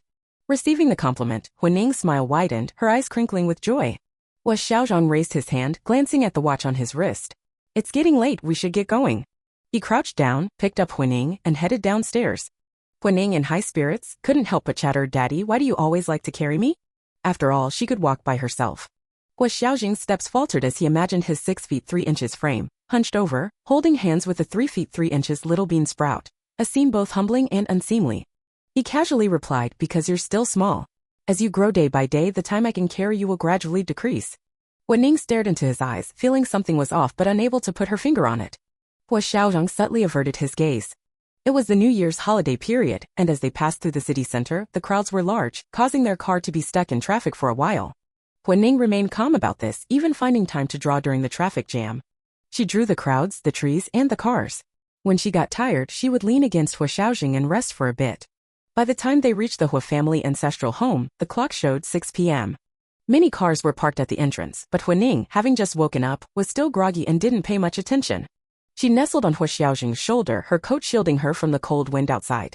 Upon entering the house, the rush of warm air made her drowsy. Seeing how sleepy she was, Zhang Jinxiu gave Huo Xiaozheng a look, signaling him to take her to rest. Sister, you're finally here. Huo Yue's sudden loud voice interrupted everyone's careful silence. It also chased away Huo Ning's drowsiness. She patted Huo Xiaozheng's shoulder, and he put her down. Worried she might still be disoriented, he simply crouched down, his hands protectively at her sides. Hello, brother Yueza. Huo Yueza rushed over, but came to an abrupt halt under Huo Xiaozheng's icy gaze. Wow, sister, you've changed your hairstyle. It's so pretty. Huo Yueza's eyes sparkled with admiration. Huo Yueza was wearing a white formal suit today, his curly hair styled with hair gel. Brother, your hair looks so cool, Huo Ning said. It had a Korean drama second male lead vibe. Huo Yueza smiled shyly. Is this Ning Ning? An elderly woman in her 60s approached. What a pretty little face, she looks just like Xiaolong as if cut from the same mold. Zhang Jinxiu chimed in. You're here at last, we've been waiting for you to start the banquet. Ning Ning, this is grandmother Su, say hello to her. Huo Ning obediently greeted her. Looking around, she finally realized that the usually spacious living room was now filled with many people. It had been transformed into a banquet hall, with old Master Huo at the center, everyone exchanging greetings and smiling warmly. Daddy, are all these grandpa and grandma's good friends? There are so many. Huo Xiaozheng, charmed by her wide-eyed wonder, patiently explained, there are also Daddy's friends, and friends of uncles, aunts, and other relatives. Seeing that she was now awake, Zhang Jinxiu called over the steward and whispered a few words. Suddenly the lights in the hall went out, leaving only one chandelier lit. Old Master Huo, supporting himself with a cane in one hand, walked up to Huo Ning. Come, Ning Ning, let Grandpa introduce you to everyone. Huo Ning looked uncertainly towards Huo Xiaozheng. Huo Xiaozheng patted her head. Go on, I'll be right behind you. Only then did Huo Ning feel reassured, placing her hand in Old Master Huo's palm, allowing him to lead her to the center of the hall. The crowd gradually gathered around Old Master Huo. Everyone here today is a relative or friend of the Huo family. Over the years, we've been grateful for your care and support. Today is New Year's Day. On this joyous occasion, I'd like to introduce my granddaughter, who is also the daughter of my youngest son, Huo Xiaozheng. Her name is Huo Guining. The name, Huo Guining, was pronounced with solemn gravity. In the future, I hope you'll all look after her as well. Those present had, to varying degrees, seen the previous news reports. As such, upon hearing these words, they understood Old Master Huo's good intentions. By introducing the little girl to everyone in the circle, anyone who might think of doing something unsavory to her in the future would have to think twice. The crowd understood, and as Old Master Huo finished speaking, applause thundered through the room. Huo Ning was still a bit dazed. So this was a family introduction banquet? Was this why Huo Xiaolong had Insu take her shopping for the past 2 days? Before Huo Ning could fully process this, the stream of gifts being presented interrupted her thoughts. The young miss looked so intelligent, very much like Old Master Huo in his younger days. Hearing this, Old Master Huo beamed, his eyes crinkling with joy. He modestly replied, Oh, not at all, haha. Huo Ning, or rather, from today onwards, Huo Guining accepted the gifts from the elders, bowing slightly in thanks. Her graceful manners drew more admiration from those around her. Huo Guining thought to herself, being a child is really nice. It's the age where even a simple thank you is praiseworthy. It seemed that this family introduction banquet had been in preparation for some time, which explained why everyone had brought gifts on New Year's Day. At this moment, as Huo Guining repeatedly went through the process of receiving gifts, greeting people, and expressing thanks, she felt a warmth in her heart. For the first time, she felt that she wasn't just an outsider in this story. After the banquet began, Huo Guining, under Old Master Huo's guidance, toasted some respected elders with juice. Old Master Huo, mindful of her weak constitution and seeing that she had eaten enough, soon signaled for Huo Xiaozheng to take her to rest. Seeing that his sister was finally free, Huo Yueza seized the opportunity. Sister, let's go set off fireworks. Seeing her interest, Huo Xiaozheng took her to a room to change into warmer clothes before letting her go play. Be careful and don't run too far. Huo Yueza agreed repeatedly, then took Huo Guining's hand as they happily ran towards the garden. In the corridor of the banquet hall, an inconspicuous man intently watched the two figures, throwing his cigarette butt to the ground and viciously stamping it out. 44 Seeking Answers from the King of Hell. Chapter 44. In the garden, Huo Guining waved 2 lit sparklers happily. Nearby, Huo Yueza was fiddling with a large firework, occasionally glancing up at her. Sister, don't hold the sparklers so close. Keep them farther away. Huo Guining obediently held the sparklers at arm's length. Brother, they're finished. Huo Guining tossed away the burnt-out sparklers and ran to Huo Yueza. Mimicking his posture, she crouched beside him and asked curiously, Brother, is it ready yet? Huo Yueza smiled at her and deftly lit the fuse. With a sizzling sound, Huo Yueza scooped up Huo Guining and quickly moved to a safe distance. "Look, sister." Loud bangs echoed through the sky as enormous, dazzling fireworks bloomed like flowers, cascading with color. Sparks of various hues spread outwards before disappearing into the dark night sky. One after another, the fireworks came in quick succession. Huo Yueza produced a pair of glasses from somewhere and put them on Huo Guining. "Sister, were these to protect your eyes from the dust?" Huo Guining flashed him a big smile, about to say thank you. "Sister, look. This is the surprise I prepared for you." Huo Guining immediately tilted her head back. After a tremendous boom accompanied by a series of crackling sounds, words appeared in the sky. "Ning Ning, welcome home." Huo Guining's eyes welled up with emotion. Huo Yueza, looking pleased with himself, excitedly shouted in her ear, "Ning Ning, welcome home. From now on your brother will protect you. No one will ever bully you again." The boy's straightforward and sincere words added a touch of warmth to the dramatic scene. Huo Guining removed her glasses, rubbed her eyes, and said in a muffled voice, "Thank you, brother. These are the most beautiful fireworks I've ever seen." Hearing this, Huo Yueza's invisible tail practically wagged with joy. It was worth depleting his entire savings to arrange this fireworks display for his sister. Suddenly, Huo Yueza had an idea. "Sister, wait a moment. The gift I prepared for you isn't just this." With that, he dashed up to his second-floor bedroom. Huo Guining smiled sweetly, dutifully put on her glasses, and stood under the wisteria-covered arbor in the garden to continue enjoying the fireworks.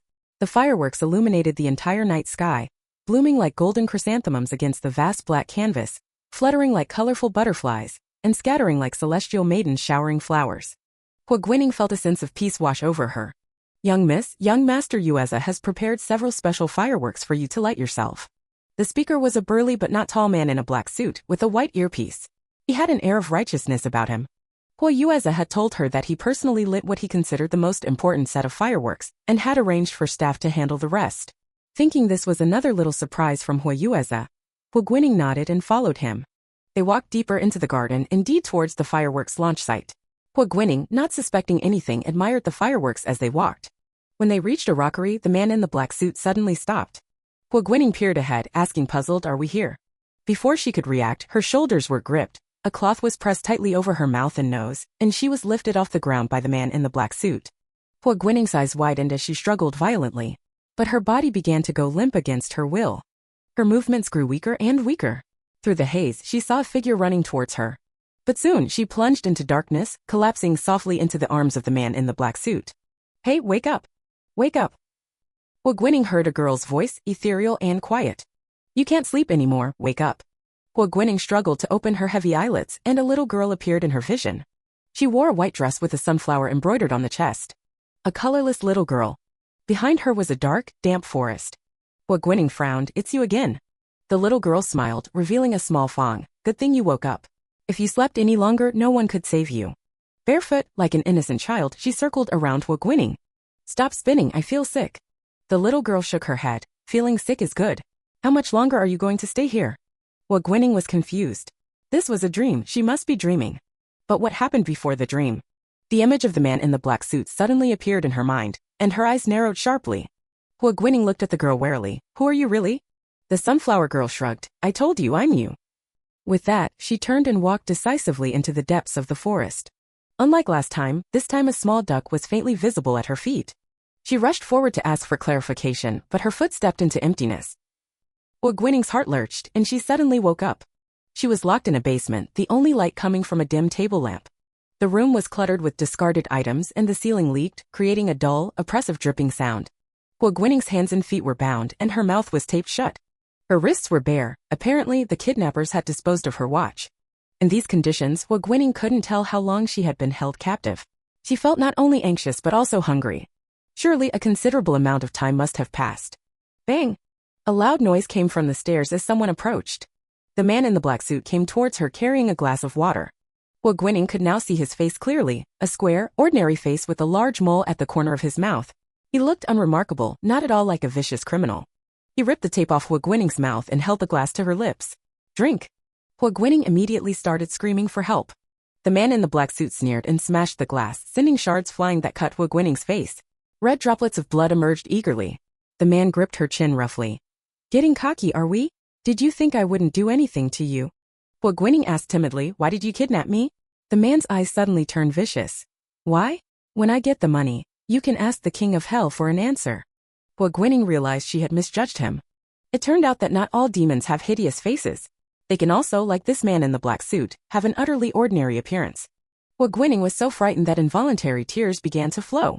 She dug her nails into her palms, not daring to cry out loud. "Uncle, I'm hungry. Can I have something to eat?" The man in the black suit was momentarily taken aback. He had expected the little girl to keep causing trouble, not ask for food. He clicked his tongue. "Fine. Build up your strength. You'll need it later." Ch 45. The faster he spends money, the faster you die. Chapter 45. Soon, the man in suit tossed her a piece of bread. Huo Guining looked at him pleadingly and said timidly, "I can't eat with my hands tied like this." Her hands were bound, making it impossible for her to even tear open the bread's packaging. The man in suit impatiently kicked her, cursing under his breath. He roughly tore open the packaging and shoved the bread into her hands.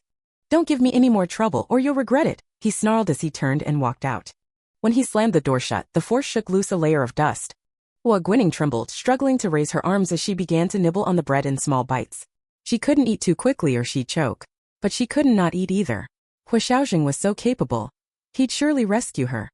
She needed to keep up her strength and seize any opportunity that arose. Just like... Huo Guining didn't finish the thought. She unexpectedly discovered that her hands were bound with tape. And now as she could bite the bread in her hands, didn't that mean? She tried using her teeth to gnaw at the tape, slowly wearing it down. After a good while, she managed to make a small tear in the resilient tape. Her heart leaped with joy, and she immediately quickened her efforts. Meanwhile, the Huo family was in chaos. An hour had passed since Huo Guining's disappearance. For wealthy families, time is life in kidnapping cases. The longer it drags on, the lower the chances of survival. Huo Xiaozheng had called the police immediately. The police believed this was a premeditated kidnapping. But so far, the Huo family hadn't received any calls from the kidnappers. The security footage showed no sign of who had taken Huo Guining, only a black sedan leaving the villa around the time she disappeared. If Guining and Yueza were kidnapped together, why can we see Yueza in the footage but not Guining? Huo Yanqin raged. Huo Xiaozheng was the first to notice Guining's disappearance, initially thinking Huo Yueza had mischievously taken her somewhere. Huo Xiaozheng opened Guining's location information and found her watch in a corner of the garden, along with a purple tassel hair clip. That's when he realized Guining was gone. For the first time, he panicked and immediately called Huo Yueza, only to find that Huo Yueza hadn't brought his phone. His sister-in-law answered the call. That's when they realized both Guining and Huo Yueza were missing. Old Master Huo ordered everyone to search. They scoured the entire area but found no trace. While checking the surveillance footage, Huo Yanqin saw his son chasing after a car. But at a corner, the car disappeared, and soon after, so did his son. The black sedan had used fake plates and switched cars before reaching the next surveillance camera. The police were having difficulty tracking the culprit's whereabouts. And Huo Yueza's disappearance was even more mysterious. As time ticked away with no progress, the guests who had come to celebrate mobilized. That night, no one in South City slept. Meanwhile, Guining anxiously watched the basement entrance while struggling to chew through the tape on her hands. To avoid detection by the man in suit, she carefully spit the tape residue into her large black down jacket. Click! The basement door lock opened. Huo Guining dropped the bread in her hands and hid them between her knees, pretending to shiver from the cold. The man in suit strode over, his eyes suddenly changing when he saw 2/3 of the bread still on the ground. He put down what he was carrying, snatched up the bread from the floor and tried to force it into Huo Guining's mouth. "Playing the pampered princess with me, are you? Eat. Eat it all." Huo Guining whimpered and dodged, enraging the man in suit. He raised his hand to strike. "Uncle, I didn't mean not to eat it, it's just that my throat was choked." Huo Guining cried out hurriedly. But she wasn't sure if the man in suit had any compassion left. The man in suit's hand stopped midair, suddenly losing strength. He tossed the bread into a corner. "Forget it. You don't have much time left anyway, no point in fussing over this." His words chilled Huo Guining to the bone, her heart momentarily stopping. Coincidentally, Huo Guining felt the familiar dull pain in her heart again. This time she dared not play weak in front of the man in suit. Devils have no compassion. The man in suit straightened her body, making her sit against the wall. Directly opposite her was a camera, its red light currently on. After adjusting the angle, the man in suit sat in front of the camera and ordered Huo Guining, "I'm going to send this video to your father. Tell your father to prepare 100 million yuan and transfer it to the bank account I specify. When the time comes, I'll release you." Huo Guining's eyes widened. This man was lying. Thinking Huo Guining was too young to understand, he had just said earlier that he wouldn't let her live. "What are you spacing out for?" The man in suit grabbed an old book and threw it at Huo Guining. The loud noise echoed in the basement, tightening her already uncomfortable heart even more. Huo Guining, with tears welling up in her big eyes, faced the camera and said word by word, "Dad, it's Guining." Seeing her stutter, the man in suit became furious. He strode over to Huo Guining, crouched down and grabbed her chin. He hissed menacingly, "I've seen you in the news. Since you're not some ignorant child, I advise you to behave yourself. I'll give you one last chance. If you can't speak clearly this time, I won't hesitate to send your limbs to Huo Xiaozheng." Huo Guining felt a chill run from her tailbone to the top of her head, leaving her entire body cold. She nodded frantically. "Dad, it's Guining." She stammered again accidentally, then fearfully glanced at the man behind the camera. Shrinking her neck, she quickly said, "Uncle wants you to prepare 100 million yuan and transfer it to his specified bank account. Otherwise, he'll kill me." As soon as she finished speaking, the man in suit turned off the camera. "Well said." The man in suit patted Huo Guining's face approvingly. "What do you think? If Huo Xiaozheng knew that the faster he sends the money, the quicker you'll die, would he kill himself?" "Ha ha ha ha ha." The man in suit left the basement, laughing loudly. "He's a complete devil," Huo Guining muttered. "How could someone be so cruel, not just killing but also torturing the soul?" Huo Guining leaned against the wall, her eyes lifeless, like a soulless puppet. Stage 46. Here comes Big Brother. Chapter 46. Upon receiving the video, Huo Xiaozheng was filled with rage, his fingertips digging deep into his palms, veins bulging on the back of his hands. "Have you traced the sender's IP?" he demanded. The police officer shook his head. The sender concealed their IP address. "Our IT colleagues are working on tracking it down." As time ticked away, there was still no breakthrough in the case. Huo Xiaozheng's entire demeanor changed. The police station staff were all busy with Huo Xiaozheng at the center, investigating potential suspects. Simultaneously, they were tracking the vehicle with fake license plates. "We've got something," someone shouted. Someone spotted that black car at a vehicle processing station in the eastern part of the city. People immediately mobilized to pursue the black car. Huo Xiaozheng waited at the station, his expression growing increasingly grim. "We've checked all the visitor logs and haven't found any suspicious individuals," a police officer reported. "However, we haven't been able to contact a bodyguard named Su Jin yet." Huo Xiaozheng's eyes sharpened. "Su Jin? There's no one named Su Jin in the security team." The police officer's expression immediately changed. "The head of the security team is suspicious."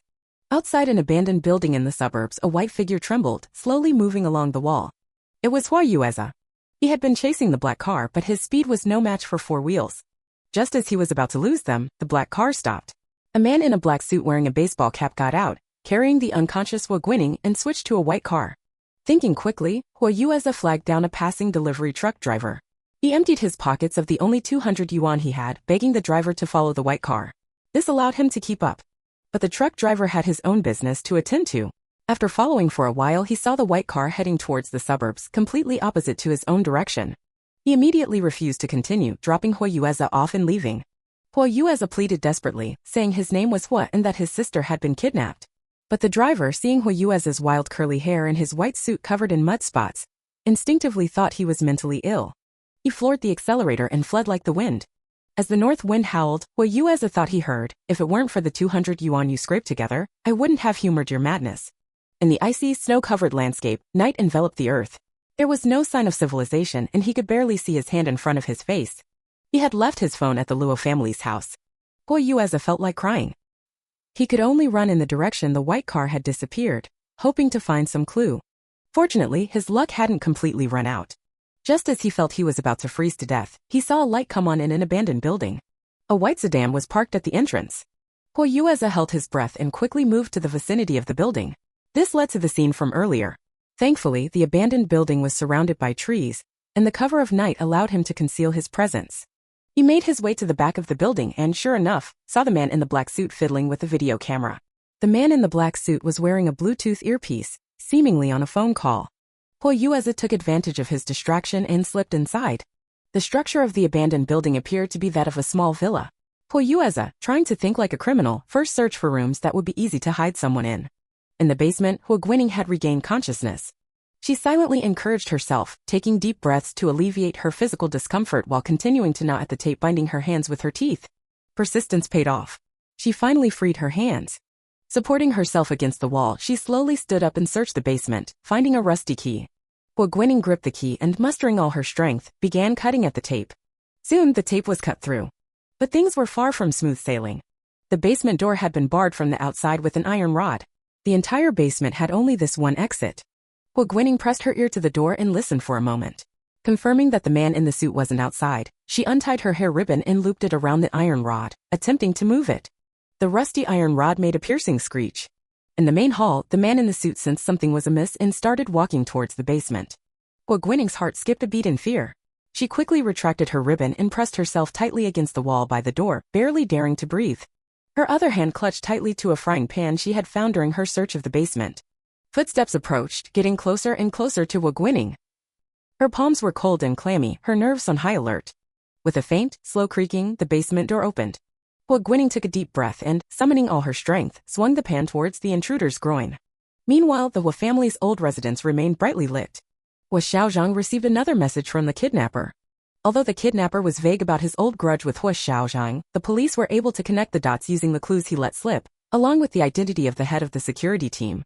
The head of the security team claimed that the person originally responsible for setting off the fireworks that day had fallen ill, and this replacement was recommended by a friend who vouched for his reliability. After the incident, the friend finally told the truth. Someone had given him a sum of money to help find a part-time job. Coincidentally, when the head of the security team mentioned this opportunity, the friend seized the chance and recommended the man. In reality, the friend didn't know the man in the black suit at all. Even so, the police were able to identify the man in the black suit from surveillance footage of his interaction with the friend. Su Jin, male, 42 years old, married. He previously worked as a deputy manager at a subsidiary of Jiang Group. 1 year ago, Su Jin was fired from the company due to his inability to perform his duties. That same year, Su Jin's wife died in a car accident. Huo Xiaozheng's eyes turned cold. Jiang Group. The police officer explained, to be precise, Su Jin's dismissal is closely related to you, Mr. Hua. 1 year ago, Huo Corporation competed with Jiang Corporation for a project. The project that failed was the one Su Jin was responsible for. As a result, Su Jin bore the main responsibility and was fired by the company. After his dismissal, given his age, he couldn't find suitable employment. The pressure of mortgage payments was high, and his wife became depressed, leading to the fatal car accident. We suspect this is the reason for Su Jin's desire for revenge. Huo Xiaozheng's expression remained unchanged. The competition between Huo Corporation and Jiang Corporation wasn't illegal. Given the current situation, one couldn't stand on moral high ground and criticize Huo Xiaozheng's actions. But they still hadn't managed to locate the sender's IP address. This plunged everyone who had just seen a glimmer of hope back into a stalemate. Why must my child suffer such misfortune? Zhang Jinxiu couldn't help but raise her hand to wipe away tears from the corner of her eye. Old Master Huo swallowed a few pills with his tea and patted Zhang Jinxiu's hand to comfort her. Yueza is blessed with good fortune. Now that Ningning has returned to her ancestral home, the Huo family ancestors will surely protect them both and keep them safe and sound. The steward hurried in and whispered something in Huo Xiaozheng's ear. Huo Xiaozheng's expression changed, and he spoke with a sharp tone. Let him in. CH-47 Don T. Worry, Big Brother is here. Chapter 47. In the outskirts of the city within an abandoned construction site. A brief sound caught Su Jin's attention. He clicked his tongue in annoyance and rose to investigate the source of the noise. As he turned the corner, a rat scurried out, knocking over a piece of wood leaning against the wall. Su Jin had a moment of realization, and just then, Huo Xiaozheng's icy voice came through his earpiece. I need a little more time to prepare the money you've requested. Su Jin continued walking while scoffing. Mr. Hua, with your vast wealth, you're telling me you need time to prepare such a paltry sum? Who do you think you're fooling? Su Jin's voice, processed through a voice changer, sounded like that of a demon crawling out of hell, raspy and grating.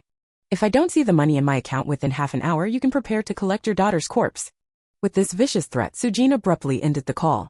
Meanwhile, in the basement, Huo Guining was both startled and overjoyed. She stared wide-eyed at Huo Yueza, who stood before her with an expression of pain, his hands tightly clutching his lower body. Brother, I'm so sorry. I thought you were one of the bad guys, so I... Huo Guining apologized in a small voice, but her excitement was palpable. It's all right, sister. Huo Yueza covered her mouth with his hand and listened intently for any movement outside. Sensing that Su Jin was moving away, Huo Yueza ignored his own pain and quickly checked Huo Guining for injuries. Sister, are you hurt? Huo Guining shook her head. Huo Yueza breathed a sigh of relief and briefly explained the situation to her. Sister, I'm going to get you out of here soon. But you mustn't make any noise, okay? There's a dangerous man outside. Huo Guining nodded obediently.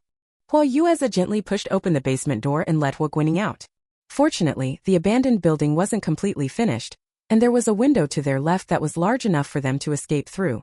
The window was about 5 feet high with dense forest beyond it. Huo Yueza lifted Huo Guining onto the windowsill. He climbed out first, and when he jumped down, a searing pain shot through his groin where he had been struck earlier. Biting his lip hard to stifle a cry, Huo Yueza reached up towards Huo Guining inside and whispered, Ning Ning, jump down. I'll catch you. Without hesitation, Huo Guining leaped into her brother's arms. Huo Yueza staggered, letting out a muffled groan.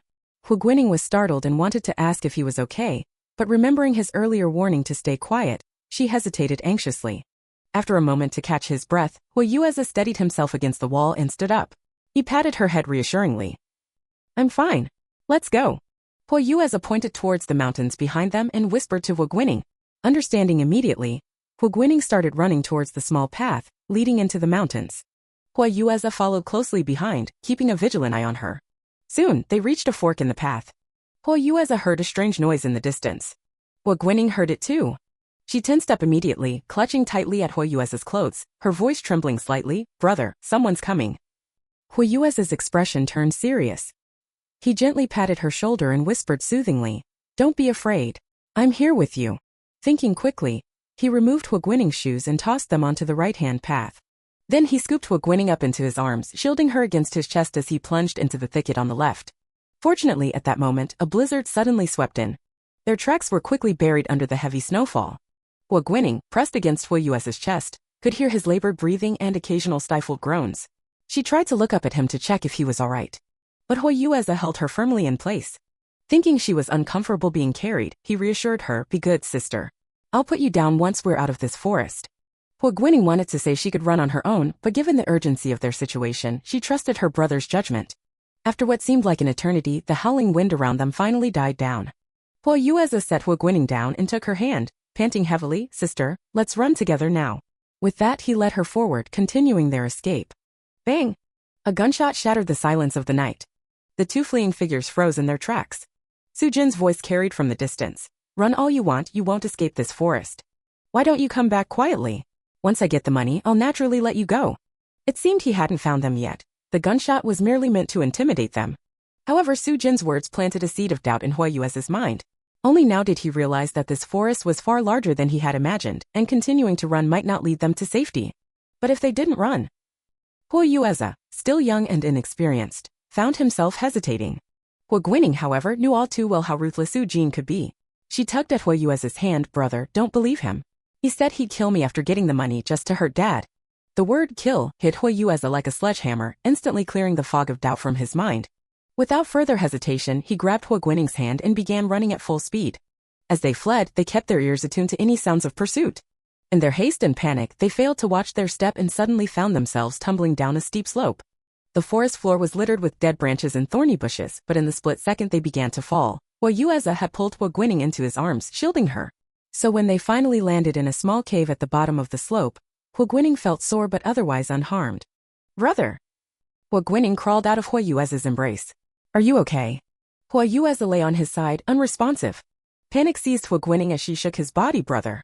Don't scare me like this, please wake up. Fearful that the man in black might be nearby, Huo Guining dared not raise her voice too much. Yet, Huo Yueze remained silent and still. In the pitch-black cave, Huo Guining felt Huo Yueze's ice-cold hand and began to cry helplessly. She reached out, her hand trembling, to check if he was still breathing. To her relief, she could feel his breath. She clasped his hand between hers, her mind racing. If only someone could come and help them. She didn't even dare to call for help, because she feared her cries might attract the demon instead. Using the faint light from the snow outside, Huo Guining examined her brother more closely. Thankfully, there was no visible blood near his head. Huo Guining felt slightly relieved. She struggled to drag Huo Yueze's body further into the cave to prevent them from being buried by the heavy snow. Time ticked by slowly, and Huo Yueze showed no signs of waking. The only consolation was that Huo Guining hadn't heard the man's voice again either. Huo Guining rested Huo Yueze's head on her lap and held his hands in hers to keep him warm. The night deepened. Huo Guining's heart ached with worry, and she felt her strength waning. Her eyelids grew impossibly heavy. In her hazy state, she heard the sound of police sirens approaching, growing louder and louder until they filled the night air. Ch 48. It's okay to say painful things. Chapter 48. Saved at last. The piercing sound of sirens instantly acted like a shot of adrenaline, immediately dispelling all of Huo Guining's heaviness and fatigue. As the clamor of voices grew around her, she finally dared to cry out loudly. Help! We're here! Come quickly and save my brother! Is anyone there? Please save my brother! The rescue team immediately followed the sound, and a bright flashlight beam illuminated the entire pit. We found them. They're here. A tall figure leaped down into the waist-deep pit, embraced Huo Guining's shoulders, and examined her up and down in the light of the police flashlights. Ning Ning, are you alright? Huo Guining looked at the newcomer with tear-filled eyes, her long-suppressed emotions suddenly bursting forth. Wah, Dad! I can't wake up my brother, please save him, Hua. The newcomer was none other than Huo Xiaozheng. Hearing Huo Guining's loud cries, his anxious heart finally relaxed. It's okay now, Ningning, don't cry. Dad's here, and your brother will be fine too. After comforting Huo Guining, Huo Xiaozheng finally noticed that someone was lying across her legs. Huo Yuez's white suit was now tattered and torn by tree branches. He was covered in mud, with twigs stuck in his hair. His eyes were tightly shut, and his breathing was rapid. Huo Xiaozheng moved him aside, took Huo Guining into his arms, and wrapped her tightly in his coat. Then he moved to the side. The accompanying medical personnel immediately came forward. After a preliminary assessment of Huo Yuez's condition, they lifted him onto a stretcher and carried him away. Seeing his son lying on the stretcher, looking so battered and weak, Huo Yanqin's eyes reddened. Then he saw Huo Guining, her hair in disarray and her face streaked with tears, lying in Huo Xiaozheng's arms as he followed. His heart was filled with both anger and pain. How is Ningning? Huo Xiaozheng shook his head, not sure yet. I'll take her to the hospital along with Yueza. The group arrived at Anjin Hospital. After a series of examinations, it was determined that Huo Guining only had some minor external injuries and was suffering from shock. Huo Yuez's condition was slightly more serious, with scrapes and bruises all over his face, body, and feet. In addition to a concussion, he probably wouldn't wake up for a while. However, fortunately, Huo Yueza was not in any serious danger and only needed to stay in the hospital for observation for a few days. Upon hearing this news, Huo Guining finally couldn't hold on any longer and fell asleep with her head tilted to one side. After all the hustle and bustle, it was already 1 o'clock in the morning. The siblings' hospital rooms were separated only by a wall, each of them lying peacefully in the quiet rooms, breathing softly. Huo Xiaozheng sat by Huo Guining's bedside, staring at her without blinking. Only now did he feel that his heart had truly settled. In the quiet of the night, he reflected on the time since Huo Guining had arrived. At first, this daughter who had appeared out of nowhere made him suspicious. Like Huo Jing, he even suspected that her appearance might have some ulterior motive. But she was perceptive and knew when to stop. Whether it was her initial mention of guardianship, her show of weakness in court, or even her complaints about Sure Lily, everything was kept within certain boundaries. Her rationality was like a mirror. She needed to be constantly vigilant to ensure that she wouldn't be deceived at any moment, lest she step into the other side of the mirror, that illusory world that could destroy her. Pain, sorrow, breakdown, none of these lasted too long in her. For the first time, Huo Xiaozheng saw a reflection of himself in her. The moment she saw him, the lowering of her defenses seemed less like dependence and more like trust. In contrast, the way she clung to Huo Yueza, crying her heart out for her brother, made Huo Xiaozheng feel it was even more genuine. Huo Xiaozheng felt both happy and disappointed. He even found himself increasingly annoyed by his nephew lying in the next room. If it weren't for the fact that the foolish boy had risked his life to save Ningning, he would have tried to convince his older brother to send him abroad for further education as soon as possible. Huo Xiaozheng heaved a long sigh. On the hospital bed, Huo Guining was not sleeping peacefully. As she turned over, half of her body was exposed outside the blanket. Huo Xiaozheng leaned forward and grabbed her hand to tuck it back under the covers. Ouch! Huo Guining frowned and instinctively tried to shake off Huo Xiaozheng's hand. Huo Xiaozheng lightened his touch and turned on the small night light to look at Huo Guining's wrist. On her fair wrist, a purplish red mark was clearly visible. Huo Xiaozheng was shocked. In the urgency earlier, he had only been concerned about whether her body was intact. Now seeing the injury on her wrist, his heart felt as if it was being squeezed by a merciless hand, leaving him almost unable to breathe. Huo Xiaozheng turned off the nightlight, tucked Huo Guining in properly, and lay down on the nearby cot. At this moment, all was silent except for the sound of his heartbeat pounding in his ears. Early the next morning, Old Master Hua and Zhang Jinxiu arrived at the hospital early, followed by the butler carrying various bags and packages. The butler, though over 50, showed surprising strength, looking neither flushed nor out of breath. Huo Guining had already woken up and was washing up with Huo Xiaozheng's help. Dad, can I go see my brother? The first thing Huo Guining asked upon waking was about Huo Yuez's condition. Huo Xiaozheng told her that her brother was still sleeping and that they should let him rest and not disturb him. After confirming that Huo Yueza was not in any danger and was just sleeping, Huo Guining finally felt relieved. However, Dad, I can wash my face by myself. Huo Guining stood on the footmat, looking somewhat helpless. Huo Xiaozheng, holding a towel, refused sternly. No, your wrist is still injured. The doctor said you can't get it wet. Unable to protest further, Huo Guining had no choice but to let him wash her face. Huo Xiaozheng had never done such a thing before and his movements were quite awkward. Old Master Huo pushed open the door to see this loving scene between father and daughter. Ningning, you're awake. Zhang Jinxiu quickly walked to Huo Guining's side, looking her up and down, her gaze finally settling on her wrist. My poor dear, you've suffered so much. Zhang Jinxiu's eyes immediately reddened. Does it hurt? You must have been so frightened. Huo Guining smiled brightly. It doesn't hurt. I was a bit scared at the time, but I'm not afraid at all now. A flash of darkness passed through Huo Xiaozheng's eyes. Zhang Jinxiu knew she was trying to comfort her, and her eyes grew even redder. Grandma brought you some abalone porridge. Come and eat, Ning Ning. Huo Guining obediently agreed. As her gaze passed over Old Master Hua, she greeted him obediently as well. Old Master Hua's expression was not good. He sighed. What happened last night was my fault, Ning Ning. I didn't ensure proper security. You've suffered so much because of it. Huo Guining shook her head. It's all right. It's not your fault, Grandpa. Look, I'm perfectly fine now, aren't I? After saying this, Huo Guining purposely jumped off the footmat and spun around in place to show that she was indeed healthy. Huo Xiaozheng took her hand, led her to sit on the sofa, and began applying medicine to her wrist without a word. Ah! Huo Xiaozheng's touch was a bit too heavy, and Huo Guining couldn't help but cry out in pain. If it hurts, you can say so. Huo Xiaozheng stared into Huo Guining's eyes, enunciating each word clearly. Ch 49 Broken Day. Chapter 49. Huo Xiaozheng's sudden question left Huo Guining bewildered. Noticing his unusual expression, she cautiously asked, Dad, what's wrong? Huo Xiaozheng repeated himself. Huo Guining widened her eyes and replied sincerely, if you weren't pressing so hard, it wouldn't hurt. Huo Xiaozheng felt a bit agitated. He didn't respond further, silently finished applying the medicine, and then got up to go to the bathroom. Huo Guining, still caught up in their cross-purposes conversation, looked slightly dazed.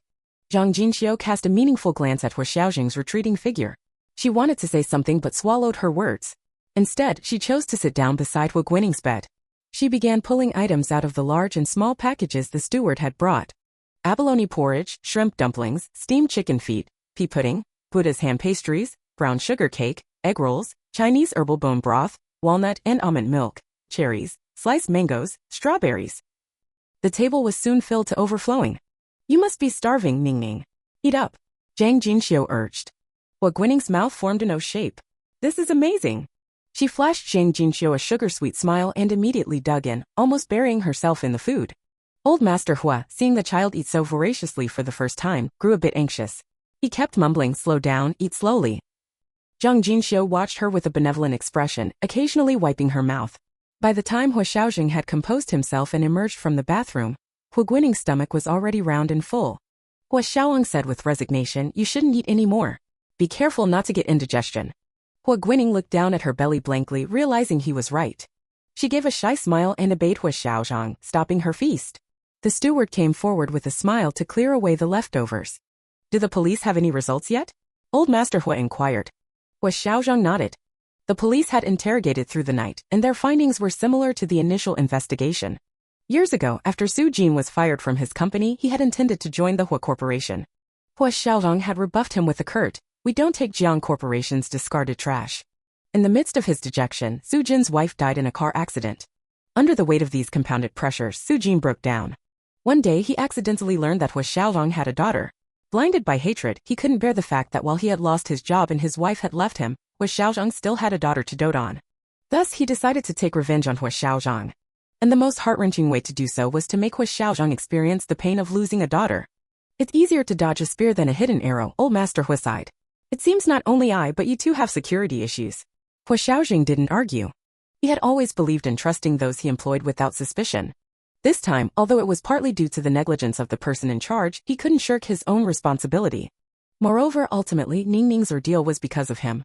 Although legal measures had been taken to ensure Su Jin received due punishment, Huo Xiaozheng still couldn't find peace. He looked at Huo Guining on the hospital bed, showing her drawings on a tablet to Zhang Jinxiu, his expression inscrutable. Bang! With a loud noise, Huo Yueza, his head wrapped in white gauze, came rushing in, pushing in for stand. Sister! I'm so glad you're okay. Huo Guining's eyes lit up. Brother! She flew into Huo Yueza's arms like a bird returning to its nest. Huo Xiaozheng separated them with a dark face, saying pompously, Don't touch your brother's wounds. Huo Yueza replied innocently, It's fine, these little wounds don't hurt at all. Huo Xiaozheng was at a loss for words. Seeing Huo Yueza in this state, Zhang Jinxiu's eyes reddened again. Poor child, how did you get so injured? Huo Yueza was wearing a hospital gown, with bandages not only on his head but also various scrapes on his face, neck, and hands. Grandma, I'm fine, he assured her. That's my Hua family's good boy. Old Master Hua said proudly. This is how you should protect your sister. Huo Yueza straightened his back. Of course. No one can bully my sister.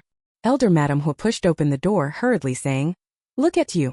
The doctor said not to run around. Go back and lie down. Huo Yueza's eyes drooped.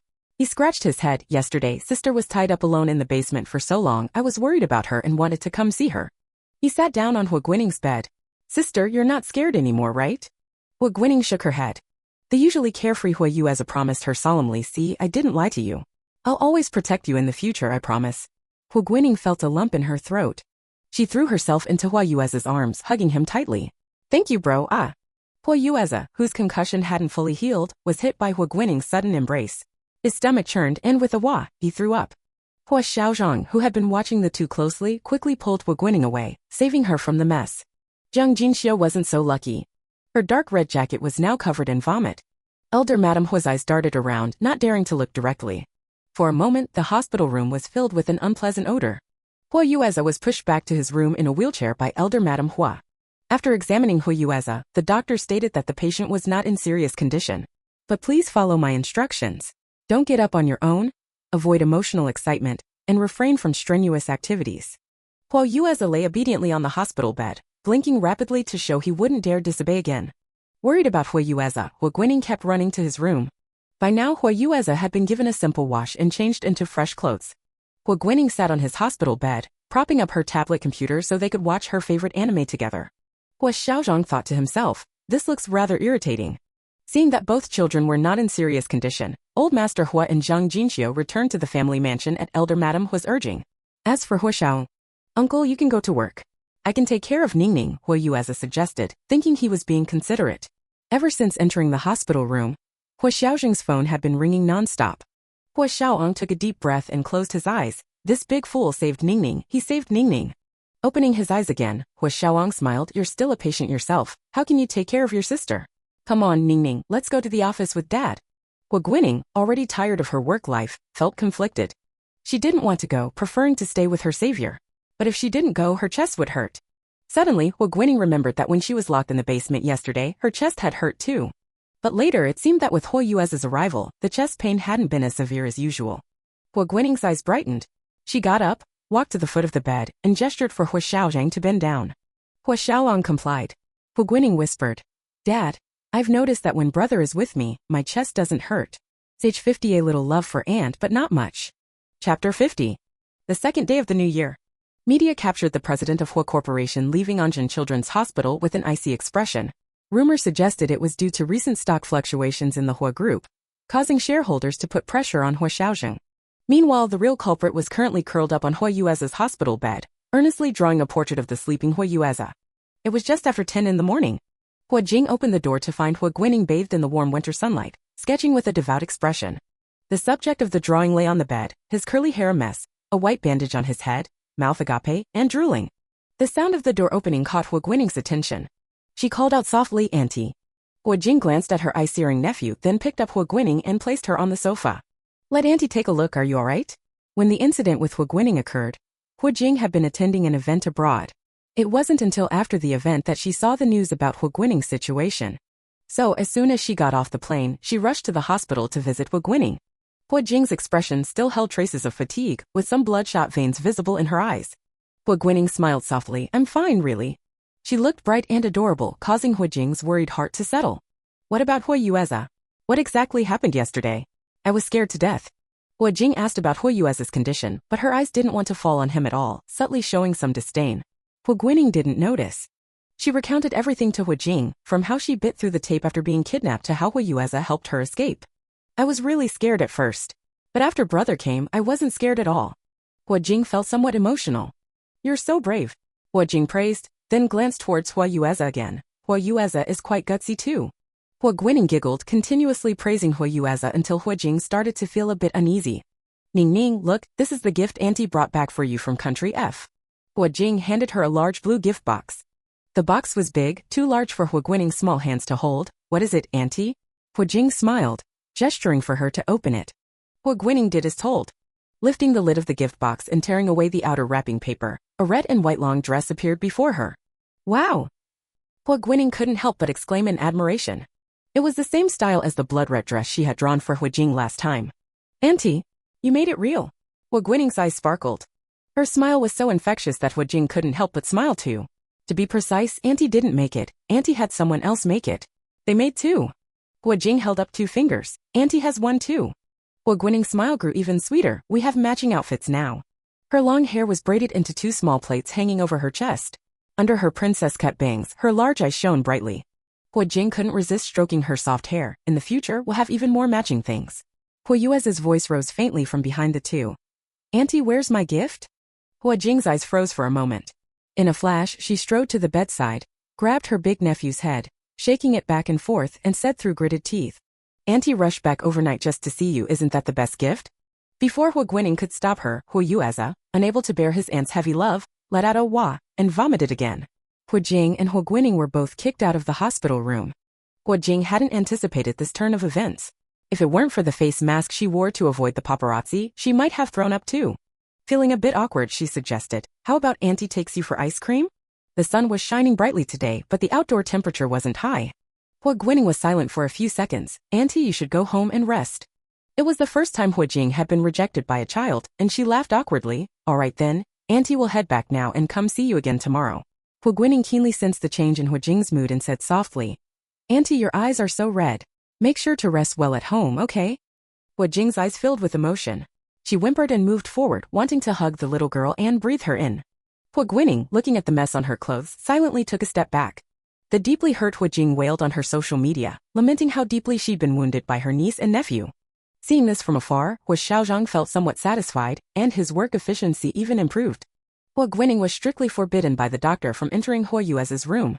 She felt a bit bored. Fortunately, after the lunch break, Huo Xiaozheng returned. He took Huo Guining back to the psychologist's office.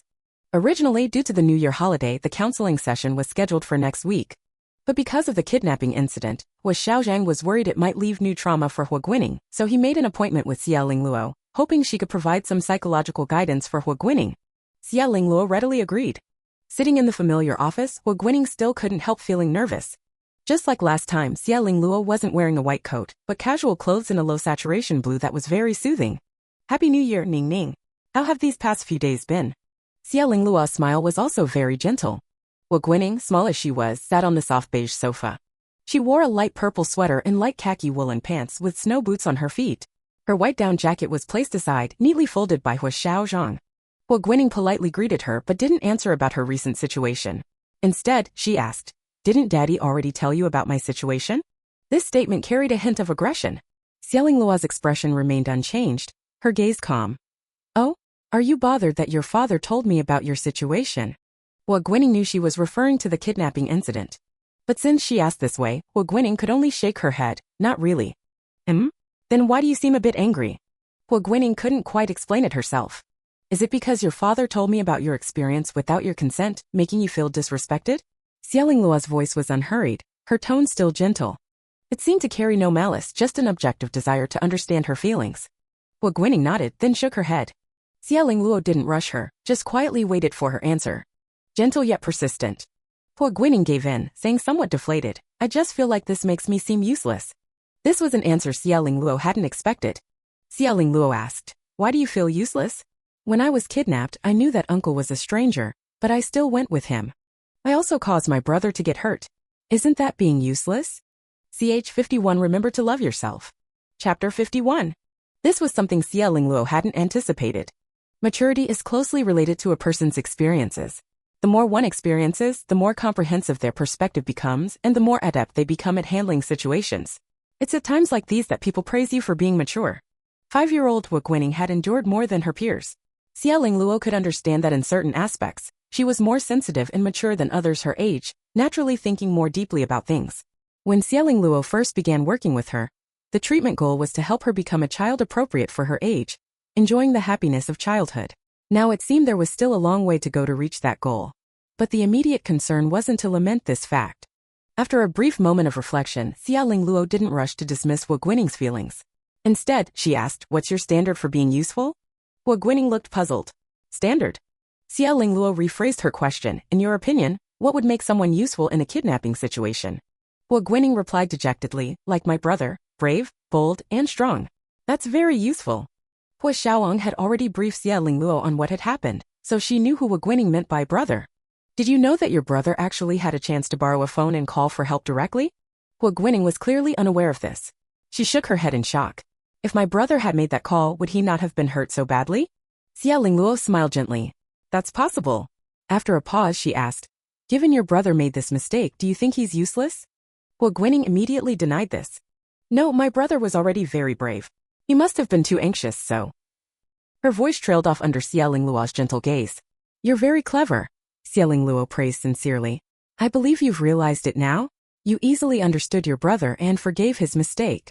So what about yourself, Ning? Huo Guining's heart skipped a beat. This was a question she had never considered before. Ning, you did great too. If something that big happened to me, I'd probably be crying my eyes out, not knowing what to do. But you were brave enough to tear off the tape, and after your brother fell, you protected him, didn't you? Huo Guining's eyes began to water. This urge to cry wasn't just because of Xia Lingluo's words, but also because of her past life. At 15, she had been diagnosed with cancer. Before that, she had been trained as a dance prodigy, with her parents hoping she would enter a dance academy in the future. Her mother had always been in poor health, and her father was often away on business trips. Her childhood, even her early teens, lacked warmth. Her father loved her mother deeply, reserving all his affection for her. As a child, she had craved her father's closeness. But after giving birth to her, her mother's health deteriorated. Her father repeatedly taught her to be quiet and well-behaved, to avoid disturbing her mother. By the time her mother recovered, she had outgrown the age of seeking hugs from her father. While her family wasn't poor, she learned to be independent early on. Washing up, preparing simple meals, going to and from school alone, traveling to other cities for exams. Over time, she became the capable daughter her father envisioned. Or rather, she became a daughter who at least wouldn't trouble her mother. After her cancer diagnosis, the pain broke down her emotional defenses. Her mother often stayed with her, but remembering her father's teachings, she didn't dare show her suffering in front of her mother, not wanting to worry her. As for her father, once when her chemotherapy side effects were particularly severe, vomiting left her emotionally devastated. Tears streaming down her face, she longed for her father to hug her. She was 18 then. A daughter as good as an adult, and a stern father. It was difficult to bridge the gap of time and perform such an intimate yet unfamiliar gesture. That day, the sound of medical equipment seemed to shatter her eardrums. Her father reached out and patted her shoulder, saying this too shall pass. Her father's subtle rejection felt like a slap in the face. In that moment, she felt not only shame but also pain and hatred. She hated that she couldn't die, hated her terrible luck, wondering why, out of all people, she had to be the one with cancer. Looking back now, her past life had been nothing but a struggle to endure. Parents are true love, children are accidents. This joke from the internet was almost a disaster in her reality. She had grown accustomed to reading people's expressions, weighing pros and cons, making decisions that would please her father. Her father wanted her to be independent, self-reliant, and poised, so she strived to become independent, self-reliant, and poised. She had forgotten how to ask for help, let alone how to love herself. Huo Guining struggled to control her body's trembling. At this moment, she wasn't the Huo Guining from the novel. Xia Lingluo remained silent, quietly watching Huo Guining cry, offering tissues when appropriate. Huo Guining, fighting back sobs, managed an apologetic smile. I'm sorry, I didn't mean to, but... Xia Lingluo clasped Huo Guining's hands in hers. Don't worry about what I think. You can cry if you need to. When you're sad, the last thing you want is someone comforting you. Huo Guining was no exception. Hearing Xia Lingluo's words, she covered her face with her hands and burst into tears. In a corner where Huo Guining couldn't see, Xia Lingluo's expression was complex. After the intense crying session, Huo Guining, as usual, fell asleep from exhaustion. Xia Lingluo opened the door to the adjacent room and sat down in front of Huo Xiaozheng. Seeing her serious expression, Huo Xiaozheng sat up straight. What's wrong? Is Ning's condition very serious? Xia Lingluo shook her head with a smile. No, not at all. Huo Xiaozheng looked puzzled. Earlier, Shun Shurian mentioned that Ning might have schizophrenia. You're aware of this, right? Huo Xiaozheng nodded. In future treatments, I might need to use hypnotherapy on her. Hypnotherapy? Xia Lingluo nodded. Ning's defenses are incredibly strong. So far, she's never voluntarily mentioned anything about her past. Whenever she does speak of it, it's always vague. Without a thorough understanding of her past, we can't guide her to unravel her emotional knots. Huo Xiaozheng furrowed his brow. Is hypnotherapy absolutely necessary? Xia Lingluo smiled. Of course not. If you can help her lower her defenses, we won't need hypnotherapy at all. On the way back, Huo Xiaozheng kept replaying Xia Lingluo's words in his mind, so much so that he didn't notice when Huo Guining woke up. Dad? Are we back? Huo Guining called out to him several times. Huo Xiaozheng snapped back to reality and carried her into Huo Yueza's hospital room. Yes. Huo Yueza was half sitting up in bed, his complexion now rosy. Seeing his sister, he happily waved his hand. Huo Guining was still a bit listless, but she mustered up the energy to greet Huo Yueza. Huo Xiaozheng, however, handed Huo Yueza a set of keys. What's this? Huo Xiaozheng replied concisely, heard you've always wanted this supercar model. Saw it, so I bought it for you. Huo Yueze let out a high-pitched squeal of delight. Age 52, I'm just hanging out with my brother. Chapter 52. During the New Year's holiday, Huo Guining and Huo Yueze spent a full 7 days in the hospital. Originally, Huo Guining could have been discharged, but she was worried Huo Yueze would be lonely by himself, so she chose to stay in the hospital to keep him company. Coincidentally, Huo Xiaozheng was quite busy with work during this time, so he let her have her way. However, he would return to the hospital in the evenings to accompany her. Finally, the day of discharge arrived. Huo Xiaozheng was called away early in the morning by Xi Chuan, so Mr. and Mrs. Huo Yanqing took Huo Guining back to their home. This was Huo Guining's first time visiting her uncle's house. The Huo Yanqing residence was a large single-story apartment, combining Chinese-style decor with modern technology.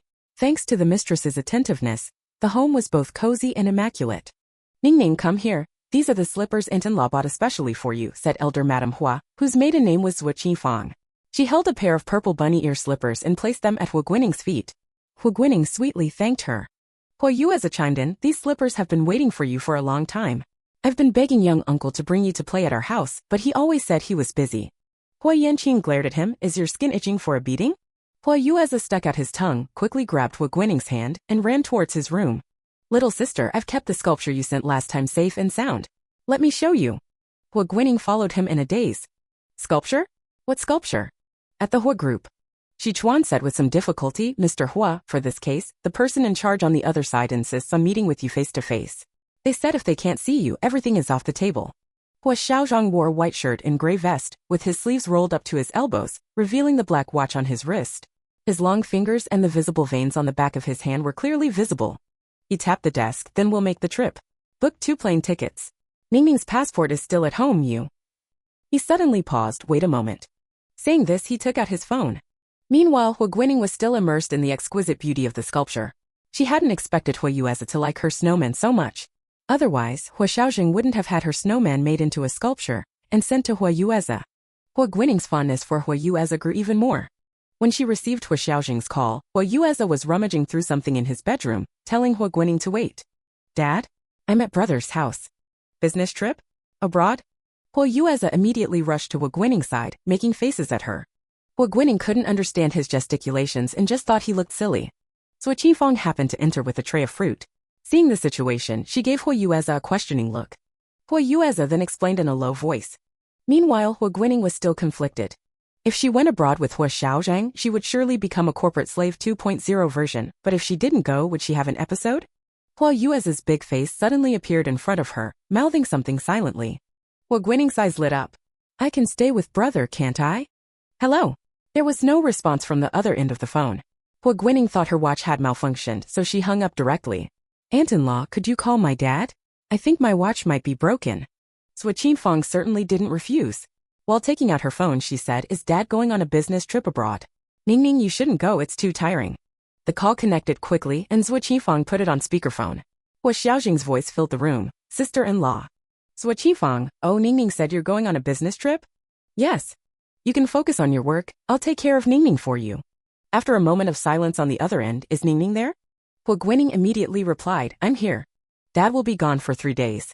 During this time, you'll stay at your uncle's house and let Yueze take care of you, okay? Huo Guining nodded, then realizing Huo Xiaozheng couldn't see her, she said, I can do that, but brother Yueze has to go to school. Zhuo Qifang was a bit confused. Huo Xiaozheng usually liked peace and quiet, and her own son was always boisterous, so Huo Xiaozheng often had a cold face when seeing him. How come now he was constantly entrusting Ningning to him? It's fine if Yueze goes to school, I have free time. Zhuo Qifang was a high school teacher at the same school as Huo Yueze. Even if she brought a child to class, it shouldn't be a big problem. Huo Yueze's eyes lit up. Young uncle, you can rest assured. Before you come back, I absolutely won't let Ningning leave my 10-meter radius. A dark gleam flashed in Huo Guining's eyes, and her heart skipped a beat. The way Huo Yueze said that. Huo Yueze himself was oblivious, cheerfully giving her a determined look when she glanced his way. Considering that for the past week, Ningning had spent her days with Huo Yueze without any issues, Huo Xiaozheng had no reason to refuse. Then I'll have the housekeeper send over your daily necessities. Have a good time at your aunt's house and call me if anything comes up. Huo Guining made a sound of agreement, then added, but I think my watch might be broken. I couldn't hear your voice just now. There was a moment of silence on the other end. I'll have someone get you a new phone. Okay. After saying this, Huo Guining returned the phone to Zhuo Qifang. Sister-in-law, I'll trouble you to take care of Ningning these few days. Sui Qifeng was more than happy to, her face beaming as she said, we're family, don't be so formal. Is there anything we need to pay attention to for Ningning? She tends to eat without limits, so keep an eye on that. Don't let her eat too much. When she's using the tablet, set an alarm for her. She shouldn't stare at the screen for more than an hour continuously. Set it up for her. Ningning won't cancel it herself. She's very obedient in this regard. She tends to kick off her blanket at night, so please check on her, or simply turn up the temperature a bit. After a pause he added, but if you raise the temperature, turn up the humidifier as well. If it's too dry, she won't sleep well. The formerly aloof Mr. Huo now seemed more down to earth, his words carrying the air of a father. Sui Qifeng's expression softened. All right, I've noted all of that down. After hanging up, Huo Yueza excitedly said, little sister, will you sleep with me tonight? You can take the bed and I'll sleep on the couch. Sui Qifeng chided. It's not like we don't have enough rooms, why do you need to squeeze together? Come, Ningning. How about you sleep in the room next to your brothers? As she spoke, she took Huo Guining's hand and led her to the adjacent room. Huo Yueza grinned foolishly, not objecting. Meanwhile on the other side. After hanging up the phone, Huo Xiaozheng felt somewhat powerless. Shi Chuan, waiting nearby, didn't rush him, quietly allowing him to process his emotions. After a long while Huo Xiaozheng spoke, go ahead and book the flight tickets. Shi Chuan smiled, do we still need to book one for Miss Ningning? Huo Xiaozheng slumped, no need. Not long after, the housekeeper delivered Huo Guining's daily necessities and clothes. A total of 3 large suitcases. This suitcase contains bedding and toiletries. This one is for clothes. And this one has Miss Ningning's favorite snacks and some vitamins. The housekeeper explained with a smile, there are also 2 personal bodyguards on standby nearby. If Miss Ningning leaves the compound, please call on them to accompany her. Saying this, the housekeeper handed over a piece of paper. These are the bodyguards' contact details. Sui Qifeng was dumbfounded. Ch 53 another day for Ace. Chapter 53. Finally, the steward handed Huo Guining a mobile phone. This is your new phone. Huo Guining happily accepted it, thanking heaven and earth that she finally had her own phone. Thank you, steward. The steward smiled, you're welcome. I'll be waiting for the young miss to return home. Huo Guining beamed. After the steward left, Huo Yueza dragged a suitcase into Huo Guining's room. This room was originally used as Huo Yueza's study, so the decor had a masculine feel. Sui Qifeng opened the suitcase and began changing the bedding. The bedding looked as if it had just been stripped from Ningning's bed. She asked with a puzzled expression. Ningning, are you particular about your bedding? Huo Guining nodded, yes, but the steward brought my little bunny so I can sleep hugging it. That explained it. Sui Qifeng thought to herself, no wonder the sheets still smell of baby powder. Yueza, help me remember to get a night light for Ningning when we go to the supermarket later. Before Huo Yueza could answer, Huo Guining rummaged through the suitcase. No need, I have one here. It was a mushroom-shaped nightlight that emitted a soft, non-glaring light. Ever since Huo Xiaozheng discovered Huo Guining's habit of getting up at night to use the bathroom, he had this night light bought for her. It could be plugged in by the bed or carried in hand. This way it provided light and spared Huo Guining from the embarrassment she feared. Huo Guining loved it. Seeing this, Huo Xiaozheng had several more bought in different shapes for her to use. Sui Qifeng couldn't help but sigh. She and Huo Yanqin had once worried that Huo Xiaozheng wouldn't know how to raise a child. Now it seemed he was even better at it than she was. After finishing up, Sui Qifeng wanted to give Huo Guining a bath and change of clothes, saying it would wash away the hospital's impurities. Huo Guining understood and took her clothes into the bathroom alone. After washing up, she emerged from the bathroom fully dressed. Only her hair was still wet, draped over her shoulders. Sui Qifeng had disappeared somewhere. Huo Guining wrapped her hair in a dry towel and knocked on Huo Yueza's door. Brother, may I come in? After receiving an affirmative answer, Huo Guining entered and handed the hair dryer to Huo Yueza. Brother, can you help me dry my hair? Huo Yueza was in the middle of an online game with friends, but hearing his sister's request, he apologized to his friends and picked up the hair dryer. Of course. Come sit here. Huo Guining obediently sat down on the sofa. Is it too hot? Tell me if it's burning okay. To Huo Guining's surprise, despite Huo Yueza's seemingly careless demeanor, his movements were very gentle, and the temperature was just right. Huo Guining shook her head, it's not too hot. Brother, do you have any plans for the next few days? Huo Yueza thought for a moment, I'm meeting friends to play basketball this afternoon. Classes start tomorrow, so no other plans. Why do you ask? Huo Guining let out an oath and asked, can I tag along with you? Huo Yueza exclaimed, of course you can. I was wondering how to take you with me. Huo Guining was confused, huh? Take me with you. Huo Yueza laughed, yeah, to show off my adorable little sister to everyone. His dramatic declaration made Huo Guining feel a bit embarrassed, so she quickly changed the subject. You just got out of the hospital. Are you okay to play basketball?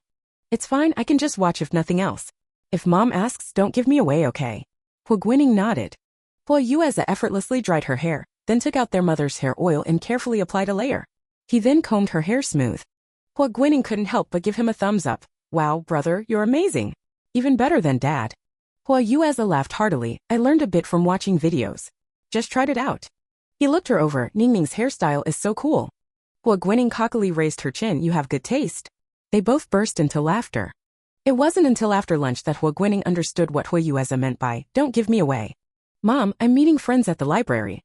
I'll be back soon. Suo Qinfang was skeptical. You never liked reading. Why would you go to the library? Are you trying to trick me? Huo Yueza hugged Suo Qinfang's arm. How could I? Besides, Ningning's been cooped up in the hospital for so long. She needs to get out for a bit. As he spoke, Huo Yueza winked at Huo Guining. Huo Guining immediately looked up at Suo Qinfang with big, pitiful eyes. Suo Qinfang gave in. All right, but make sure you look after your sister. Huo Yueza nodded vigorously. He scooped up Huo Guining and rushed to the entryway, helping her put on shoes, scarf, hat, and mask. Seeing how smoothly and quickly he moved, Suo Qinfang couldn't help but smile. Bring your sister back early, and don't feed her any junk food. Huo Yueza gave an okay sign and left with Huo Guining. Suo Qinfang picked up the contact number left by the steward and dialed. Ningning's gone out. Keep an eye on them. The two took a taxi to the sports center. The weekend made the sports center very lively. As soon as Huo Yueza entered, classmates called out to him. With so many people around, Huo Yueza simply picked Huo Guining up. Yueza, is this your sister? Several boys gathered around, still smelling of sweat. Huo Yueza beamed with pride. Yeah, isn't she cute? She's adorable. One of them reached out to pinch Huo Guining's cheek, but Huo Yueza quickly dodged. What are you doing? No touching her. Huo Yueza turned and set Huo Guining down on the bleachers, took off his backpack, and handed her the tablet and juice Suo Qinfang had prepared. Will you be good and play here while your brother plays some basketball? Huo Guining thought that sounded fine. Huo Yueza's friends looked to be about his age. They noisily passed the ball, broke through defenses, changed directions, jumped, shot, and scored. The whole court cheered. Huo Yueza glanced in Huo Guining's direction and waved at her. The youthful atmosphere infected Huo Guining and she smiled too. After playing for a while, Huo Yueza left the court. Little sis, let brother teach you how to play. Huo Guining was stunned. I'm too small. I can't reach. Huo Yueza pointed to a children's basketball court nearby. We'll go there. He downed a large bottle of mineral water, gave Huo Guining some juice, and took her over. When Huo Yueza said he'd teach her to play, he really did teach her seriously. Come on, let's start with dribbling. Huo Guining awkwardly imitated his movements, bouncing the basketball bit by bit. Huo Yueza kept encouraging her and even taught her simple shooting techniques. Although she couldn't quite get the hang of it, it didn't stop Huo Guining from having fun. The group played until after 5 before heading home. The sports center wasn't far from Huo Yueza's house. When they got home, Suo Qinfang saw their sweaty state and clenched her fists. Huo Yueza, didn't you say you were going to the library? She enunciated each word. Before bed that night, Huo Guining recounted the incident to Huo Xiaozheng, laughing. Brother is so silly. We were in a rush to get back but forgot about the lie we told before leaving. As soon as she said it, her heart sank. Oh no, hadn't she just exposed herself too? Ch54 did my brother find out? Chapter 54. Huo Xiaozheng, far away in a foreign country, saw the young girl's smiling eyes through the screen and couldn't help but smile himself. Did you have fun going out with your brother today? Huo Guining nodded emphatically. Very much. The atmosphere of youthful energy, the joy of physical activity, and Huo Yueza's companionship all made her extremely happy. It was the first time Huo Xiaozheng had heard her describe her mood as very happy. Huo Xiaozheng, who had been feeling a bit down because she wasn't by his side, now sincerely thanked his eldest nephew for his silent dedication. But no more lying next time, Huo Xiaozheng said, feigning sternness. Huo Guining naturally nodded in agreement without hesitation. Dad, are you still busy? Huo Guining noticed he had a small desk lamp on. No, I'm about to get up, Huo Xiaozheng explained. There's a time difference between here and home. Huo Guining had forgotten about that. You should go to bed, he said. Huo Guining nodded, said goodnight, and promptly ended the video call. On the other end of the line, Huo Xiaozheng felt a bit lost. Huo Guining slept until 7:30 the next morning. She got dressed and washed up on her own, then heard noises from the kitchen. She grabbed her hairbrush and went to find Suo Qinfang. The person in the kitchen wasn't Suo Qinfang. It was Huo Yanqing making breakfast. Ning, you're up. Are you hungry? Huo Yanqing asked, deliberately softening his voice. Huo Guining nodded. Uncle, where's Aunt? Huo Yanqing felt the same heartache Huo Xiaozheng had experienced. Noticing the brush in her hand, he crouched down and asked. Aunt is washing up. Did you want her to brush your hair? Huo Guining nodded. Well. Huo Guining saw the eagerness in his eyes and took a step back. worried that Huo Yanqing might follow in Huo Xiaozheng's footsteps. Uncle, what are you making? It smells good, she said, abruptly changing the subject. The light in Huo Yanqing's eyes dimmed. I'm making noodles with gravy. Would you like some? Huo Guining nodded. Considering her young age, Huo Yanqing only gave her a small bowl. While she was eating, he turned to heat up a cup of milk for her. Zhuo Qifeng had specifically instructed him to give her a cup of warm milk in the morning. After microwaving it for a minute, Huo Yanqing carefully tested the temperature before bringing it over. Ning Ning, eat slowly and have some warm milk. Huo Guining had already finished eating. She was holding her chopsticks, looking at him with lingering interest. Uncle, can I have another bowl of noodles? Seeing his cooking skills appreciated, Huo Yanqing beamed with joy. Of course you can. By the time Zhuo Qifeng came out, Huo Guining had already eaten 3 small bowls of noodles. She hurriedly stopped Huo Yanqing from serving more. No more feeding her. Huo Guining obediently put down her chopsticks and placed her hands on her little tummy. I'm full. I'll go wake up brother. With that she dashed off. Zhuo Qifeng didn't know whether to laugh or cry, giving her husband a reproachful pat. Huo Guining went straight to Huo Yueza's room and knocked loudly on his door. Brother, wake up. You'll be late for school. After last night's discussion, Zhuo Qifeng had decided to take Ning Ning to school with them. Since Ning Ning was also at the age to start school, Zhuo Qifeng planned to let her experience school life. Thus, Huo Guining knocked with righteous fervor. Huo Yueza opened the door with messy hair, scooped up Huo Guining, and started tickling her. You did that on purpose, didn't you? Huo Guining giggled loudly. While begging for mercy, she admonished him, hurry up, brother, or you'll be late. Only then did Huo Yueza put her down and into the bathroom. In less than 2 minutes he emerged fully dressed. He saw Huo Guining brushing her long hair in front of the mirror. He walked over, took her brush and skillfully braided her hair into 2 small plaits. Then he rummaged in her bedroom and found a beret, which he securely fastened on her head. How's that? Huo Yueza guided her to the full-length mirror. Huo Guining's eyes widened. Brother, you're amazing. Huo Yueza smirked. Of course, there's nothing your brother can't do. When Zhuo Qifeng saw her outfit, she echoed the praise. Did Yueza do your hair? It looks lovely. Huo Guining nodded. Brother is really great. Brother, did you used to have long hair? There was a moment of silence in the dining room. Huo Yueza said nonchalantly, when I was little, I thought I was a girl. We often played house with friends, so I got good at it over time. Huo Guining pondered. I see. Zhuo Qifeng urged Yueza, hurry up. I have a class during the 3rd period in the morning. Remember to pick up your sister from the office. While the adults weren't looking, Huo Guining quickly swallowed a mouthful of noodles Huo Yueza passed to her, chewing secretly like a little hamster with her head down. Huo Yueza switched back to his own chopsticks and raised his hand to shield the little hamster. Got it, I won't forget. Zhuo Qifeng sighed deeply. Yueza, stop feeding her. If you keep this up, she'll get a stomachache. The two caught red-handed. Zhuo Qifeng drove today with Huo Guining and Huo Yueza sitting in the back. This is brother, Huo Guining said, opening her drawings and introducing them one by one. This is when brother was in the hospital and this is from the day we played basketball. Huo Yueza pointed to one of them and asked, what about this one? This picture depicted a young man standing in a massive doorframe, with darkness in the foreground and brilliant light behind him. It was quite dramatic. But it was also one of Huo Guining's rare, more positive drawings. Huo Guining smiled a bit shyly. This is the scene from the day brother came to rescue me. Huo Guining's drawing had decent lines, but the details were a bit childish. Huo Yueza didn't hold back his praise. It's really well done. Is Ning Ning saying that brother is a hero? Huo Guining smiled. To me, brother is a hero. Huo Yueza grinned broadly. Mom, did you hear that? Zhuo Qifeng smiled, glancing at the two of them in the rearview mirror. I heard, my big hero. After arriving at school, Zhuo Qifeng initially wanted to take Ning Ning to the teacher's office, but Huo Yueza objected. Your office is too far away, and some teachers even smoke in there secretly. It's better if Ning Ning stays with me. Zhuo Qifeng frowned. You have classes. What will Ning Ning do with you? Huo Yueza shrugged. I'm already set to advance to the high school division anyway, so it doesn't matter if I miss class. But Ning Ning can't just wander around the school with you, can she? I'll take Ning Ning to experience a kindergarten class. This actually aligned with Zhuo Qifeng's original plan. All right then, I'll let your homeroom teacher know, Zhuo Qifeng said, picking up her phone. Take good care of your sister, okay? Don't let her get hurt. Huo Yueza waved his hand, signaling her not to worry. The school's tree-lined path was expansive, with huge plane trees planted on both sides. In the cold winter, only lonely branches remained. Huo Yueza held Huo Guining's hand as they strolled towards the kindergarten. Brother, do you know something? Huo Guining asked hesitantly. CH 55 almost let it slip. Chapter 55. Huo Yueza didn't answer directly, but instead asked, what does Ning Ning mean? Huo Guining looked at his bright face and thought she might have been overthinking. She shook her head and changed the subject. Brother, did you skip class just to accompany me?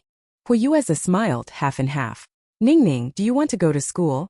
Huo Guining wrinkled her nose. She didn't really like school. Huo Yueza was amused by her expression. You dislike it that much? Huo Guining smiled sheepishly, getting up too early, and the classmates are probably very childish. As soon as the words left her mouth, Huo Guining wished she could bite her tongue off. She had let it slip. Fortunately, Huo Yueza didn't notice this slip-up. He laughed even louder. You're a little kid yourself. Why are you complaining about your classmates being childish? Saying this, Huo Yueza crouched down, his eyes level with hers. He reached out and pinched her nose. Being childish is a child's right. Don't be in a hurry to grow up. The doubt that had just been suppressed surged back, and Huo Guining's eyes darted about. Brother, why do you say that? Huo Yueza seemed completely unaware of her panic and said lightly, to make you a little happier. Brother said he would look after you. So cry if you want to cry, laugh if you want to laugh. At first, she was worried that he had discovered she was ill. Later, she worried if she had given herself away. Now it seemed that, thankfully, he probably just thought his little sister was living too heavily and wanted to encourage her. Now that he said this, Huo Guining breathed a sigh of relief. I understand. Huo Yueza stood up, and they continued walking. Before they reached the kindergarten, they heard a burst of loud crying. The wailing was so intense it seemed to pierce the heavens. The siblings stopped in unison. Huo Guining clearly didn't want to go further, but she didn't say so, only asking, Brother, are we still going? Huo Yueza remembered that just a few minutes ago he had said he hoped Ning Ning would enjoy a normal childhood. It wouldn't be appropriate to retreat now. He gritted his teeth and tried to sound relaxed. Let's go, why not? Wah! Another even louder cry came, drowning out the previous one. After that, one cry after another, rising and falling without interruption. The crying was so heart-wrenching that it would move listeners to tears. Huo Yueza immediately picked up Huo Guining and ran in the opposite direction. The timing doesn't seem right today, let's try another time. Huo Guining agreed with a serious face. Yes, we'll come back when the time is right. They ran all the way to the playground before they had a chance to catch their breath. Ning Ning, maybe you should let Uncle hire a tutor for you. Huo Yueza frowned. The kindergarten is too noisy. Huo Guining nodded. Indeed, I can't go to kindergarten anyway. Huo Yueza gave her a slightly surprised look. The person in question didn't notice anything unusual and instead let her mind wander. Dad must still be busy now. Huo Guining imagined Huo Xiaozheng expressionlessly attending meetings, signing documents, reading files. A veritable emotionless working machine. She couldn't help but laugh. What's so funny? I just imagined what Dad looks like at work. It's like this. Saying this, Huo Guining imitated Huo Xiaozheng's manner, frowning, cold-eyed, looking down on the world. Huo Yueza was amused by her. He quickly snapped a photo and sent it to his uncle. This is how Ning Ning sees you, uncle. Haha.jpg. Huo Guining was immersed in her performance, amusing herself for a while. The two then went to the school's small shop, and Huo Guining, clutching a large cat-shaped cotton candy, followed Huo Yueza back to his classroom in a daze. It was break time. The classroom was noisy and bustling. Huo Guining's appearance immediately attracted the attention of the boys and girls. Wow! Huo Yueza, is this your sister? She's so cute. She must be from the kindergarten, right? Little sister, are you skipping class? High-pitched voices rose from all around. Huo Guining laughed to herself. Ever since she had entered this body, she had unwittingly lost herself in her own sweet, childish tone. Now it seemed that humans were all the same, unable to resist the damn charm of an adorable young child. Some even tried to reach out and hug her. Huo Yueza quickly stopped them. Hey, watch it everyone, don't get handsy. Have you washed your hands? There's dirt under your nails.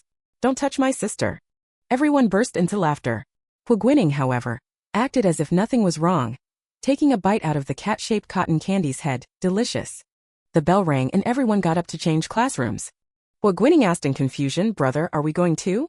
Huo Yueza picked up the small backpack containing her water bottle and snacks and held her hand as they followed the crowd. Brothers taking you to art class. The classmates all knew that Huo Yueza's mother was teacher Zhua and Zhua Qifang was the art teacher. So seeing Huo Yueza bringing a child along, they weren't surprised. They surrounded Huo Guining, chattering and playing with her. Huo Guining's mental age matched theirs, so she didn't mind this. After all, looking at herself in the mirror recently, she sometimes couldn't resist pinching her cheeks. Eating well, sleeping well, though my mind might be ill, my body's not bad. Huo Guining was very optimistic. As long as it didn't escalate to mental illness, all problems could be solved slowly. In the classroom, Zhua Qifang was already standing at the podium. Seeing Huo Guining, her expression softened and she waved. Ning Ning, you're here. Huo Guining let go of Huo Yueza's hand, ran over and hugged Zhua Qifang's legs, looking up to say, Auntie.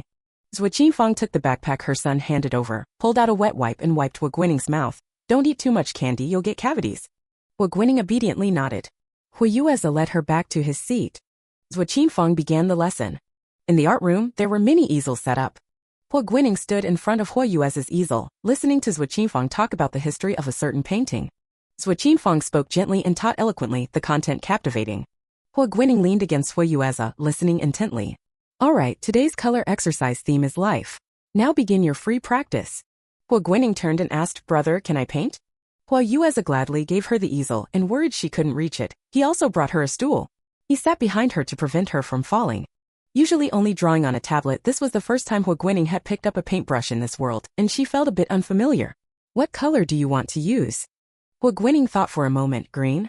Huo Yuez's eyes showed approval. No color could express life better than green. Huo Guining watched how the people next to her mixed colors, pretended to learn for a while, then began to paint. By the time Zhuo Qinfang came around to check on the siblings, one was lounging lazily, doodling on a tablet, drawing a chibi version of his sister. The other was painting on the canvas with composure and ease, her brush strokes fluid and masterful. Zhuo Qinfang stood behind Huo Guining, looking at her canvas with amazement. Buzz? Huo Xiaozheng, who had been busy all day abroad, opened two starkly different pictures. His smile gradually disappeared. Ch 56 The Joy of Educating Naughty Children. Chapter 56. The white canvas was covered with large swathes of dark green so deep it was almost black. The oppressive sky hung low, nearly merging with the vast sea. Over the gray-white ocean, fierce winds swept across, massive waves crashing against the shore, sending sprays of foam into the air. On the expansive, dark green beach, faint hints of tender green could be seen, spreading thinly like moss. The painting style was somber, yet powerful in its grandeur. The subtle touch of green set against the heavy tones appeared vibrant with life. Zhuo Qinfang's eyes held admiration. Is this the vitality in Ningning's heart? Huo Guining nodded. Just like flowers blooming on a cliff, the struggle for survival always gives a sense of vigorous life. Zhuo Qinfang seemed lost in thought. Huo Yuez's expression was equally complex. He frowned and said to Huo Guining, How do you have such an old soul at such a young age? Huo Guining's heart skipped a beat, but she feigned innocence, tilting her head. What do you mean, big brother? Zhuo Qinfang understood and playfully scolded him. Don't tease your sister. Back at the old house, Zhuo Qinfang had seen Ningning painting before, but she had assumed it was just a child's scribbles and hadn't paid much attention. Now she realized that Ningning had some real talent. Ningning, would you like to learn painting from Auntie? Huo Guining nodded. I'd love to. In her previous life, she had died too young, and painting was one of her unfulfilled dreams. Zhuo Qinfang stroked her hair. She took a photo of the painting and sent it to Huo Xiaozheng. She briefed him about today's class and added a comment. Ningning has some talent in painting. I think we should nurture it. Far away overseas, Huo Xiaozheng's thoughts upon seeing the painting were completely different from Zhuo Qinfang's. If the photo Huo Yueze had sent earlier had made Huo Xiaozheng think Ningning's condition was improving, then the painting Zhuo Qinfang sent brutally brought him back to reality. Ningning's inner world was still oppressive and dark. Huo Xiaozheng even felt that the thin layer of tender green was only there to respond to Zhuo Qinfang's theme of life. Zhuo Qinfang, not knowing Huo Guining well yet, hadn't thought of this aspect. At that moment, the bell rang, signaling the end of class. Students started leaving the classroom in small groups. Huo Yueze packed Ningning's painting into his backpack and took out some snacks and juice for her. You should go back to class. I'll take your sister home after lunch, Zhuo Qinfang said to Huo Yueze while tidying up her teaching materials. Huo Guining gulped down the juice, finishing it quickly. Why don't you go ahead? I'll bring Ningning home after my classes, Huo Yueze suggested. Zhuo Qinfang gave him a stern look. What are you talking about? You want Ningning to sit through your classes? Huo Yueze thought for a moment. Ningning, do you want to go to the amusement park? Huo Guining's eyes lit up. The weather was perfect today, and by noon, the temperature would be ideal for an outing. Come to think of it, she had been following Huo Xiaozheng to work every day and had hardly been anywhere for fun. The only notable outing was when Insu took her shopping for a dress. Can we? Huo Guining asked. Huo Yueze raised an eyebrow and smiled. Of course we can. Zhuo Qinfang laughed, exasperated. Are you two conspiring right in front of me? Huo Yueze hugged Zhuo Qinfang, pleading, Dear mother, can't you see the longing in my sister's eyes? Receiving the cue, Huo Guining's large eyes became even more poignant, her desire almost tangible as it pierced towards Zhuo Qinfang. Fine, go ahead. I'll excuse you for these couple of days, so you can spend time with your sister. Zhuo Qinfang conceded defeat. Huo Yueze had originally planned to just let Huo Guining experience campus life, but now that Zhuo Qinfang had agreed, he naturally accepted without hesitation. Let's go, little sister. With that, he scooped up Huo Guining and dashed towards the school exit. Zhuo Qinfang shook her head and called after them. Be back before dinner and take good care of your sister. Huo Yueze waved his hand and quickly disappeared around the corner. Big brother, are you sure this won't affect your studies? Huo Guining belatedly felt a twinge of guilt. Huo Yueze laughed and patted her little head. Of course not. If it would, Mom definitely wouldn't have let me skip class to play. Huo Guining felt relieved. You think a lot for such a little one, Huo Yueza teased. Huo Guining gave a shy smile. With the power of money, they quickly arrived at the amusement park and entered through the VIP channel. Although it was a Wednesday, the park was quite busy. Considering Huo Guining's young age, Huo Yueza first took her to ride the carousel. I'm too big for this now, so I'll take photos of you from down here. Go on. The carousel was large and luxurious, with a very dreamy decoration. Huo Guining's eyes sparkled with desire. She nodded at Huo Yueza and, with the help of the staff, climbed onto a little horse. As the carousel began to rotate and rise, Huo Guining felt as if she had been transported into a magical world, with each note of music around her dancing with joy. Huo Yueza watched her with a smile, occasionally waving at her. When Huo Guining came down, Huo Yueza helped her retie her loosened hair and asked, Are you hungry? Shall we have lunch before continuing? Huo Guining nodded. It was lunchtime and all the restaurants were packed. Huo Guining chose the pirate-themed restaurant. After Huo Yueza scanned the QR code to order, he told Huo Guining to stay put and save their seats while he went to collect the food. Huo Guining obediently waited at the table. Little one, are you alone? Can we sit here? A bespectacled couple sat down opposite her, directly pushing aside the chair next to her. They asked if they could sit, but their words didn't match their actions as they had already placed their bags on the table. Before Huo Guining could answer, they also seated their son next to her. Just like that, this family of 3 had occupied 3 seats at the 4-person table. Huo Guining frowned. This seat is mine. You can't sit here. The couple raised their eyebrows and smiled, ignoring Huo Guining. Their son, who looked about 7 or 8 years old, directly punched Huo Guining. You go away, this is our seat. Huo Guining was stunned. This was the first time she had encountered such a rude child. The punch wasn't light. Huo Guining even heard a thud sound. Huo Guining got angry. You're the one who should go away. This is my seat. The bespectacled couple first looked around, and seeing no adult with Huo Guining, they said, Chechong, you shouldn't do that. Come, tell mommy what you want to eat. Hearing this, the child called Chengcheng became even more arrogant, even making faces at Huo Guining. In a corner unnoticed by the bespectacled couple, 2 tall, burly men approached. However, Huo Guining's actions were even quicker than theirs. She raised her hand and, with lightning speed and considerable force, gave the rude child a resounding slap. Smack! The previously bustling restaurant fell into an eerie silence. CH-57 Call the police, we demand injury verification. Chapter 57. Ching-ching! The couple with glasses changed their expressions drastically. The mother of the unruly child immediately leaned forward to hug her son, cradling his face and examining it closely. Does it hurt? Cheng-cheng let out a loud wah and started bawling, his cries echoing through the air. Seeing this, Glasses Man cursed under his breath and raised his hand, intending to grab Huo Guining's collar. His hands were seized, stopping him in his tracks. Young miss, are you all right? The newcomer was one of the bodyguards accompanying them. Seeing Huo Guining's confused look, he introduced himself briefly. Huo Guining relaxed her expression and shook her head to indicate she was fine. The bodyguards were tall and imposing. Although they weren't wearing sunglasses, they still looked quite intimidating. Glasses Woman noticed this and curled her lip, forcing out a few tears as she said, Is there no justice? Just because you have some money at home, you think you're all that? So violent at such a young age, look at how hard she slapped. If you keep developing like this, even when you grow up, you'll just be a poison to society. She stroked her son's face sympathetically, causing a stinging pain. The unruly child immediately cried even louder. Huo Guining casually pulled out a wet wipe and cleaned her hands. Her usually smiling face was now cold as ice. She slightly raised her eyes and said, If you don't know how to teach children, you can pay someone else to do it. Her usually sweet voice was now deliberately lowered. If you don't have money and aren't willing to learn. Huo Guining's eyes shifted and she continued slowly. It's better not to have children at all otherwise. Huo Guining glanced at the unruly child, revealing a contemptuous smile. The meaning was clear without words. Ah no. Seeing Glasses Man about to interject, Huo Guining maliciously looked him up and down. Then she interrupted him word by word. You should pass this advice to your parents. After all, like father, like son. Glasses Man, like a cat whose tail had been stepped on, immediately bristled. He spat. You little beast, born without a mother's care. The bodyguard immediately stepped forward and covered Glasses Man's mouth. The commotion had already alerted the park staff and some came forward to mediate. But without Huo Guining's word, the bodyguard wouldn't let go. Seeing this, Glasses Woman immediately started crying about Huo Guining's cruelty. Her accusations of so vicious at such a young age made Huo Guining laugh. She even found time to make a face at the unruly child. Chengcheng, feeling frustrated, twisted his face and struggled out of his mother's arms, wanting to perish together with Huo Guining. He was pushed back by Huo Yueza, who was holding a tray of food with one hand. Ningnan, what's wrong? Huo Yueza put down the tray, just in time to hear Glasses Woman's insults. He darkened his face. Madam, please watch your language. Glasses woman laughed angrily, her emotions that had just been calmed by the staff immediately flaring up again. You must be her father, right?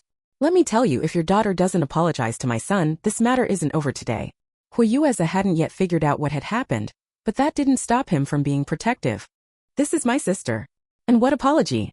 If anyone should apologize, it's your son. Seeing this, Glasses woman became even more arrogant. Another bodyguard immediately stepped forward, seemingly about to take action. The park staff, worried about the negative impact, hurriedly intervened, politely inviting both parties to the office. After much persuasion, the couple with glasses finally agreed to discuss privately. Huo Yueza, concerned about the potential exposure affecting Huo Guining, had no objection to this either. Tell your bodyguard to let go of my husband, Glasses woman said fiercely. Huo Yueza thought these bodyguards must have been sent by his uncle. He waved at the two men, but they didn't move an inch. Huo Yueza? Huo Guining reverted to her childish tone and said to the two bodyguards, Uncles, please let him go. The two immediately released their hold and stood behind Huo Guining. Huo Yueza, so I'm just an outsider, huh? The group made their way to the park's mediation room. On the way, Huo Yueza carried Huo Guining the entire time. He had heard most of what had happened.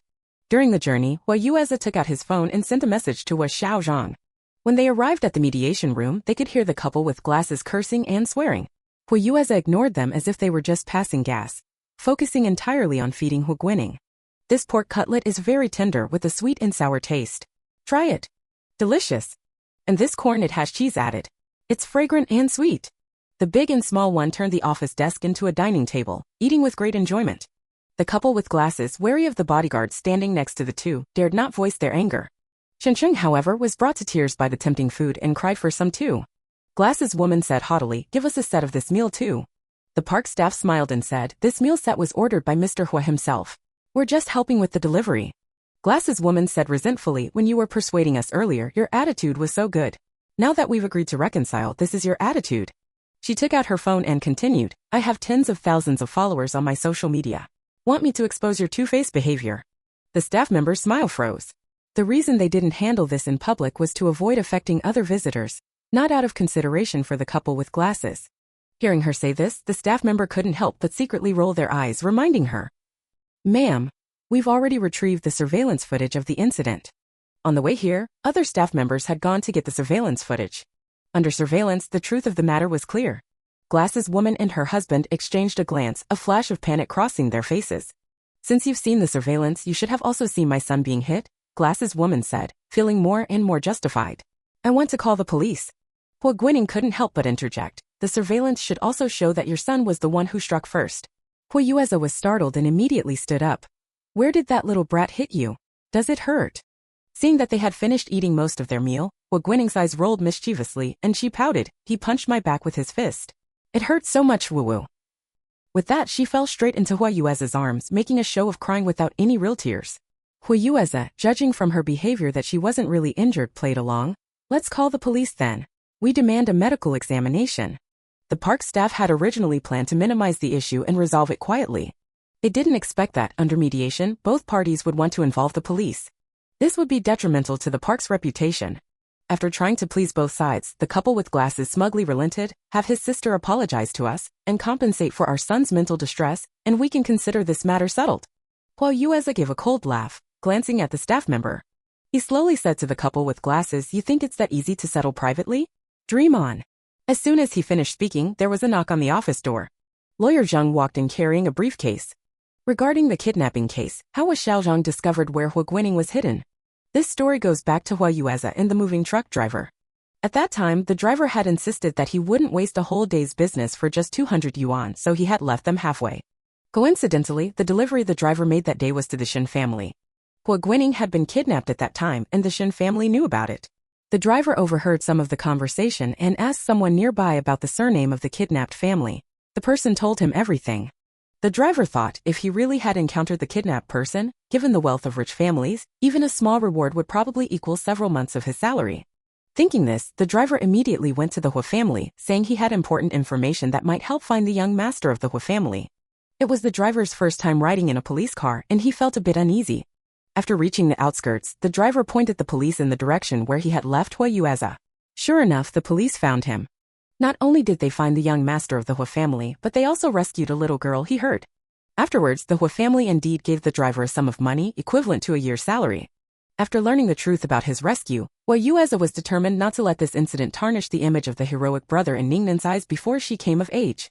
Ch. 58 People only think she has the potential for antisocial personality disorder. Chapter 58. All disputes began to simplify as Lawyer Zheng entered the office. Lawyer Zheng took a firm stance, stating that even if the glasses woman chose to call the police, Huo Guining's side would insist on pressing charges. The staff also played the surveillance footage from the time of the incident, attempting to mediate between the two parties and encourage a private settlement to avoid escalating the situation. The glasses woman was clearly in the wrong. But the fact that her son had been slapped was something that neither of them could get over, no matter how they looked at it. Your son is so fat, what's wrong with getting slapped? Huo Yueze unleashed his sarcasm skills. My sister is so thin, who knows what kind of injury that punch could have caused her. The situation reached a stalemate. Huo Yueze lost his patience. Since they don't want to apologize, let's meet in court then. With that, he took a wet wipe to clean Huo Guining's mouth and hands, then picked her up and headed for the exit. Seeing their demeanor, the glasses couple realized they couldn't mess with them. The glasses man slapped his unruly child on the back, always causing trouble, acting tough after hitting someone. Hurry up and apologize. The boy was stunned by the slap, looking at his father in disbelief before his face crumpled and he began wailing loudly. The glasses woman scolded him too. Cry, cry, cry, that's all you know how to do. Don't let people say you're ill-mannered. Huo Yueze picked at his ear, his expression impatient. Are you two insulting us indirectly? The glasses couple fell silent, focusing on scolding their son. The staff member, not wanting to make a big deal of the situation, said with a placating smile, Look, it's just children playing rough. We apologize on their behalf. Please be magnanimous and don't take it out on a child. Huo Yueze still had some anger pent up in his chest. However, Huo Guining felt that the slap she had given had already vented her anger. She quietly leaned close to Huo Yueze's ear and said, Brother, that little boy's face is swollen. He's hurting more than me. Huo Yueze glanced over and saw that it was true. The boy's cheek clearly showed the imprint of 5 fingers. Huo Yueze cleared his throat and said, All right then, let's consider this matter settled. With that, he gave Lawyer Zheng a look and left with Huo Guining. This small incident didn't affect the siblings' mood. After confirming that Huo Guining was fine, Huo Yueze took her to enjoy all the rides in the amusement park. The two happily returned home carrying amusement park souvenirs. Auntie, why are you here? Huo Yueze asked as he was helping Huo Guining change her shoes and saw Huo Jing standing in the entrance. Huo Jing replied irritably, You have the nerve to ask me that? You two have gone viral. Huo Yueze and Huo Guining both looked bewildered. Go look online for yourselves. You and your sister are trending on social media. Saying this, Huo Jing took Huo Guining's hand and sat her on the couch. Ningning, where did that nasty boy hit you? Let Auntie take a look. Huo Guining seemed a bit shy. On my back, but it doesn't hurt anymore. Huo Yueze sat down next to them while checking his phone. On social media, the hashtag siblings bullying others with their power was trending at number 3. It turned out that bystanders had filmed the incident and uploaded the video to social media. In the video, the moment when Huo Guining hit the boy was edited to look particularly violent. Immediately after the incident, someone claiming to be a child psychology expert appeared to analyze Huo Guining's violent behavior and micro-expressions. They concluded that Huo Guining might have antisocial personality disorder. Huo Yueze was furious. What nonsense. Huo Jing, having seen such tactics before, tried to calm him down. I've already contacted the PR company to handle it. But Ningning, tell Auntie the truth, are you really not hurt? Huo Jing had seen the video. That unruly boy had caught Ningning off guard with a sudden attack. The force looked considerable. Huo Guining shook her head, insisting she was fine. Huo Yueze became a bit anxious. Won't this incident make people think of Ningning's previous? He suddenly closed his mouth. Huo Jing shot him a glare. He really knew how to bring up the wrong topics. Ningning, don't listen to your brother's nonsense. Huo Jing stroked her head. Although she said this, Huo Jing had also heard about Ningning's episode due to the news last time. What Huo Yueze said wasn't entirely without reason. Yueze, take your sister to freshen up. I've ordered takeout. We'll eat when your parents get back. As she spoke, she made a phone call gesture to Huo Yueze. Huo Yueze understood and led Huo Guining to her room. As soon as the two disappeared from view, Huo Jing dialed Huo Xiaozheng's number. Before Huo Jing could react, an interview with the glasses woman went viral on video platforms. That little girl was so vicious. My son's face is still swollen. My son loves playing with other kids, just like how boys like to pull the pigtails of girls sitting in front of them. Who knew that little girl would be so fierce? It was just playing around and she hit him. And she had 2 bodyguards with her. Who would dare mess with that? Huo Xiaozheng was watching the video while on the phone with Huo Jing. His expression grew colder. The rest doesn't matter. Online drama will die down in a few days, Huo Jing said. I'm just worried about Ningning. You're not by her side right now, and I'm afraid if something happens to her, we won't know how to handle it. Huo Xiaozheng thought for a moment. Just don't let her see the news and she'll be fine. Huo Jing understood this point well. Also, I heard that Ningning has been seeing a psychologist. Huo Xiaozheng coldly asked. Did Shen Shiyan tell you that? Huo Jing didn't deny it. He accidentally let it slip when we were having dinner. What are you trying to say? Hearing Huo Xiaozheng's tone, Huo Jing knew he had misunderstood her intentions. You've seen today's video too. All these so-called experts have popped up online judging Ningning left and right. It's possible some gossip accounts might still remember Ningning's previous news incident.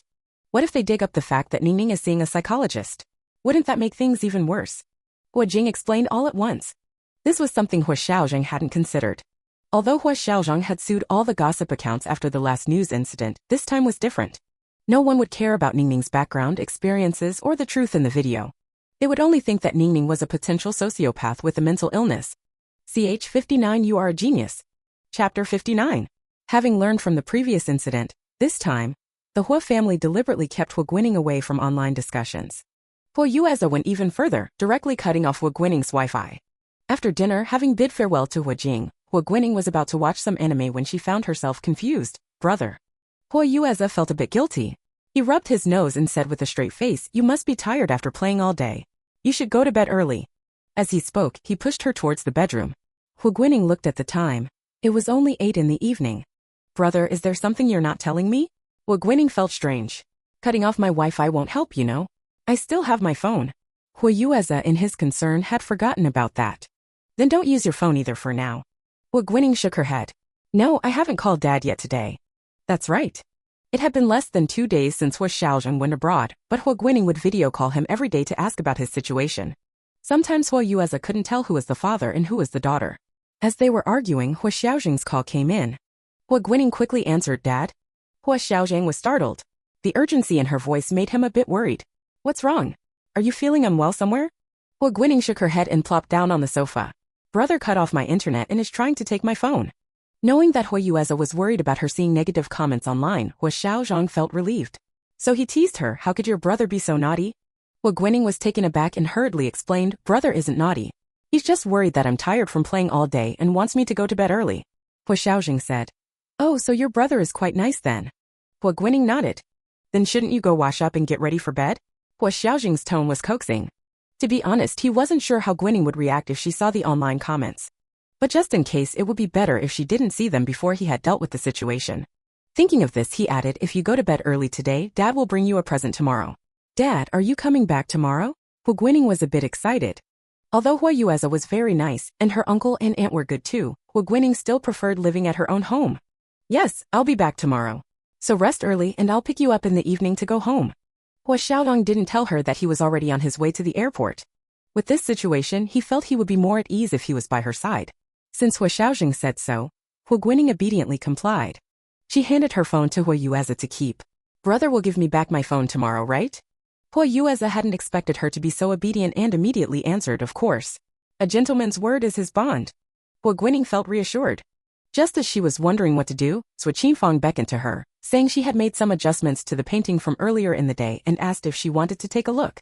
Huo Guining happily agreed and left the living room, holding Suo Qinfang's hand. Huo Yueze was left standing alone, lost in thought. Huo Yanqin had just entered the room when he saw his son's dazed expression.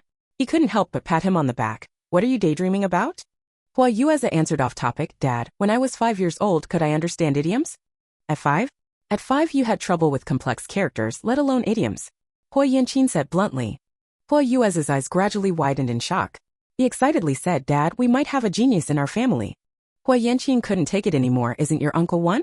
Huo Yueze instinctively dismissed his uncle's existence. I'm talking about Guining. Just now when I said, a gentleman's word is his bond, she actually understood. Thinking carefully, communication with Guining had always been smooth. The news incident last time was also strange. Guining seemed to have almost no difficulty reading, with a vocabulary far beyond that of a typical 5-year-old. If this wasn't genius, what was it? The more Huo Yueze thought about it, the more excited he became. He rushed to the study, eager to immediately take Guining for an IQ test. But he was stopped by a look from Suo Qinfang. The color transition here isn't smooth enough. You should do it like this. Suo Qinfang picked up a brush and demonstrated for Guining. Huo Guining understood immediately and casually drew an example, asking, is it like this, right? Suo Qinfang gave a thumbs up, exactly like that. After finishing the painting, Zhuo Qinfang looked at her son who was standing dumbfounded to the side. Do you need something? Huo Yuez's eyes were as wide as saucers. He crouched down and hugged Guining's shoulders. You're amazing. Huo Guining was completely confused. What's wrong, brother? Zhuo Qinfang couldn't stand it anymore and frowned at him. Yueza, what are you going on about now? Huo Yueza gave Zhuo Qinfang a mysterious look and solemnly asked Guining, a gentleman's word. Huo Guining confusedly continued, is his bond? 8 immortals crossing the sea? Each showing their unique powers? These idioms were so ingrained in Huo Guining that she answered without even thinking. By the time she realized what was happening, it was too late. Huo Yueza hugged Huo Guining tightly, exclaiming, Guining really is a genius. Zhuo Qinfang was also somewhat surprised, but clearly more rational than Huo Yueza. She stopped Huo Yuez's actions and asked Guining, did you go to kindergarten before? Huo Guining was panicking internally. Yes, I did. This wasn't a lie. Sure, Lily, eager to get rid of the burden of caring for her, had wished the kindergarten was open year-round to take care of the child for her. Zhuo Qinfang asked her a few more idioms. This time, Huo Guining didn't dare to answer and just pretended not to understand. Huo Yueza excitedly presented new evidence. Remember the news incident last time?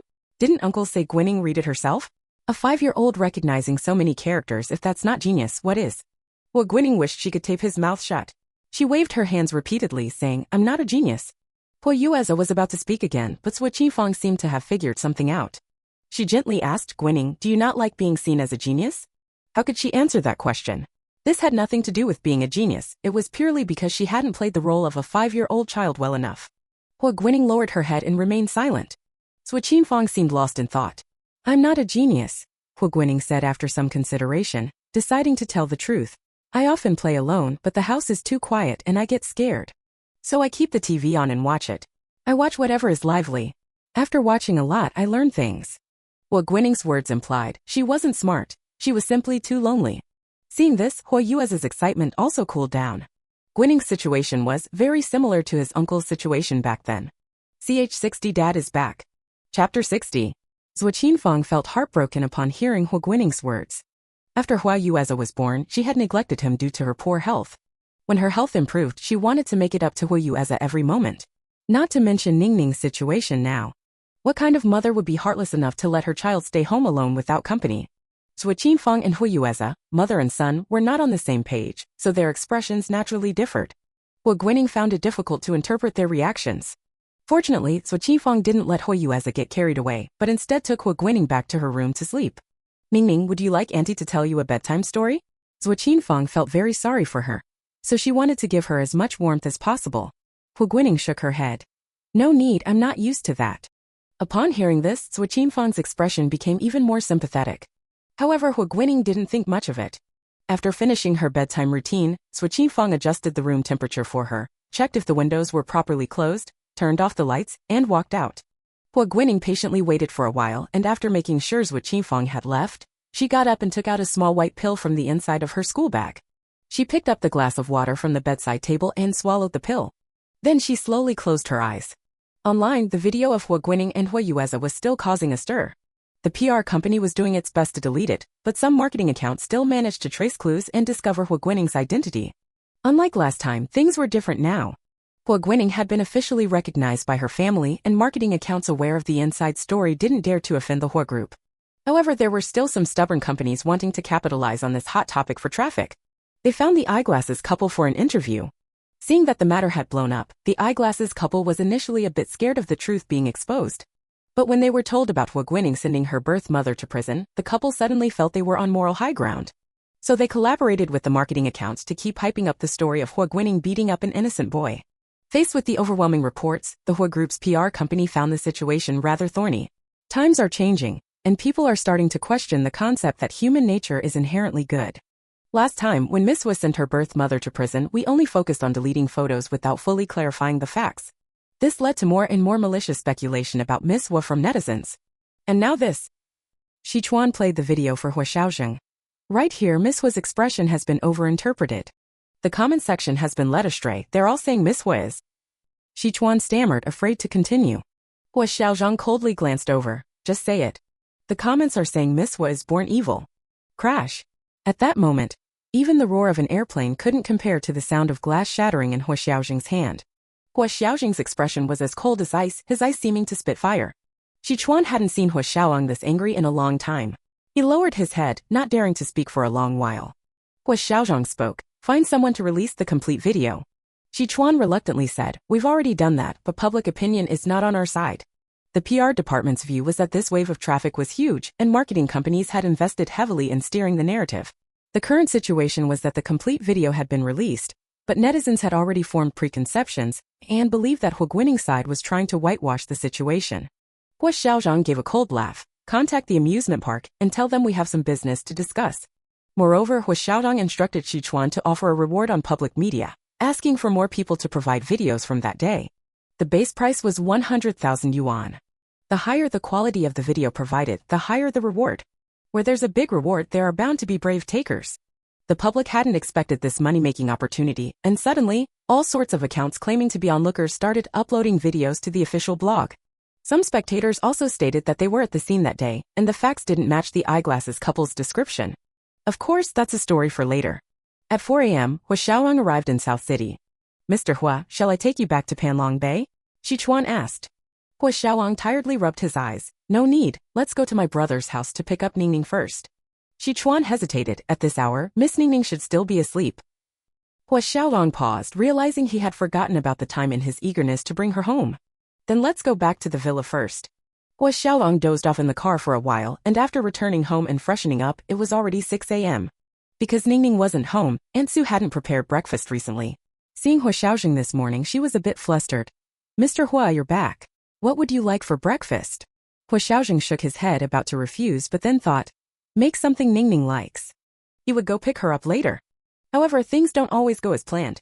The PR department said that the person in charge from the amusement park would arrive at the company at 8 a.m. and hoped to have a face-to-face meeting with Huo Xiaozheng. After pondering for a moment, Huo Xiaozheng still decided to go to the company. Meanwhile, Huo Guining didn't know that Huo Xiaozheng had already returned. She touched her chest, feeling her heart beating steadily, and breathed a sigh of relief. After getting dressed and completing her morning routine alone, she opened the door and walked out. It was still Huo Yanqin making breakfast. Good morning, uncle. Huo Guining greeted softly. Huo Yanqin smiled and responded, good morning, Ningning.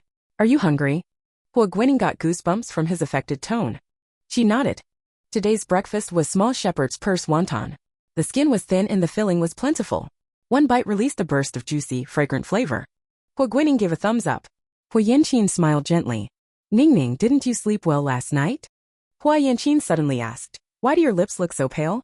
Huo Guining's heart skipped a beat, but her face remained calm. Not really, maybe I'm just a bit tired from going out yesterday. Huo Yanqin nodded. After breakfast, let your brother take you out for some exercise to build up your stamina. Huo Guining nodded perfunctorily. Huo Yueza didn't go to school again today. When Huo Guining asked him for his phone, he still acted like a miser and didn't want to give it. But having promised earlier, he had no choice but to hand it over. Seeing this, Zhuo Qingfang said, the weather is nice today. Yueza, why don't you take your sister out to sketch nearby? The park in the community had nice scenery, and the winter plum blossoms were in full bloom, making it indeed a good time for plum blossom appreciation. After breakfast, Huo Yueza carried his drawing board and pulled a small camping cart to the lakeside to set up a tent. The community was very private, so Huo Yueza wasn't worried about anyone coming to bother them. He set up the tent, turned on the heating equipment, and placed a chair at the tent entrance, letting Huo Guining sketch the lakeside scenery. Huo Guining really enjoyed this moment.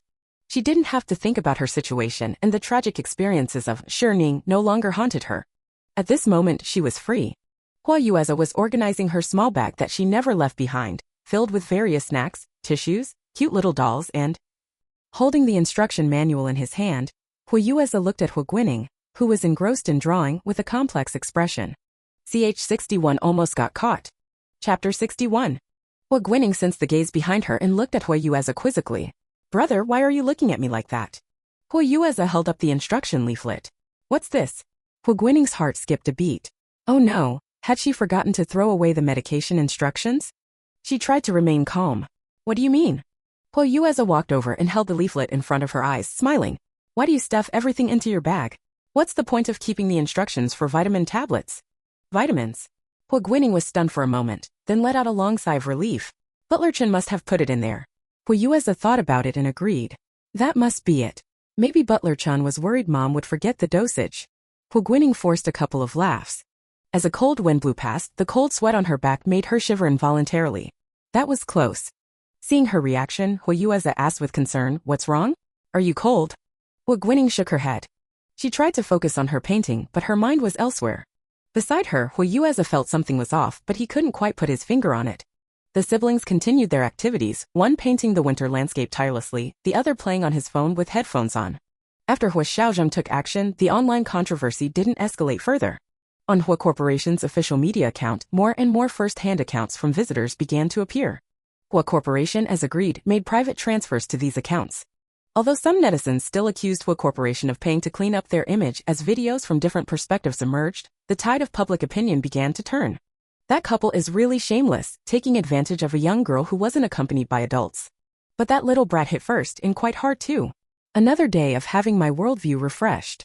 Like father, like son, the whole family is rotten. They have the nerve to come out and accuse others. All for the clicks and views. Huo Xiaozheng was satisfied with how the situation was being handled. This morning he had already reached an agreement with the amusement park's top management. They would soon release a statement. At that point, right and wrong would be clear for all to see. Huo Xiaozheng glanced at his watch. It was already 10:30 a.m. He picked up his coat and headed out. I'm going home now. Call me if anything comes up. Sichuan nodded, thinking to himself, the boss used to only say he was leaving work, but now he naturally says he's going home. Insu, who had been following the situation closely, asked Sichuan in confusion, Assistant Shi, why doesn't the boss just clarify things directly? Miss Guining is always being slandered for personally sending her mother to prison this. Sichuan's gaze was distant. Of course Mr. Huo wants to clarify all these rumors. But if he did, Miss Guining's birth and her mother would both be criticized. She's still so young and she'll have classmates and friends in the future. How could she handle all that at such a tender age? Sichuan sighed. A parent's love for their child is truly far-sighted. The current Mr. Huo was gradually becoming more like a father. Huo Guining was in good spirits today. After returning from sketching, her lips seemed to have regained some color. Huo Yueza, just as when they left, was carrying bags of all sizes. Worried that Guining might get tired, he let her sit in the cart and pulled her along. This childish game delighted Huo Guining, and she couldn't help but chatter excitedly. It's my first time seeing such beautiful plum blossoms. The frozen lake surface looks so fun, I really want to step on it. Huo Yueza said, another day brother will take you ice skating. That's much more fun than just stepping on a lake. Brother is really good at ice skating, you. Dad. Huo Guining's clear voice interrupted Huo Yueza's self-praise. He looked up to see his uncle, dressed in a black coat and gray suit, striding towards them. Seeing Huo Guining nestled in the small cart, her eyes twinkling like stars, Huo Xiaozheng's eyes couldn't help but crinkle with a smile. He bent down to lift her out of the cart, gauging her weight. Did you go camping with your brother? Huo Guining was genuinely happy. Since coming to this world, Huo Xiaozheng was the person she was most familiar with bar none. After not seeing him for 2 days, she did miss him a bit. She nodded with a smile. We set up a tent by the lake. Brother is amazing, he set up the tent so quickly and well. Standing nearby, Huo Yueza puffed out his chest a little upon hearing this. Huo Xiaozheng said mildly to Huo Yueza, thank you for your hard work. You've taken very good care of your sister. Huo Yueza was pleasantly surprised. From childhood, his uncle had always found him noisy, even suspecting he had ADHD. At one point he had tried to convince Mr. and Mrs. Huo Yanqing to have him see a doctor. Let alone praise him. Huo Yueza's eyes welled up with tears, his face full of disbelief. Uncle actually praised me. Huo Guining? Is that really necessary, brother? It doesn't even sound like praise. If anything, it sounded more like consolation. But Huo Yueza was clearly basking in the perceived praise. He absent-mindedly pushed the cart towards home, looking somewhat disoriented in his excitement. Huo Xiaolong ignored him and held Huo Guining at arm's length, examining her for a moment before saying with some concern, you don't look too well. Are you all right? Huo Guining quickly shook her head. It's just cold outside. She then put her hands on Huo Xiaozheng's ears, giving him a cold shock. Huo Xiaolong smiled. It is quite chilly. Let's head back. Huo Guining thought he meant going back to Huo Yueza's house, but to her surprise, he carried her straight to the car. The driver had already loaded her suitcase and they were ready to depart. Huo Yueza looked a bit dumbfounded. Uncle, are you taking Guining away already? Huo Xiaozheng nodded. I've already spoken with your mother. I'm taking Guining home now. As for you, I've arranged for a driver to take you to school. Huo Yueza, thanks I guess. Huo Guining lowered the car window to wave goodbye. Huo Yueza approached reluctantly, about to say a few words. Suddenly the window closed mercilessly. Then the car sped away in a flash. Huo Yueza belatedly realized he had forgotten something important. He took out his phone and sent Huo Xiaozheng a message. Only then did he return home, change into his school uniform, and set off for school. Dad, are you very busy? Huo Guining asked, somewhat puzzled. Huo Xiaozheng looked confused. What do you mean? Just now it seemed like brother still had something to say to me, but we left in such a hurry. Won't brother be sad? Huo Xiaozheng's expression remained calm. He won't be. You can always contact each other by phone, can't you? Huo Guining's eyes lit up, and she immediately reached for her phone. But Huo Xiaozheng stopped her. Little one shouldn't play with phones in the car. It's bad for your eyes. Huo Guining obediently made a small sound of acknowledgement. Seeing her fall silent, Huo Xiaozheng took the initiative to ask about her past 2 days. Huo Guining recounted everything. Do you want to go to school? Huo Xiaozheng suddenly asked. The psychologist's recommendation was to let her interact with peers as much as possible to understand what a normal child's life was like. Huo Guining recalled the scene at the kindergarten and shook her head vigorously like a rattle drum. I'd rather not. Ch62 Hope you live according to your own will. Chapter 62. Huo Xiaozheng's thoughts aligned with Huo Guining's without prior discussion. The timing wasn't right yet, and Huo Xiaozheng didn't want Huo Guining to join collective life too early. Moreover, he also didn't have time to accompany her 24 hours a day. Huo Xiaozheng made a sound of agreement, his furrowed brow relaxing. A glint flashed in Huo Guining's eyes. Have you felt unwell these past couple of days? Huo Xiaozheng asked again. This time, Huo Guining shook her head even more enthusiastically. Not at all. Huo Xiaozheng was puzzled. Based on this development, Ning's chest pain seemed to be psychosomatic. In other words, it was physical discomfort caused by psychological factors. If Huo Yueze could alleviate her chest pain, did it mean that as long as she established trust with those around her, then in the future she wouldn't need to cling to him so much? Thinking this way, Huo Xiaozheng felt both relieved and disappointed. Huo Xiaolong sighed. Huo Guining leaned against the window, staring at the scenery outside with an indescribable expression. Seeing her lost in thought, Huo Xiaozheng didn't disturb her. He took out his phone and saw a message from Huo Yueze. Uncle, you must take Ning to test her IQ. I suspect Ning is a genius. From just this short line, Huo Xiaozheng could already imagine Huo Yueze's expression. Before Huo Xiaozheng could reply, a long voice message quickly came through. Huo Xiaolong played it, his expression gradually becoming serious. Huo Guining seemed to sense something and turned back, startled by his expression. Dad, did something happen? Huo Xiaozheng's face was grave. Ace says you're a genius. Huo Guining's heart had been on a roller coaster all day, never settling down. Hearing this, she hurriedly explained, brother is just joking. Huo Xiaozheng's expression didn't improve.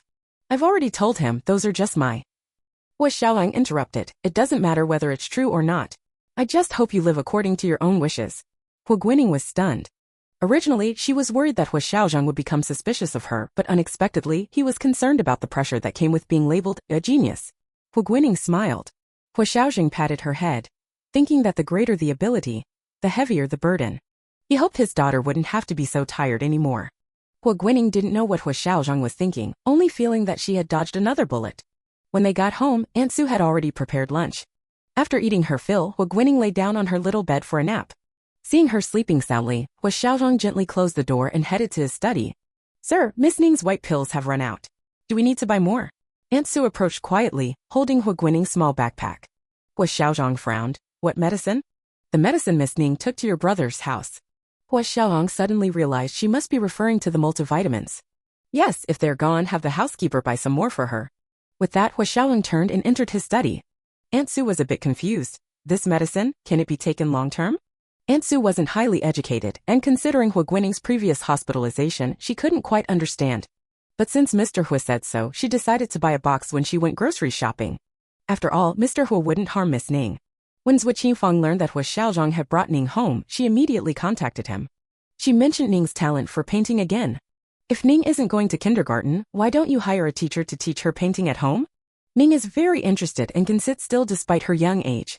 Huo Xiaolong made a sound of agreement, then asked sister-in-law, don't you think Ning's paintings are a bit depressing? There was a pause on the other end of the phone, and Zhuo Qingfang sighed. One's appearance reflects one's heart, and it's the same with painting. But this doesn't diminish Ning's talent. I know that with you raising Ning, she certainly won't want for food or clothing in the future. But I'm a parent too. I can see that Ning's state isn't good. Suggesting you find her a teacher is also with this intention. I hope she can paint what's in her heart and no longer keep it bottled up inside. Huo Xiaozheng was somewhat surprised that Zhuo Qingfang could say these things. That's what I was thinking too, Huo Xiaozheng inquired further. Do you have any good teachers you can recommend? Zhuo Qingfang had been worried that given Huo Xiaozheng's own experiences, he might not like these ideas. Hearing him ask this, she immediately responded, yes, I have a junior from school who is excellent. I'll recommend her to you. Huo Xiaozheng said softly. Thank you for your trouble. After hanging up, Huo Xiaozheng worked in his study until sunset. The online issues had been mostly resolved, with the amusement park's upper management personally coming forward to refute the rumors. They also issued a statement condemning behavior that was detrimental to children's physical and mental health development. Combined with the Huo Corporation's actions, Huo Guining and Huo Yueza's reputations instantly turned around. To be cautious, Huo Xiaozheng immediately had the PR department pixelate the images of the two. So Huo Guining and Huo Yueza hadn't yet become widely recognized. When Huo Guining woke up from her nap, she happened to run into Huo Xiaozheng coming out of his study. "Did you sleep well?" Huo Guining nodded. Huo Xiaozheng picked her up, and they headed to the dining room together. He told her about hiring a tutor and asked for her opinion. Huo Guining was naturally willing. But, "Won't this be troublesome for you, Dad?" Huo Guining was referring to her inability to be away from Huo Xiaozheng. Huo Xiaozheng thought for a moment. "I can clear out an office for you at the company." Huo Guining smiled happily. As they were going downstairs, Aunt Sue approached with a small bag and handed it to Huo Xiaozheng. "Sir, these are Miss Ning's pills." Huo Guining suddenly remembered that on the day she went to Huo Yueza's house, she had secretly called Aunt Sue. On the phone, she had told Aunt Sue that she had run out of the medicine she usually took. She had asked Aunt Sue to put the medicine from her bedside into her small backpack before the housekeeper left. But she didn't know why this time Aunt Sue had gone to buy new ones for her. Huo Guining's scalp tingled. She held her breath, her eyes fixed intently on the bag. Just as Huo Xiaozheng was about to reach for it, Huo Guining beat him to it, quickly grabbing the bag and hugging Aunt Sue's arm, her voice sweet. "Thank you, Aunt Sue." "Oh, no need to thank me, it's such a small matter. You need to eat well and take care of your health, that's what's most important." Huo Guining nodded repeatedly. Huo Xiaozheng frowned. "What's the rush? I don't remember you being so eager to take medicine before." Huo Guining said in a proud tone. "I should take care of my own things." Huo Xiaozheng chuckled. "Now that you've done that, it's time to eat." Huo Guining nodded. Fortunately, Zhuo Qinfang had dressed her in overalls today, and the pockets were big enough for her to hide the medicine securely. Seeing her expression of having narrowly escaped disaster, a hint of doubt flashed in Huo Xiaozheng's eyes. Ch. 63 Temporary Business Trip. Chapter 63. Huo Guining keenly sensed Huo Xiaozheng's doubts. After dinner, while Huo Xiaozheng was on the phone, she snuck into the room and replaced the medicine with vitamins. As for the actual pills, she secretly hid them away. When Huo Xiaozheng entered the room, he happened to catch Huo Guining taking her medicine. Huo Xiaozheng picked up the vitamins from the table and examined them carefully. Huo Guining let him look without any hesitation. "Dad, is there something wrong with these vitamins?" Seeing her innocent expression, Huo Xiaozheng's doubts gradually dissipated, and he chided himself for being too suspicious. "These vitamin capsules are a bit too large. I'll have someone get you smaller ones." Huo Guining obediently nodded. Huo Xiaozheng pulled out his suitcase and opened it, gesturing for her to look. "I brought you some gifts." Inside the black suitcase were various types of rabbit plush toys and colorful packages. Huo Guining exclaimed in shock, "Are all of these for me?" Huo Xiaozheng pulled up a chair and sat down, nodding. "They're all yours. See if there's anything you like." Huo Guining plopped down on the carpet and began unwrapping the gifts. There were various styles of rabbit plush toys, puzzles, cute-shaped candies and chocolates, and paints. Huo Guining's eyes sparkled. "These paints look amazing. If you like them, I'll buy you more. Can we buy them in China too?" Huo Guining asked casually. Huo Xiaozheng nodded. "Yes, we can." "Then we should have bought them in China. It would have saved you the trouble." Huo Xiaozheng was taken aback. Was Ningning worried about him being tired? At this thought, he smiled. Some limited editions are only available abroad. Huo Guining, not realizing how her casual comment had pleased her father, responded with a vague "oh." She thought to herself, she was starting to understand the world of the rich. Having slept too long in the afternoon, by 10 o'clock in the evening, Huo Guining still wasn't sleepy. Huo Xiaozheng didn't force her to sleep, instead turning on the bedside lamp and letting her watch anime in bed. Huo Guining turned the volume down to its lowest setting and snuggled comfortably into the blankets. Soon after, intermittent snoring sounds came from beside her. Due to her weak constitution, Huo Guining had always been a deep sleeper. This was the first time she had heard Huo Xiaozheng snore. "So even tycoons snore, huh?" Huo Guining chuckled at her own thought. She propped herself up to look at Huo Xiaozheng. He must have been truly exhausted sleeping so deeply. Even tycoons have it tough, she mused. Huo Guining sighed, reached over to turn off the bedside lamp and nestled into the covers, ready to sleep. Before closing her iPad, she habitually opened her social media app. As usual, she first looked at the recent trending news. She scrolled through page after page, then suddenly froze. Photos of herself and Huo Yueza appeared on the homepage. Huo Guining finally realized why Huo Yueza had tried to stop her from using her phone yesterday, even resorting to the foolish act of cutting off the internet. Having learned from previous experiences, Huo Guining was now able to face such situations with a bit more composure. She dimmed the screen brightness and slowly read through the entire story. Upon learning that the bespectacled couple had been struck by the arrow she had shot, Huo Guining felt quite satisfied. She chose to selectively ignore the negative comments, no longer paying attention to them. After closing the iPad, she lay in bed, tossing and turning, unable to sleep. The bedroom was pitch black, with only the sound of Huo Xiaozheng's breathing audible. Huo Guining finally understood why Huo Xiaozheng was so tired. "Thank you," she silently mouthed, slowly closing her eyes.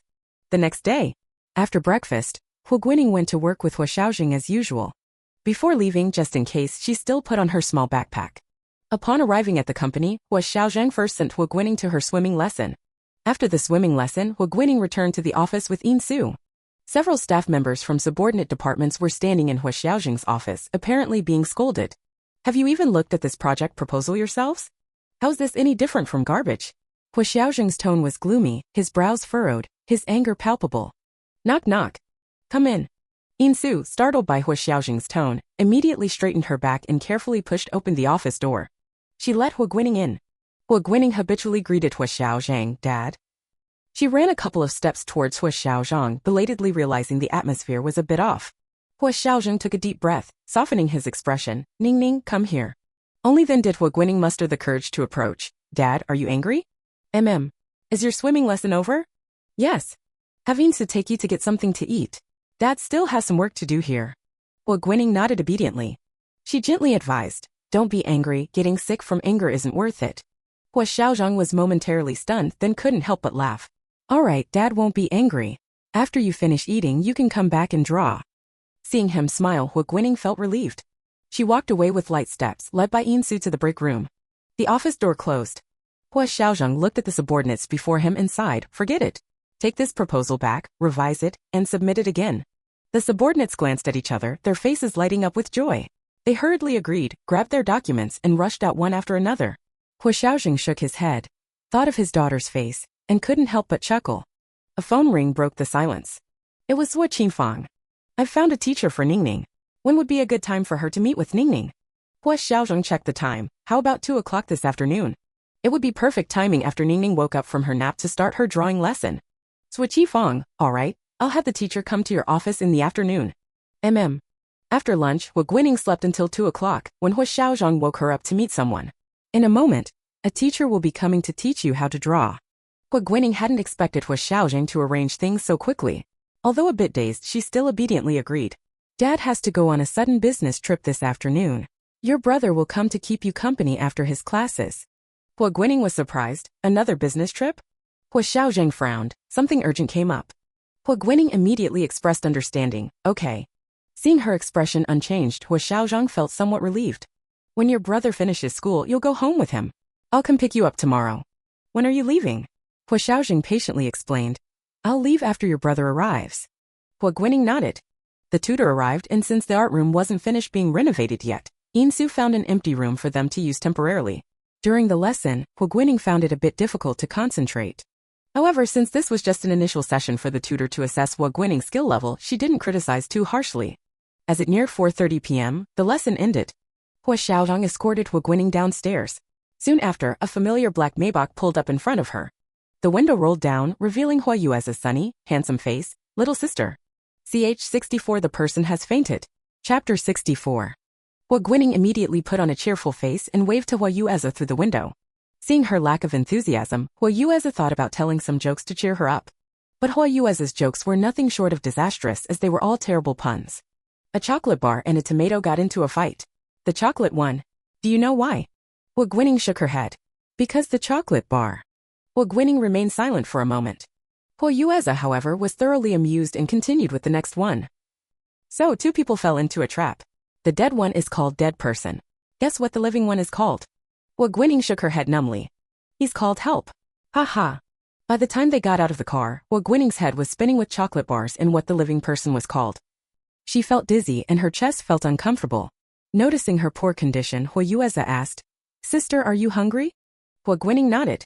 Suo Qingfang, who had no afternoon classes, had arrived home earlier than the two. By now, the dining room table was set with dishes. Seeing Huo Yueza bringing Guining home, Suo Qingfang smiled warmly and said, "You're back." The orange light cast upon her gave Huo Guining a sudden feeling of déjà vu. In her previous life, her mother had also smiled like this, waiting for her to come home. "We're back," Huo Guining smiled. "Hello, Aunt." The food smells delicious. As Huo Guining's car disappeared from view, Huo Xiaozheng also got into his car and set off. Due to the sudden business trip, Huo Xiaozheng had brought Sichuan along. Oh, isn't this Guining's little backpack? Sichuan picked up the pink Mickey Mouse backpack from the passenger seat, sighing with a smile. It's quite heavy. Huo Xiaozheng let out a short laugh. Give it to me. He took the backpack from Sichuan and indeed found it rather heavy. He unzipped the backpack, frowning. What's in here that makes it so heavy?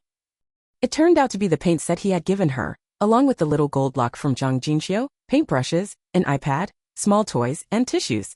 She's carrying quite a lot, Huo Xiaozheng thought. Inside the pink backpack was a small zipper pocket that seemed to hold a white transparent bag. Huo Xiaozheng opened it, intending to tidy things up for her. In the transparent bag were clearly a strip of white pills. The small bag also contained some loose, neatly cut white pills. They appeared to be the same as the uncut ones. Huo Xiaozheng turned the package over, puzzled, and saw the name of the medication printed on the back, cetirizine hydrochloride tablets. He took out his phone and looked up the use of the drug. An antihistamine? Huo Xiaozheng pondered for a moment, then called Shen Shiyan. Did you prescribe cetirizine hydrochloride tablets for Guining? I found them in Guining's bag. She's cut them into small pieces. Does Guining need antihistamines? After receiving a negative answer, Huo Xiaozheng's expression grew increasingly grave. What did you say? Sichuan, sitting in the passenger seat, heard the anger in Huo Xiaozheng's voice and knew something was wrong. Had Guining done something wrong? Turn around. Huo Xiaozheng hung up the phone, his expression icy. The driver didn't dare delay and immediately made a U-turn at the next intersection. Guining doesn't need to take antihistamines. Are you sure you didn't make a mistake? If she accidentally took the wrong medication, it shouldn't be a problem if the dose wasn't too high. She might just experience dizziness or drowsiness. It'll pass when the effects wear off. Shen Shiyan's words echoed in Huo Xiaozheng's mind. Huo Xiaozheng could only hope he was overthinking things. Meanwhile, after quickly finishing her meal, Huo Guining sat on the sofa for barely 5 minutes. She then excused herself, saying she was tired from swimming and drawing all day and wanted to go to bed early. Seeing that she indeed looked unwell, Zhuo Qinfang didn't even have time to cut fruit for her and immediately took her to rest. After Zhuo Qinfang left the room, Huo Guining got up and began rummaging through her luggage. The familiar pink Mickey Mouse backpack was nowhere to be found. Huo Guining's heart raced with panic. The chest pain she had been suppressing was amplified by her fear and cold sweat beaded on her forehead. Refusing to give up, Huo Guining searched again. Still nothing. Clutching her chest, she carefully retraced the backpack's whereabouts. In the morning, she had taken the backpack to the company and it had stayed in Huo Xiaozheng's office. And then, wait! The backpack must have been left in the car from this morning. Huo Guining grew increasingly desperate. More than finding the backpack, she now worried about Huo Xiaozheng discovering her secret. Under the layers of anxiety and fear, Huo Guining felt an unbearable pain in her chest. She couldn't think about anything else now. Huo Guining began to reassure herself. Don't be afraid, you won't die. You'll feel better after sleeping. Just sleep. Huo Guining worried that if she passed out by the sofa, it would raise Zhuo Qinfang's suspicions and concerns. She struggled to inch her way to the bed. The surroundings were deathly quiet, amplifying her heartbeat 1,000-fold. The rapid thump-thump-thump pounded in her ears. If there's a next time, I'll definitely keep the medicine with me at all times. This was Huo Guining's last thought before she lost consciousness. At Huo Yanqin's house, Huo Yueze lay on the sofa, scrolling through his phone. Zhuo Qinfang was tidying up in the kitchen. Huo Yanqin couldn't stand the sight of Huo Yueze's lazy posture and couldn't help but give his leg a smack. Sit properly. Stand properly. Huo Yueze yelped in pain and sat up, complaining to Zhuo Qinfang. Mom, Dad hit me. Zhuo Qinfang smiled, bringing out a plate of fruit. Were you lying down playing with your phone again? Huo Yueze pouted and bit into a cherry with a vengeance. These are sister's favorites. A series of urgent knocks at the door interrupted their conversation. Who could it be at this hour? Huo Yueze got up to open the door. Seeing who it was, he exclaimed in surprise, Uncle? How did you get back so quickly? Hearing this, Zhuo Qinfang and Huo Yanqin quickly rose as well. Xiaowang. Huo Xiaozheng had no time for pleasantries. He asked urgently, Where's Guining? Zhuo Qinfang pointed behind her. Guining's asleep in the room. She didn't look well. Before she could finish, Huo Xiaowang strode towards the room. Click! Huo Xiaozheng turned on the lights. There was no sign of her on the bed.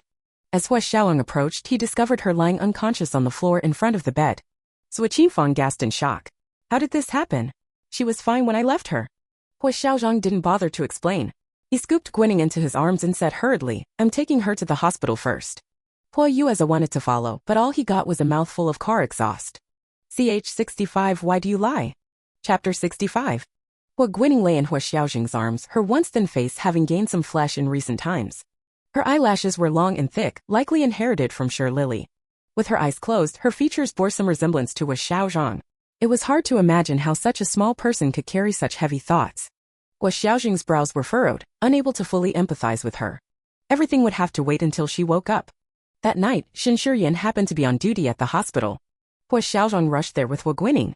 After a brief examination, Shen Shiyan confirmed there was no immediate danger to her life and sent her for further tests.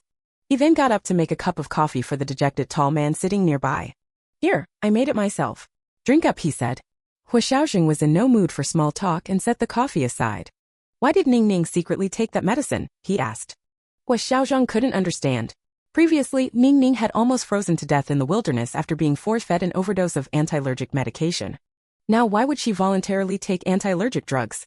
"By the way, why didn't you take Ning Ning with you on this business trip?" Shen Shiyan inquired. When Ning Ning was hospitalized last time due to the kidnapping incident, Shen Shiyan had coincidentally been abroad for an academic conference.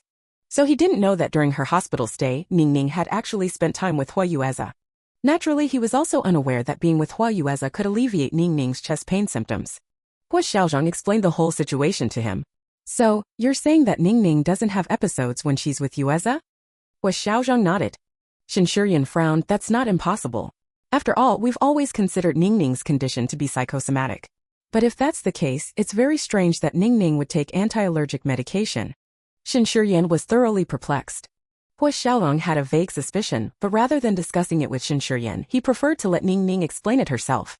Remembering the previous psychological consultation, he thought Ning Ning's pride might prevent her from wanting others to know about this. "How much will the medication affect her health?" Huo Xiaozheng asked. Shen Shiyan replied, "We won't know until the test results come back. After all, we don't know how much she took or for how long." This reminded Huo Xiaozheng of someone. He called Aunt Sue. "How many times did you buy medicine for her?" "Just twice." "How many boxes each time?" "All right, I understand." Shen Shiyan approached and asked, "Who was that?" Huo Xiaozheng didn't hide it. Aunt Sue, who's responsible for taking care of Ning Ning. Aunt Sue said that the first time she bought it, Ning Ning gave her the drug name on her phone and asked her to buy it from the pharmacy. Not only that, she told Aunt Sue that she had allergic rhinitis and her nose was very blocked at night, so she needed this medicine. Shen Shiyan nodded. "This medication isn't strictly controlled. It's generally available in pharmacies." He changed the subject, but how did Ning Ning know about this drug's effects? Huo Xiaozheng remained silent. Why else? It was because she had almost lost her life because of it. But if she knew this, why would she still take the medicine? Huo Xiaozheng couldn't understand. Seeing his expression, Shen Shiyan knew he had some idea and didn't ask further. After Huo Guining was brought back to the hospital room and Shen Shiyan administered some medication, he left Huo Xiaozheng alone in the room to wait for Ning Ning to wake up. It was now 9:30 p.m.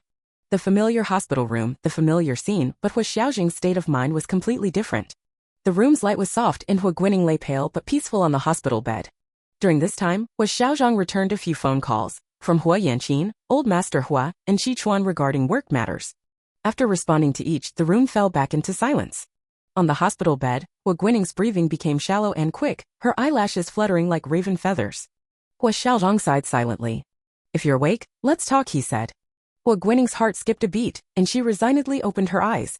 She had actually been woken up by the sound of Huo Xiaozheng opening and closing the door a few minutes ago. But she hadn't figured out how to explain things to Huo Xiaozheng yet.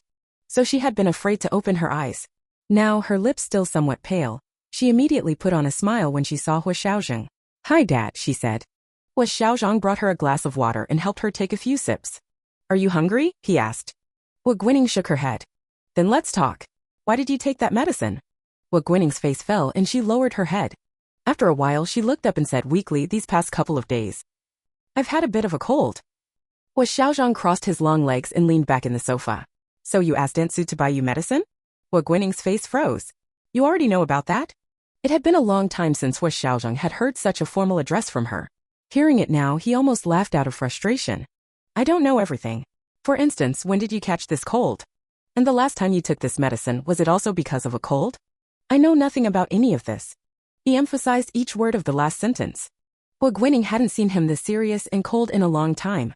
She felt a bit panicked, her pupils trembling, clearly struggling internally. Huo Xiaozheng felt some reluctance, but he truly had no other option. Ning Ning was more stubborn than anyone and she never learned to rely on him. They remained at an impasse. One was determined to get answers while the other struggled desperately. Huo Xiaozheng, being older, was the first to lower his head. He softened his voice and said, "Ning Ning, do you know that children shouldn't take this medicine carelessly?" Huo Guining's eyes reddened. She glanced timidly at Huo Xiaozheng and hesitantly nodded. Huo Xiaozheng's heart felt heavy. "So even though you knew this medicine would be bad for your health, you chose to harm yourself to avoid causing me trouble? Is that right?" Huo Guining's eyes widened in shock. So Huo Xiaozheng had already guessed. Her reaction was as good as an answer to Huo Xiaozheng, and it felt like a stinging slap to his face. "So when you said earlier that you wouldn't have chest pains when you were with your brother, was that a lie?" Huo Guining nodded tearfully and said in a choked voice, "I'm sorry, I didn't think it through. At that time, I saw how busy you were, and I thought if I followed you around every day, it would cause you a lot of trouble." Huo Xiaozheng asked with disappointment, "How could you think of telling such a lie?" Huo Guining was at a loss. Being labeled a liar by Huo Xiaozheng was tantamount to being cast in the role of a deceiver. She hurriedly explained, "I didn't lie. On the day I was kidnapped, I was in chest pain the whole time. But after my brother came, my chest pain eased a bit." Huo Xiaozheng questioned, "How much is a bit? Was it enough for you to manage daily life?" Ch 66. He is different from his father in the previous life. Chapter 66. Faced with Huo Xiaozheng's questioning, Huo Guining lowered her head. It wasn't enough, of course it wasn't enough. That's why she chose to take the medication. She raised her head and began to explain in a soft voice.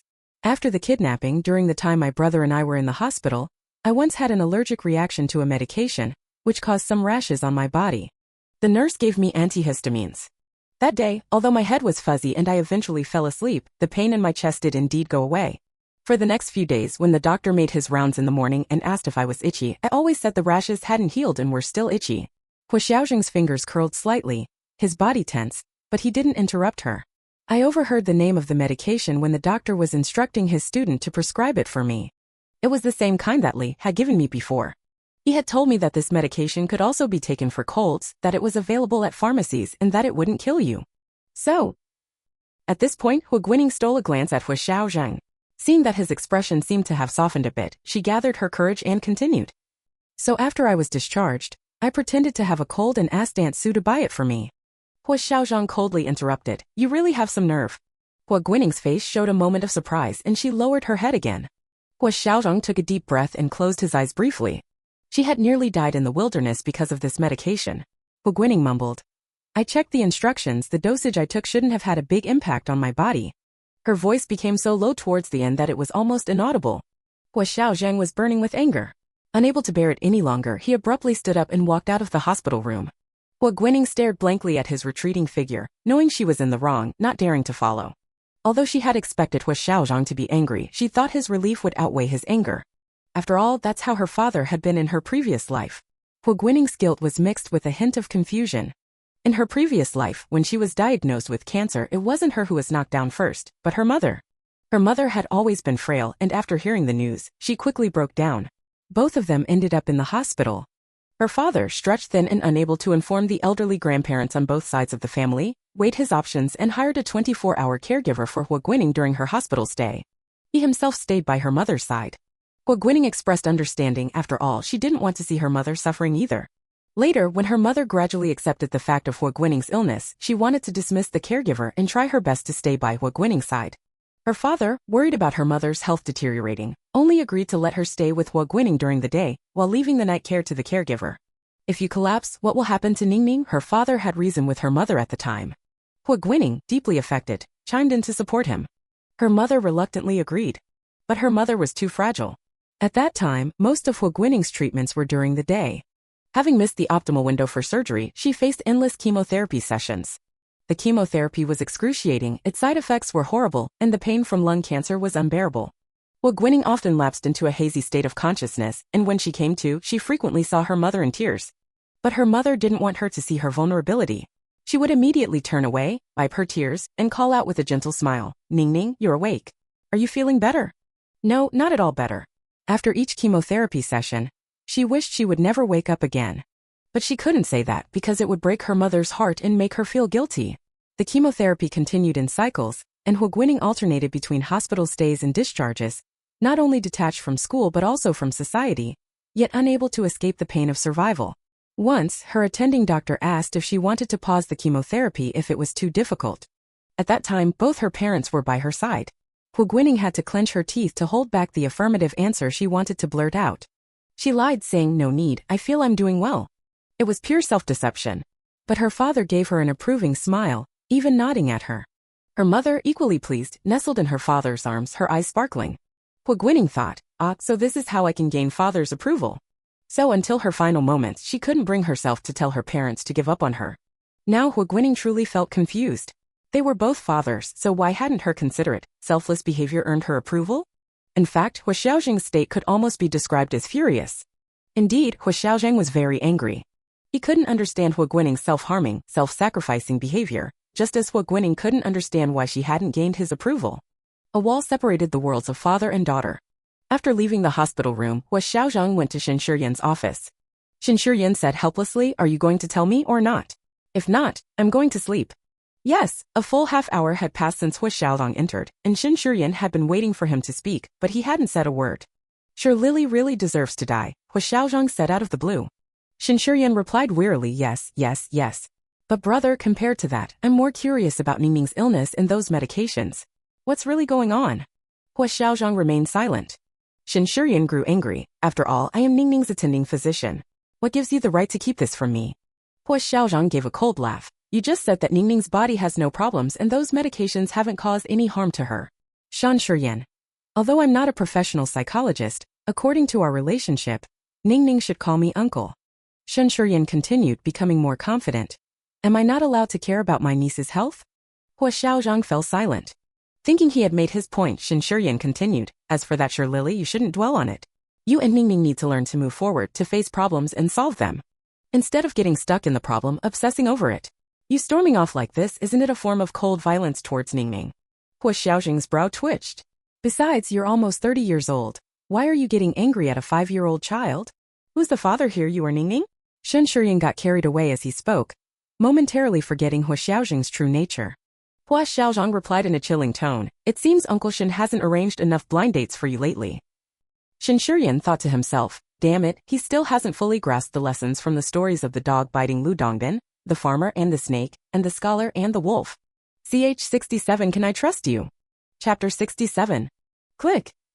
The sudden sound of the door opening interrupted Huo Guining's thoughts. She looked towards the source of the noise. She saw Huo Xiaozheng walking in quietly, holding a small strawberry-flavored cake in one hand. Noticing that Huo Guining was still awake, Huo Xiaozheng relaxed his body and asked, "Are you hungry?" Huo Guining felt her stomach was very empty and nodded blankly. "Dad, are you not angry anymore?" Huo Xiaozheng, who was helping her set up the bed tray, paused when he heard this. "Do you think I'm angry?" Huo Guining nodded matter-of-factly. When he left earlier, he was walking so fast it created a breeze. He nearly slammed the door. "Then tell me, why do you think I'm angry?" Huo Xiaozheng finished setting up the tray, opened the cake packaging, and handed her a fork, indicating that she should eat while thinking. Huo Guining didn't hesitate, especially since she hadn't eaten much at dinner due to not feeling well. Now she was starving.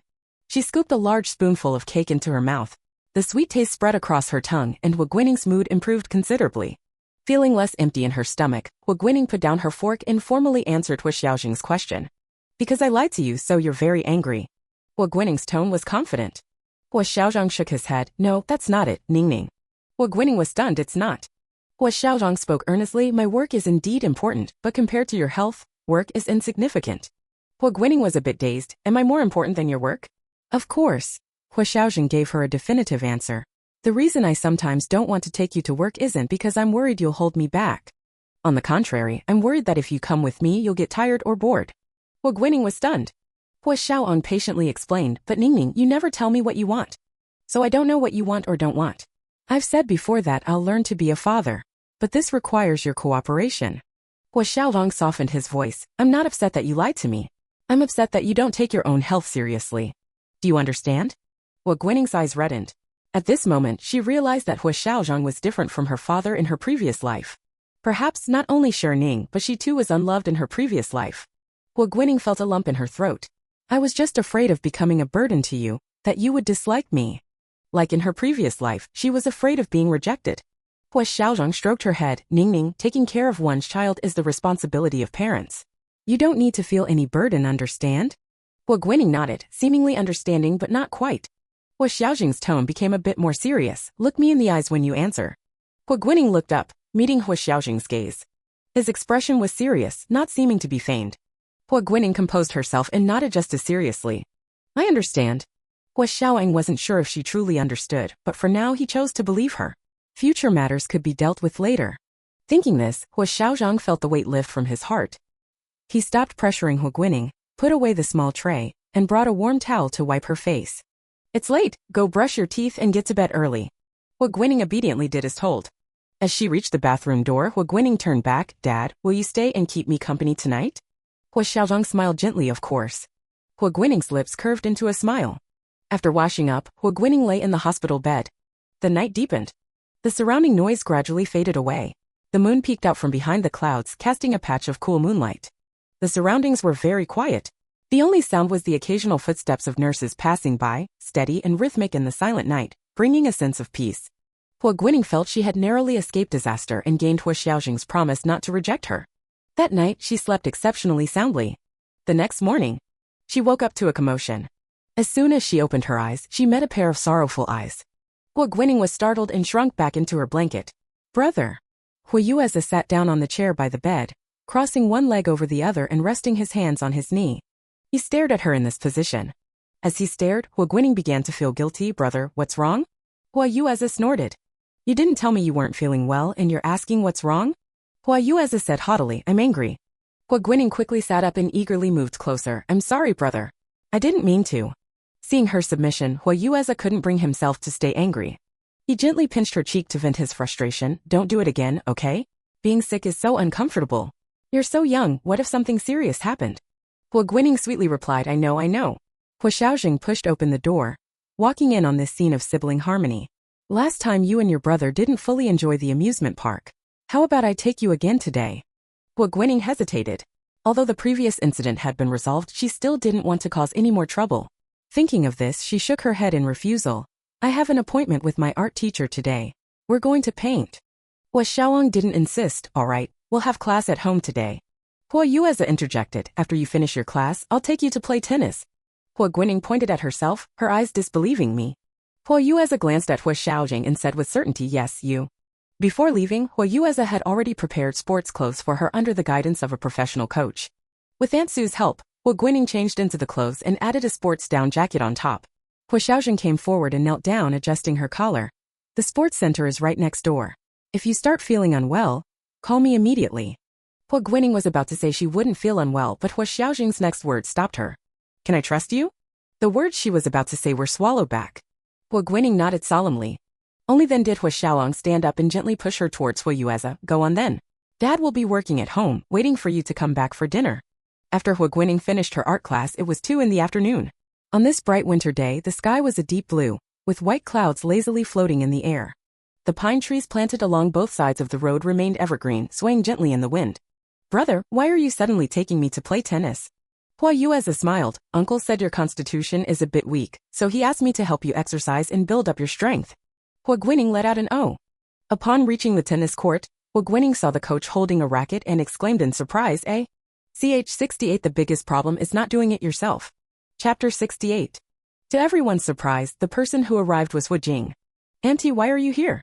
Huo Jing was wearing a sporty outfit, her long hair tied up high, looking energetic and stylish. I heard your father wanted you to learn tennis, so I volunteered to be your coach. Huo Jing walked over and pinched her little cheek. Are you happy to see your auntie here? Huo Guining smiled, her big eyes curving into crescent moons. Yes, I'm happy. Auntie, you know how to play tennis too? Huo Jing raised an eyebrow. If I hadn't changed my path at the last minute, I would have definitely had a place in the tennis world. Huo Guining gave her a thumbs up. Huo Yueze nodded in agreement. Auntie won 3rd place in a youth tennis competition back then. Huo Guining was shocked. Huo Jing smiled gently. Enough talk, let's start practicing. After warming up, Huo Guining realized just how amazing Huo Jing was. Huo Guining and Huo Yueze both ran 10 laps around the court, after which Huo Jing taught her the basic grip and how to receive serves. Huo Yueze acted as Huo Guining's practice partner, running back and forth on the court. Every time Huo Guining missed the ball, Huo Jing would intentionally make her go pick it up. Huo Guining didn't mind at all. With the dopamine flowing, even chasing after balls became a kind of fun. Next, Huo Yueze got to witness just how competitive Huo Guining could be. Although she was just a beginner, every swing of Huo Guining's racket was filled with determination to win. Her demeanor was like that of a queen descending upon the court. But Guining, although tennis isn't a performance, you should try to control your expression a bit, Huo Jing suggested. Huo Guining tilted her head in confusion. Huo Jing imitated her, furrowing her brows and putting on a serious face. Like this. Huo Jing pointed at her own face and said, "It's too fierce." Huo Guining seemed to half understand. She softened her expression but still maintained a stance ready for battle. Huo Jing.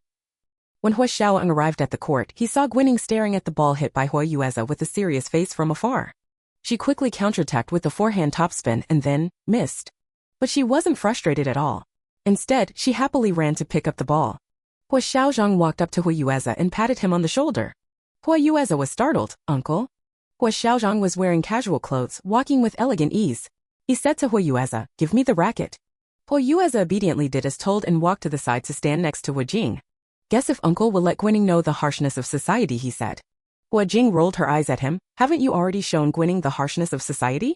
Who plays so seriously against a 5-year-old girl?" Since Guining started playing for a whole hour, she hadn't managed to return a single ball. Huo Yueze scratched his head embarrassedly. "My little sister was so serious I couldn't bring myself to." "Dad, why are you here?" After picking up the ball, Huo Guining saw that the person on the other side had changed to Huo Xiaozheng. Her face lit up with joy. Huo Xiaozheng smiled and gestured for her to serve. After learning for an afternoon, although Huo Guining couldn't return balls, her serve was already quite decent. She took a deep breath, then suddenly tossed the ball up. Her racket quickly followed, hitting the tennis ball and sending it flying towards Huo Xiaozheng in a beautiful arc. Huo Xiaozheng's wrist moved slightly, deftly turning the racket to redirect the ball onto a different trajectory. Huo Jing smiled. Huo Guining quickly counterattacked, taking a few small steps and hitting a backhand over the net. Considering the huge difference in their strength, Huo Guining used a bit of strategy, deliberately lessening her force so that the ball would drop right after crossing the net. Huo Xiaozheng couldn't reach it in time. In this round, Huo Guining won completely. This made Huo Guining extremely happy. She immediately ran towards Huo Xiaozheng, hugging his leg and boasting, "I hit the ball. I hit the ball." Huo Xiaozheng picked her up with one arm, praising her with a smile. "You have a strong learning ability." Sitting in Huo Xiaozheng's arms, Huo Guining smiled shyly. "When I was playing with brother earlier, I couldn't hit a single one. This time it must have been luck." Huo Xiaozheng discreetly glanced at Huo Yueze. Huo Jing stepped forward. "How can you say it's luck? You deliberately reduced your strength just now so your dad couldn't reach it, didn't you?" Huo Guining looked at Huo Jing with admiration in her eyes. "Auntie, how did you know?" Huo Jing smiled without answering. "Your dad is right. You really do have a strong learning ability." Huo Xiaozheng played with Huo Guining for a while longer. Seeing that it was getting dark, the group started heading home. Huo Guining was being carried by Huo Xiaozheng. She rested her head on his shoulder with her eyes closed, looking as if she had fallen asleep. "Guining really likes it when you play with her," Huo Jing remarked. Huo Jing noticed that ever since Huo Xiaozheng arrived, although Guining's expression remained fierce, her whole demeanor had relaxed considerably. Huo Xiaozheng spoke softly. "Is that so?"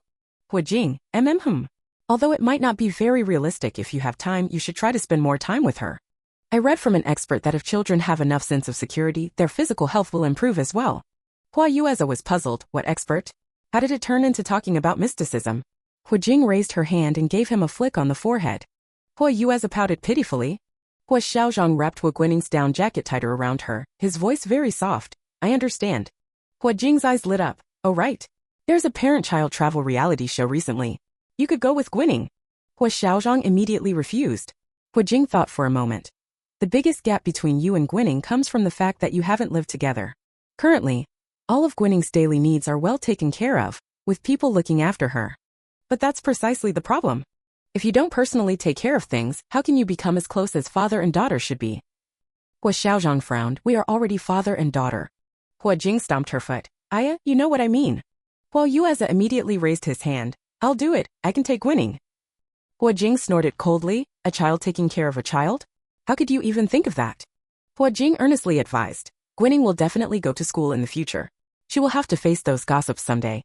Instead of that, why don't you accompany her on the reality show? Let everyone see what a kind child Guining is. If the audience is really blind, then you can invest more money.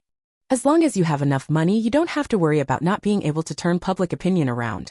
Huo Yueze was dumbfounded. Is the entertainment industry so blatant about these things now?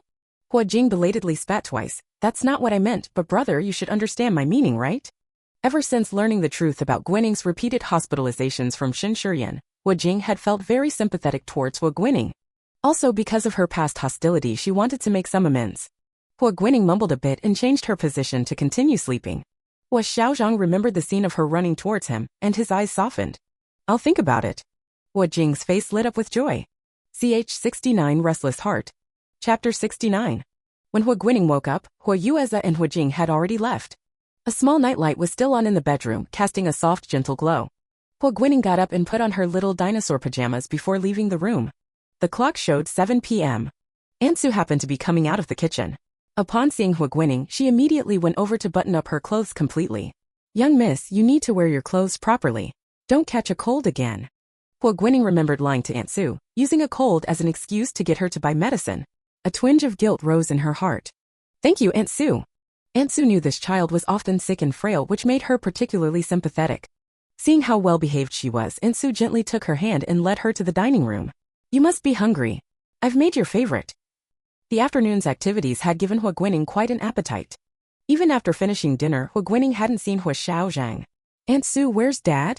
Aunt Su answered while tidying up the kitchen. Mr. Huo is in the study. After finishing the cleanup, Aunt Su was ready to leave. After saying goodbye to Aunt Su, Huo Guining went straight to the study. Hearing the familiar voice from inside, Huo Guining felt relieved.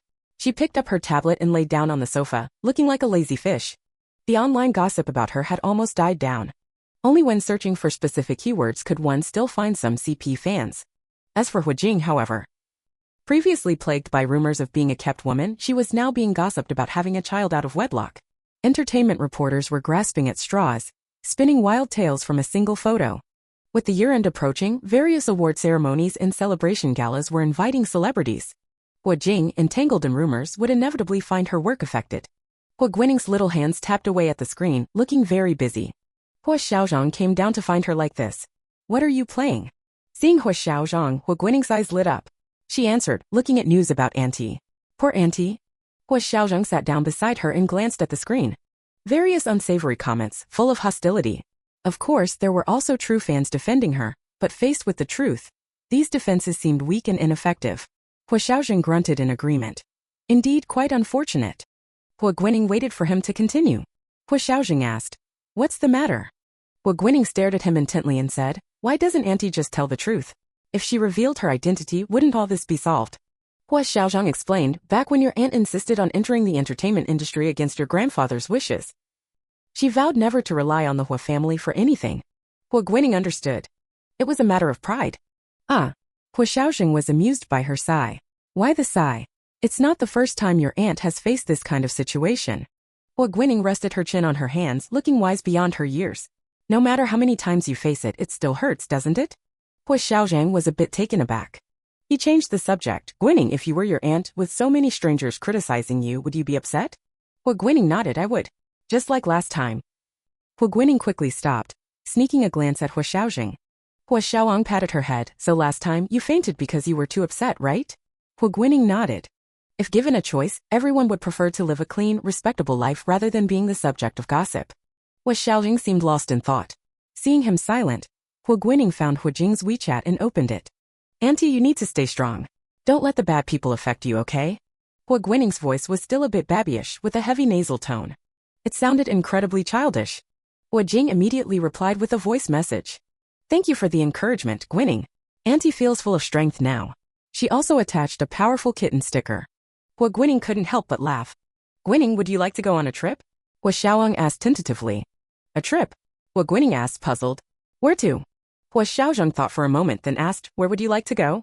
Huo Guining didn't know much about this world, and given her age, she couldn't name specific places accurately. I want to see the sea. In her previous life, Huo Guining's last wish was for her parents to scatter her ashes in the sea, letting her be free with the blue sky and clear waters. Huo Xiaozheng asked with interest, is there anywhere else you'd like to go? Huo Guining put down her phone and thought like a little adult, I want to see any place I haven't been before. That way, she'd have more subjects to paint. Huo Xiaozheng nodded seriously. Huo Guining asked curiously, Dad, are we going on a trip? Huo Xiaozheng stroked her head. Yes. But aren't you very busy? The hair under his hand felt soft like a cat's. Huo Xiaozheng couldn't help but smile. I'll make time. Huo Guining's eyes slowly widened. Huo Xiaozheng patted her head. Want to go see your art studio? Huo Guining's eyes lit up, and she immediately jumped off the sofa. Yes. Where is it? She was about to run off. Huo Xiaozheng followed leisurely behind her on the third floor, first room on the right. Huo Guining climbed the stairs with her short legs. This was the art studio she had dreamed of in her previous life. In front of the huge floor-to-ceiling windows were neatly arranged natural wood shelves, holding various brushes and paints. On the table by the window sat a turtleback bamboo, a weeping jasmine, a Boston fern, and a sunflower. The easel and chair were custom-made to fit Huo Guining's height, allowing her to paint comfortably. This afternoon, based on your art teacher's requirements, we added some more things. If you need anything else, just tell the housekeeper directly. The morning's art class had been held in the guest room. At the time, workers were coming in and out, but Huo Guining was so focused on painting that she didn't pay attention. She never imagined that in the blink of an eye, she would have such an amazing studio. Huo Guining's eyes sparkled as she turned to thank Huo Xiaozheng. Thank you, Dad. I love it so much. I'm glad you like it. Huo Guining couldn't wait to paint something in her new studio. Considering her unusual painting style, Huo Xiaozheng didn't linger long and went straight back to his study. After leaving the studio, Huo Xiaozheng's relaxed expression disappeared. With less than 2 weeks until Spring Festival, most of the work had been wrapped up, but looking at the reports on his computer, Huo Xiaozheng felt a vague unease. How's the land auction project in Yun City progressing? From the other end of the phone came Shi Chuan's voice. We've reached the qualification review stage. Shi Chuan paused for a moment, then continued. Jiang Group has also entered the bidding. After the qualification review, the auction will probably be held after Spring Festival. Huo Xiaozheng's expression grew serious. 70 don't leave me too far away. Chapter 70. Since the marriage alliance between the Jiang and Qin families, Huo Xiaozheng's attitude towards the couple had completely changed. If previously, Huo Xiaozheng's dislike for Jiang Siyuan stemmed from his unrequited pursuit of Qin Ziyi, now his hostility towards the Jiang family originated from his own daughter, Huo Guining. In Huo Xiaozheng's heart, besides Shi Lily, he himself and Jiang Siyuan were the culprits responsible for Ningning's tragedy. Although the Jiang family had publicly announced at a press conference that they would give part of their shares to Huo Guining as compensation, Huo Xiaozheng did not accept it. Afterwards, due to Huo Guining's health condition, Huo Xiaozheng didn't have much interaction with the Jiang family. Half a month ago, Huo Xiaozheng received intelligence that the Yun City government intended to auction off a piece of land. An insider claimed that due to some uncontrollable factors, the price of that land was lower than the actual market price. The specific reasons were unclear. But this piqued Huo Xiaozheng's interest. The Huo family had started their business in Yun City, and as their business grew, they gradually relocated to South City. Ningning's health had always been poor. Before Huo Jing proposed participating in a parent-child reality show, Huo Xiaozheng had already intended to take Ningning away from this environment for a while. The land that Yun City was auctioning happened to be not far from the Huo family's old residence in Yun City. Huo Xiaozheng planned to buy this land and build an amusement park or a holiday resort as a gift for Ningning. His recent impromptu business trip with Shi Chuan was also for the Yun City auction. Now hearing Shi Chuan say that the Jiang family was also interested in getting involved, a cold glint appeared in Huo Xiaozheng's eyes. I hadn't heard before that the Jiang family was interested in projects in Yun City. Shi Chuan on the other end of the phone was also puzzled. The Jiang family's documents were only submitted on the deadline day. There wasn't even a whisper of it before. Huo Xiaozheng's lips pressed into a thin line. Investigate it. Shi Chuan responded with an affirmative. After hanging up the phone, Huo Xiaozheng leaned back in his executive chair. The land in Yun City didn't have high commercial value. The local GDP was low, and even if they invested in building a shopping mall, it would likely not be profitable. Huo Xiaozheng couldn't understand why Jiang Siyuan would suddenly be interested in this piece of land. Could it be that he was merely trying to cause trouble for him? Huo Xiaozheng furrowed his brows. In stark contrast to Huo Xiaozheng's mood, on the other side, Huo Guining was in her element in the art studio. Thanks to Huo Xiaozheng's financial resources, Huo Guining used paints without any hesitation. She stayed alone in the studio until nearly 10 o'clock. When Huo Xiaozheng quietly walked into the room, he thought she had already gone to bed. Unexpectedly, the small bed was neatly made, with no sign of her. Huo Xiaozheng went upstairs and pushed open the door to the studio. The studio was as bright as day. Huo Guining, small in stature, sat on a stool, concentrating intently as she wielded her paintbrush. The white canvas was dyed red, with demons faintly visible in the blood-colored sky, their faces blue and their teeth protruding. A little girl in a white dress, holding a dark gray rabbit, floated in midair. Unknown flowers bloomed on the ground, and Huo Guining was currently coloring them. Good, at least the colors of the flowers were warm. Huo Xiaozheng sighed in relief. Ningning, it's time for bed. Huo Guining, as if waking from a dream, was startled by his voice. I'll sleep after I finish this part. Huo Guining glanced at Huo Xiaozheng, then immersed herself in her creation again. Huo Xiaozheng frowned. It's very late. If you don't rest now, it's not good for your health. Huo Guining's paintbrush paused. All right. She resignedly put down her brush and followed Huo Xiaozheng downstairs as if she had lost her soul. After finishing her bedtime routine, Huo Guining lay with her big eyes wide open, staring blankly at the ceiling. Huo Xiaozheng sat down on the edge of the bed. Can't sleep. Huo Guining nodded. I want to paint. Huo Xiaozheng sighed. It's too late. Can you paint tomorrow? Huo Guining remained silent. Huo Xiaozheng had no choice but to help her get dressed again, and took her to the third floor with his tablet computer. Seeing his actions, Huo Guining spoke up. Dad, are you coming too? Aren't you afraid of the dark? It's too late, I'll keep you company. A warm feeling flowed through Huo Guining's heart. Can we go back to sleep after half an hour of painting? Huo Guining nodded happily. She picked up her paintbrush again and continued coloring. Huo Xiaozheng found a stool to sit on and looked at reports nearby. Time ticked by slowly. Huo Guining had finished outlining her painting. She moved her sore upper limbs and looked up at Huo Xiaozheng. Huo Xiaozheng was very tall and sitting on the small chair, his long legs had nowhere to go. After washing up, the sharpness in Huo Xiaozheng's eyes had diminished somewhat. He wore a dark blue bathrobe, intently focused on his computer. Thinking about how he had come to keep her company because he was worried she might be scared, Huo Guining put down her paintbrush. Dad, I'm done painting. Huo Xiaozheng made a sound of acknowledgement, put away his tablet, and reached out a hand to her. Then let's go to sleep. Huo Guining ran forward, held his hand, and followed his shadow down the stairs. In the dead of night, Huo Guining felt that her heart had found its home. The next day, Huo Guining returned to her workaholic life. By the time Huo Xiaozheng was about to leave, Huo Guining was just groggily waking up. Huo Xiaozheng pinched her nose. Didn't I tell you not to stay up late? Huo Guining made a couple of grunts in protest. Allowing Aunt Su to dress her and help her wash up, Huo Guining stumbled after Huo Xiaozheng towards the underground parking garage. Huo Xiaozheng couldn't bear to watch and picked her up with one arm. It wasn't until they arrived at the company and she drank the corn juice Aunt Su had prepared for her that she felt her mind clear a bit. Sichuan reported the day's schedule to Huo Xiaozheng. Considering Ningning's situation, Huo Xiaozheng rarely went on business trips now. But today was an exception.